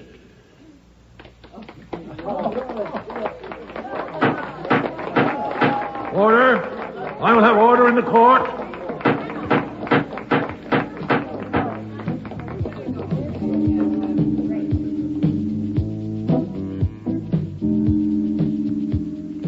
Leonard Ash got off because Nero Wolfe hated to sit against a perfumed woman on a wooden bench. The irony, of course, is that Wolfe didn't get off. 6 months later, he was subpoenaed again, this time as a witness in the case of the State versus Clyde Bagby. Only this time, the defendant was found guilty.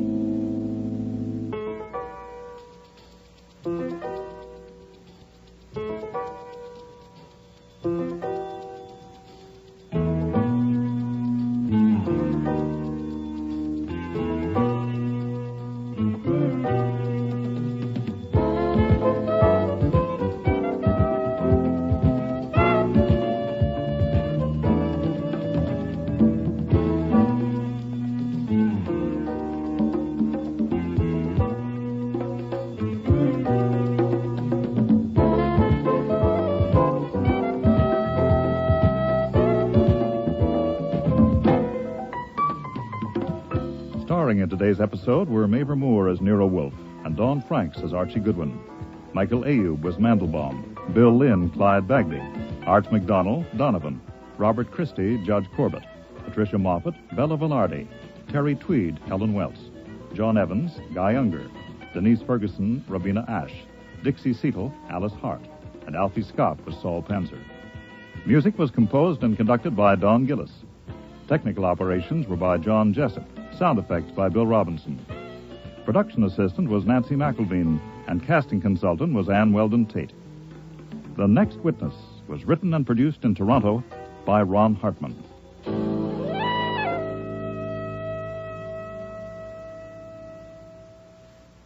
Next week, Death of a Demon, with guest stars Mary Peary, Bud Knapp, Patricia Hamilton, Helen Hughes, and Mina E. Mina.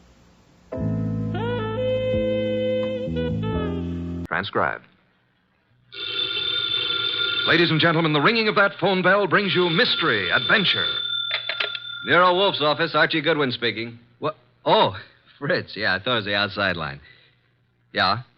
Yes, thanks. I'll be right down, Fritz. Boss, Mr. Wolfe, will you please hurry? You're well aware that it will avail you nothing to hurry me.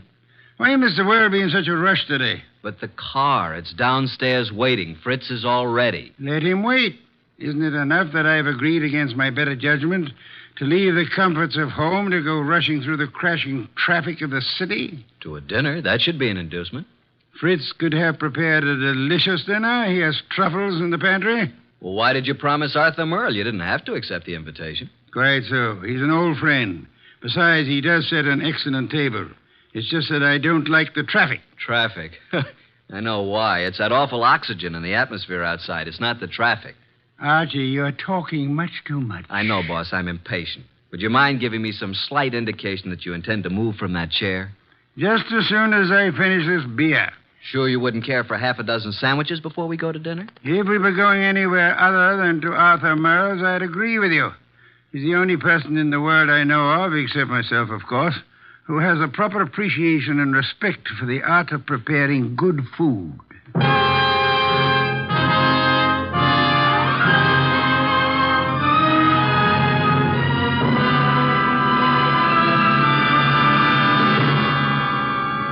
Ladies and gentlemen, it's that renowned genius who is the bulkiest, balkiest, most ponderous, and most brilliant detective in the world. Yes, none other than that chair-borne mass of unpredictable intellect, Nero Wolfe. created by Rex Stout and brought to you in a new series of adventures over this NBC network in the person of Mr. Sidney Greenstreet.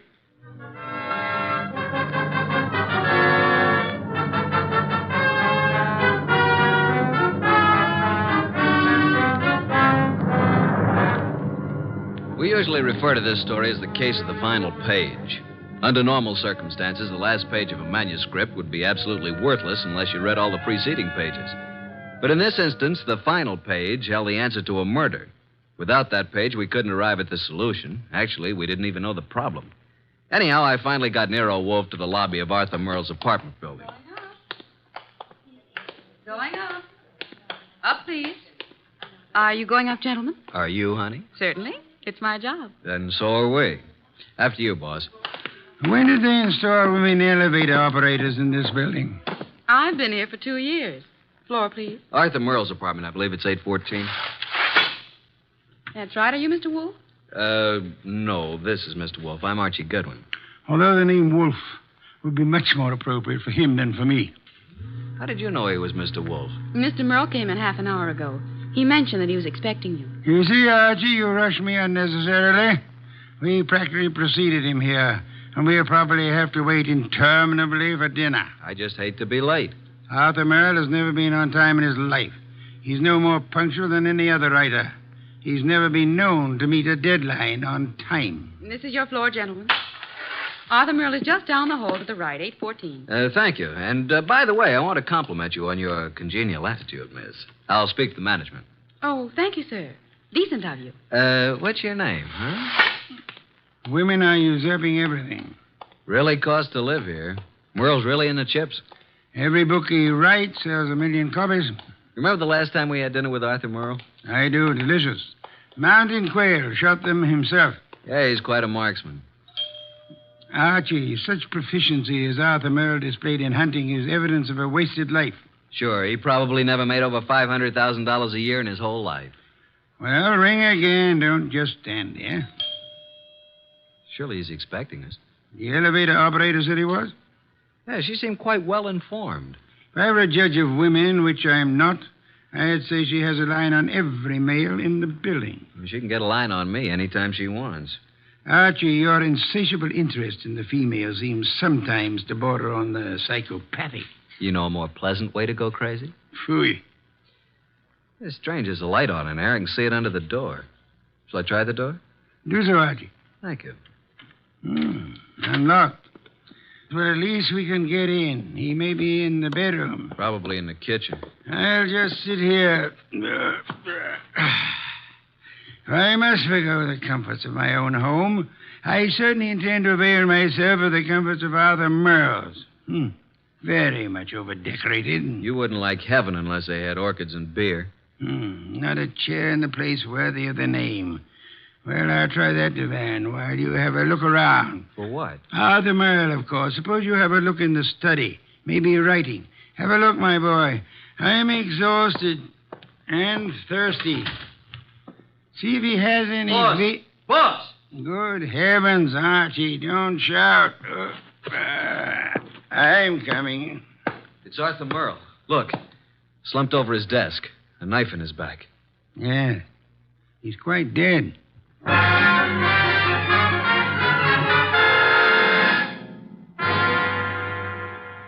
You haven't touched anything? Certainly not. I've been around long enough to know that. Well, you just call Inspector Kramer at homicide. How long do you think he's been dead? I'd say a half hour. From all appearances, yes. And perhaps only 10 minutes. I can't understand it. Why would anyone want to kill Arthur Merle? Everybody liked him. Last man I'd expect such a thing to happen to. The answer is probably a considerable distance from the question, Archie. Inspector Kramer, homicide. Archie Goodwin, Inspector. Just a minute. Nero Wolfe wants to speak to you. Oh, no. Don't tell me you two have stirred up something on a night like this. It's 10 below zero. I'm sorry. Here you are, boss. Hello, Inspector. Yes? What is it this time, Wolf? Find a dead body under Grant's tomb? I'm sorry you'll forgive any apparent failure to find humor in your little witticism. But I'm at Arthur Merle's apartment. I suggest you come here at once. Seems that Arthur finally met a deadline.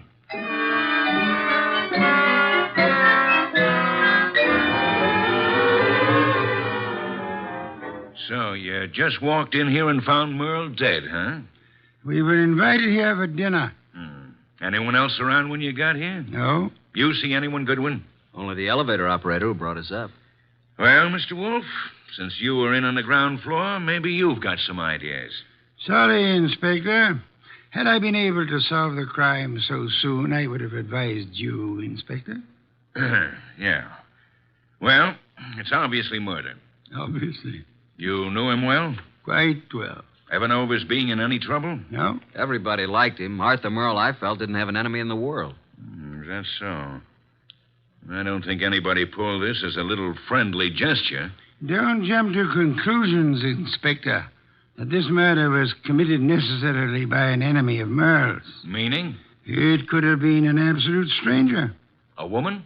Or a burglar, or a madman, or a crank, or... As far as we know, it could have been anybody in the city, Inspector. Arthur's been dead nearly an hour. And an hour ago, I was in my own home, sitting comfortably in my own big easy chair, drinking a delectable glass of beer. Someone at the door, Archie. Yeah, just a minute. I'll answer that. Mr. Merle? No. Well, is Mr. Merle here? Yes, he's here. But he's not seeing anyone. Well, he's expecting me. I'm from the Serve Right Catering Company. We're ready to serve for 4 here tonight. The dinner has been canceled. Oh, but it's been ordered. Breast of guinea hen, cooked in wine and cloves, delicious. It's prepared and waiting. I'm afraid that I must insist on seeing Mr. Merle. Mr. Merle has been murdered. Well, I'm afraid I must... Murdered? Oh, my goodness, but... Well, in that case, Yes, good evening. Don't you think you might have taken a bit more time with the fellow, Inspector? Why? You might at least have let him serve the dinner. Guinea hen, wine, and cloves sounded positively delectably... Look, I've had dinner. I'm afraid you're too busy, Inspector. So busy that you've just passed up an extremely interesting bit of information. What are you talking about, Wolfe? He said he was to serve dinner for 4. Well? Arthur Merle, Archie, and myself are only 3. Well, who else was supposed to be here? A 4th guest who either hasn't arrived yet or who arrived earlier and left. Oh, I see what you mean, Wolfe. Good. In that case, I'll leave you to pursue your deductions from that premise. Archie, will you please stay with the inspector and be of any help that you can? As for myself, I'm going back to my own home, which I should never have left in the first place.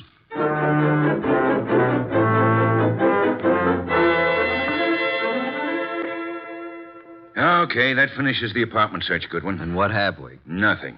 Except that Merle had over $300 in his pocket, and he was wearing a ring worth a couple of $1,000, so it couldn't have been robbery. And I don't think it was premeditated murder. Why not? The weapon. Obviously, if someone had planned on killing Merle, he'd have prepared it better. Used a better weapon than a blunt paper knife. No, as I see it, someone was here before you and Wolfe arrived, and for some reason that person found it necessary to kill Merle, and he did it on the spur of the moment. I'm listening. Well, it's obvious. Merle was slumped over his typewriter. This sheet of paper was in it. He'd been working. May I see it? Yeah. Starbreaker. Strange title. Page 189. He was getting well along with his latest mystery. Apparently. Gregory Thorne slipped the paper into his pocket. It was just an ordinary piece of paper, but Gregory knew its value. Used properly, as Greg knew how to use it, it would be worth $100,000. He walked away briskly, and as he... That's all. Yeah, that's all. Must have been writing. I'd like to read the rest of it. We didn't find any more of it. Any other ideas? No, at the moment we seem to be right where the murderer himself left off. Oh, what is this, open house? Sorry to be so... Oh. Oh, what? I expected to see Mr. Merle. Is he here? Well, who are you? Cynthia Roberts. He expecting you? Well, no. That is, Come on in, Miss Roberts. Thank you. Maybe the young lady is trying to say that he didn't have to expect her. Maybe she felt free to call without advance notice, Inspector. Inspector? What did you want to see Mr. Merle about? I'm his fiancée. Oh. Had dinner yet, Miss Roberts? Why, yes, I had dinner earlier. When were you last here, Miss Roberts? Last night, after the theater. Arthur and I were... What's the matter? Is something wrong? I'm sorry to have to tell you this, Miss Roberts, but Arthur Merle was murdered.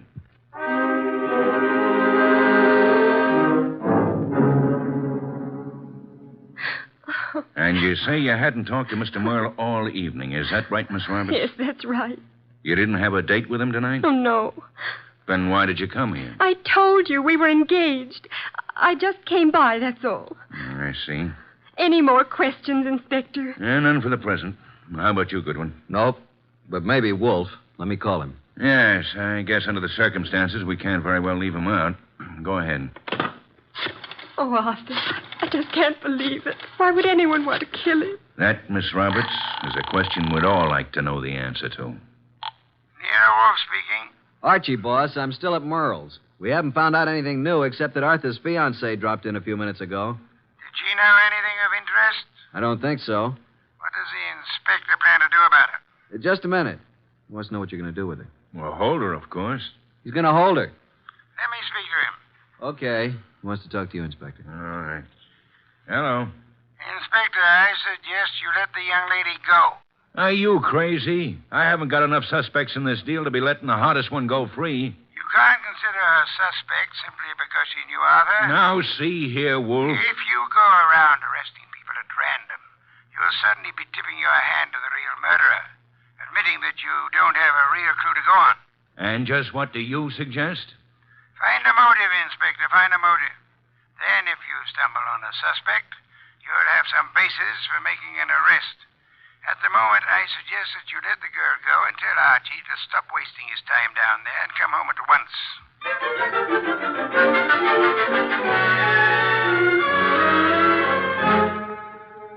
So that's the story, boss. We went over that place with a fine-tooth comb. Nothing. There's not a single suspect. The last person to see Arthur alive was the elevator girl. Correction, Archie. The last person to see Arthur Merle alive was the person who ended his life. Well, I just can't imagine that pretty little elevator gal. You don't solve crimes by imagination, Archie. Then there's Cynthia Roberts, his fiancée. You suspect her? Not exactly, but just suppose she did have a motive. Maybe he threw her over. Wouldn't it have been very clever of her to come back to Arthur's apartment after the police arrived, allegedly looking for her? I thought you were the admirer of the fairer sex, Archie. So far, the best you can do is practically accuse the elevator girl and Arthur's fiancée of murder. Well, who else is there? Certainly the fellow who came with the food doesn't count. I repeat, who else is there? The entire population of the city, Archie. Thanks. Well, that's all I get. Oh, there was something else. What? This. Page 189 of what appears to be Arthur's latest novel. It was in his typewriter. As you can see, he just started the page. Starbreaker. Very interesting. What's the rest of it? That's all we found. What? And there was something missing. Archie. Yes, boss? First thing tomorrow morning, get the address of Mr. Morton, who publishes Arthur's books. Then get over to see him right away.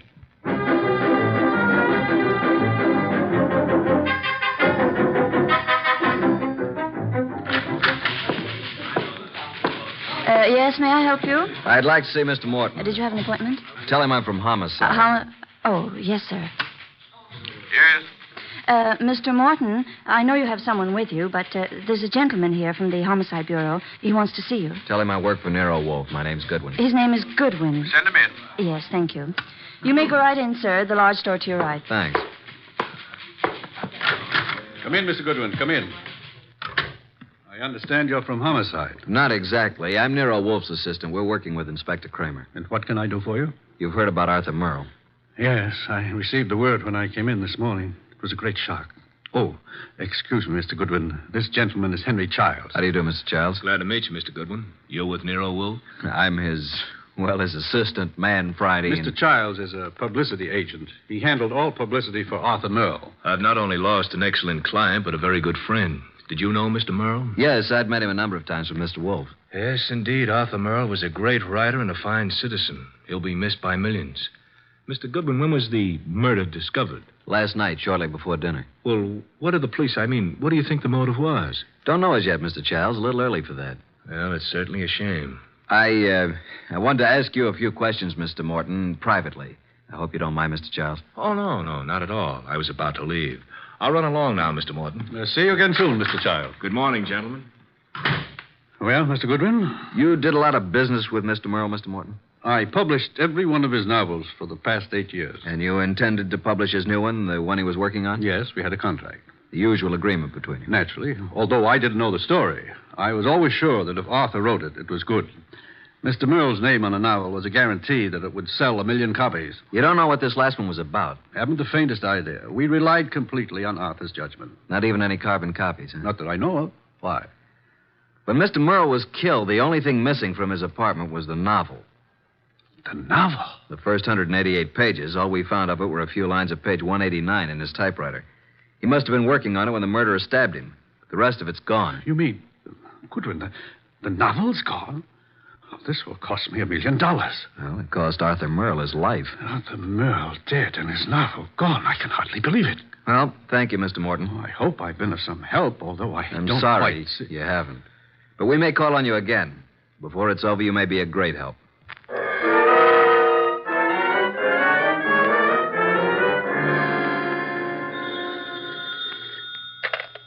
Nero Wolfe speaking.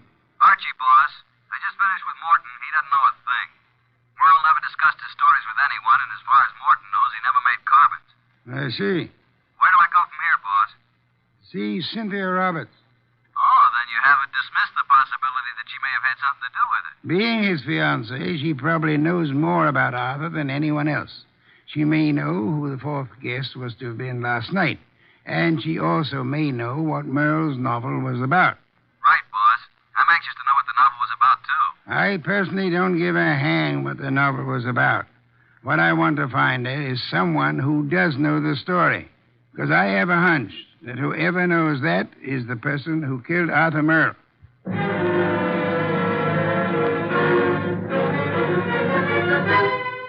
Miss Roberts, I know you want to help us find out who killed Arthur. Oh, yes, of course. I'll do anything. Nero Wolfe and I were invited to have dinner with Arthur Merle last night. Well, I knew he was having friends in for dinner, but I didn't know who they were. Oh, I'm sorry. I hoped you'd know whom he invited. No, he didn't tell me. Miss Roberts, we have reason to believe that there was to have been a fourth person there last night. A fourth? The caterer came to deliver dinner for 4. Now, the fourth party never did show up, or else came earlier and left after Arthur was killed. You mean someone Arthur invited to dinner might have killed him? Maybe. Oh, there's no one that I can think of who bore any ill will toward Arthur. We're convinced that this was done on the spur of the moment. Unpremeditated murder. Arthur Merle suddenly became a threat to someone. Now we've got to find out what the threat was and who was threatened. We'd hoped you could help. I'm sorry. Did he ever discuss his new novel with you? Oh, no, he never talked about his stories until he'd finished them. So his latest mystery contains the answer to an even greater mystery. Unless we find the first, they'll both go unanswered.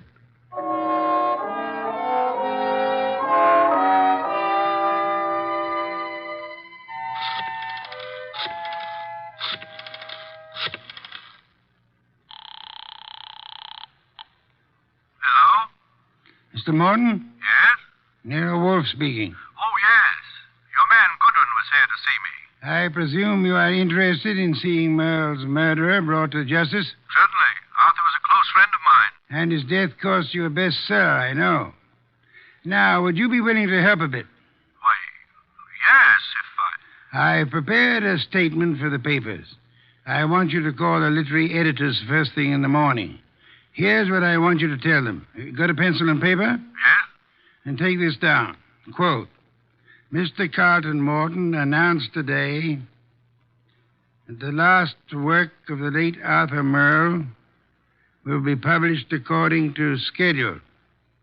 Fortunately, it was Mr. Merle's custom to furnish his publishers with carbon copies of each day's work. Consequently, with the major portion of his...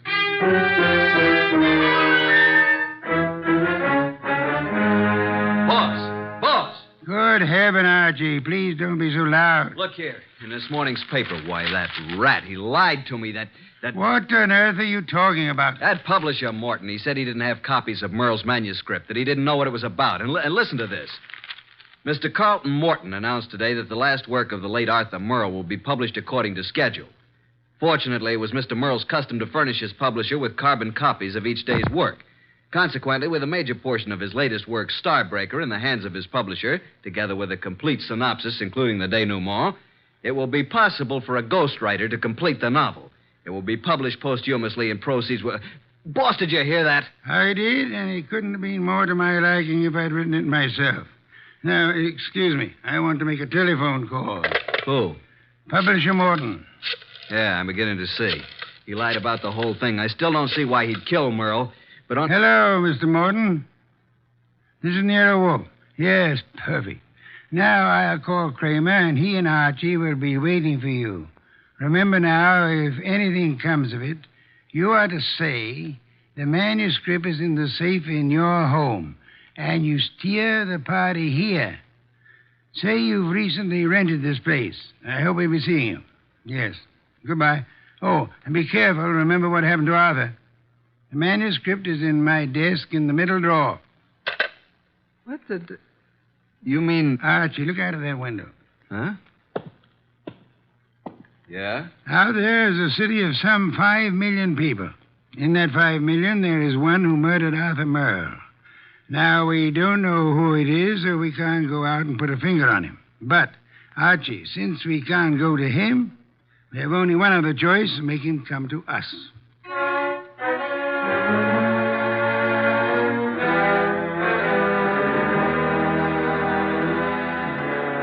Will you tell me why we're sitting here in the dark in Wolfe's office? Yes, Inspector Kramer. Mr. Wolfe promised us a caller. Mr. Morton is to pretend that he's rented this place recently. Well, who's the caller? Can't tell you until he or she gets here. You seem certain he'll come. I'm quite certain. I'm just hopeful. You trying to tell me that Morton killed Merle? You're almost as dense as Archie was. No, Morton didn't do it. Unless Mr. Wolfe is very wrong, which is doubtful, before the night is over, Morton will know who did. And it won't be long until we know, too. You should get on a quiz program. You're so good at guessing games. Shh. Listen. Huh? Someone's coming. A brilliant deduction, my dear Kramer. I hope there are two of them. Inspector, behind these drapes. Quick! I'll get behind the screen. All right, Mr. Morton. So far, you've been very cooperative. Just keep it up. I have no intention of doing otherwise. Your gun has me completely convinced, Mr. Childs. Get the manuscript. Yes, just a moment. It's in my desk. Wait a minute. I thought you said it was in the safe. A mistake, Mr. Childs. I don't have a safe. Shall I get the manuscript? Yes, but no tricks. You be careful. I'm being exceedingly careful, Mr. Childs.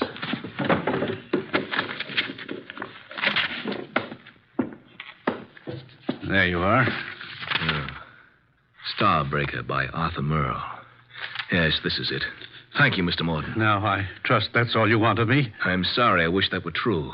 Unfortunately, you see, it's not the actual novel that I want. Oh? My interest in this copy is the same as it was in the original. And that is? That no one should ever learn the content. I take it you know what it's about, then. Yes. You see, Mr. Merle made the mistake of telling me when I called a bit early at his apartment for dinner last evening. I was forced to deprive him of his life once I learned the storyline of this novel. This story must be kept secret. Why? Most of you people in the publishing business know me as a public relations and publicity agent for several prominent writers. Yes? Actually, I've been as successful as I might in this business. Because a few years ago, I stumbled onto a very neat and foolproof method of blackmail. Unfortunately, Arthur Merle thought of the same thing and based this story on it. If it got out, I'd be exposed and sent to prison. So you can see why I had to stop it, why I had to kill Arthur, and why... Now I'll have to kill you, too. Oh, Giles, for heaven's sake. The contents of these pages condemn me. You know what's in them. Further, I've confessed to murder to you. You don't think I could let you live after that, do you? Giles, you're insane. I'm sorry that I must repay you for your trouble in such an ungrateful manner. I'm sorry to do this to you, Giles, but I can't... Giles, please, enough! Sorry, Mr. Childs. There wasn't time to ask you to drop the gun. All right, Mr. Childs, get your hands up and stay where you are. Nice going, Mr. Morton. Who are you? That took courage, Mr. Morton. Sorry we had to wait so long, but we had to make Mr. Childs here convict himself. Convict? What do you mean? We've been waiting here for you, behind the drapes all the time. We heard every word. Mr. Childs, you're under arrest. Police? Yes, Mr. Childs. Only one person could have been so anxious over a copy of that novel. That's the person who killed Arthur Merle for the original. And we heard you confess to that. And that's all we need to convict you. We didn't have any proof until we set it up for you to make a second try to cover up for the first. Fortunately, the setup worked. Setup? Take a look at the rest of the manuscript, Mr. Childs. What? Oh, the front page is there, all right, but look at the rest. Why, Blank. They're just blanked pages. You didn't have a copy at all. No, but we certainly got a murderer. Eh, Inspector? Childs! Stop, Childs! Stop! Well, that's one way to avoid standing trial.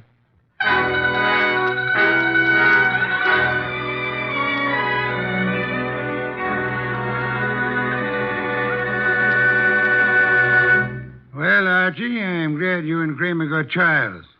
Some beer, please. That was a clever scheme, boss, making him think there was a copy. Yes. In a way, though, I wish it hadn't been just a scheme. Meaning? I wish there had been a copy of Arthur Merle's novel.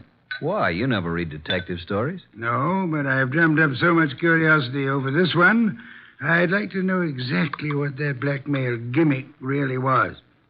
Good night, Archie.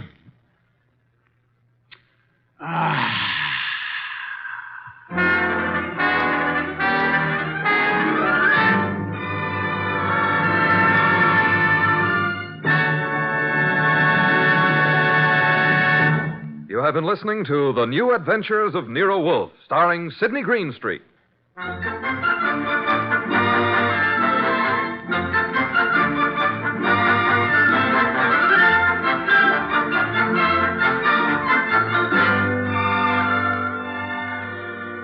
Tonight's transcribed story by Don Arthur was based on the characters created by Rex Stout. This is an Edwin Fadiman production and is directed by J. Donald Wilson. In the cast were Harry Bartell as Archie Goodwin, and Evelyn Eaton, Peter Leeds, Lucille Alex, Marna Keneally, Herb Butterfield, and Bill Johnstone. Next week at this same time, Nero Wolfe and Archie will bring you The Case of the Telltale Ribbon. Don Stanley speaking. 3 chimes mean good times on NBC. There's excitement for you Sunday when talented servicemen compete on The Phil Regan Show. And Sunday on NBC also means another delightful adventure with Cary Grant and Betsy Drake when they star as Mr. and Mrs. Blandings, the proud but bewildered owners of the famous Dream House. The chimes are your invitation every Sunday to Mr. and Mrs. Blandings. Tomorrow, for excitement, hear Herbert Marshall in The Man Called X on NBC.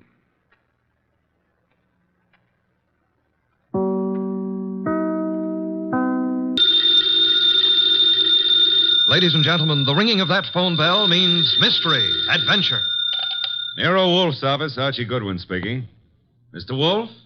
No, he isn't. Huh? Oh, well. For you, maybe he is. I'm not here. Oh, yes, yeah. He's always here. I've gone out. No. He seldom ever goes out. I won't start on anything tonight. Oh, sure, he'd love to start on a case tonight. What's your name? Oh, that's a beautiful name. Address? Archie, it's another woman hang-up. No, honest. I'm not Mr. Wolfe, but I'm his agent. Yeah, I'll be right over, miss. Goodbye. What's her trouble? Where are you going? Well, she said she's received some threatening notes and she's afraid to leave her hotel. So long, boss.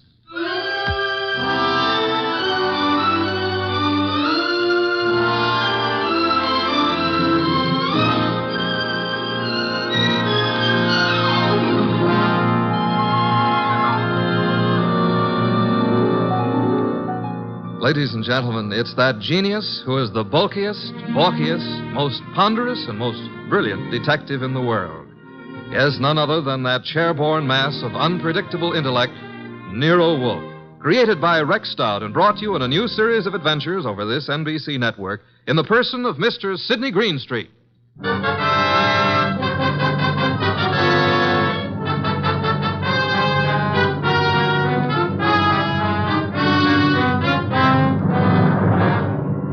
We prefer to call tonight's story The Case of the Vanishing Shells.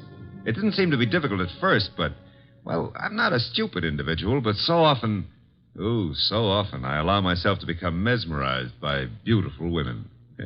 Heaven bless them. Doris Murray was such a woman. She phoned us first late one afternoon about 5 o'clock, then again at 5:30. Very well, Mr. Goodwin, but I would prefer to see Mr. Wolfe. Well, I said I'd be there at 6, Miss Murray. I don't want to talk any longer on the phone. Please hurry. There's someone at the door. I'll see you in the cocktail lounge at your hotel. At 6 o'clock. That's half an hour. Don't fail. Who is it? Emil Stoner. Oh, come in, Emil. You got my call, darling. Here, let me take your briefcase. I'll just put it here on the piano, Doris. I'm terribly upset about those threatening notes, darling. I know it's upset you, too, but I'm determined to find out who it is. I'm not going to let them bluff me out of my first chance to play the star part in one of your shows. But look, Doris, there's that other part. Is that all I mean to you? Well, what can they divulge that'll harm us? What? Several things. And I can't afford... I mean at this time... You're frightened, Emil. Doris, I'm going to give the star part to Paula. Paula! You've been divorced for 4 years. Why? Because I feel she can... play it better. Is that what you're going to say? Well, I can act rings around her. Now, look, Doris. I know it's a big disappointment to you, but that's the way it is. Get out. Get out. Go on across the hall to Paula. Give her the part. Louse up your show. She and that playwright of hers. Get out, Emil. But, Doris... You frightened little... Get out!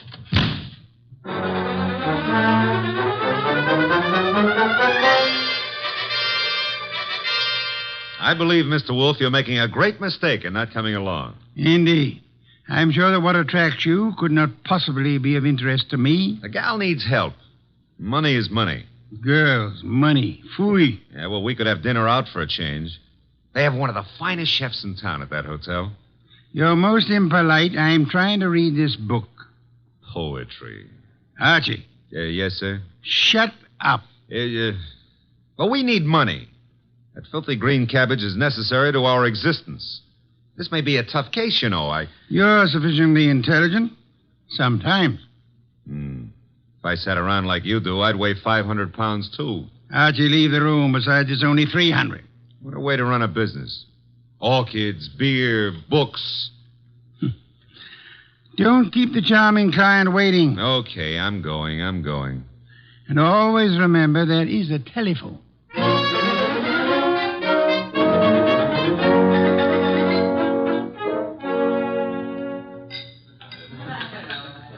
Thank you, waiter. Oh, good evening, Miss Moray. I'm Archie Goodwin. Well, I didn't expect... please sit down. Well, I think I should explain the absence of Nero Wolfe. There's so much of him that it's not too convenient to transport it about. I do all the outside work. And I'm sure you do it well. Mr... Well, you know, some women call me Goodwin and some call me Mr. Goodwin, and, Yes? the unattached call me Archie. Hello, Archie. Oh, splendid. I'm glad to hear it. Now we can get right down to the nasty old business that's troubling you, Doris. First, here's the 500 retainer fee. Well, thank you. Now, what's the note about? Well, there are 2 notes, both printed by hand. Uh-huh. Oh, will you hand me my purse, please? Oh, sure. Thank you. Oh, I see. Doris Moray. If you fail to withdraw from the cast of Stoner's next production by start of rehearsals Monday, both you and Stoner will have a blasted reputation and perhaps other injuries from which you will be unable to recover. The other one is like it, only more vehement. Someone or a group of someones are intent on keeping you out of Stoner's shows, huh? It's too bad.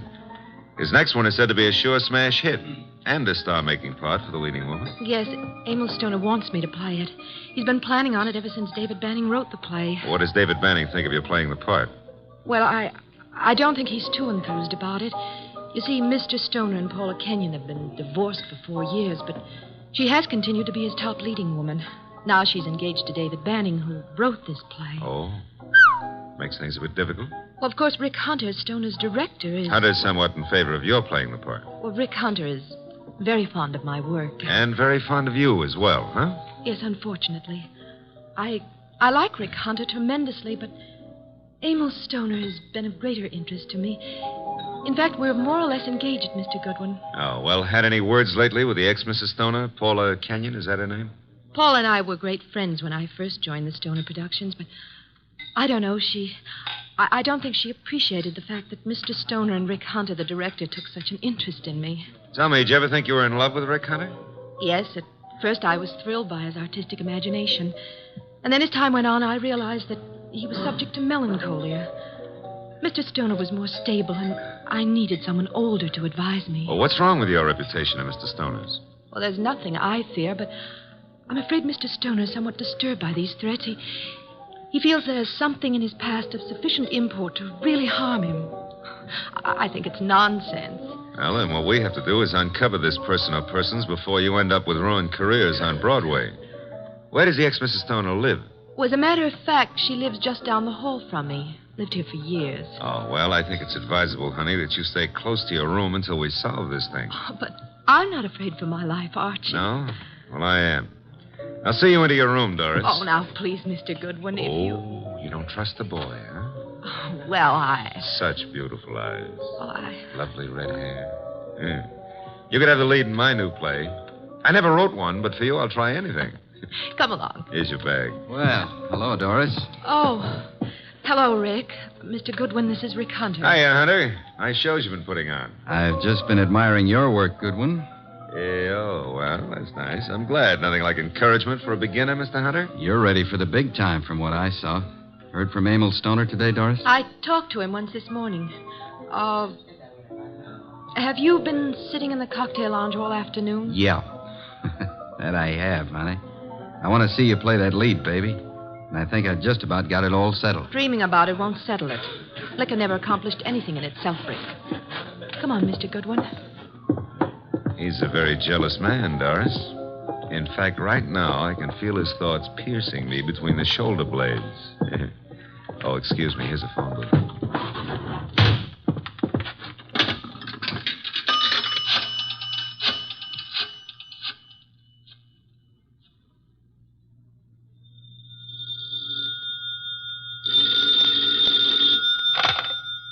Yes, Archie? How do you know it's Archie?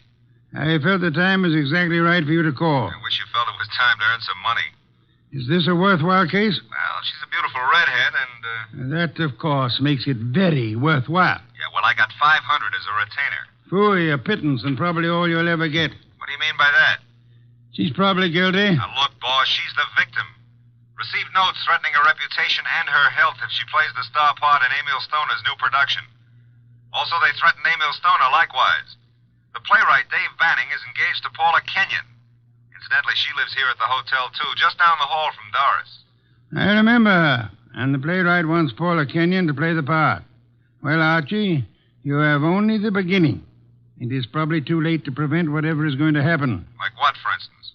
Have you found a body yet? Call me after you find the body. What body? There's no body. But there will be, Archie. There's always a body where you're concerned. Either a body beautiful or a dead one. Right?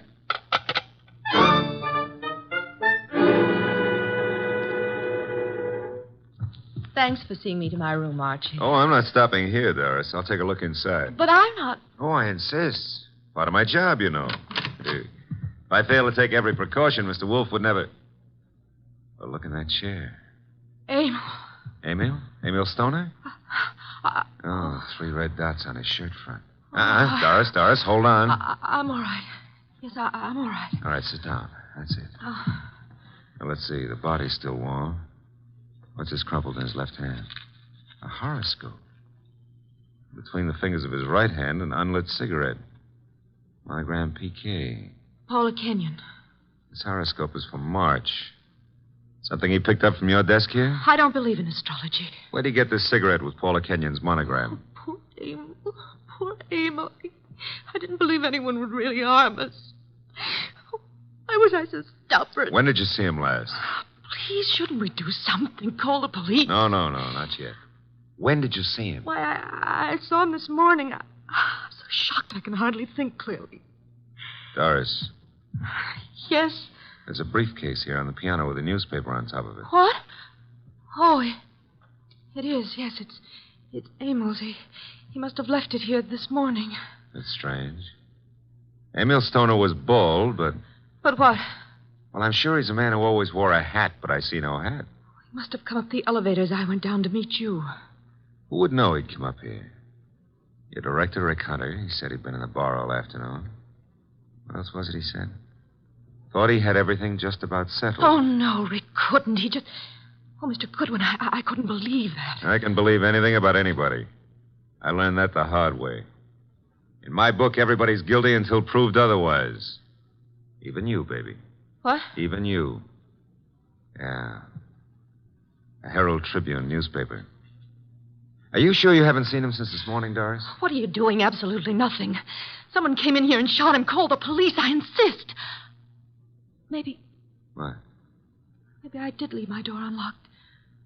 Why did I do that? Well, he couldn't have opened the door otherwise, could he? No. Give me the check room, please. Oh, hello. Do you know Mr. Emil Stoner, the producer? You do? Well, tell me, did he check his hat with you this afternoon or this evening? He didn't, huh? All right, thanks. He must have carried it up here to this floor. Doris, do you have a gun? I own a gun. A small .25 automatic. But it's not here. Where is it? I had the handle repaired, and it's been in my dressing room for a week or two. I hate to do this, Doris, but I'm going to move the body away from the back of that chair. Oh. There. Yeah, 3 wounds. 1 bullet went through the upper part of the chest, out the middle of the back. I'd say right through the heart. By the angle of the wound, he was shot while sitting down. Please, Mr. Goodwin, must we stay here? I want to give this room a thorough going over. We'll go down to the lobby. I want to use that phone booth again. And, Doris, I hope... I know what you're going to say. You'll hope that gun of mine... is still in your dressing room at the theater.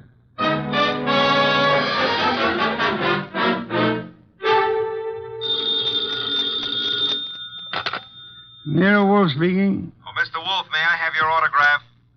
I'm taking a correspondence course on how to be a detective, and I think you're a wizard. It's so kind of you to say so. I would be just thrilled to have your autograph on the bottom of a paycheck. Why are you calling from a phone booth? What? Who said I was? It's obvious. There's no room tone reverberation. Well, you shouldn't have to ask. You know everything before it happens. You found the body then. Happened just before you got there. Oh, now, look, I took the girl up to a room to be sure it was safe for her to go in, and... Okay. And there, sitting in a big leather chair, was Emil Stoner. Shot 3 times with a small caliber gun, dead about an hour. 1 shot went through the body from the upper part of the chest to the middle of the back. Therefore, he was shot while sitting down. The killer was standing, huh? I'm listening. Oh. Well, his left hand was clutching a horoscope folder, and between the index and second finger of the right hand was an unlit cigarette with a monogram on it, PK.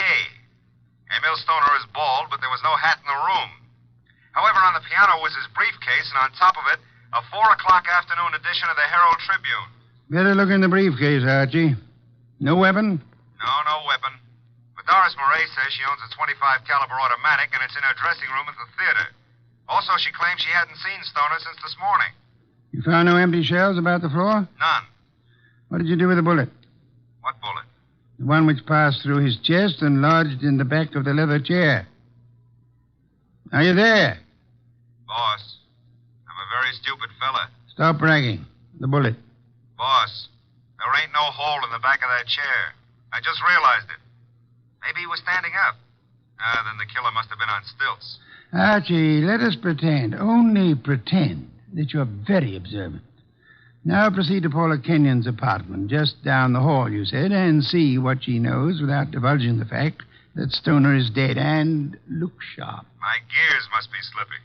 Archie, do you know what great event will be celebrated tomorrow? Yeah, my birthday. What'd you get me? Cuthbert's correspondence detective course in 4 easy lessons. Bye.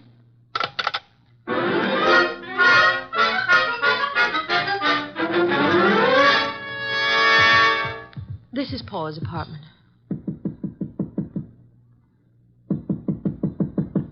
No answer. Let's see if it's open. Oh, there's no one in sight. Come on in. Now, look, if anyone walks in on us, we found the door open and we just came in to wait, huh? Which is the truth, isn't it? Yeah, that's right. Oh. Here on the desk we have a stack of horoscopes, Doris. And a box of Paula's monogrammed cigarettes. Mr. Goodwin. Huh? This is Emil's gray fedora hat. Then he was in this apartment this afternoon. What are you staring at? Oh, small pearl-handled automatic. Yes. .25 caliber. Yeah, it's been fired very recently. We won't touch it now. Does it look like yours? Archie, it is mine. Your initials? I found old Jenkins, the stage doorman at the theater, to look in my dressing room, and... well, my gun isn't there. Did you leave the gun out in plain view in the dressing room? Yes, for several days anyway. Then I put it behind the mirror. I suppose many people have seen it then. I'm sure. I hope, Doris, that your fingerprints are not the only ones on that gun. If they use my gun to shoot him in my apartment, why would they bring the gun back here and leave it in plain sight? Well, maybe they didn't do it just that way. No? His hat's here, the gun is here, and yet he's dead in your apartment. How can you answer that? Well, maybe he was sitting here waiting for Paula, and someone called him out and over to your place and shot him. That's no good. Doesn't make sense. Now, if he was sitting in this chair here and someone entered that door, Hey, What is it? look in the chair back. Little round hole. Start looking for some empty shells around here. Find something? Now I want to make a call. He was shot with this automatic. 3 shells were ejected. They certainly vanished. Nero Wolfe speaking. Archie, I'm at Paula Kenyon's. She's not here. Found his hat, a stack of horoscopes on the desk, box of monogrammed cigarettes, a .25 automatic which belongs to Miss Moray, recently fired, but not an empty shell in sight. No blood, but a single small hole in the back of the chair near the desk.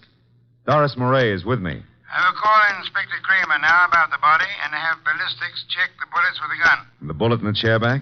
Did you find anything of particular importance in Emil Stoner's briefcase? Yes, I found... Never mind. Bring the girl here at once. Okay, boss. Say, don't you think I'd better wait for Paula Kenyon? Uh-oh, here she is. Bye. Bring her along, too, if you can. Goodbye. Hello, Paula. Well, Doris, what are you doing here? I wasn't aware that I left the door unlocked. Seems to be contagious this evening. I left mine unlocked, too. Hello, Dave. Miss Kenyon, Mr. Goodwin. Hello, Doris. Hello. Archie, this is Dave Banning, the playwright. How are you, Mr. Banning? How do you do? I've heard all about your new play, and I wanted to meet you. Doris thought you might be over here, and the door was ajar, so we, well... I just walked in. I hope you don't mind, Paula. Certainly not. I'm used to people just walking in. We were here a while ago, went down to the cocktail lounge for a while. When does the play open, or have you cast it yet? Mr. Stoner handles that part of it. Are you a prospective investor, Goodwin? Oh, I've had a number of flings in the business. Matter of fact, I expect to see Mr. Stoner tonight. You do? Tonight? Here? I don't understand. What's this fencing all about? Doris, you're not just visiting me. We've hardly spoken for... Oh. Is that your gun, Miss Kenyon? It's yours, Doris. Yes, that's right, Paula. It was in my dressing room. When did you see Mr. Stoner last? But I haven't seen him today. I had lunch with him. Why? What hat did he wear at lunchtime, Mr. Banning? Why, the gray fedora. How did it get here? That's Emil's. What is this? What are you two doing here? Where is Emil? Come on, cut out the melodramatics. Mr. Stoner is dead. He's what? Paula. And without any further explanation, I shall have to ask you to accompany me downtown. Police? If you will, please.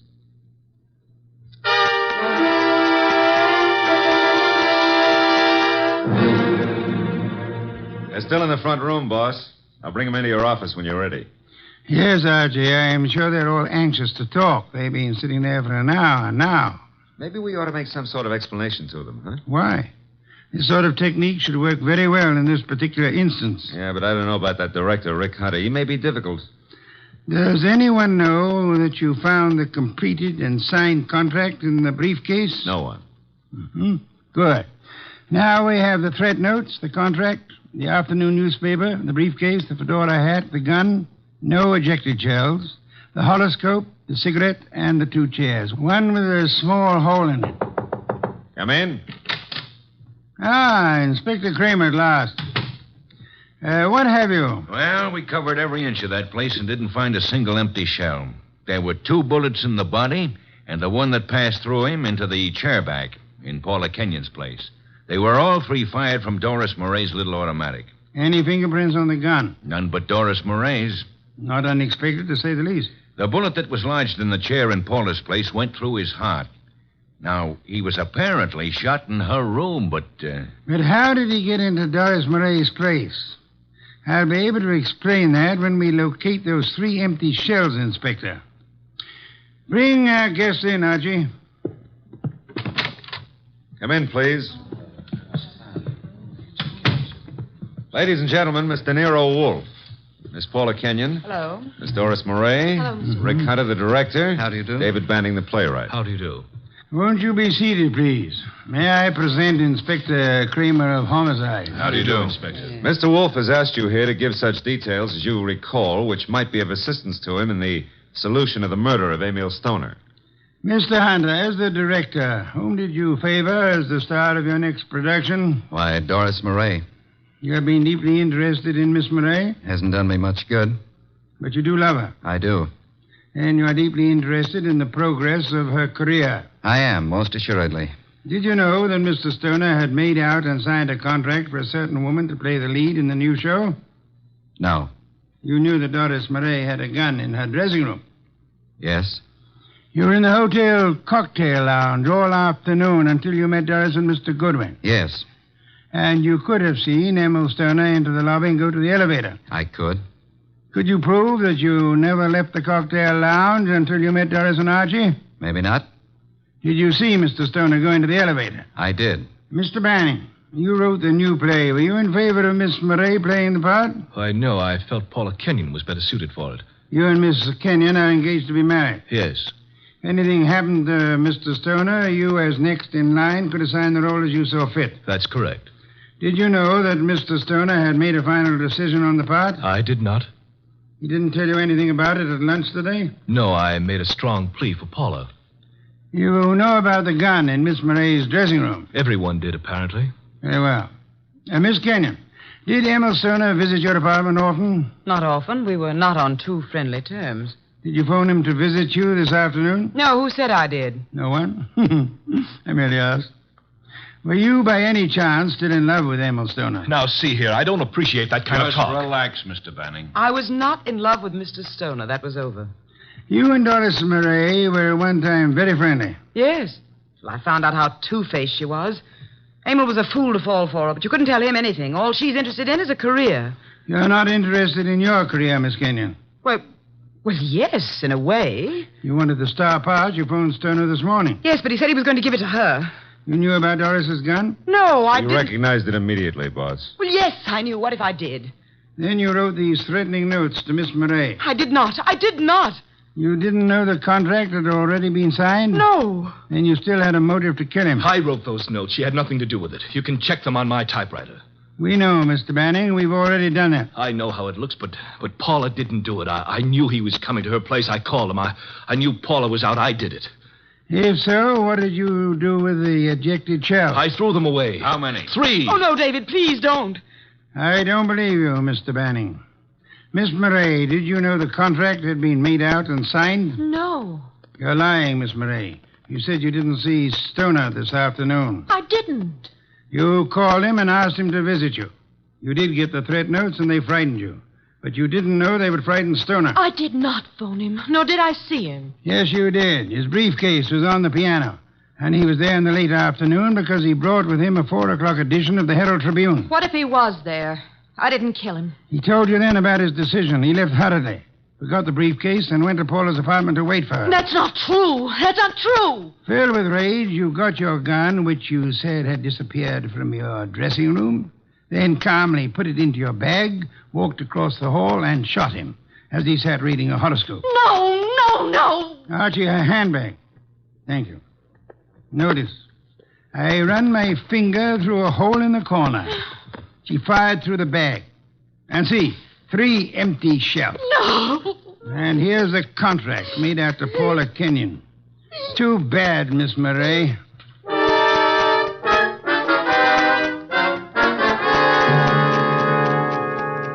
Well, that's a good day's work, boss. Some beer, Archie. Right. Say, tell me, how did Stoner, if he was shot in Paula's room, get back to Doris's room? She couldn't carry him. Oh, now, Archie, that's not too difficult. He walked. Shot through the heart? Impossible. That's a fallacy, Archie. Official medical records show that people have walked a block in such instances. No wonder Doris was so shocked when she saw him back in her room. The shooting took place after she called us, and it seemed unbelievable that anyone would leave the gun and not the ejected shells. Ergo, the gun must have been concealed when fired. Yeah. Paula would have no reason to do that, because she was in her own apartment. And these men are not the type who would have fired through their coats. And Doris, before she started down the hall, would naturally conceal the gun, huh? In her handbag. Where else? Boss, midnight. It's another day. I'm a year older. Yes. Cuthbert's correspondence detective course in 4 easy lessons. Happy birthday, Archie.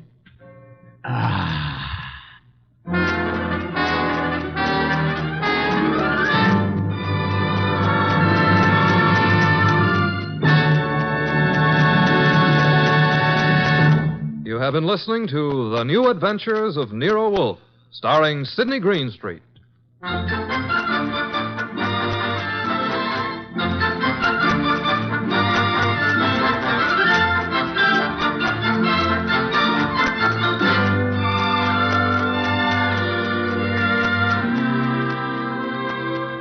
Tonight's transcribed story was based on the characters created by Rex Stout. This is an Edwin Fadiman program, produced and directed by J. Donald Wilson. In the cast were Gerald Moore as Archie Goodwin, and Gene Bates, Betty Lou Gerson, Bill Johnstone, Peter Leeds, and Vic Perrin. Next week at this same time, Nero Wolfe and Archie will bring you The Case of the Party for Death. Don Stanley speaking.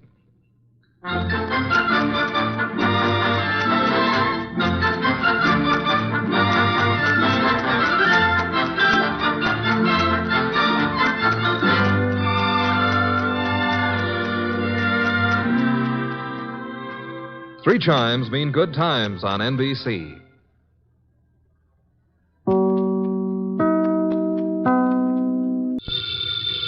Ladies and gentlemen, the ringing of that phone bell brings you mystery, adventure. Nero Wolfe's office, Archie Goodwin speaking. Willie Inch, did you say?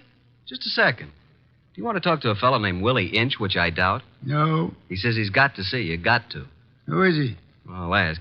Mr. Wolfe doesn't recognize your name, Mr. Inch. He wants to know who you are. Just a second, I'll tell him. Mr. Inch says he's a sneak thief. He says you never heard of him, but he's heard of you. Should I tell him to get lost? Wait a minute, Archie. Ask him what he wants. Inch, Mr. Wolfe wants to know what you want to see him about. A phony murder rap. Says a phony murder rap. It'd have to be, wouldn't it, Archie? How do you mean? Phony, I mean. Did you ever hear of a sneak thief committing murder if it could possibly be avoided? Yes, Archie. Tell Mr. Inch. I'll listen to his story.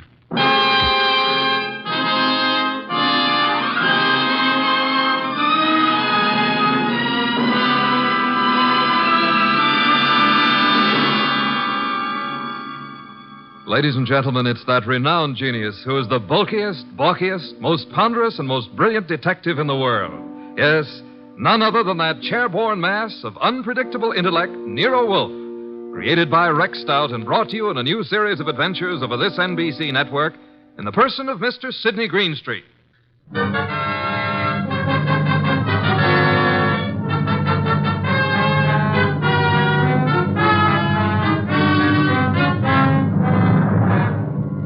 When Mr. Wolfe and I talk about this little difficulty, he calls it the case of Archie Goodwin and how he got hooked. However, I call it the case of the disappearing diamonds. I prefer my title. He prefers his. Anyhow, it started with an improbable character named Willie Inch.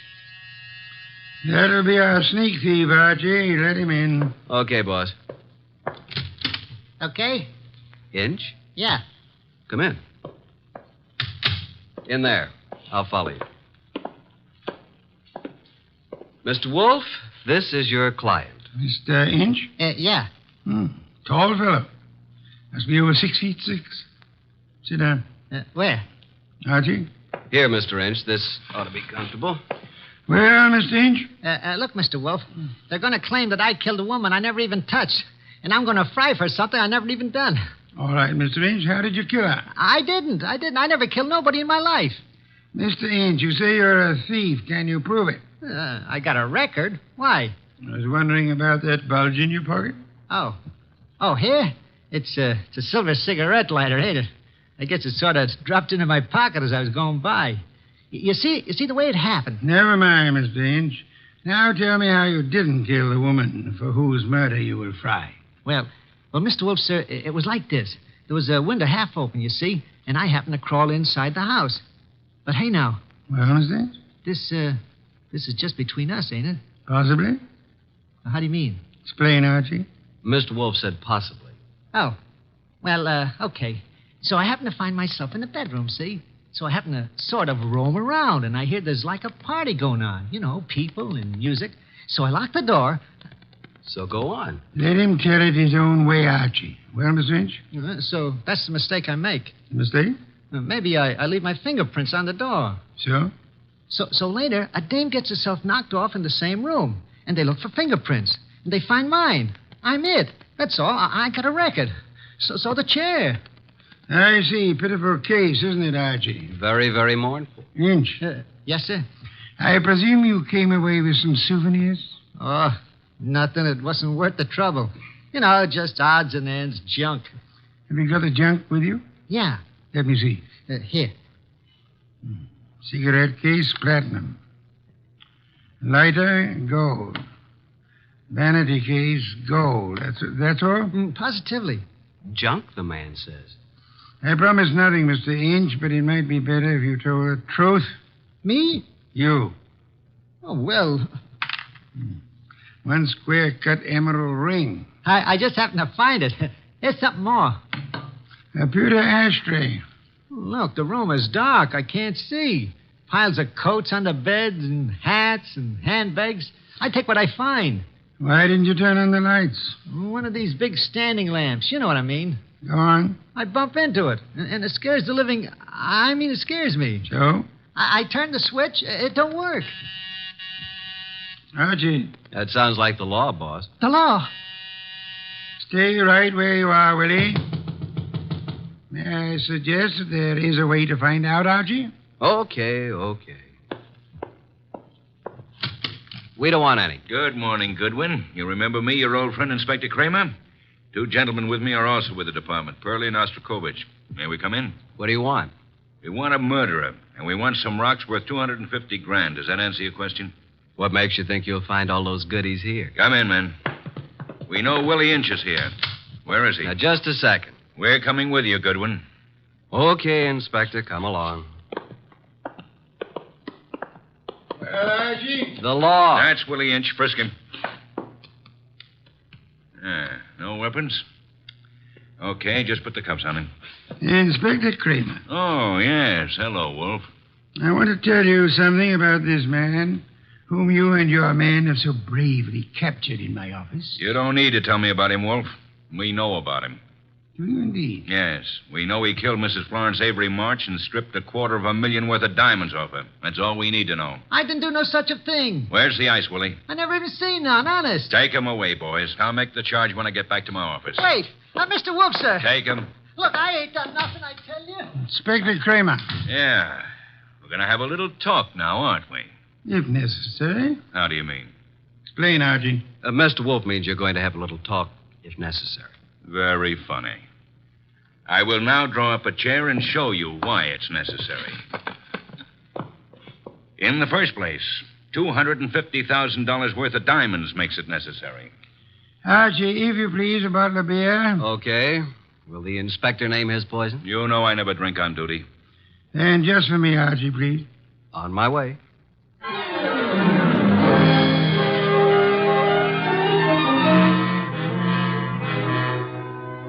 While I opened a bottle of imported beer, it occurred to me that I had something to be grateful for. At least I wasn't in Willie Inch's enormous shoes. And as I went back to the office, I had time to wonder why Mr. Wolfe would stick his fat neck out for a no-good like Willie. Thank you, Archie, and sit down, Archie. Inspector Kramer has a theory that may amuse you. Nero Wolfe's office. It's for you, Inspector. Hello, Kramer. Yeah? A gold cigarette holder? That's all? Okay. Inspector, do you realize that you have already taken a great deal of my time? Archie. Yes, Inspector? The great Mr. Wolfe just said I had a theory that might amuse you. Would you care to hear it? I can hardly wait. Okay. My theory is that both Wolfe and you are receivers of stolen property and possibly guilty of murder conspiracy. So far, you got me in stitches. Willie Inch, with a record as long as your arm, robs the home of Mrs. Florence Avery Marsh. He strangles her with a silk scarf, takes the diamond she's wearing, grabs everything else that's lying around, and then what? Is it a question? I'll tell you what. He will, too. Archie, listen. Then Inch brings the stuff here, the stuff that's piled on Wolfe's desk, and the diamonds. You want me to tell you where the diamonds are? They're in that safe right there. Inspector Kramer, I know nothing about the diamonds. They are not in the safe, and they are not in the house. Now, you can take my word for it, or you can get a search warrant and make a fool of yourself. I'm going to have lunch.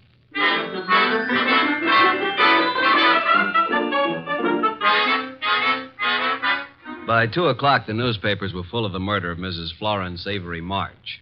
The suspect was already in custody, caught at the home of Nero Wolfe, well-known private investigator. Some of the stolen jewelry had been recovered, but not the diamonds. Then we had a visit from Mr. Anson Stark, who had opened Mrs. March's door and found her dead. Stark was a big athletic guy of about 30 or so, with the large, capable hands of a surgeon or a laboratory worker.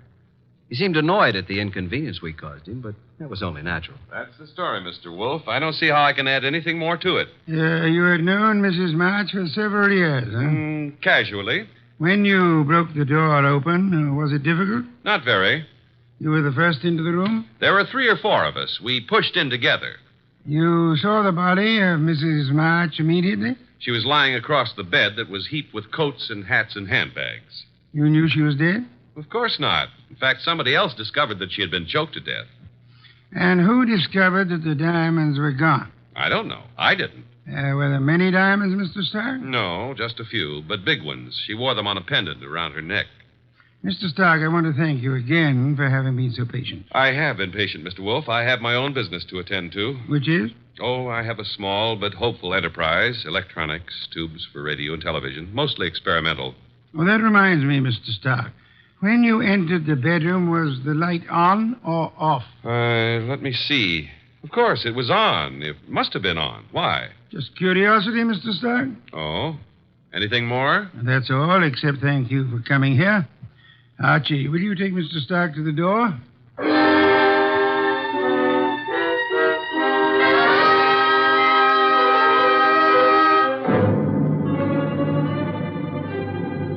Mr. Stark departed like a man who'd been delayed by a petty annoyance. A few minutes later, the door buzzed, and I went expecting anything. Anything but what was standing on the threshold when I opened up. A honey blonde. Or, to put it another way, a blonde honey. I said hello. No, more like hello. Are you Mr. Wolfe? I'm his assistant, Archie Goodwin, and what can we do for you? Well, I'm Valerie Ladd. And I'm Archie Goodwin. Or did I tell you that? Well, that's exactly where I came in. Well, I mean, where I thought you were going to ask me to come in. Oh, come in. I'm sorry. Well, is he here? Wolf? Mm-hmm. Does he know you? No. Is he expecting you? No. I see. Of course you don't see, do you? Well, this is it, Mr. Goodwin. I'm a writer. Well, I may not look like it, but that's what I am. And I want to do a profile, a character study of Mr. Wolfe for a magazine. Uh-oh. Well, what's wrong? Well, you see, there's a writer named Rex Stout. Oh, I know. He's written a lot about Nero Wolfe, but, well, can't I write about him, too? I don't know if he's going to like it, but you can't be shot for trying. Come on. Mr. Wolfe, this is Valerie Ladd. Pardon me for not rising, Miss Ladd. It is not impolite. It is merely impracticable. Miss Ladd wants to write about you for a magazine. Please, Mr. Wolfe. Nonsense. Mr. Wolfe, if I could just spend a few hours with you, that would be enough. Would it indeed? Oh, yes. Have you written much, Miss Ladd? Oh, reams. You know, the habits of writers interest me. The habits? Yeah, the writing habits. For instance, do you use a pen or a pencil? Do you dictate, or like most writers, do you do your own typing? Mr. Wolfe, if you knew the hours and days and years that I've pounded a typewriter. Of course. Archie. Yes, sir? Why don't you take Miss Ladd up and show her the orchids?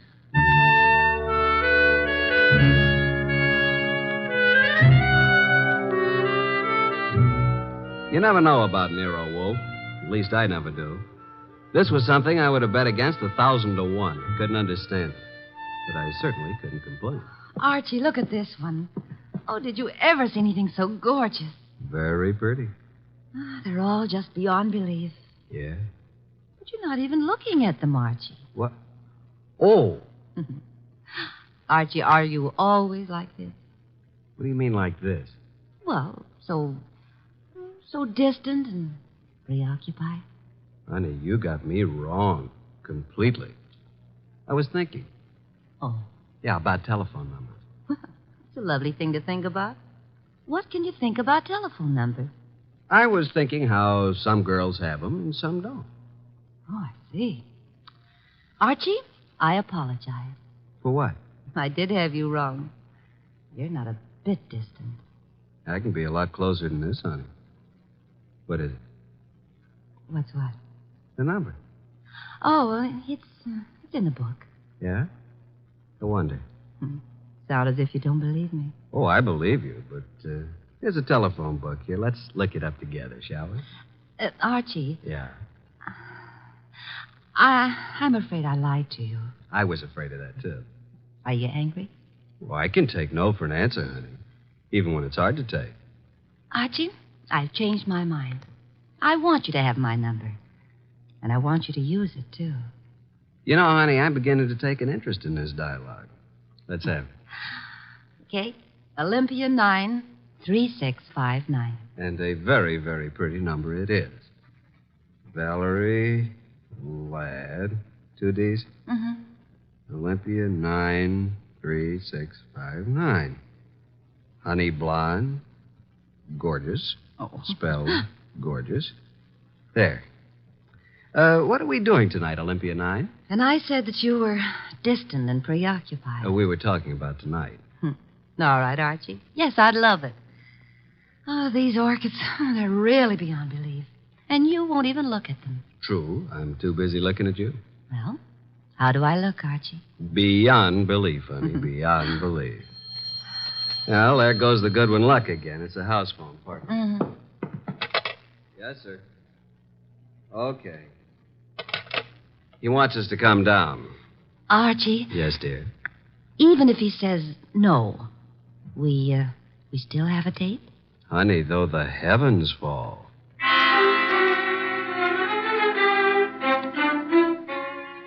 When we entered the office, Mr. Wolfe was frowning over a sheet of letter paper in his hand. He looked up and tossed the paper to me. That is a peculiar thing, Archie. The sheet of letter paper. It just arrived. Since Miss Ladd is interested in detection, show it to her. Thank you. Well, some sort of code, isn't it? QWERTYUIOP. That's all. What do you suppose it means? You're kidding. Archie. Oh. What? Did I say something wrong? No. Miss Ladd, I'm sorry, but I'm afraid I haven't time for an interview just now. Goodbye, Miss Ladd. Oh, but Mr. Wolfe. Goodbye. Archie? Say goodbye to Mr. Wolfe and let's go, honey. Goodbye. That's the way things can be around here. Well, here's the door, and shall we pause for station identification?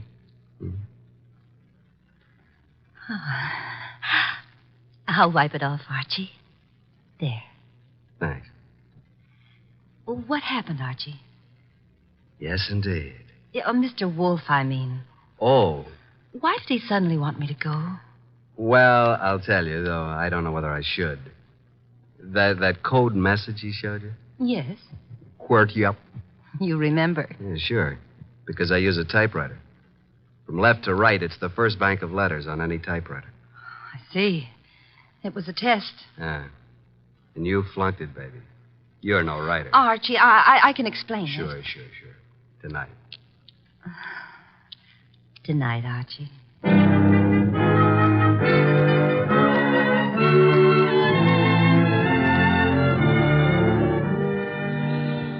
You do believe me, don't you, Archie? Oh, of course, baby, of course. Well, it's just that I was there at the party, when poor Florence was murdered. Then I read in the paper about, how they caught the man at Nero Wolfe's. And I always wanted to be a writer, so I thought if I could get an exclusive interview that would be a good way to start my career, wouldn't it? Yes, it would. Pardon me a second, will you, Valerie? I got to make a phone call. There's a booth. It'll only take a minute or two.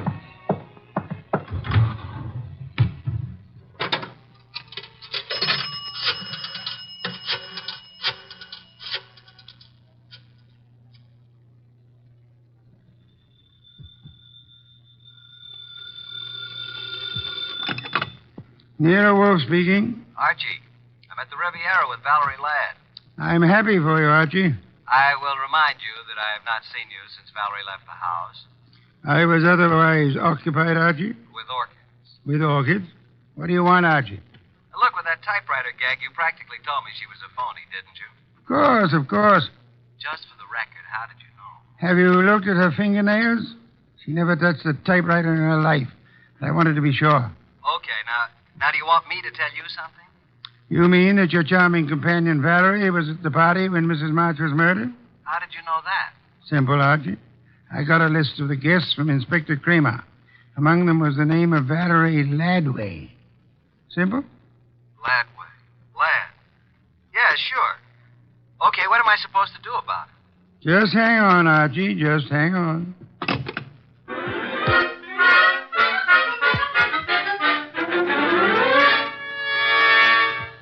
I went back to the honey blonde, the beautiful phony Valerie Ladway. I mean, I went back to the table where she should have been, but she wasn't there. I sat down and waited. Looked at my watch, 11:24. 11:32, no Miss Ladway. 11:45, I finally realized that not only Valerie, but her coat and bag were also absent. I called the waiter. Yes, sir? What happened to my friend? The young lady left some time ago, sir. Okay, give me the bill. She paid it, sir. She did? Yes, sir. In fact, she said you gave her the money for it. Yeah? Wait a minute. Wait a minute. Well, I didn't know it, but she is certainly right.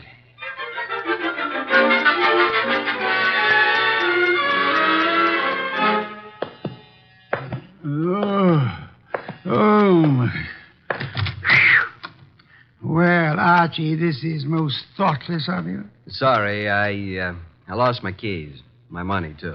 Your keys, Archie? Yeah. Glad you were still up. You lost Miss Ladway, too? Definitely. I'm going to bed. Good night, Archie. You think it's funny, don't you? Yes, Archie. Yes, I do. Good night, Mr. Wolfe. Archie. Yeah? Before you retire, one thing. What? Open the safe, will you? And leave it open. Why? Because there's nothing in it of importance. And it's a valuable safe, and I don't want it damaged. Good night, Archie.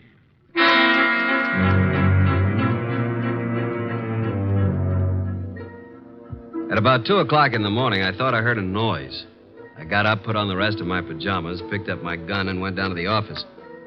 The man had his head in the safe, and everything was scattered all over.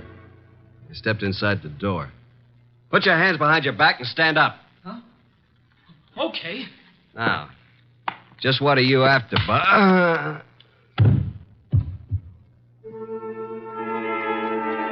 When I woke up, I was alone on the office floor. I did not feel good. The place looked as if a hurricane had struck it. Every file drawer had been empty. I felt a draft from somewhere. Got to my feet, trying not to joggle my head too much. There was the front door standing open. I closed it gently. Then, very, very gently, I groped my way to the kitchen for ice, water, and towels. Archie. What? Oh, didn't you hear me scream? No. Is it bad? It's better. You're angry, aren't you? Nuts.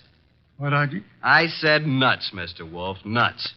I'm sorry about what happened. Yeah, you expected it. But I didn't expect you to be caught by somebody behind you.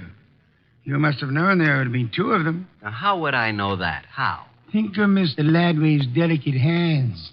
Do you believe she intended to open the safe herself? You think she stole my keys and so on. Well, let me tell you... Hey, wait. That guy was digging in the safe that... Then who hit me in the head? Gee, someday you'll be the death of me. In the morning, will you tell Inspector Kramer I'd like to see him here?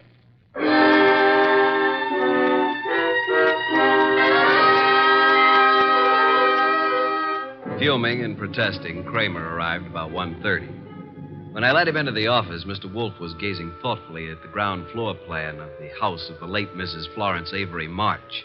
We'd gotten it from the original architects. Wolfe looked up and almost smiled. Thank you for coming to me, Inspector. You know how difficult it is for me to come to you. Okay, what's up? I take it you haven't found the diamonds. No, not yet. We'll break inch down, though. Don't think we won't. Oh, I'm sure. But this is what I want to ask you, and it's quite serious. Okay, all right, what? After the body was found, your men arrived at the house before anyone left. Right. And before anybody was allowed to go, every person was searched thoroughly. Nobody could have gotten a pin or a needle out of that place. I know something about police methods, and I believe you. Now, how thoroughly did you search the house itself? Wolf, look. We've got that floor plan you're studying now. There are no hidden closets. Every square inch of that house has been examined. The diamonds aren't there. Willie Inch killed the dame and snatched the diamonds. What he did with them, we'll find out. Possibly. Goodbye, Inspector. At approximately 3:15, the postman arrived with an envelope for me. The envelope contained my keys, the bill from the Riviera, and the money left after the check was paid. At approximately 5:07 p.m., I discovered that Wolfe had been using the telephone all by himself. He explained. He was going to have a party. He had invited all of the guests who were at Mrs. Florence Avery March's somewhat fatal party, including Anson Stark, Willie Inch, and Valerie. Nero Wolfe, the natural-born ham, he made an entrance that would have been worthy of Queen Victoria in her heavier days. He sat in his oversized throne behind his oversized desk and beamed at the peasants. Valerie moved toward me. I'm sorry, Archie, but you must know why I did it. Why? Well, you said I wasn't a writer. I wanted to prove that you weren't a detective. Did you take the stuff while we were dancing? I could have, couldn't I? You could have bumped me on the head last night, too, couldn't you? Oh, Archie. Let it go. It was humiliating, though. Ladies and gentlemen, I'm sure you realize the purpose of this party. We want to know who killed Mrs. March and what became of her diamonds. Mr. Inch. Yeah?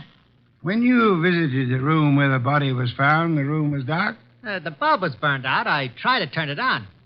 If there had been a body on the bed, would you have seen it? Maybe. With all those coats, maybe not. Sure. Mr. Stark? Yes, I said the light was on. Perhaps I was wrong. What of it? You're engaged in the manufacture of tubes for radio and television, huh? I told you that. Inspector Kramer. Yeah, what? A light bulb was found in the wastebasket in the room where Mrs. March died. Yeah. Like you said, we tried the bulb in the socket and it worked. So what? One more question. Does anybody remember whether Mr. Stark was carrying a bundle or a package under his arm when he arrived at Mrs. March's party? Oh, I do, Mr. Wolfe. I think he had a box of flowers. That's true. I did bring flowers. No, Mr. Stark. That box contained 2 parts of a light bulb and some adhesive. During the party, you strangled Mrs. March, put the diamonds into the light bulb, assembled the thing, and screwed it into the lamp socket. Archie, stop him.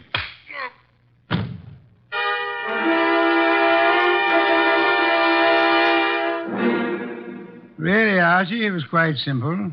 Light bulbs are only a stem glass bowl and a brass sheath. Yet nobody, including the police, would think of looking inside one.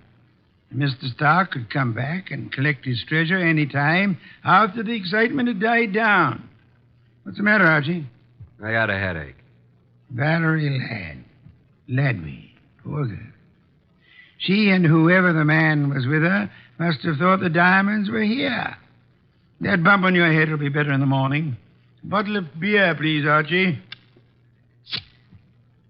I'm going to bed. Yes. Why must you place such confidence in women? Remember what happened to Mark Antony and Samson and Archie Goodwin. Good night, Archie.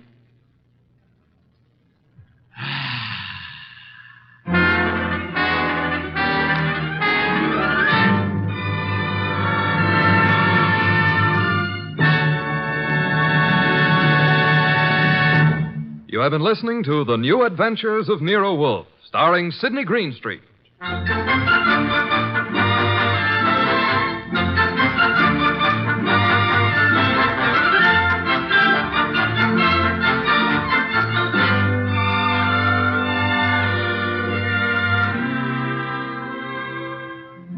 Tonight's transcribed story by Mindred Lord was based on the characters created by Rex Stout, produced and directed by J. Donald Wilson.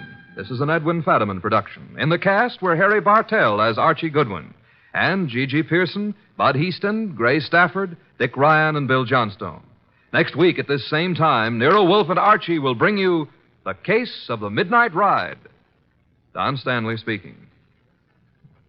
3 chimes mean good times on NBC.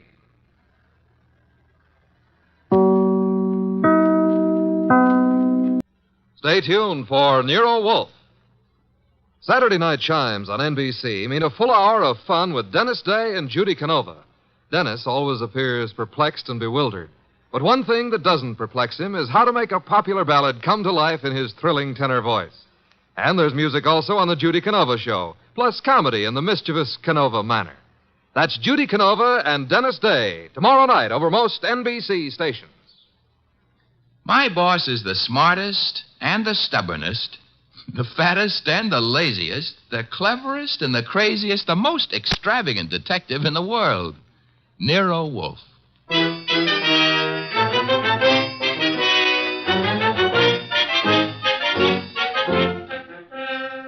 It's the transcribed adventure of The Case of the Careworn Cuff, with that brilliant, eccentric private detective, orchid fancier, and gargantuan gourmet, Nero Wolfe, starring Sidney Greenstreet.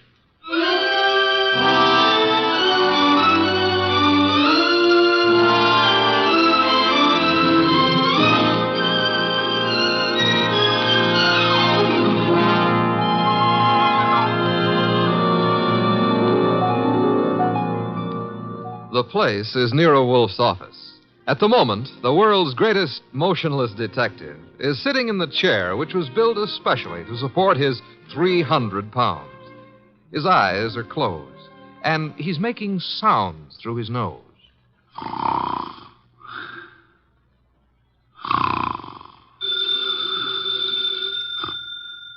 Archie. Archie. Archie! Yes, Mr. Wolfe, what is it? The phone, if you please, Mr. Goodwin. But it's on your desk, only 8 3/4 inches from your left elbow. All you have to do is lean forward. Found it, Archie. What do you think I am, an athlete? Hello. No, wrong number, mister. Well, I'm sorry, Mr. Wolfe, if that old phone awakened you. Wrong number, and I was not asleep. I was merely concentrating. On what? We're out of work. There's nothing to concentrate on. May have escaped your errant attention, Archie. But there are other subjects for thought besides murder. Mm-hmm. Sure, blondes. And blondes. You're right at that. Brunettes. Phooey.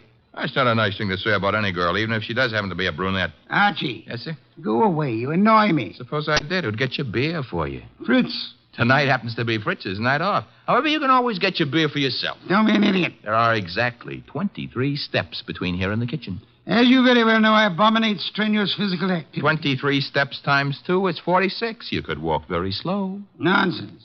Now that you mention it, I happen to be mildly thirsty, Archie. Would you... Now that I mention it, you'd better let the beer go for tonight. Why? Our stock is running low. You being careless? I've been careful, because something else is also running low. What?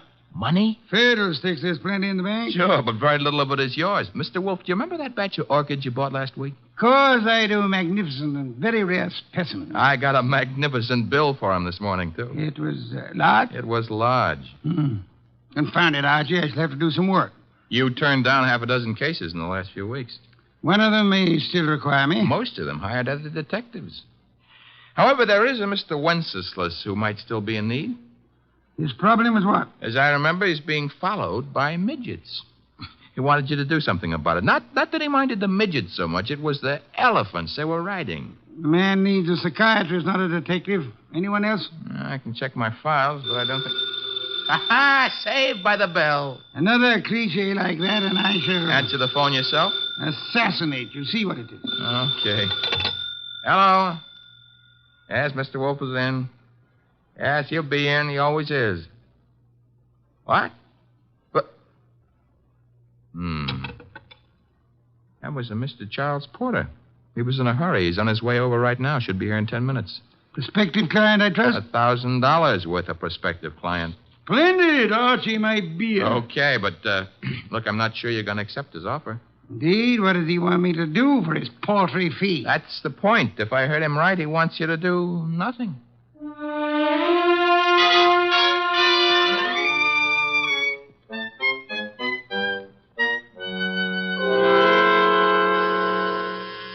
The door, Archie. Yes, sir. I hear it.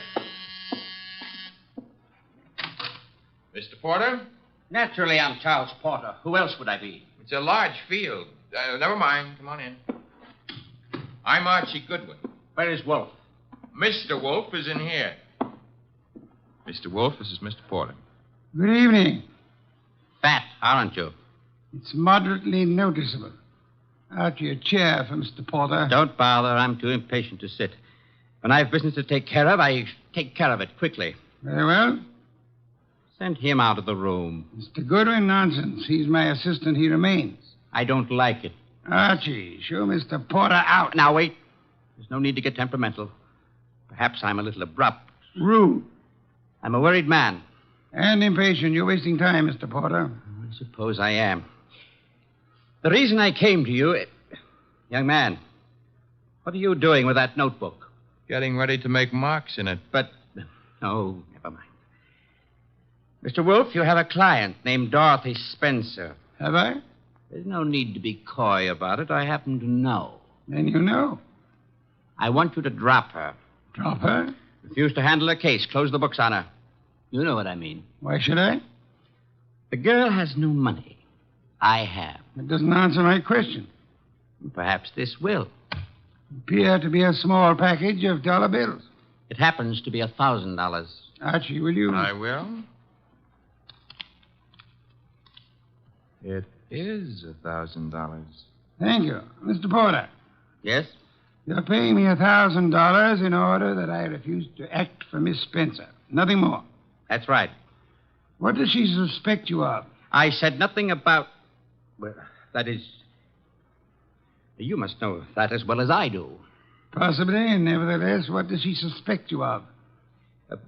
Being a blackmailer. Whereas your occupation really is? I'm a musician.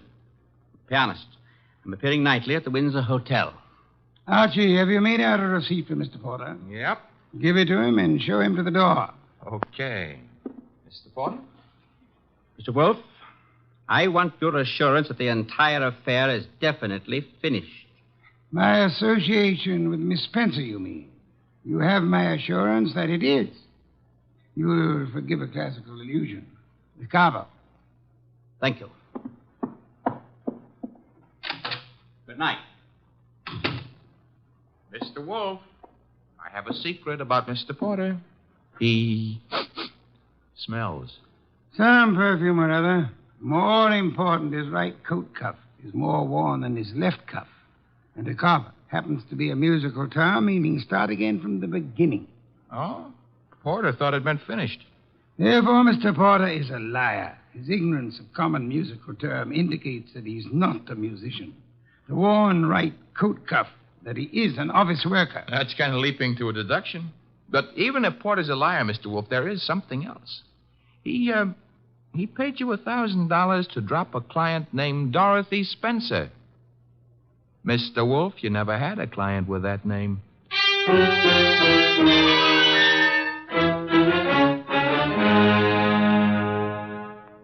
Well, that's that.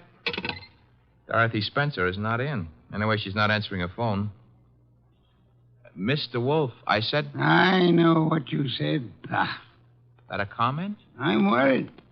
Mr. Porter may have assumed erroneously that Dorothy Spencer had employed or was intending to employ me.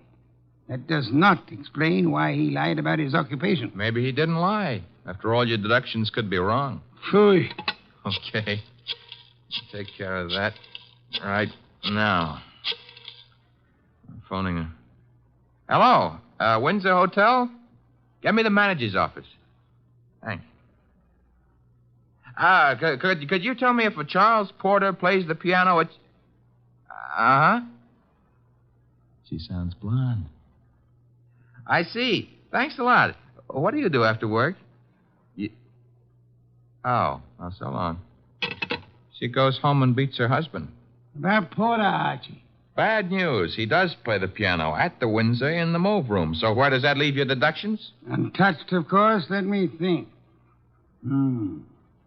Yes, naturally. Naturally what? I came to the conclusion that Mr. Porter was an office worker. We have just discovered that Mr. Porter is not an office worker, therefore... You were wrong. I'm never wrong. Therefore, the man who was here is not Charles Porter. Mr. Wolfe, do you think a man of your weight should climb out on a limb like that? Fiddlesticks. Look up Porter in the phone book and call him. Okay. Take a second.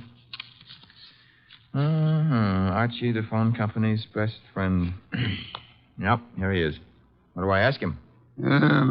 There'll be no need to ask Mr. Porter anything. Just phone. You're the boss. Yeah. I have to say something to the guy. Hello. I'd like to speak to Charles Porter. So would you. Who's... Oh, Stebbins, huh? Yeah, that's right, Archie. Oh. No, don't bother why I called. It's a coincidence. Goodbye. You know who that was? No. That was Sergeant Stebbins, Sergeant Pearlie Stebbins. I might add, as though you didn't know, that Stebbins happens to be a sergeant in homicide. Indeed. You expected this. I still don't know what your conversation was about. It was about Charles Porter, who maybe was a liar, but who isn't going to tell any more lies on account of he was just shot to death.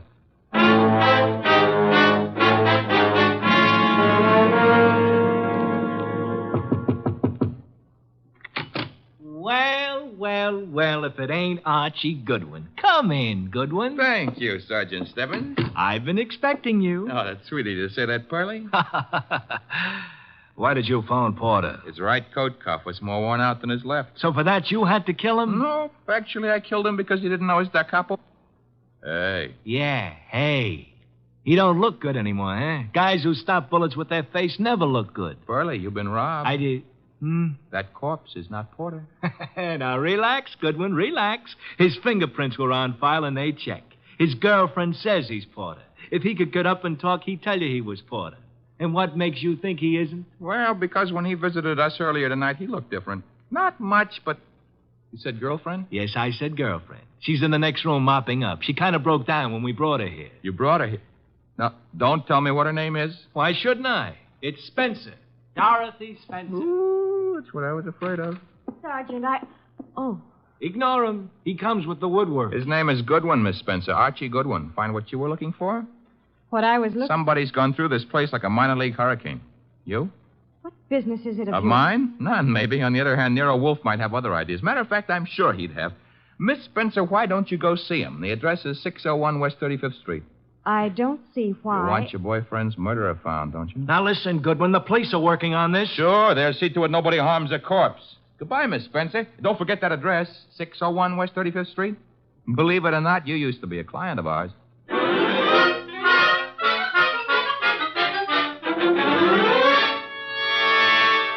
Oh, Mr. Wolfe, you're getting to be so brilliant, it's boring. Boy. That is, All right, tonight you deserve it. I'll get you another can of beer. But this is the last one. What's your promise to do some exercise, like maybe standing up and sitting down 5 minutes a day? Thank you. And why should I indulge in such idiotic behavior? Well, after a while, you might be able to see your shoes. I've already seen them. Oh, that was 20 years ago. Things have changed. No more buttons. Hey, that must be Dorothy Spencer. She's undoubtedly young and beautiful. You deduced that from the way she pressed the buzzer? I deduced that from the gleam in your eye, Bah. Bah, all you want. I'm going to keep that gleam shining. Hello, Miss Spencer. Come in. Thank you. Mr. Wolfe. Is the large sitting-down gentleman behind the desk. This is Dorothy Spencer, Mr. Wolfe. You will forgive me not rising. It is due to a necessary conservation of energy rather than rudeness. Archie, a chair. Sure. Here you are, Miss Spencer. Thanks. Now then, Miss Spencer, have the police found anything but dust in Mr. Porter's closet? Why, no. You were engaged to Mr. Porter? I was? That ring you're wearing he gave it you? Yes. May I see it? Well, all right. Here. Thank you. Expensive. Very expensive. You may have it back. Miss Spencer, why are you marrying Charles Porter? I loved him. Phooey. Mr. Porter, according to Archie's description, was twice your age with considerably less than half your attractiveness. Love may perhaps be blind, but it is not astigmatic. I don't know what you mean. What were you searching for under the nose of the police? Nothing. Nothing at all. How did your fiancé earn his money? He played the piano at the... Ooh, what he earned there in a year wouldn't begin to pay for the ring he gave you. Would you like to try again? I don't know how he made his money. I suggest that you do. I suggest that he earned money by the same method that he induced you to consider marrying him. Blackmail. Oh, but... Why was he blackmailing you? Old letters I'd written when I was too young to know any better. Your motives for murdering Porter would be twofold, then. Recovery of blackmail material and the avoidance of marriage to a man you dislike. I didn't kill Charles. Your doorbell, Archie. Get Miss Spencer into the kitchen. Once. Must be the police. Yeah, let's go, Miss Spencer. Right through that door. And stay there until I call you. Front door, Archie. Mr. Wolfe, do I know Dorothy Spencer's here? You know nothing. A simple role for you to play. I haven't got time to resent that insult right now, but wait until the next time you drop a collar button. Well, bless my soul, if it isn't dear old Inspector Kramer. How is the homicide department? Where's Wolfe? Big surprise. He's sitting. Mr. Wolfe? Good evening, Inspector. Where's Dorothy Spencer? This is not the Bureau of Missing Persons. The district attorney would like to talk to her. I shall tell her so the next time we meet. Yeah, that could be right now. She's in this house. I don't see her. Mind if I look around for myself? You have a search warrant, of course. It so happens no, but... Archie, the inspector's leaving. Okay, I'm leaving. I suppose by the time I get back with a warrant, she'll be in Hoboken. Hoboken? Where's that? Look, Wolf, you can go too far. One of these days you won't be able to talk yourself out of it. Trail me to the door, Goodwin, to show what a good detective you are. Ooh, Inspector Kramer doesn't love us anymore. Unfortunate. Archie, take Miss Spencer to a respectable hotel. Register her under an assumed name. She is to stay there until notified otherwise. Luckily, the good inspector neglected to inform us that she was the leading suspect in a murder case. Hence, we're not accessories after the fact, and I don't want her arrested for murder as yet. Her beauty has won you over. You will then return here immediately. Okay. What are you going to be doing in the meanwhile? I, Archie, shall be thinking.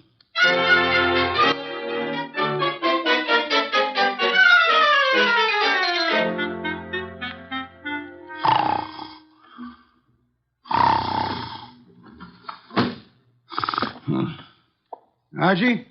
No. No, not Archie. Our impatient and non-musical friend came in through the window. How are you, Mr. Not Porter, of course. Where's the girl? Question is beginning to bore me. I don't know. I think she's here. So did the police. I might add that they were slightly closer to the truth. Incidentally, what makes you think she was Porter's accomplice? She must have been. Nonsense, she wasn't. Porter was blackmailing her, just as he was blackmailing you. In her case, it was letters. In yours, a previous criminal record, perhaps, that your employers might be interested in. I want to know where she is. Maybe this would help you remember. Good heavens, don't point a pistol at me. It annoys me. The police, I should think, opened the door for them like a good fellow. Oh, no. I'm leaving. But if I don't find that girl, I'll be back. Knock the blasted thing down if it isn't open. All right, well, I've got the search warrant. Also, no doubt, a fine tooth comb. Bah. By the way, Inspector. All right, boys, cover the house. All right, Inspector. Yeah, what did you want? As your men go through the house, will you have one of them shut the back window? I've just had a burglar, and I suspect he left it open. Unless the matter is attended to, the house might be filled with fresh air. Yeah, what's the matter with that? Fresh air, deadly poison. It clogs the lungs. And may I point out that the warrant you're clutching in your hot little hand is not a lease on the house. Finish your search quickly, if you please, and then, why not try Hoboken?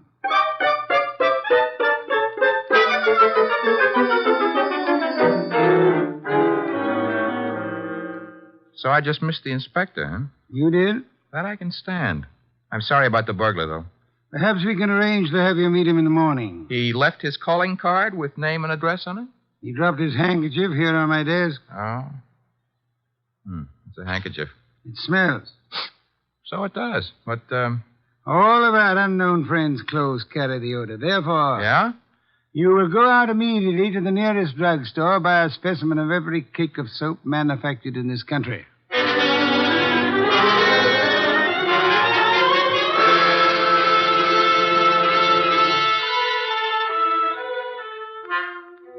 Mr. Wolfe? Be still. No. I never realized just how many different brands of soap are made in this country. You should listen to the radio more often. So far, we've sniffed at 37 cakes. None of them smell like porter. Let's see. 38. Hey. Let me have it, Archie. Yes, the soap. It's labeled Orchid Ovals. I should say basically mislabeled. Orchids have no odor. Our task for the evening is finished. Why? All we know is the guy washes with a basely mislabeled soap. No, the odor would not have been so persistent in that case. Unquestionably, our visitor works for a soap company that makes orchid ovals. Every employee of a plant in which perfume in large quantities is used inevitably carries the odor on his clothes. Oh. And you already deduced he works in an office. Uh-huh. I go see him in the morning? You do? You know, Mr. Wolfe, what with hiring rooms for girls and paying visits to a perfume factory, I'm beginning to feel like a maiden aunt. No one would ever mistake you for a maiden aunt, Archie. Thanks. Is that another deduction? Maiden aunts rarely need a shave.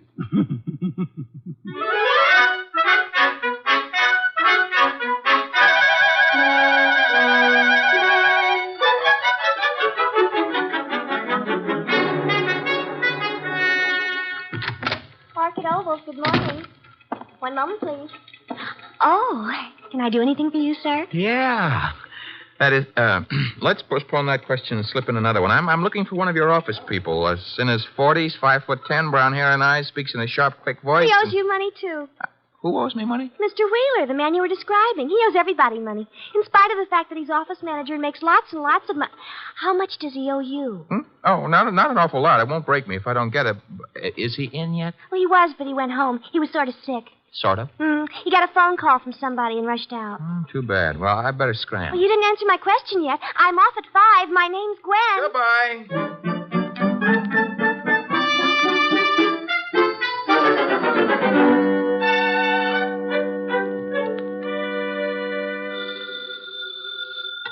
Wolf speaking. Archie here.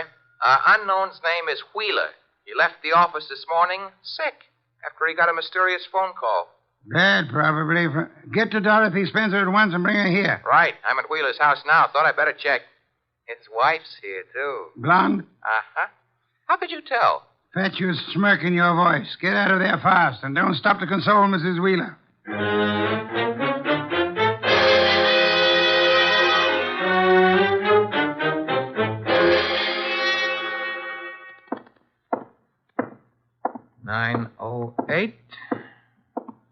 Room 909. Miss Dorothy Spencer.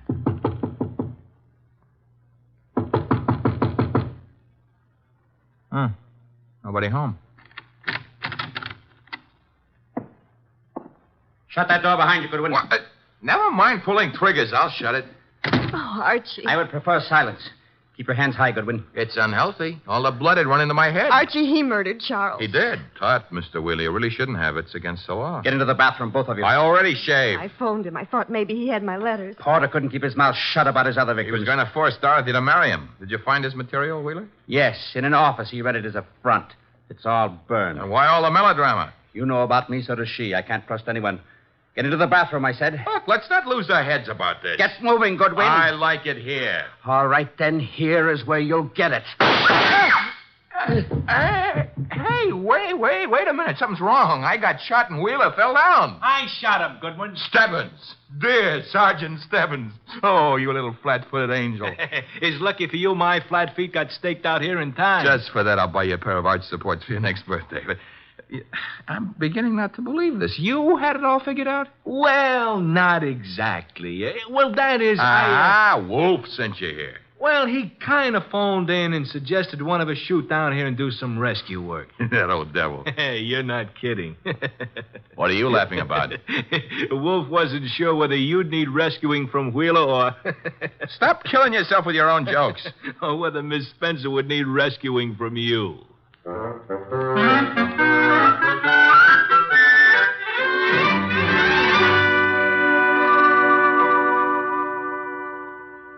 You been been a very foolish young woman, Miss Spencer. I suggest that in the future you exercise more care in your correspondence. Oh, I shall, Mr. Wolfe, but how can I ever thank you? Well, one way would be to listen wide-eyed while he explains how he solved the case. I have no intention. Oh, come on, Mr. Wolfe. Stop stalling. Please, Mr. Wolfe.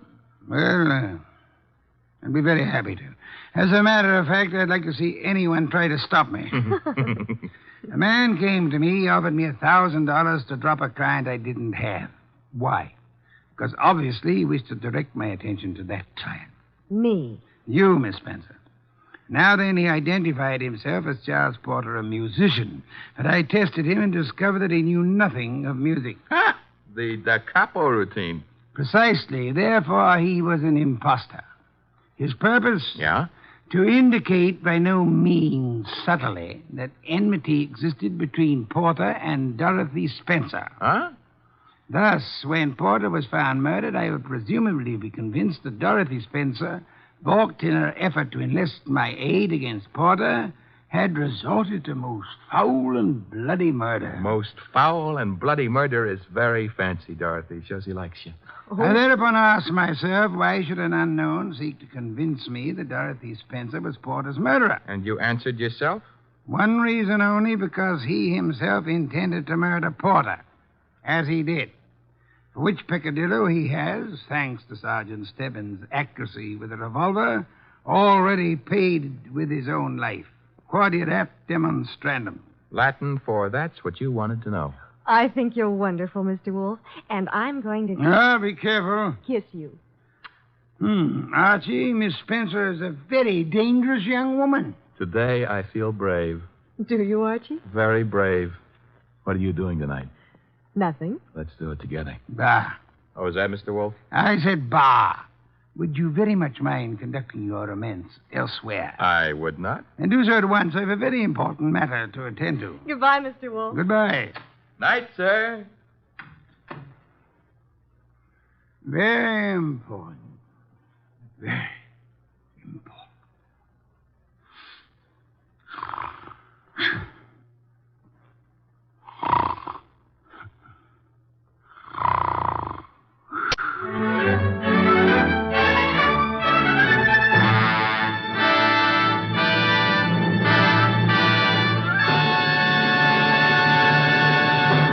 You have been listening to The New Adventures of Nero Wolfe, starring Sidney Greenstreet.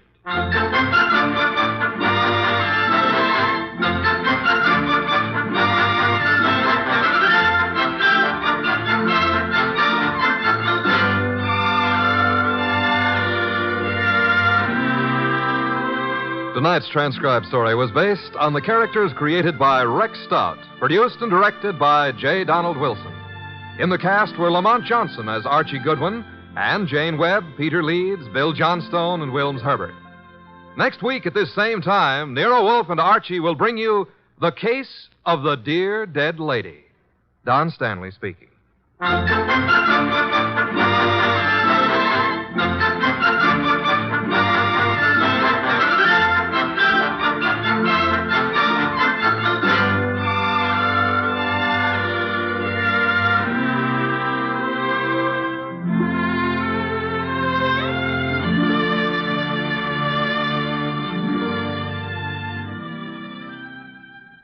Three chimes mean good times on NBC. The NBC chimes are excited about the big show, an hour and a half every Sunday night with Tallulah Bankhead as Femme C. Comedy with stars like Jimmy Durante, Fred Allen, Jack Carson, Groucho Marx, and a host of others. Music with Meredith Wilson, Mindy Carson, and many more. It presents drama with Mr. Jose Ferrer and many more leading stars of Broadway and Hollywood. It's The Big Show. Starts Sunday, November 5th on NBC. This is Chester William Bendix Riley. The Man Called X follows on NBC.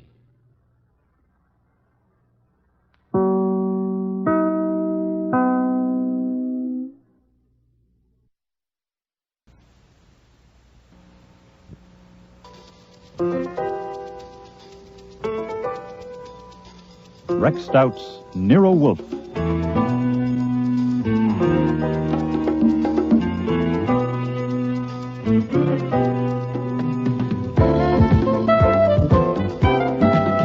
Starring Mavor Moore as Nero Wolfe. and Don Franks as Archie Goodwin.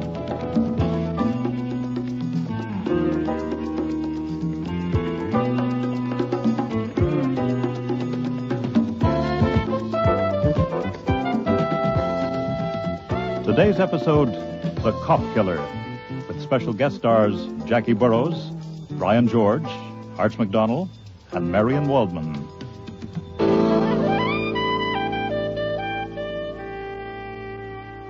The truth of the matter is that everyone doesn't understand my sense of humor. It's not the first time my mouth has gotten me into trouble. Mr. Goodwin, you told me once that people in danger have only to mention your name. So when Tina and Carl from the barber shop turned up at the front door that morning, I didn't know at first how to deal with the situation. Nero Wolfe was due down from the plant rooms at any minute, and he's extremely finicky about seeing people without an appointment. Also, his fees are very high, and as his assistant, I am expected to screen would-be clients. I really should have sent Carl and Tina on their way. This is a so nice, safe room for you and Mr. Wolfe, two such great men. No, he's the great one. I just caddy and talk too much. Now, what's this about danger? We love this country, Mr. Goodwin. We love... Let me talk, Carl. We do love this country, Mr. Goodwin, and we want to see more of it. But you see, we don't know where to go. I have $50 here. Well, that wouldn't get you too far. Oh, no. The $50, this is for you. What? To tell us where to go. You know our name, Vardas. You know we are married. So there is no question of morals. Only all we want is to do our work and live in private, Carl and me. And we think... Archie, I want to see the germination records of those orchids. Oh, you didn't tell me we had callers. No, sir, because I knew you would be down soon. You know Carl. He takes your coat at the barber shop, and Tina's a manicurist there. It's all right. They're married. They just dropped in to buy $50 worth of travel. Yeah. Why he went? He's angry? No, sit down, please. As you said, he's a great man. It makes him a little eccentric. Now, you were saying... We don't want Mr. Wolfe mad at us. No, forget it. He's only mad at me, which is chronic. Now, why do you want to travel? Is what I said. We love this country, and we want to go more into it. Far in. You're both scared stiff, aren't you? Now, what's this danger Carl mentioned? I don't think that makes any difference. It's no good, Tina. We must tell Mr. Goodwin if we want him to help us. Please. Hi. I met Tina 3 years ago in concentration camp in Russia. If you want me to, I tell it you why is they will never let us get out of there alive. Not in 100 years, but I rather not to talk so much about it. It makes me start to tremble, as you can see. Okay, save that part. But you did get out alive. Oh, yes, we are here. But they think we are dead. You see, Vardas is not our name then. We take name later when we get married in Istanbul. You shouldn't tell any places. No places, no people at all. You are most right. Was not Istanbul. Okay. Istanbul is out. You got married somewhere in... else. Yes. And then later we nearly get caught again. We do get caught again, but... You're most right, Tina. At a certain time, in a certain way, we cross that ocean. We try very hard to come to this country according to rules, but is in no way possible. I see. It is nearly a year now since we get the jobs at the barber shop, and life is be so fine and sweet that we are almost healthy again. Oh, what we eat. We even have some money saved. We haven't got... $50. You're most right, $50. We be happy beyond our dreams 3 years ago, except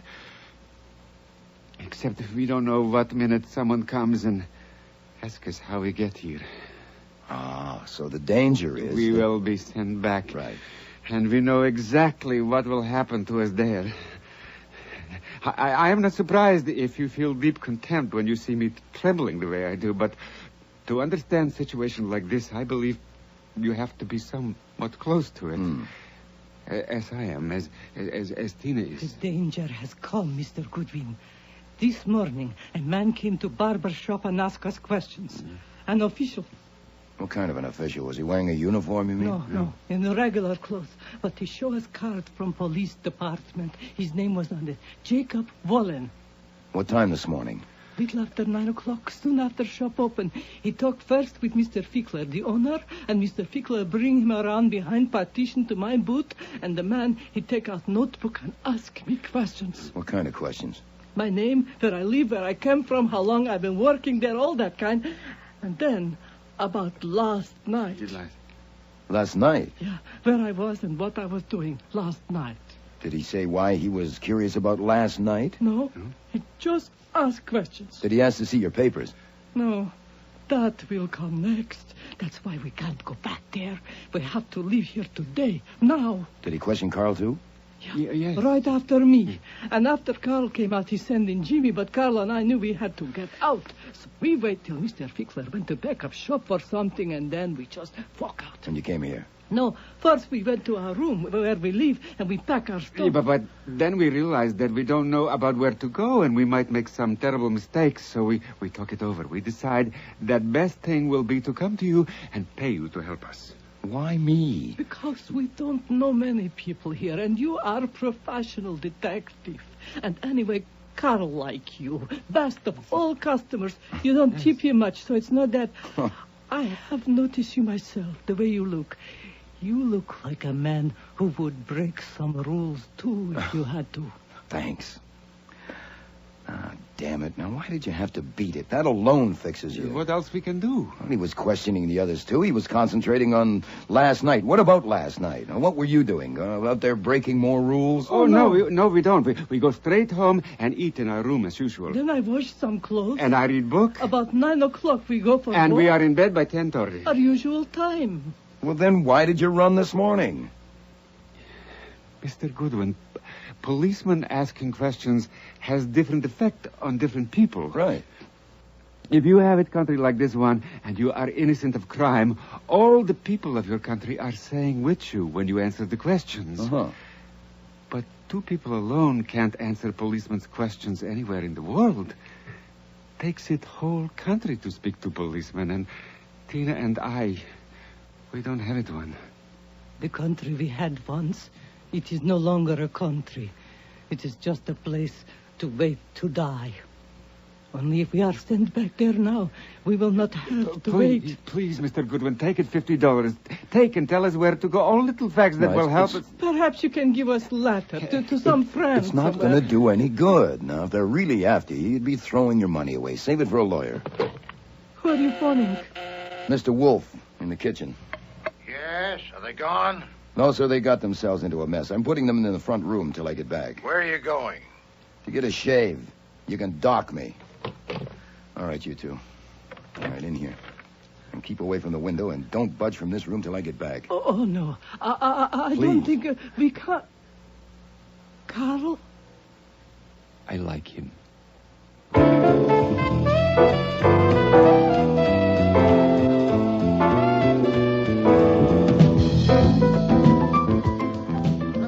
All right, move along there. Move along. There's nothing to see. What's all the excitement, officer? Accident in here. No one allowed in. How did the customers in the chairs get in? I'm a customer. Only customers with appointments. You got one? Certainly. Jimmy, how soon? Now, who whistled for you? Sergeant Curly Stebbins. What's homicide doing here? Don't tell me you and Nero Wolfe are involved in this. I dropped in for a shave. I'm a regular customer. Uh-huh. Hey, Mr. Fickler, how long have I been leaving my hair here? Oh, hello, Mr. Goodwin. For over 6 years. Sergeant Stebbins. This is the famous detective, Mr. Archie Goodwin. Mr. Nero Wolfe comes here, too. Thanks, Arnie. Famous. It's just a burden. It's a damn nuisance. Yeah, well, don't let it get you down. You just dropped in for a shave? You got it. Write it down. I'll sign it. Who's your barber? Jimmy. Jimmy's busy. So I see. Well, I'm not pressed. I might chat with you, or I could read one of these magazines. I might even get a manicure. You get manicures? I might, for my eyes. For your eyes? Haven't you seen Janet, the manicurist? You clown. She's in the booth talking to Inspector Kramer. Kramer's here, too? What's happened? You know the other manicurist, Tina? Or her husband, Carl Vardis? I know Carl well enough to tip him for taking my coat. I can't say I know Tina, but of course I've seen her. Why? I'm just asking. The sight of you or Wolfe anywhere near a case makes me want to scratch. Isn't that a shame? So let's get it on the record in case it's needed. Have you seen Vardis or his wife this morning? Sure. You have? Yes. I put them in our front room, and I told them to wait, then I beat it here to tell you. Now, if you step on it, you can still catch them. Excuse me if I don't laugh, okay? Okay. I mean, they killed a cop. Or one of them did. Killed a cop? Yeah. A detective from 20th Precinct, Jake Wallen. Here in the barbershop? Yeah, this morning. The other side of that partition. Here in the barbershop? Yeah, this morning. The other side of that partition, in her manicure booth. Stuck a long pair of scissors in his back and got his heart. This was seen by someone? No, not seen or heard, damn it, but it was very busy in here, and those noisy massage things were going off and on. But you know it's them. Their prints on the scissors or something? Yeah, we'll do all right without prints. They hopped it. You'll do all right without prints. Now, Yeah, wait a we minute. found out where they lived. They packed up and gone. That still doesn't mean they did it. I mean, some people get very scared at the sight of You blood. seem very interested. Why? Excuse me, Sergeant. Yeah? It's my lunchtime. Yeah. I just go down to the cafeteria at the end of the hall. Yeah. Hey, Jeffy. Yes, sir. Mr. Fickler here is going to lunch. Go along, stay with him. I want to phone my wife. Why not? Stay with him, Jeffy. Yes, sir. Thank you. If you settle for Carl and Tina, why does Arnie there have to have company at lunch? We haven't got Carl and Tina. Until we do, we're checking out everybody and everything. Now, I asked you, why are you so interested? Oh, it's just natural curiosity. What else? You could have a client. No, we don't. Yeah, we're looking for one. Don't make me laugh. Who in this barbershop could afford Wolf's fees? Yeah, I suppose. But I guess still I'm think curious because I can't believe you'd hang it on those two just because they ran. Come on now, you must have something else. we have. There, you see? We think Jake Wallen came to take Carl. For what? Well, last night around midnight, a couple of pedestrians, 2 women, were killed uptown by a car. The car kept going. We found her a few hours later abandoned with a dented fender, blood, other items which died. Carl's car? No, stolen. Reported earlier last night. 20th Precinct sent Jake Wallen to it. He was the first to give it a look. Wallen was supposed to go home when his shift ended at 8 this morning, but he didn't. He phoned his wife that he had a hot lead on a hit-and-run killer and was going to handle himself and grab a promotion. Yeah, but what led him to this shop? That's what we'd like to know. It had to be something he found in the car. We don't know what. The goddamn fool kept it to himself and got killed. Well, did he mention it or show it to anyone here? They say not. All he had with him was a newspaper. Today's News, the early edition out last night. We can't spot anything in it. There was nothing in his pockets, nothing on him that helps any. You know all the barbers here? Well, I know Arnie Fickler, the owner, Jimmy, who cuts Wolf's and my hair, Ed, who takes the appointments because he's next to the phone. The rest I only know to see. What do you know about them? To help you, probably nothing. Try. Okay. Fickler, the boss, was once attacked bodily in here in his shop by his ex-wife. Yeah. Ed once slapped Fickler's face when Fickler accused him of swiping lotions.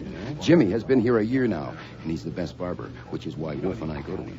But he plays the horses, and he infuriates Fickler because he sometimes takes magazines while they're still current. Now, Jimmy thinks Janet, the manicurist, must have a sideline like dope peddling. Oh, yeah? Why? Because she refuses his advances, which by him means she's got to be too independent. Oh, Jesus, Goodwin, You just... That's all I know. I mean, apart from that, they're all strangers to me. What the hell are you doing here, Goodwin? Good morning, Inspector Kramer. Ah, good. I see you finished with Janet. Now maybe I can get my manicure. Hello, Janet. Hello, Mr. Goodwin. I asked you what you're doing here. I'm just waiting for a shave. I'm an old customer here. Ask Burley. Is Go that ahead. straight, Stebbins? Yeah, he comes here regularly. I checked. Come in here, Stebbins, for a minute. Yes, sir. Yes, sir. Well, Janet, I was wondering where you were. What? Did you say something, Mr. Goodwin? No, there's nothing vital. And call me Archie. I'm not married. You're a detective, aren't you? Yeah. How can I keep them from putting my picture in the paper? You can't if they already have it, have they? I think so. I wish I was dead. Oh, come on now. Pretty young girl like you. I mean it. My folks in Michigan think I'm acting or modeling. I keep it vague and here, oh my God. Oh, work is work. Anyhow, if your picture gets printed and it's a good likeness, who knows what'll happen? Yeah, this is my Gethsemane. You what? My Gethsemane, you know. I'm not sure. You know, where you have to make a decision. Oh, I see. What was the inspector asking you just now? I only wish I had some guts. Why? What would you do? I'd tell all about it. All about what? All about what happened. You mean last night? Why not try it out on me and see how it goes? How it happened this morning. How I was going back to my booth after I finished Mr. Levinson in Ed's chair. And he called me into Tina's booth and he seized me with one hand on my throat so I couldn't scream. And there was no doubt at all about what he intended, so I grabbed the scissors from the shelf and without realizing what I was doing, plunged them into him with all my strength. And his grip on me loosened, and he collapsed into the chair. That's how it happened? That's what I would tell them if I had any guts. See, I would have to be arrested, and then have a trial, and then... Hold it. Who called you into the booth? The man that got killed, of course. See? The marks on my throat. No, I don't. Too early for the bruises to show, I could say. Good Lord, that would get you top billing anywhere, wouldn't it? That's what I'm saying. Well, then go ahead and tell it. I can't. I simply can't. It'd be so damn vulgar. Yeah, it would be if it wasn't true. About your not being married, I hadn't even thought. There was an article in Collier's magazine last month about career girls getting married. Did you read it? No, I must have missed that one. Oh, that article was silly. I think a girl should get a career established first. That's why when I see an attractive man, I never wonder if he's married. But by the time I'm ready for one, these will be too old. See, that's why I wouldn't ask you if you knew anyone in show business, because I wouldn't take help from a man. I think that a girl... Ready, Mr. Goodwin? Oh, good, Jimmy. Just scrape of the face. Did you phone? Huh? Did that fathead Ed forget again? Oh, no. I just got caught eating a shave, that's all. You seem to have had some excitement here, Jimmy. We sure did. Hey, Carl. You know Carl? Sure. He killed a man in Tina's booth. What? Then they both ran. I'm sorry for Tina. She was all right, but Carl, I don't know. Hey, how's that? Too tight? No, it's fine. Jimmy, I'd watch it if I was you. You know, it's a little risky to go blabbing that Carl killed him unless you can prove it. Yeah, well, he had fits. Fits? Yeah, like he'd shake all over. And what did he run for? I couldn't say, but I mean, the cops are still poking around here. There's even an inspector. This towel's hot now. Oh, yeah, it sure is. Hey, they're after evidence. You gotta have evidence. For instance, they want to know that man who was killed. Did he show me anything? Or did he ask me anything about some article from the shop? That would be evidence, see? Yeah. What did he ask you?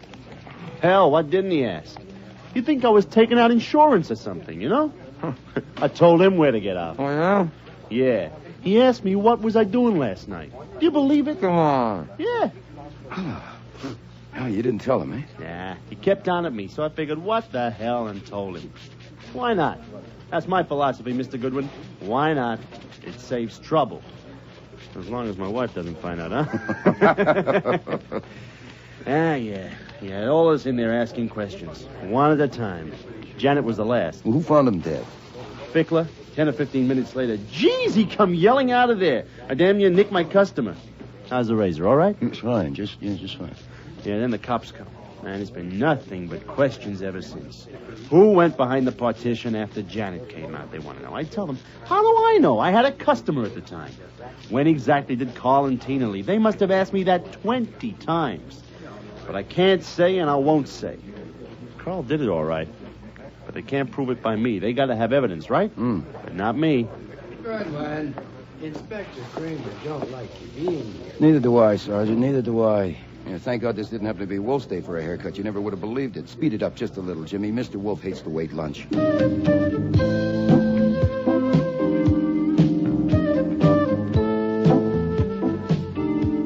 The first surprise when I got home was that Tina and Carl were not in the front room. The second surprise was to find them sitting with Wolfe at the dining room table. Than any other jackass.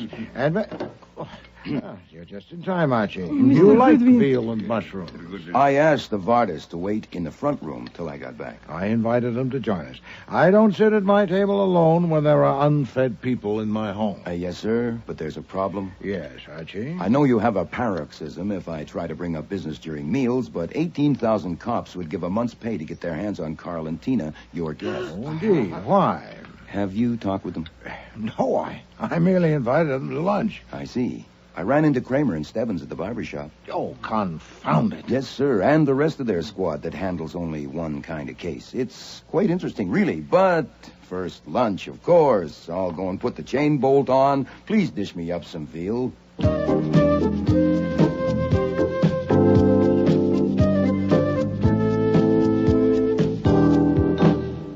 Please be seated. Mrs. Vardas, I think you'll find the red chair quite comfortable. Thank you, Mr. Wolfe. That was it fine cooking. Thank you, Mr. Vardas. Fritz takes great pride in his veal. Now then, Archie, what have you gotten us into this time? Us? Yes, I'm responsible for their presence since they were my guests at lunch. Okay, if that's how it is. I did not invite them to come here, let alone to have lunch. They came on their own, and I let them in, which is one of my functions. Having started it, I'll finish it. Carl, Tina, it's dangerous for you to stay here. Now, I know of a safe place up in the Bronx for you to lay low for a couple of days. You shouldn't take a taxi or the subway, so we'll go around the corner to the garage, get Mr. Wolfe's car, and you can drive it up there. Excuse me. You will drive us up there? No, I'll be too busy. Yeah, but I can drive car. I don't know how. Okay, then your wife will drive. Now, you can leave the car. No, she can. She don't know it either. What do you mean you can't drive a car? Certainly you can. Everybody can drive a In car. this country, yes, but we are new in this country. We have never had the chance to learn. You've never driven a car? No, never. And Carl? Never. No. What the devil is this? It has a bearing, as you'll soon see. Now, here's how it is. A precinct detective named Jake Wallen called at the barber shop this morning and began asking questions. Fickler took him into Tina's booth, and he questioned Tina first. Then the others had sessions in this order. Carl, Jimmy, Ed, and Janet.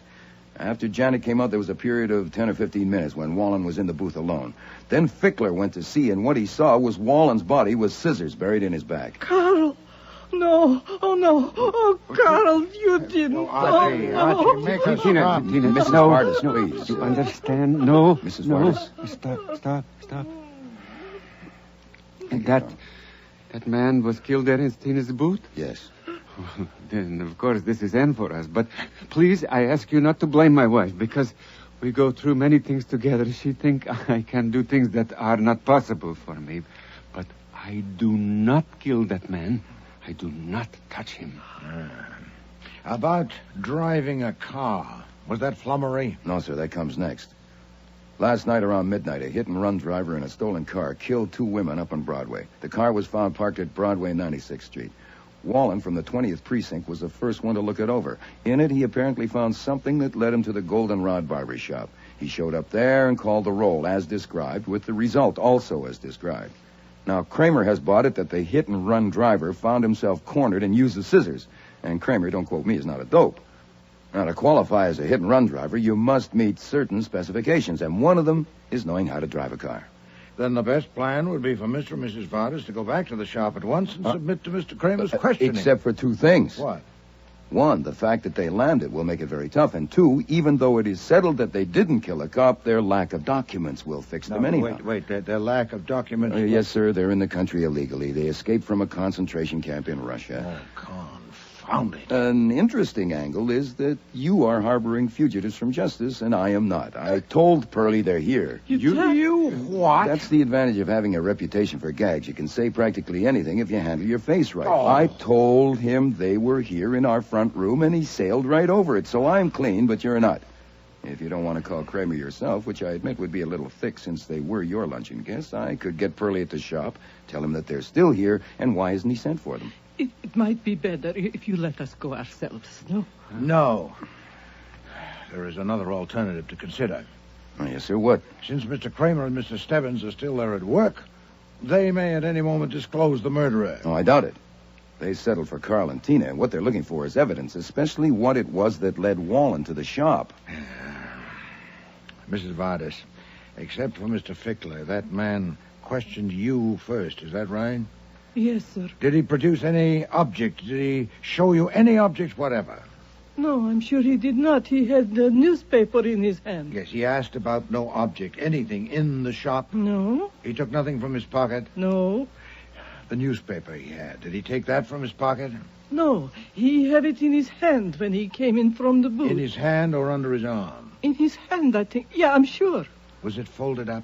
Well, of course, newspapers are folded. Yes, Mrs. Vardis. Just remember the newspaper as you saw it in his hand. I'm making a point of it because there's nothing else to make a point of, and we must have a point if we can find one. Was the newspaper folded up as if he'd had it in his pocket? No, it was not. It was not folded that much. When he sat down, he put it at the table, and it was the way it is on newsstands, so that's how it was folded. But he didn't mention it? No. And you noticed nothing unusual about it? I mean the newspaper? No, it was only newspaper. What is it, Fritz? Inspector Kramer is at the door, sir. He insists on seeing you. Oh, confound it. Archie, quickly. See our guest to the front room. All right, now hurry, you two. Now sit there in the corner. Don't go near the window or doors. This time, don't move until I tell you. Is that clear? But... No, there's no but. Is that clear? Yes. Now, bring Mr. Kramer in, Fritz. Yes, sir. Mr. Wolfe will see you now. Well, it took you long enough. Good afternoon, Mr. Kramer. Fritz, will you bring beer, please? You'll have some beer, Mr. Kramer? I'm here on business. Indeed. How can I help you? You can tell me what Goodwin was doing in that barber shop this morning. Oh, I'll understand he went for a shave. Isn't that right, Archie? Yes, sir. I have learned over a stretch of years that when I find you or Goodwin within a mile of a murder, something fancy can be expected. Mr. Let me Kramer, finish. I know you've been going to that shop for 2 years, and Goodwin for 6 years. But the owner, Arnie Fickler, says that in the 6 years Goodwin has been going there, he has never once gone for just a shave. Not once. He goes only for the works. Haircut, shampoo, and shave. So today, 2 hours after a murder, he goes there just for a shave. I don't believe it. Then you don't? I'm not responsible for your credulity quotient. No one would believe it. I don't see how we can help you. I believe that Goodwin went to that shop because he knew a man had been murdered there. Then you believe wrong. Your credulity quotient needs an overhaul. Until I got there, I hadn't the slightest idea or suspicion that a man had been murdered there or anywhere else. Your going there had nothing to do with the murder? Put it that way if you prefer. I'll write it out and sign it for you if you like. I would like. Word it yourself, but say it right. You'll get it. Today. Okay, right now if you want. You know the law about withholding evidence as well as I do. You ought to by this time the stunts you pulled. You thought that I had sent Archie to the shop on business? I still think so. Then you might as well have an affidavit from me, too. In it, I will say that I did not send him to the barber shop and that I heard and knew nothing of the murder until he returned and told me. You'll swear to that? As a favor to you, yes. Since you wasted your time, you might as well get a little something out of it. But, Mr. Kramer, I still don't know your real reason for coming here. According to Archie, the murderer is known. And all I have to do is find him. What could you expect to get from me? When I see Goodwin poking around, I want to know why. I don't believe it. Archie, I think you must be responsible for this. Me? How? You're brash. You talk too much. What? It must have been something you did or said. What was it? I don't get it. What did you say to Mr. Kramer? Practically nothing. I just answered a civil question. What did you say to Stebbins? Oh, I just asked what was going on, and he told me. And then I told you about it. Not verbatim. What did you say? Nothing. Damn it. Of course Pearlie wanted to know what brought me there, and I took... Oh, wait a minute. Maybe you're right at that. Pearlie asked me if I had seen Carl or Tina this morning, and I said sure. I'd put them up here in the front room and told them to wait, and if he would step on it, he could find them. I knew it. Your confounded tongue. Huh? So that's it, is it, Mr. Kramer? Sergeant Stebbins told you that. He mentioned it. Then why have you waited to pounce? Since Archie has rashly disclosed our little secret, it'd be useless for me to try to keep it. That's what we use the front room for, mainly, to keep murderers in. You're armed, I suppose. Go in and get them. Archie, open the door for him. Oh, certainly. I wouldn't want to stand in the way of justice. There you are, Inspector. I'm scared of murderers myself, or I'd be glad to help. Well, Mr. Kramer... Comedy. I just happened to drop in on my way down to my office. I'll expect those affidavits this afternoon. Whatever you say, just as long as we're not going to be jailed for harboring fugitives. Nero Wolfe's office, Archie Goodwin speaking. Goodwin, is Inspector Kramer there? Yeah, he's here, Pearlie. He just happened to drop in on his way downtown. It's for you, Inspector. Yeah, Pearlie, what is it? When? Bad? Does she know who? Goodwin. Well, why him? You're sure? Oh, Jesus. I'll be right there. Come on, Goodwin, you're coming with me. What is it? What's happened? The manicure is Janet. Someone tried to kill her. Who? She won't say. She says the only person she'll tell is you. Me? Why me? That's what I want you to tell me in the car on the way. Then come on.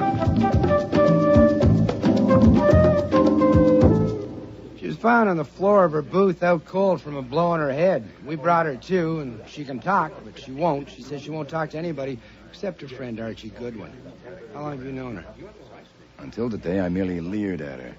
The only chat I've ever had with her was here today, under your eye, huh? But look what it did to her. Is it any wonder my opinion of myself is what it is? Yeah, you've never seen her outside the shop? Never. That can be checked. Yeah. Right now, we want you to get her to talk. Oh, God damn her. She stopped us cold. Come on. Hey. Hold it. If I'm going to ask her questions, I ought to know what happened. Oh, Jesus, Goodwin. There are only 3 of us left here. I was on the phone. Jaffe and Sullivan were there on chairs. The barbers were working on customers. Someone wanted a manicure. Fickler called Janet. She didn't come. Where was she? On the floor of her booth, out cold.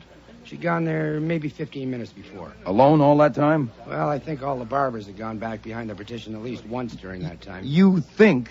Good, when I said I was on the phone quite a lot. Oh, Jesus. How bad is she hurt? Well, not bad enough for the hospital. Doc let us keep her here. She was hit above the right ear with a bottle taken from the supply shelf. The bottle was big, heavy, full of oil. It was there by her on the floor. Any prints? Oh, come on, Goodwin. For God's sake, start at school. He had a towel in his hand or something. It is a barber shop. Come on. Just a minute. What did the doctor say when you asked him if she could have just been testing her own skull? Well, he said it was possible, but he doubted it. Come and ask her. Here's your friend, Archie Goodwin, Miss Stahl. Hello, Janet. Hi. How do you feel? Terrible? No, I don't feel at all. I'm past feeling. Can I have a look at that bump on your head? Oh, if you're careful. You tell me if it hurts. Oh. What am I doing? Your hair is going to be a problem for a while. Who did it? Send them away and I'll tell you. Certainly. You men, come on, get out. What if is? I had been here, this never would have happened. Now leave us. Now, look, Goodwin. Out. Come on, Sergeant. Wow. You sure showed them. Well, it was shocking. You could have been killed or disfigured for life. It could have ruined your career. Thank God you got a good thick skull. I started to scream, but it was too late. What started you to scream? Seeing him? Hearing him? It was both. I was sitting in the customer's chair with my back to the door. I was just sitting there trying to think, you know. I know. And then there was this little noise behind me, like a stealthy step. Uh-huh. And I looked up and I saw him reflected in the glass right behind me with his arm raised, and I started to scream, but before I could get it out, he struck. Right. You were sitting in the chair, this chair, with your back to the door like this, right? That's it. I was thinking And like... you saw his reflection in that crinkly glass partition there? Yeah. And you recognized him? Yeah. The glass is crinkly. It'd be hard to get a clear reflection. You're sure you recognized him? Well, of course I'm sure. That's why I wouldn't speak to them. That's why I had to see you. Why did you have to see me? Because of who it was. Who was it? It was that one with the big ears and the gold tooth, the one they call Stebbins. Or they call him Sergeant. Are you telling me that Sergeant Stebbins hit you with that bottle? Well, I can't say it was him that hit me. I think people should be careful what they accuse other people of. I only know it was him I saw standing behind me with his arm raised, and then something hit me. From that, one can only draw conclusions. Yeah, but Janet... Besides, he was rude to me this morning, asking me questions, and all day he's been looking at me in a rude way. Not the way a girl is willing for a man to look at her, because she has to expect that. Yeah, but Janet, that doesn't make sense. Well, does it make sense for Mr. Fickler or Jimmy or Ed to want to kill me? Why would they? But why would Stebbins? I told you. I've never known him to strike a woman without a cause. Oh. What did he have against you? I don't know. When they ask me that, I'll just have to say I don't know. Now, that's what you've got to tell me, how to answer things to reporters. I can't keep on saying I don't know, or why would they print it? What hit you? I don't know. Who hit you? I don't know. Why did he want to hit you? I don't know. Oh, God. I mean, who'd want to read that? What should I say to them? I don't know. We'll come to that. First, No, we ought to settle it right now. That's how you'll earn your 10%. My 10% of what? Of everything I get as my manager. Shake on it. Hey, that's a darn good idea, but I think... I can tell the reporters to ask you about things I don't know. It's called referring them to my manager. Janet, you tell the reporters I'm your manager, and I'll give you a lump that'll make that one seem as flat as a pool table. Oh, but I need some answers to give. Well, just say it's a mystery. People love a mystery. That's it. That's the kind of thing. Oh, I knew I could count on you. Oh, what do I say when they ask me if I'm going to go on working here? Couldn't I say I don't want to desert Mr. Fickler in the time of trouble? Great. That's the ticket. Just came to me. That's the thing that we have to work on. How to handle the reporters. Now, what they like best is to get the jump on the police. Now, if you can tell them something that the cops don't know, they'll love you forever. For instance, now... Yeah? For instance, what? Suppose for a minute that it wasn't Stebbins that hit you. But... Just suppose that it was someone else.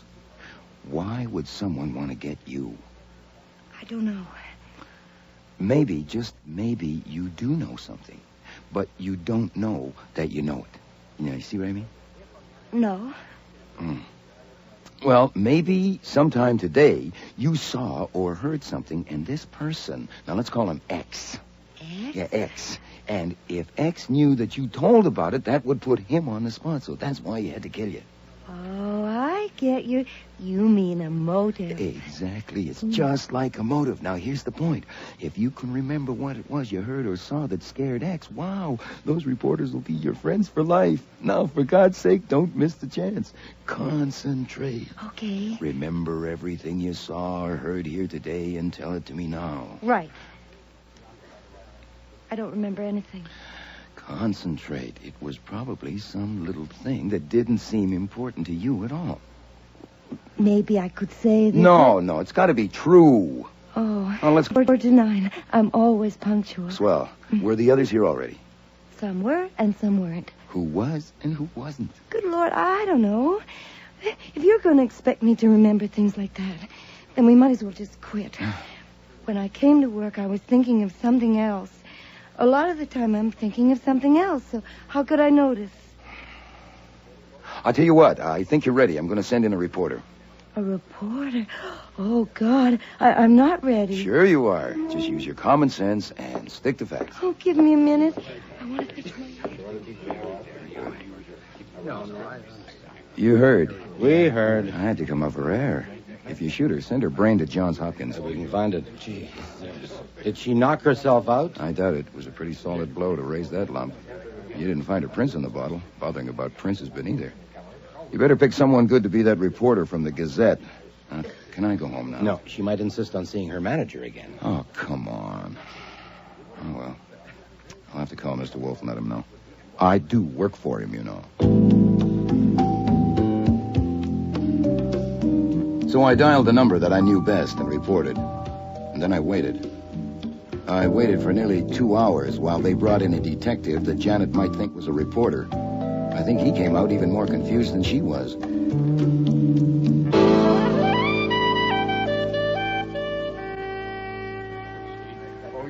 Mr. Kramer, will you ask this man to let me pass? Well, I'll be I damned. don't believe it. Let him in, Jaffe. Well, what happened? Dynamite? I came to get a haircut. Jimmy, are you free? Yes, sir. You want a haircut, huh? Yes, sir. As you can see, I need one. Oh, yeah. All right, Jimmy. Come and cut Mr. Wolfe's hair. You just dropped in? Like Goodwin this morning? Certainly not. Mr. Goodwin told me on the phone of his fruitless talk with Miss Stahl, and I thought it well to come. Okay, you're here. You don't leave your house on business for anybody or any fee, but you're here. And you're not going to leave until I know why, without any such crap as murderers in the front room. Not as short as last time, Jimmy. No, sir. Mr. Kramer, you can badger me if that's what you're after and get nowhere, but I offer a suggestion. Why not work first? Why don't we see if we can settle this business, and then if you insist, go after me? Or would you rather harass me than catch a murderer? You know how to catch the murderer? Quite possibly. I'd like to propose certain assumptions about what happened here today. Do you care to hear them? I'll listen, but don't drag it out. I won't. Please don't waste time challenging the assumptions. I don't intend to defend them, much less validate them. They're merely a basis of exploration to be tested. The first is this, that Wallen found something in the car that had killed 2 women. No, Jimmy, I don't like it this way. I want a direct view, not reflections. Turn me around, please. Like this? Thank you. Janet isn't here. Do you want her? If possible. Can she sit up? Stebbins. She says it makes her a little bit dizzy. Who'd notice? Bring her. Yes, sir. You were going to make some assumptions? Yes. The first is that Wallen found something in the car that led him to this shop. Some object, obviously, since there was no one to tell him anything. We made that assumption without any help. And it still holds? Yes. That's fortunate, since all of my assumptions concern that object. The second is that Wallen had it with him when he came here. I can support that with strong You don't evidence. need to. We made it and we hold it. Very well, that saves time. Not too short back there, Jimmy. No, sir. The third is that he had the object inside the newspaper he was carrying.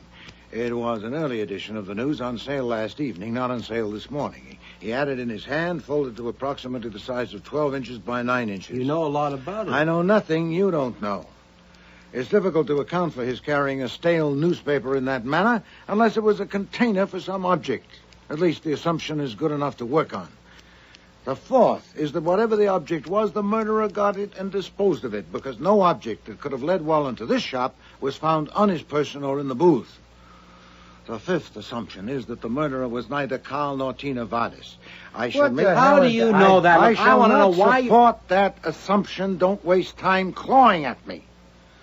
Since Carl and Tina are not involved and therefore didn't take the object away with them, it's still here in the shop. That is the sixth assumption. And it's good only if your surveillance of these people here all these hours has been constant and alert. Now, what about it? Could any of them have removed such an object from the shop? I want to know why you're excluding Carl and Tina. No, not now. First, we'll complete this test. We must know whether the object could have been removed by anyone other than Carl or Tina. No. How good a no?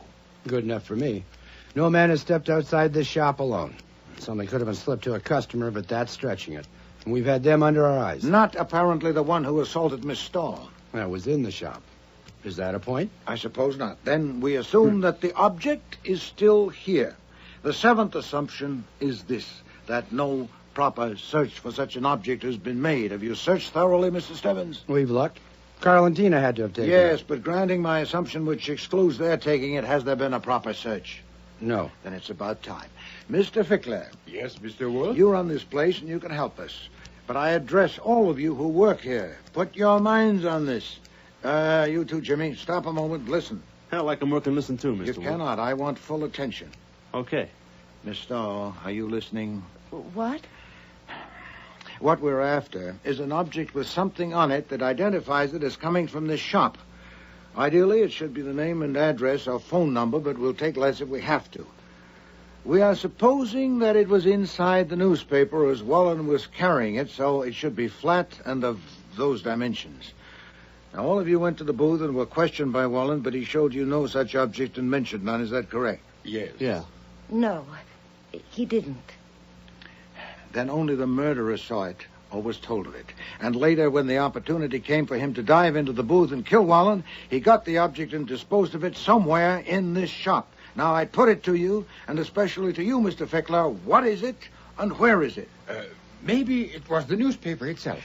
Possibly, but I doubt it. Where is the newspaper, Mr. Kramer? At the lab. There's nothing on it or in it that could have brought Wallen here. What else has been taken from here to the lab? Nothing else but the scissors and the bottle that was used on Miss Stahl. Then it's still here. All right, Jimmy, finish. It looks like a turkey to me, even with your assumptions. Say we find something like what you want. How do we know it's it? And even if we think it's it, where does that get us? We'll see when we find it. For one thing, fingerprints. Nuts. If it belongs here, of course it'll have their prints. Not their prints, Mr. Stebbins. Wallen's prints. As I understand it, he didn't go around touching things here. He entered, spoke to Mr. Fickler, was taken to the booth, and never left it alive. So if we find anything with his prints on it, we've got it. Have you your fingerprinting equipment here? Get it, Stebbins. And Wallen's prints from our file. The search must be thorough and will take time. First, I ask all of you to search your minds. What object is here, belongs here, that meets the specifications I've described? Now, surely you can tell us, Mr. Fickler. I don't know. Unless it's a towel. But why would he carry a towel like that? He wouldn't. Anyway, a towel wouldn't help us, so I reject it. Miss Stahl. I think he may have been keeping the paper because there was something in it he wanted to read. I know I often do that. Say it's an evening paper and I don't have time to... Yes, we'll consider that. Jimmy? I don't know a thing like that in the store, Mr. Wolfe. Not a thing. Boy, either you have no brains at all, or they're temporarily paralyzed, or you're all in a conspiracy. I am looking straight at such an object right now. What? Where? On that table. The magazine? Of course. You subscribe to them, Mr. Fickler. They come through the mail. Then the name and address is on them. That Time magazine, for example. The addressee is on the cover. Surely it deserves examination, and others, too. What if he took it from here and had it in his pocket when he stole the car and drove up Broadway, and in the excitement of his misadventure, he failed to notice it had dropped from his pocket and was on the seat of the car. And Wallen found it there, took it, and saw the name and address on it. Eh?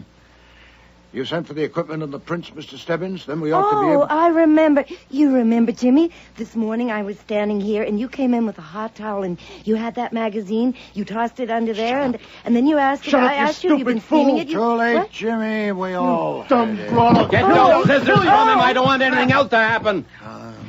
Found it. My barber.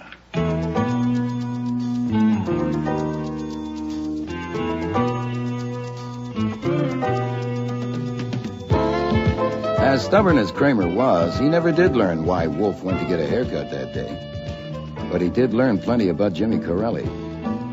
Jimmy was wanted as a bail jumper under another name in West Virginia on charges of car stealing, drunken driving, and assault, to name just a few. He had a really colorful background. As for Carl and Tina, I took a strong position on them Tuesday evening in the office after they had been sent up to the south room to bed. You know damn well what'll happen. They won't go to Ohio or anywhere else. They'll stay here, and someday, maybe next week, they'll be in trouble again. And they'll come to me again because Carl likes me and because I rescued them this time. You rescued them? And I'll try to help them again, and you'll have to butt in again because you can't get along without me, and it'll go on like that year after year. Why not take care of it now and live in peace? Oh, shut up, Archie. I'm reading. Yes, sir, in an hour or so. There are people in the government who owe you something. For instance, Carpenter. I have Carpenter's home number, and I might as well get him now. Shall I make it person to person? I got my naturalization papers 24 years ago. I wasn't discussing you. You've caught it from Janet.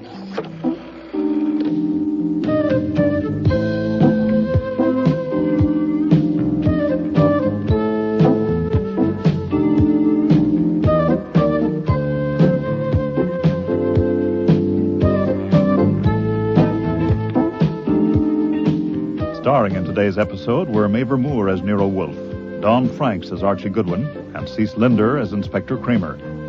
Jackie Burroughs was Janet, Brian George, Jimmy Corelli, Arch McDonald, Carl Vardis, Marion Waldman, Tina Vardis, Arnie Hart, Mr. Fickler, James Morris, Sergeant Stebbins, and Frank Perry was Fritz. Music was composed and conducted by Don Gillis. Technical operations, John Jessup. Sound effects, Bill Robinson. Production assistant was Nancy McElveen, and casting consultant, Ann Weldon Tate. The Cop Killer was written and produced in Toronto by Ron Hartman.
Next week.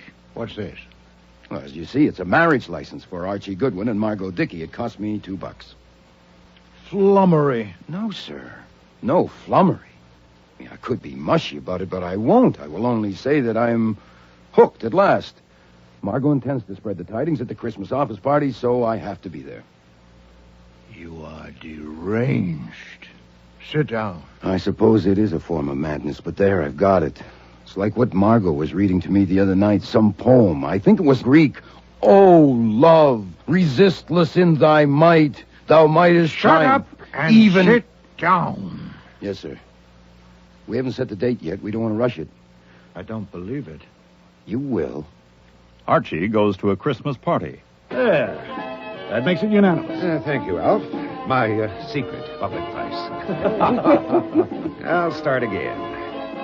There are times when love takes over. Santa Claus, where's yours? You have to drink, too. Well, he can't drink through the mask. No, I suppose not. There are times... When love takes over. Thanks, Alf.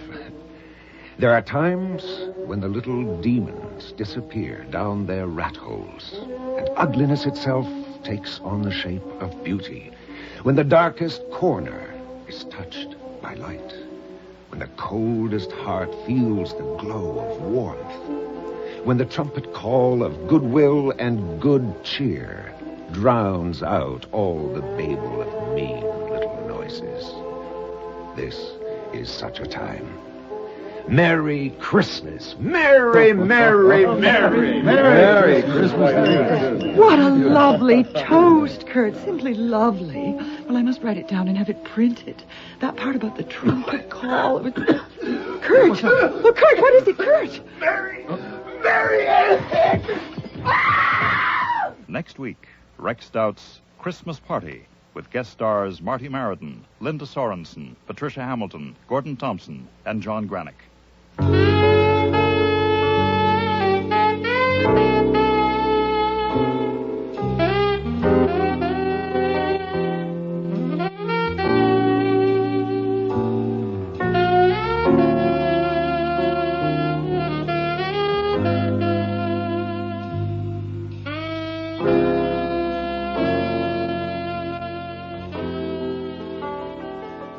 We hope you have enjoyed this week's Nero Wolfe episode. Be sure to join us for the remaining 9. If you enjoy listening to drama on radio, tune in tomorrow for Sunday Matinee on CBC AM, which features a story called The Eighth Wonder, a play about the original Siamese twins, Chang and Eng Bunker. The play is a first by Toronto writer Linda Zwicker, and deals with the twins in their later years as 2 distinctly separate men, but tied together for life by a ligature at the base of their chests. Ah! Oh, God damn it. God, that hurts. What are you doing, Chang? I stubbed my toe. Do you mind? Well, don't just lurch forward like that. You absolutely snapped my head. Why don't you watch where you're going? An accident's an accident. If they made these bloody hotel doors wider... Well, there's nothing you can do about that except to be more careful in future. Why don't you keep your sanctimonious advice to yourself? Why don't you shut your quarrelsome mouth and the door while you're at it? Now, where's that Christian philosophy? Where's that other cheeking? What a rotten thing to say. I get so tired of seeing you hide your true feelings behind that veil of piety. One day at a time, a season to all things in moderation. Why are you goading me, Chang? What's your problem? I'm just getting a few things off my chest. You have no subtlety, Chang. You never did have. It never occurs to you to handle anything but head on. You always just bash right ahead. At least I have feelings. And I don't. You've lived with me for 60 years, every minute, every hour, every second, and you don't think I have feelings? The Eighth Wonder by Linda Zwicker, tomorrow on Sunday Matinee. Also coming up on CBC AM on Friday, February 12th, our Playdate series features 2 plays. The first is Stopover Point by Audrey Thomas, and the second, The Answerer by Rex Deverell. Later that day, tune in for Nightfall, our horror series on CBC AM. We will be presenting a play called The Club of Dead Men, a dramatization by John Douglas of a short story by J. Wentworth Day. Please check your local listings for the exact times and dates of these programs. If you have any comments or suggestions about the radio dramas you hear, write to us at Post Office Box 500.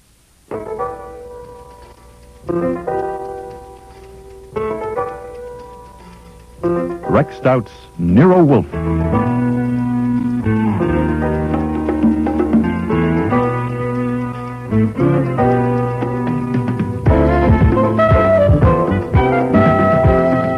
Starring Mavor Moore as Nero Wolfe and Don Franks as Archie Goodwin.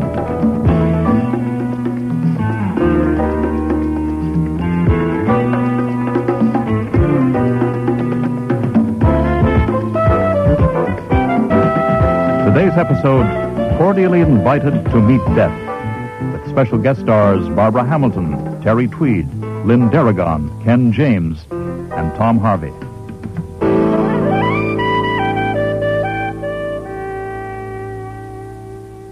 When Bess Huddleston phoned to ask Nero Wolfe to come up to her place at Riverdale right away, I know I should have cut her off short. But I suggested that if she came up to our office about 3, Mr. Wolfe would be delighted to see her, which was a lie. After her other visit to him, Wolfe would not be delighted to see Bess Huddleston at any time. But what the hell? The August heat had made him even lazier than usual, and it had been as dull as a blunt instrument since our last case. He needed stirring up. My God, with all your weight in this heat, I should think you'd sweat more.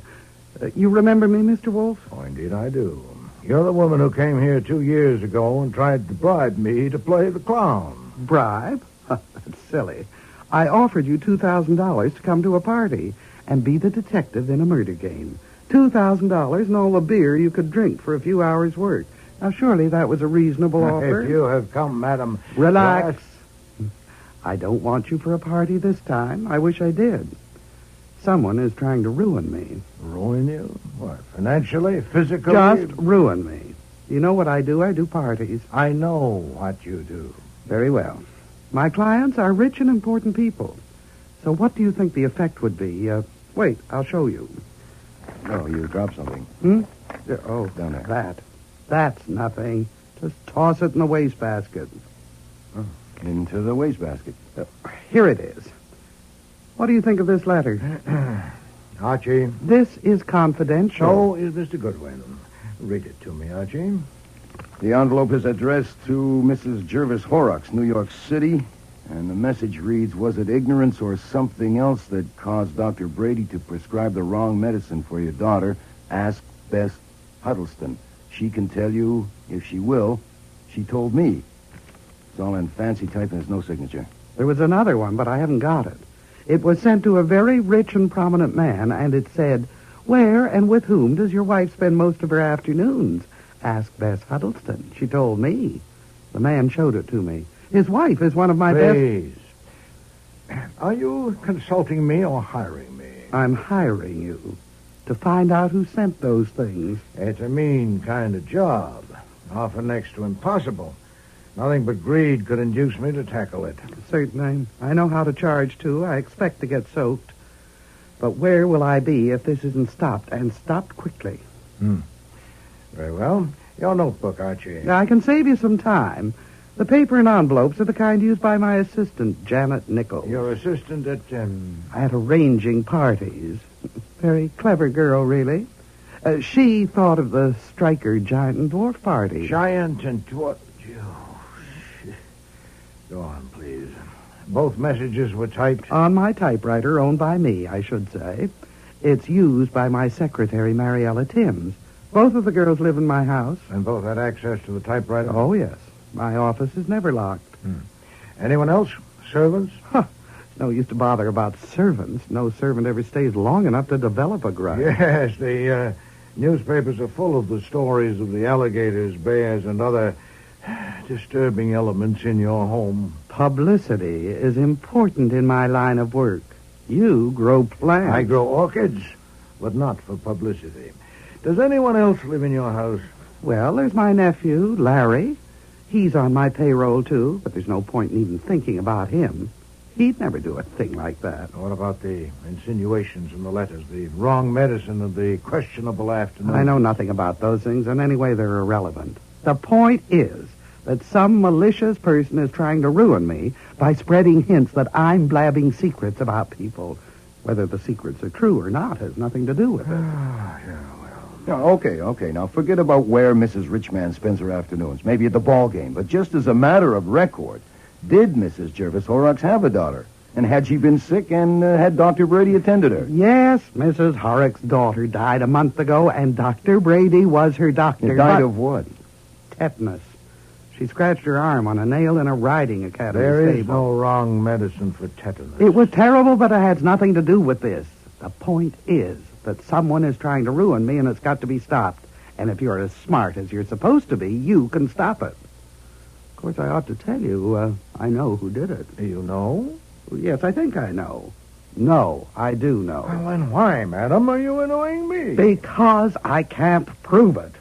And she denies it. What, you charged her with it? I discussed it with her. And also with Mariella, and my nephew, and Dr. Brady, and my brother. I asked them questions. I saw I couldn't handle it, so I came to you. By elimination, the culprit then is Miss Nichols. Yes. But you have no proof. What do you have? I have a feeling. Oh, phooey. Based on what? I know her. Do you? By divination? Phrenology? What specific revelations of her character have you observed? Does she pull chairs from other people? Cut the glitter. You know quite well what I mean. I say I know her, that's all. I see. Flatly, you don't like her. She must be either remarkably stupid or extremely clever to have used her own stationery for anonymous letters. Had you thought of that? Certainly. She's clever.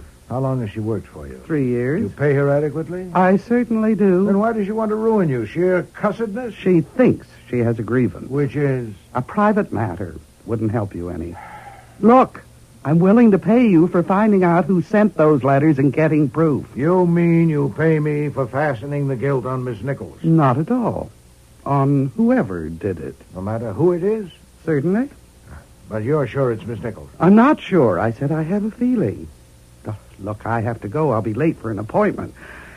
Can you come up to my place tonight? No, I cannot. As you know, I rarely leave this house. Then how can you... First, I'd like to see the young women. Send them here. I'll be free at 6 o'clock. Oh, God. You would have made a wonderful party.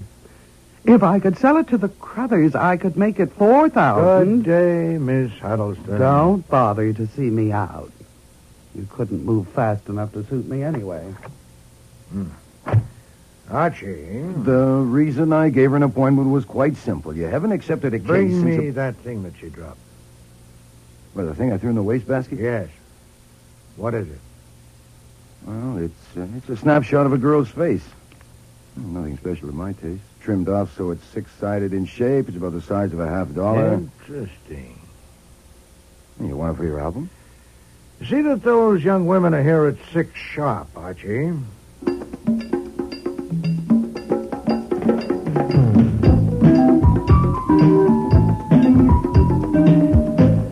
I'm Janet Nichols. And I'm Mariella Timms. We have an appointment with Mr. Wolfe. For 6 o'clock.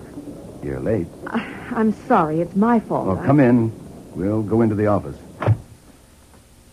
Since it's 20 minutes past 6, Mr. Wolfe has gone to the kitchen and started operations on some corned beef hash.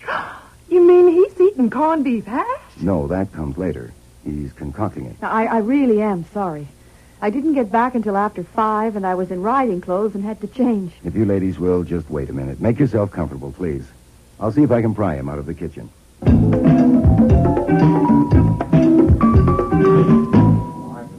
Seasoning, Fritz. It's only the dryness, the texture. But, Mr. Wolfe, you won't let me use olive oil. Well, if I could interrupt this cabinet meeting, Miss Nichols and Miss Timms are here. They're late. Tell them to come back tomorrow.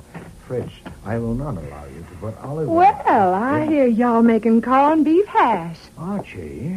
I asked him to wait in the office. Excuse me, but corned beef hash is one of my specialties. Well, now, let's see. Well, there's nothing in this bowl but meat, is there? As you see. Why, it's ground too fine. Ground too... This is Miss Timms, Mr. Wolfe, Mr. Fritz Brenner, our chef. Ground too fine for what?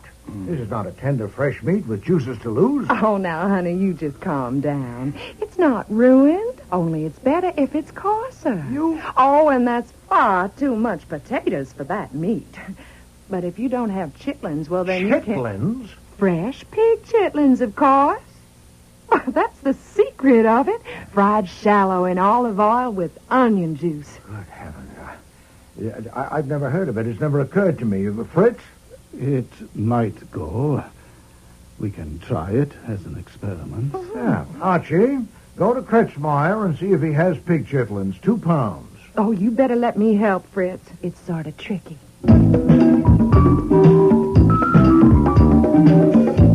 Slight change of plans, Miss Nichols. Oh. What's the matter? What did you do with it? What did I do with The what? snapshot you took from my desk. It's the only picture I've got of you. Where'd you put it? I don't know what you mean. That picture is my property, and I want it. Let's say fluttered into your bag. Now look in your bag. It isn't then there. I'll look into your bag. No. It isn't there. It's down my blouse. Okay. You have an alternative. Either you dig it out yourself, or I will. Now, first way is most ladylike. I'll even turn my back. Please, it's my picture. It's a picture of you, but it's not your picture. Miss Huddleston gave it to you, didn't Let's she? say she And did. she thinks I sent those awful letters. I know she does, and I didn't. Good. Only good. a skunk would send letters like that. That is another matter which Mr. Wolfe is handling. I'm handling the picture, and I want it back. Now, do I take it? No. Just turn around. I'll count to 3. 1, 2... All right. There you are. Thank you. Now, you'd like to come with me? Where are you taking me? Miss Nichols, you and I are about to hunt the wild pig chitlin in its lair. What?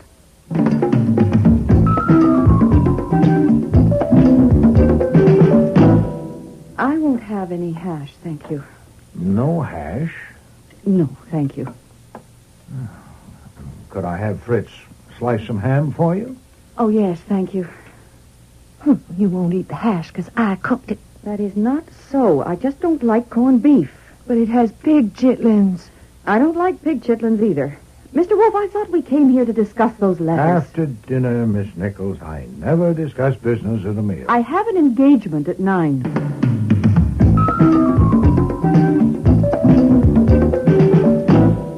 Now, that was what I call a truly productive evening. We have them here for 3 hours, and what do we got?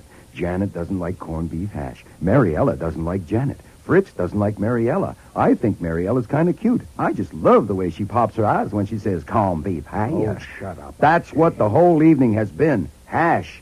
If you think you're going to solve this case... Look, go up there tomorrow and look around. Check the servants, the typewriters. Talk to the nephew and decide if I must see him, and if so, bring him. And get Dr. Brady here. After lunch would be best. Right. Around 2. Now, please get your notebook and take a letter. Get it off tonight's special delivery. Yes, sir, I'm ready. To Professor J. Martingale of Harvard. Harvard? Dear Joseph, I have made a remarkable discovery stop. You may remember our discussion last winter regarding the possibility of using pig chitlins in connection with the... Oh, boy.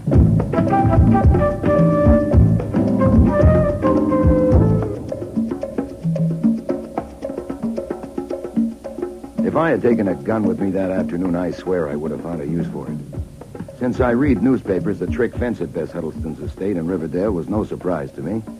I parked the car, walked up a path through the trees and bushes towards the house. I don't know what warned me. I suppose I was aware of being watched. Nice. Nice, fella. Easy, boy. Easy. Nice orangutan. Easy now. Easy, boy. I'm a friend. Honest. I was invited. If this is your private path, why didn't you say so? All right. Okay, I'm going. He wants to play tag. What? He wants to play tag. I don't. Well, if you offend him, he'll bite you. Oh. Start past him and dodge when he goes to touch you. Huh? Dodge a couple of times, then let him tag you, and say Mr. in an admiring voice. That's all. Mister. Mr. is his name. Oh. Well, I could turn around and just go home. No, I wouldn't try that. He'd resent it. Well, then I could sock him one. You might. I doubt it. Besides, if you hurt him and my aunt ever catches you... I suppose you're Archie Goodwin? Uh-huh. I'm Larry Huddleston.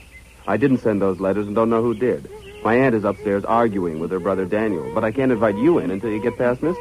Does everyone who comes here have to play tag with this damn overgrown orangutan? He's not an orangutan. He's a chimpanzee. He doesn't often play with strangers. It means he likes you.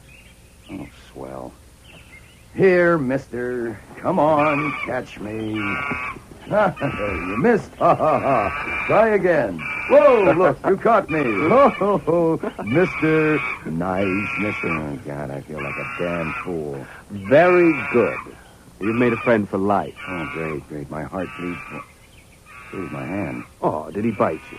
No, he must have just scratched me, I guess. It's just a scratch. Come on up to the house. I'll get you some iodine.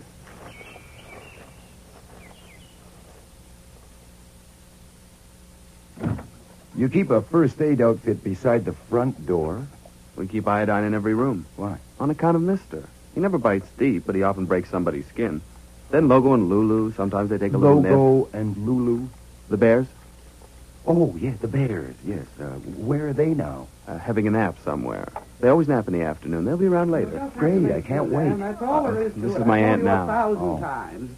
Oh, you've come. How are you? Fine. This is my brother Daniel, Mr. Goldwyn. Goodwin. What? The name's Goodwin. Of course. How did you make out? Shouldn't we go up to your office? Heavens, you can talk in front of Daniel and Larry. We've discussed the whole thing. Oh, okay. We talked with Janet and Mariella. Dr. Brady was requested to call at our office at 2 o'clock today, but he was too busy. Huh. He wasn't too busy to come up here and ride one of my horses. They ought to be back soon. He's with Janet now. You can meet him then. Okay, now, if I can see where Janet keeps her stationery and take a sample from that typewriter... Daniel, will you show Mr. Gordon to the office? Goodwin. And when you're finished, please join us on the terrace for cocktails. Thanks. Larry, you come with me. We need to settle about the Furstenberg. There's nothing to settle until... So, you're a detective. That's what they tell me. Anyone who sends letters like that deserves to be immersed to the chin in a 10% solution of hydrofluoric acid. Why, would that be painful? Well, yes, it would. Do you want to ask me anything? Well, what should I ask you? Well, that's the trouble. There's nothing I can tell you. I have no information to offer or even suspicions, but I could offer a comment. 2 comments. Number 1? It is worth considering that 4 people would be injured by anything that might happen to my sister. I'm her brother, and I have a deep and strong affection for her. The young ladies are employed by her, and they are well paid. Larry is also well paid, frankly, too well. But for his aunt, he might earn $4 a day as a helper on a coal barge. I know of no other occupation that would not strain his faculties beyond their limit, except maybe a gigolo. But the point is, his prosperity depends entirely on hers. So it is conceivable, and I offer this merely as a comment, that we 4 may properly be eliminated from suspicion. Okay, that leaves 1. 1? Sure. Doc Brady. By no means. You misunderstand me. Now, I know very little about Dr. Brady, though it so happens that my second comment concerns him. I insist it is merely a comment. You have the letter received by Mrs. Horrocks? Yes. Then you have probably realized that while it purports to be an attack on Dr. Brady, it is so manifestly absurd that it couldn't possibly damage him. Mrs. Horrocks' daughter died of tetanus. There is no such thing as a wrong medicine for tetanus, nor a right one either. The antitoxin can prevent tetanus, but if the toxin has reached the nerve centers, nothing can cure it. So the attack on Dr. Brady was no attack at all. Gee, that's interesting. Are you a doctor? No, I'm a research chemist, but any standard medical... Sure. I'll look it up. What reason do you suppose Doc Brady might have had for putting your sister on the skids? So far as I know, none. None whatever. Then that lets him up. With everyone out, there's no one left but your sister. My sister? She must have sent the letters herself. Should we look at the office?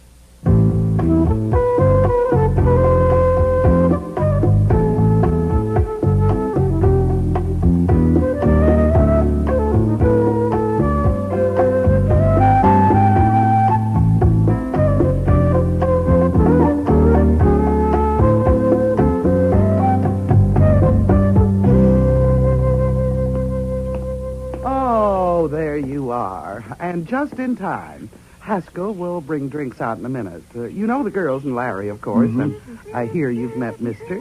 I've had the pleasure. So the only one you don't know is Dr. Brady. This is Mr. Goldman. No, the name is Gulenwangle. Don't mind her, Mr. Goodwin. It's a pose. She pretends she can't remember the name of anyone not in the social register. Since her entire career is founded on snobbery... Oh, snob yourself. You were born to it and believe in it. With me, it's business. But for heaven's sakes, let's not... Oh, mister! Oh, mister, you devil! Oh, mister! Don't you dare tickle my feet! Give me back my slipper! Now, don't mind them, Mr. Goodwin. It's a game they play. Mister loves to tickle her feet. Yes, I know how playful he is. Mister, now you stop it! Stop it! Oh, now here comes Haskell with our drinks. Now you be a good boy or Mummy will... Look out! Oh. Now, see what you've done, you naughty boy. You've upset Haskell's tray and smashed the glasses. Oh, Haskell, for God's sake, don't leave now with guests coming for dinner. Go to your room and have a drink and lie down. We'll clean this up. My name is Hoskins. Oh, so it is. Of course it is. Go and have a drink, Hoskins. Yes. Oh, it's all right, baby. It's all right. Mommy's not mad at you. You just wanted your drink, didn't you? Oh, there's a You baby. give him a drink? Oh, yes. Just fruit juice, of course. Oh, good, That's good. a I can good imagine him boy. with a martini under his belt.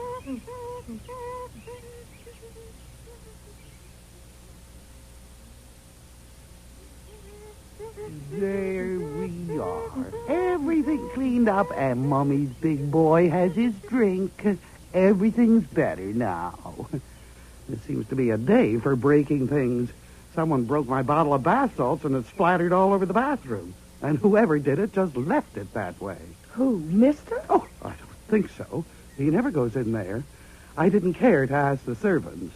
Oh, well, I better go and see if there's going to be any dinner or anyone to serve it. Where did Mister put my slipper? Oh, there it is, under the hammock. Ah, I see it. Oh, damn! What is it? Piece of glass in my slipper. Cut my toe. I'll get the iodine. Here, have a look at that. Not too bad. Oh, ouch! It's bleeding a lot. Well, we'll stop that in a minute. Just a shallow gash in the bottom of your toe. Oh, well, mister, for heaven's sakes, be quiet. Mummy's all right. Here's the iodine and bandages, Doctor. Thank you. Now, this will sting for a moment. Ouch! Ooh. It's all right, mister. Dr. Brady isn't hurting Mummy. The iodine is making it better, see? Hey, bring that back, mister. Give Mariella the bottle, mister. Leave it here. Oh, my. Does iodine kill grass? We'll find out soon enough, won't we?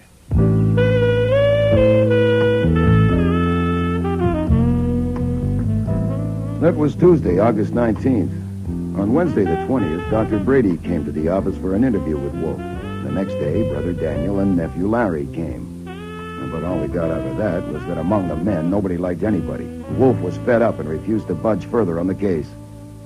The call came from Mariella on Monday morning, and I went straight upstairs to the plant rooms to tell him. Bess Huddleston is dead. Oh, let me alone, Archie. I've done all I can. I've seen them all, and there's nothing. Someone will probably get another letter before long. No, sir, and there'll when be no more letters. I'm stating facts. Friday evening, tetanus set in from that cut in her toe, and just about an hour ago, she died. Mariella just called to tell me. Tetanus? Yes, sir. That would have been a large fee. Well, it would have been if you'd seen fit to do a little work. Oh, it was no good, and you know it. I was waiting for another letter. Well, filed it away, including the letter to Mrs. Horrocks to be delivered to her upon request. I'm glad to be rid of it.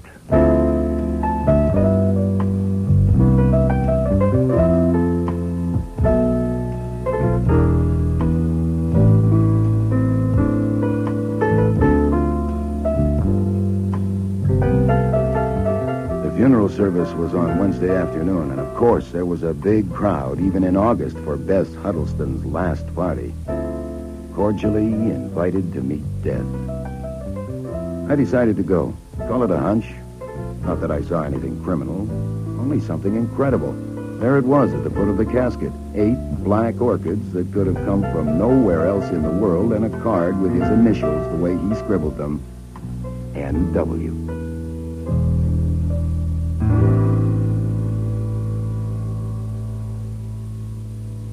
Inspector Kramer, this is a surprise. What can I do for you? Well, you can tell me what you were doing for Bess Huddleston.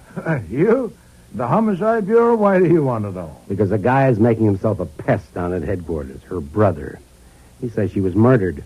Murdered? Yes. Offering what evidence? None at all. Well, then why bother me about it, or yourself either? Because we can't shut him up.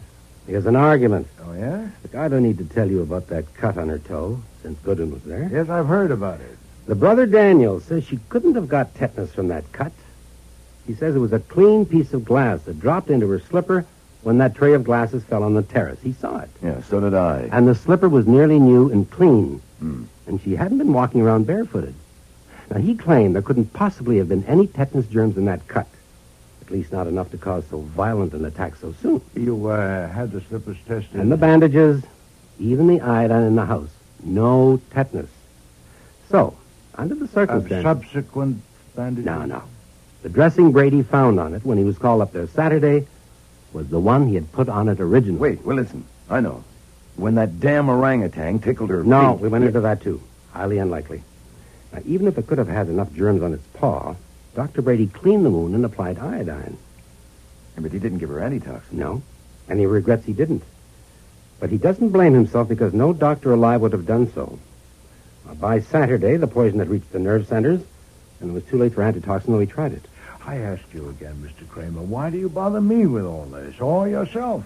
Well, I'm satisfied it was an accident, and I want to cross it off. But before I do, I'd like to know, what was the job you were doing for her? No doubt. Oh, didn't any of those people tell you? No. None of them? No. Then how do you know she'd hired me? The brother told me, but he doesn't seem to know why.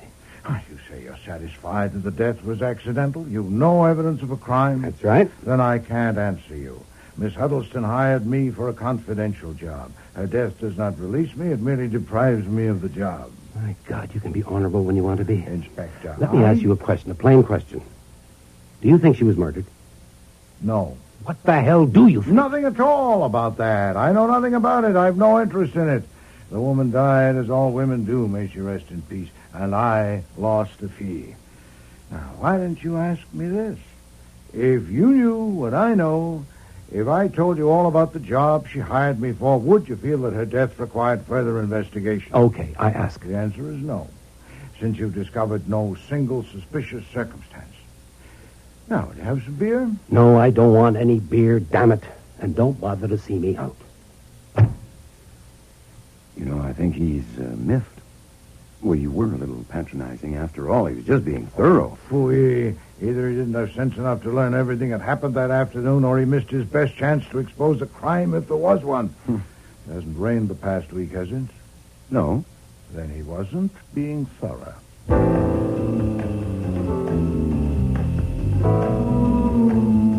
Now, that ruined my night for me. Instead of going to sleep in 30 seconds, it took me 30 minutes trying to figure out what the devil he meant.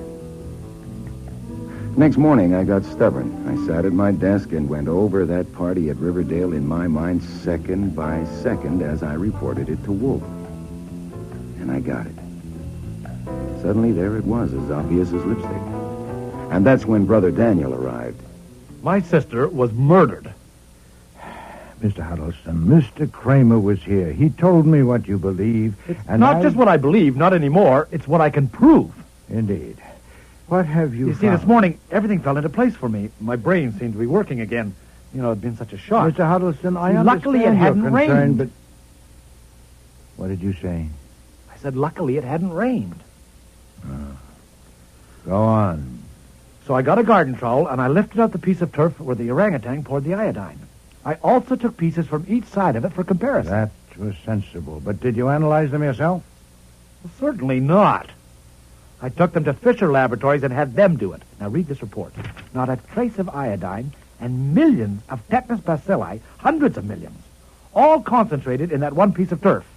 The other two pieces had no sign of tetanus. Mr. Huddleston, why did you bring this to me? Take it to the police. Because Inspector Kramer thinks I'm a nuisance. He doesn't listen to a word I say. I can't get any satisfaction from him. Oh, Archie, what the devil's going I won't on be out long there? now. See what it's all about. Speaking of nuisances, Aha! I might have known. That's all right, Fritz. I'll take care of it. Mr. Kramer, what do you want? Come along, Huddleston. You too, Wolfe. Goodwin, you're all coming to the station with me. If you ever find time to glance over an interesting document, it's called the Constitution. Shut up, Archie. Mr. Kramer, what in the name of heaven is the matter with you? Not a thing, not a damn thing. Listen, last night, sitting right at this desk, what did you say? What did you tell me? Your tone and manner. You said, in case you've forgotten, that you weren't interested in the death of Bess Huddleston. Weren't interested? I did. Well, this afternoon, somebody in my office got an idea. We do that once in a while. I sent a man up there. And young Huddleston showed him where the monkey poured some of that iodine, only to find the turf had already been taken by Daniel Huddleston, who told Janet Nichols he was on his way here. That was foolish of you, Mr. This is the rawest one you've ever pulled, Wolf. Removing evidence, destroying evidence. Nonsense, and stop shouting. Mr. Huddleston came here of his Save own it. accord. Look, I I'll have get it from nothing him to and do from Goodwin with- and from you. But separately, I'm taking you all downtown. Nonsense, Mr. Kramer. I am. You strut and bluster, yes, but we're under no obligation, moral or legal. Tell it to the DA. accompany you This anywhere. time we've got you for tampering with evidence. How do I know what you're I doing? honestly think the murderer of Bess Huddleston might never have been caught if Inspector Kramer hadn't been so foolhardy as to take us all down to the station. I've never seen Wolfe so furious. From the moment he set his large bulk inside the police car until Nathaniel Parker, our lawyer, got him released, maybe 2 hours in all, not one word crossed Wolfe's lips. But the scowl on his face would have scared Joe Louis out of the ring. They kept me at the station longer, of course, because I had seen Bess cut herself and the chimp pour the iodine. I got home about 10 o'clock. Have you eaten, Archie? Sort of, sir. Kramer sent out for hamburgers about 7 o'clock. Very greasy. Yeah. And Mr. Huddleston's been released, too? Yes, sir. I gather they let him go before they released me. Is that Amphagel you're taking? It is. I haven't had to take this stuff since that hideous experiment with eels in the spring. Oh, yeah. Mr. Kramer will pay for this. Oh, report. Nothing. Routine. Questions and a signed statement. Malevolent spite. He'll pay. I want you to go to Riverdale tomorrow before Kramer's men get there. Sure, what do I do? Tetanus bacilli and spores are more or less around everywhere. But, of course, especially in the neighborhood of horses. The soil around the barnyard reeks of it. Now, consult the stableman and learn... I doubt if there is one. I gather the horses are gone. Find him. Or speak to the butler if he's there. I wish to know whether anyone has removed anything, any material from the vicinity of the stable. A small paper bag filled at the manure pile would have been ideal.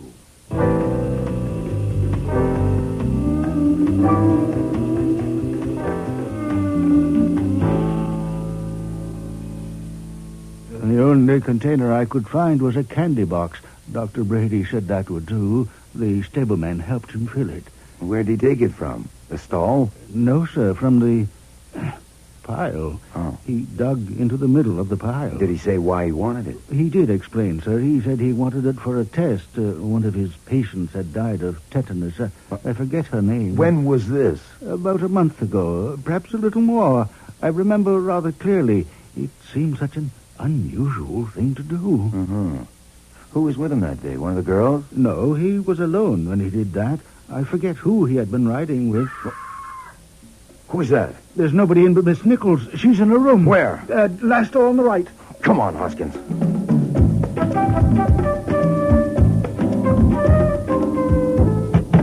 Janet? Janet? Who is it? It's Archie Goodwin. What happened? Can I come in? No, I'm not dressed, sir. We heard a scream.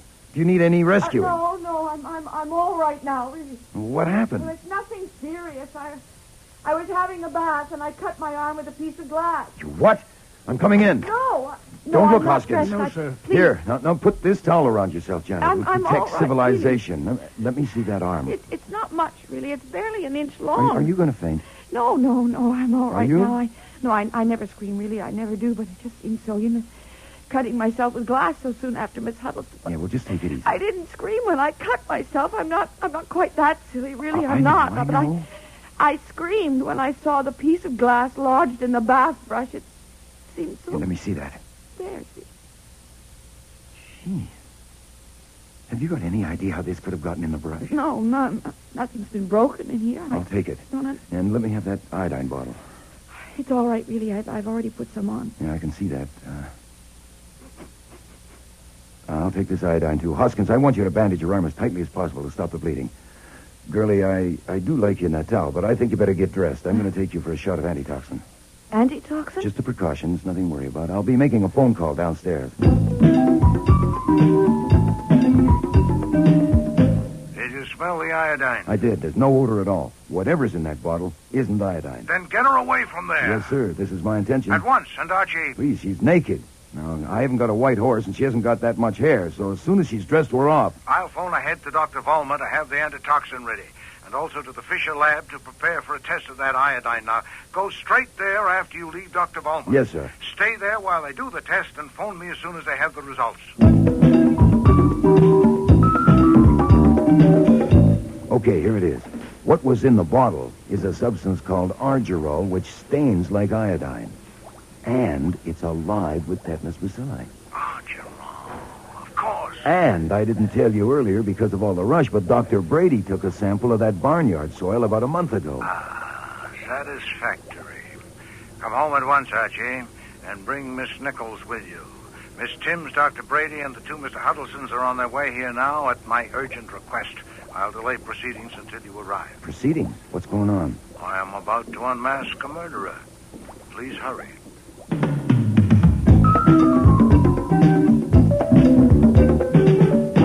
How long will this take? I'm due at my office at 1 o'clock. I'm afraid you may be a little late at your office, Dr. Brady. I'm What sorry. kind of a performance is this? You send him the telephone. I don't want to Please, be I said that to get you here. The situation is no longer as I represented it on the phone to any of you. I told you that it was definitely known that Miss Huddleston had been murdered. Now, we're a little further along. I know who murdered her. The hell you do. I do. That's one change in the situation. The other is that an attempt has been made to murder Miss Nichols. What? All right, please, there's no cause for alarm. The attempt was frustrated. What kind of an attempt? Murder, Janet? This will go more quickly and smoothly with no interruptions. I'll make it as brief as possible. I assure you I have no wish to prolong the unpleasantness, especially since I find less than enjoyable the presence in this room of an extremely unattractive person. I shall call that person X.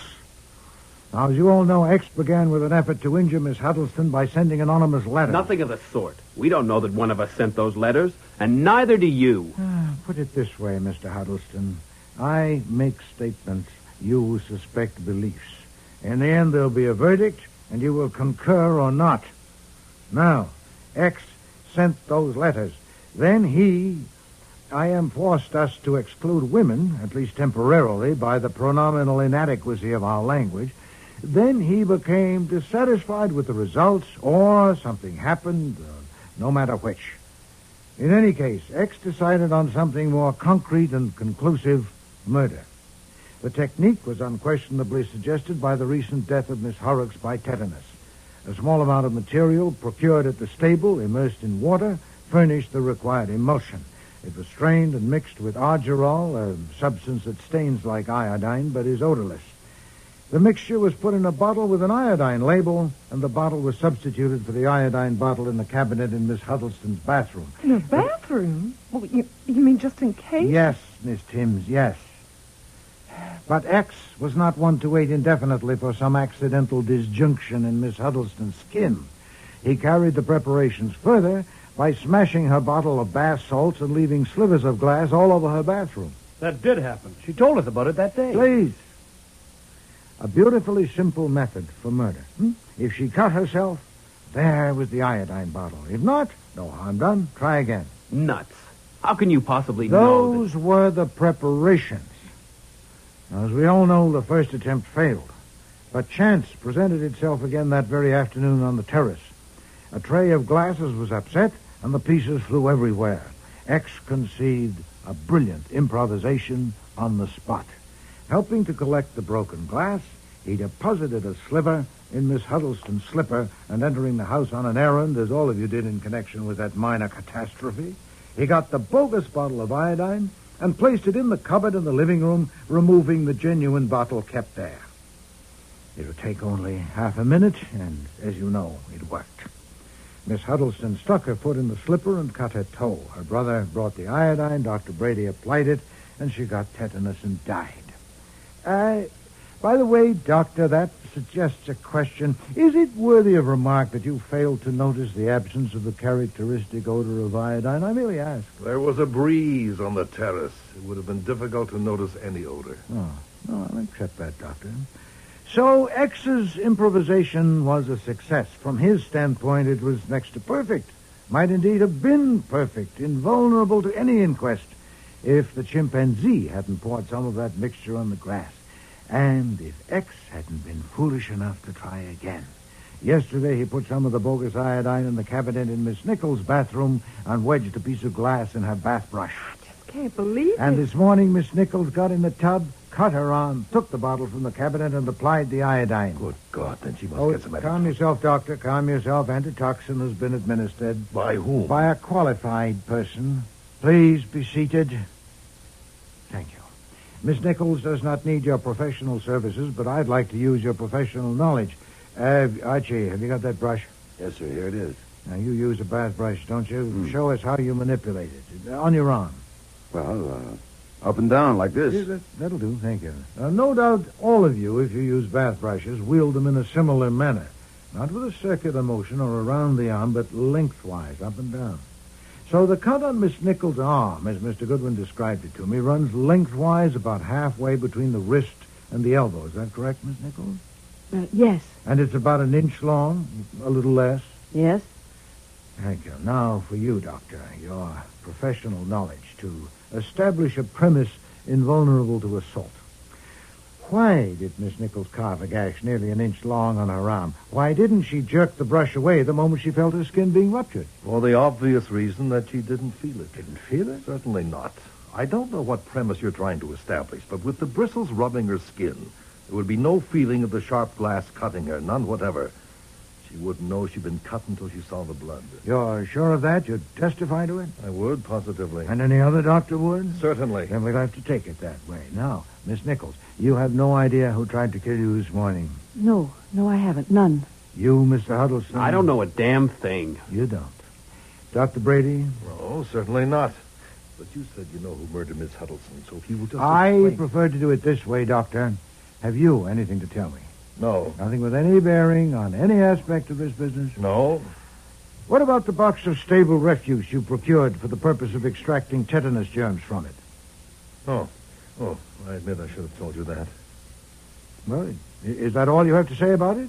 Why didn't you tell the police when they first started to investigate? Because I thought there was nothing to investigate. I continued to think so until this morning when you phoned me. It would have served no useful purpose. What did you do with the stuff? I took it to the office and did some experiments with the help of two of my colleagues. We were settling an argument. Then we destroyed it. All of it. Did any of these people here know about it? I don't know. Oh, yes, I remember. I discussed it, telling them how dangerous any small cut might be. Not me. If I'd known you did that... So all but one of you know of Dr. Brady's procuring that box of material from the stable, and all withheld the information from me. You're hopeless. Let's try something more specific. The day Miss Huddleston came here, she told me that Miss Nichols had a grievance against her, and she suspected her of sending those anonymous letters. Now, I ask all of you, including you, Miss Nichols, what was that grievance?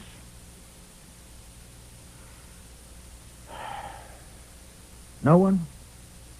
All right, I ask you individually. Miss Nichols? Nothing. It was nothing. Mr. Daniel Huddleston? I have no idea. Miss Timms? I don't know. You hesitate? I don't know. Dr. Brady? If I knew, I would tell you. Mr. Larry Huddleston? I told you before that I don't know a damn thing. That goes right down the line. Indeed. May I have your watch a moment, please? What? That hexagonal thing on your wrist. May I see it a moment? What do you want with my watch? I want to look at it. It's a small favor. You haven't been very helpful so far. Okay. Here. What can it do me? Thank you. Now, the Huddleston folder, Archie. Yes, sir. You are a very silly young man, Mr. Huddleston. Incredibly callow. Thank you, Archie. Here is a picture of Miss Nichols, trimmed to 6 sides, apparently to fit the back of this watch.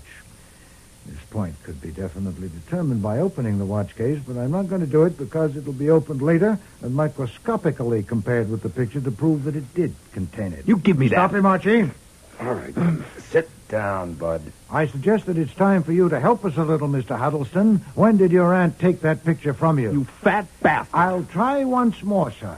You are going to answer these questions. If not for me, then for someone less fat but more importunate. Would you rather have it dug out of your servants and your friends and acquaintances? It's shabby enough as it is. Now, when did your aunt take that picture from you? It's none of your damn business. Call Inspector Kramer. Damn Archie. you! You know damn well when she took it. She took it the day she came down here. That's better. But it wasn't the first time she objected to your relations with Miss Nichols, was it? No. Did she object on moral grounds? Hell no. She objected to our getting married. My aunt was very possessive. She ordered me to break off the engagement. It was secret, but she got suspicious and questioned Janet. And Janet told her, and she made me call it off. And naturally you were enraged. You burned for revenge. I did not. You can come off that right now. You're not going to pin anything on me. I never really wanted to marry Janet, and what's more, I never intended to. No. I could prove that by a friend of mine. A man like you has friends?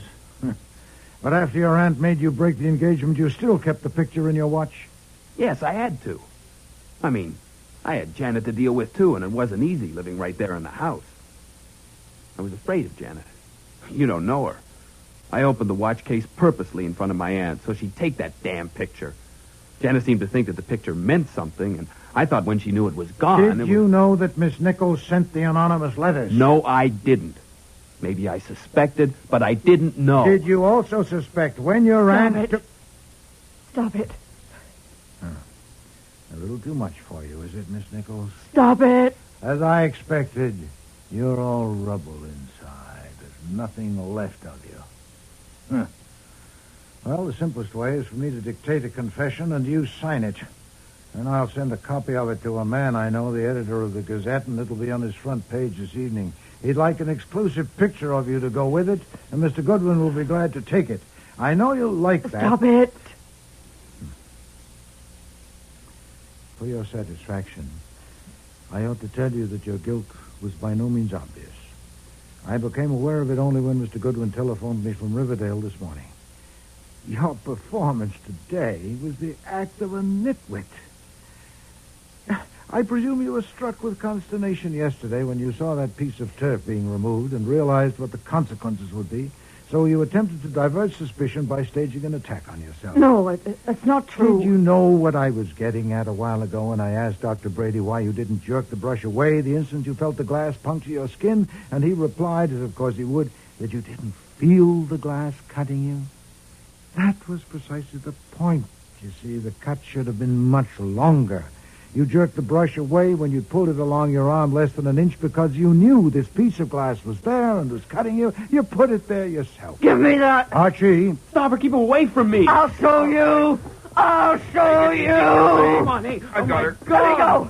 Let me go. That face is bleeding. Only Let me go. Here, hold this handkerchief against it. By God, if it leaves a scar. That was a lie. You lied. What? She means that you lied when you said you neither desired nor intended to marry her. I agree with her that the air in here was already bad enough without that. You fed her passion and her hope. She wanted you, God knows why. When your aunt intervened, she wrote those letters. Revenge? Yes. Or as a way of saying to your aunt, let me have him or I'll ruin you. She wouldn't let him go. She wouldn't let me have him. And when did you decide that you had to kill her? She took my picture out of his watch. And I found it here, on Mr. Goodwin's desk. She had no right. I had to stop her. I had to. Your notebook, Archie.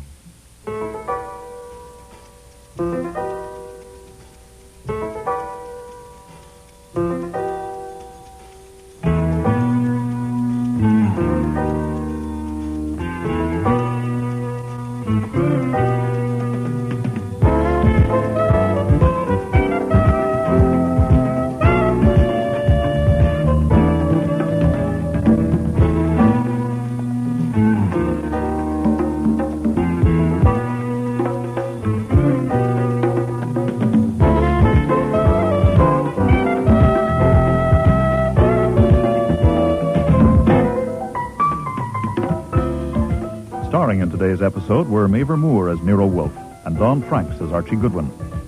Barbara Hamilton was Bess Huddleston, Terry Tweed, Janet Nichol, Lynn Darragon, Mariella Timms, Ken James, Daniel Huddleston, Tom Harvey, Dr. Brady, Alan Fawcett, Larry Huddleston. Cease Linder was Inspector Kramer, and Frank Perry was Fritz. Music was composed and conducted by Don Gillis. Technical operations by John Jessup. Sound effects, Bill Robinson. Production assistant was Nancy McElveen, and casting consultant was Ann Weldon Tate. Cordially Invited to Meet Death was written and produced in Toronto by Ron Hartman.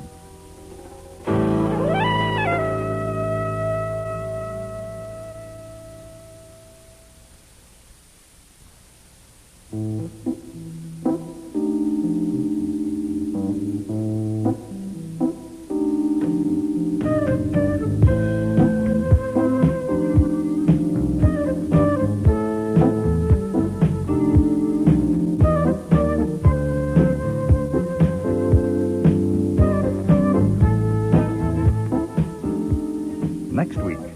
I wasn't surprised about the suicide, not really. I wasn't surprised either at the way he did it. He was always keyed up and dramatic about everything. So you'd expect him to do something startling about killing himself. Well, just what did he do? He took all his clothes off and jumped into a geyser in Yellowstone Park. Archie goes to a fashion show. Nope, I can't do it. You can't do what? Make a choice. The only way I can see to handle it is to send in an order for one of each. I'd have to marry all 6. Imagine it. After the weddings, I will, of course, have to take a good-sized apartment between 5th and Madison in the fashionable 60s. On a pleasant autumn evening, I'll be sitting in the living room reading the newspaper. I'll toss the paper aside and clap my hands, and in will come Isabel. She will have on a calf-exposing kitchen apron with a double hemline and will be carrying a tray of ham sandwiches and a pitcher of milk. She will say seductively, $2.93. Make interesting motions and gestures without spilling a drop. Then she'll go, and in will come Francine. She will be wearing slim silhouette pajamas with padded shoulders and a back-flaring hip line. She'll look and wave and whirl and say, $9.31. Light me up a cigarette and dance out. Enter Delia. She'll be dressed in a high-styled bra of handmade lace with a billowing sweep. Oh, boy. Right up to...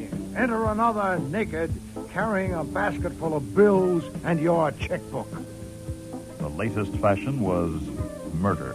It's quite a long list, isn't it? Mrs. Domery killed in a riding accident. Mr. Nita propelled into a geyser and boiled. Mr. Domery hurtled into an ocean and drowned. It's not my affair, thank heaven. Was Wolfe's client the murderer? Miss Nita. Yes. Did you kill that man? Did I? Did I kill my Archie. Well, she'll be all right. I think she just... Well, stop her. How do you stop her? I could slap her or kiss her. I think I'll try kissing her. Next week, Man Alive, with guest stars Lynn Griffin, Neil Monroe, Sandy Webster, and August Schellenberg.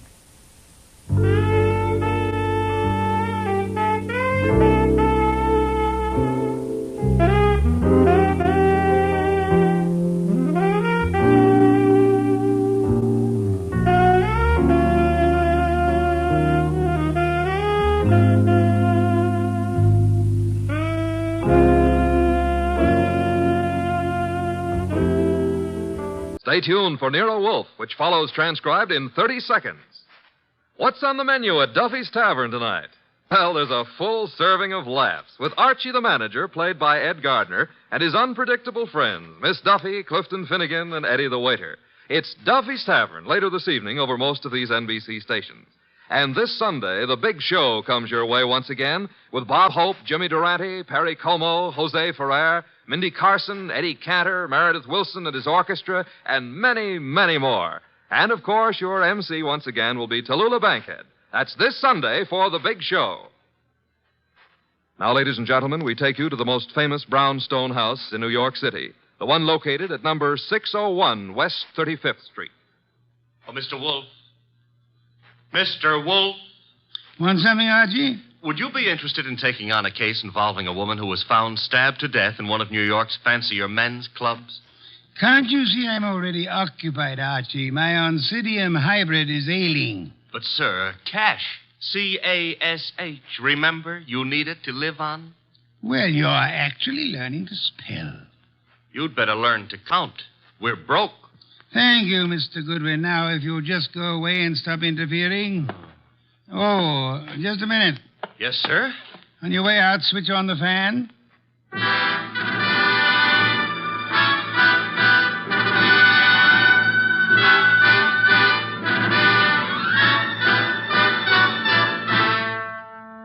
Yes, ladies and gentlemen, it's that one and only man of moves, the most famous detective in modern fiction, that corpulent, orchid-raising, beer-drinking gourmet who also happens to be a genius. Rex Stout's incomparable Nero Wolfe, starring Mr. Sidney Greenstreet. Tonight, Nero Wolfe's long-suffering assistant, Archie Goodwin, tells us of the case of the careless cleaner.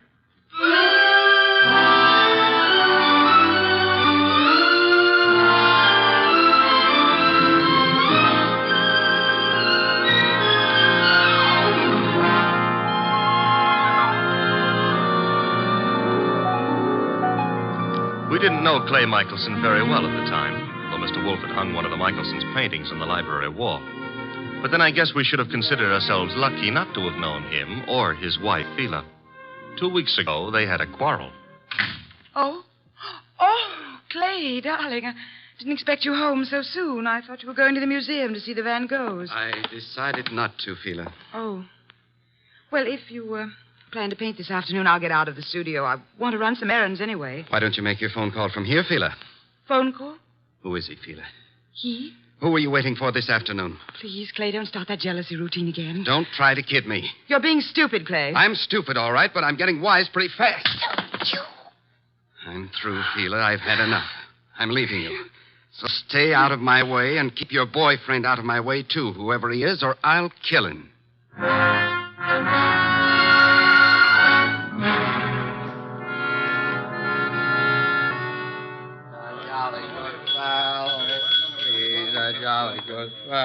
Yes? What can I do for you? Sleepy. I want to have a drink and go to bed. I'm sorry, sir. The Garrison Club's a private establishment.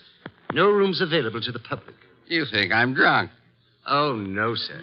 Why do you suppose I came here? And I'm sure I wouldn't know, sir. I'll tell you why. I came here to see my old pal Lou Saunders. That's why. You know Mr. Saunders? Do I know? Look, I paint him. Lou sells him. Mr. Saunders is your agent? I'm Clay Michelson. Just call Mr. Saunders. Clay, what in the world? Lou, tell this guy who I am. But I'm sorry, Mr. Saunders. It's all right, Mr. Martin. You see? Let's go have a drink. Yeah, sure, Clay. Yeah. You know what, Lou? I left Phila. Yep, I walked out on her. Is there something I can do, Mr. Saunders? Yeah, have someone fix a bed in the other room of my suite. Mr. Michelson will be staying with me. At least for tonight.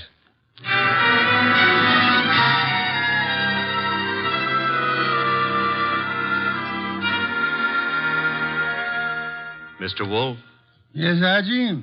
it's Friday. Good. Fish for dinner, then. Nope, I was not referring to dinner. You were not? I can think of nothing more interesting at the moment. Oh, I can.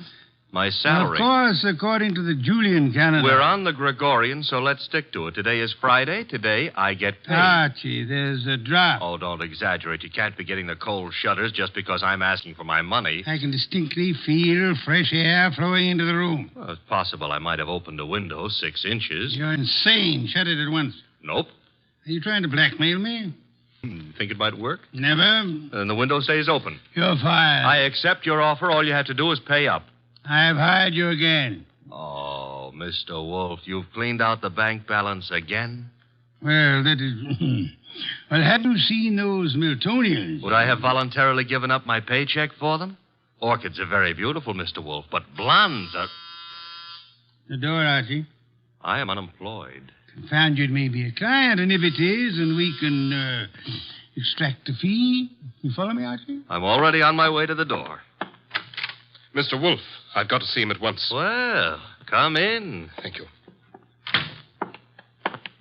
Mr. Wolfe, this is... My name is Saunders, Mr. Wolfe. We've met before. I remember. As a matter of fact, you sold me a painting of Michelson. Yes, well, that's why I'm here. It's about Michelson, Mr. Wolfe, that I've come. Frankly, I think the man's about to go mad.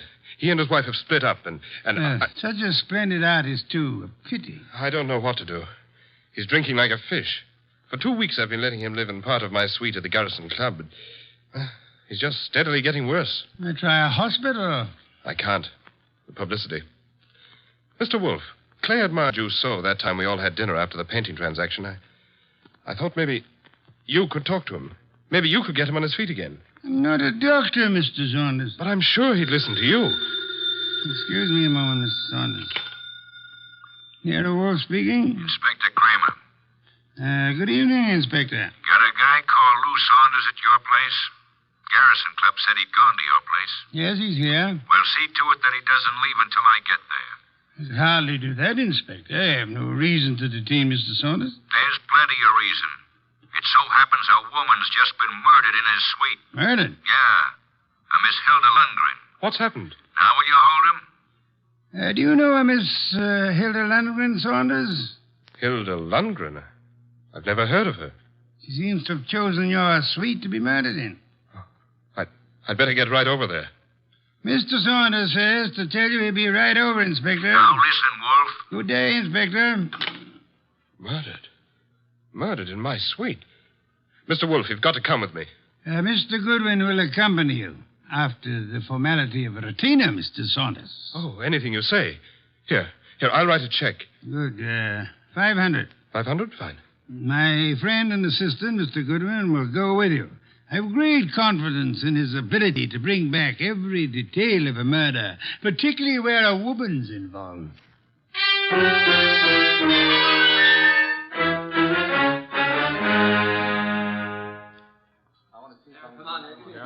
Okay, you photographers, picnic's over for tonight. Pick up your stuff and get out of here. You sound real mean today, Inspector Kramer. Well, if it isn't Nero Wolfe's favorite stooge. What are you doing here, Goodwin? I got bored with my knitting. Look, I wasn't asking for humor. I'm Louis Saunders, Inspector. Saunders? Ever seen that woman before? Yes, I believe I have. I can't remember where, but the face looks familiar. Lovely-looking woman. Blonde and really built. Well, she ought to look familiar. She's one of the cleaning women here at the club. She is? Cleaning? Well, since when have gals like this been reduced to cleaning floors? What's happening to the world? There ought to be a law. Yeah, there is. She was killed with a knife, or haven't you had time to notice? That's not a knife, Inspector Kramer. That's one of Clay's Chinese letter openers. What was that? Well, nothing. Nothing at all. Yes, it is a strange knife. What were you saying, Mr. Saunders? Just said that looked like one of the letter openers belonging to one of my friends. Who is this Clay? Clay Michelson, the artist. But you can't possibly think he'd do a thing like this. I think everybody did it until we know otherwise. When were you last up here, Mr. Saunders? Me? Why, just a little while ago. I changed my clothes just before I went to see Mr. Wolfe. She wasn't here then? Well, I don't know. I didn't come into this room, just in my part of the suite. Your part? Who occupies this room? Mr. Michelson. He's been staying with me. Strange wound, no blood. What do you think you are, Goodwin, a medical examiner? Oh, but Yeah. The killer probably wiped the blood away. Saunders, have you any idea where your artist friend might have run off to? I haven't seen Clay all afternoon. He spends a lot of time down in the bar. Well, he'd hardly sit in a bar if he's killed somebody. But why would he pick on the cleaning woman? Oh, this is no ordinary cleaning woman. Get a load of that figure. Watch it, Goodwin, watch it. You're liable to stretch your brain. But you're wrong. In spite of everything, Clay's still terribly in love with his wife. He wouldn't... Hello. Where did you get in? Yeah, who's this?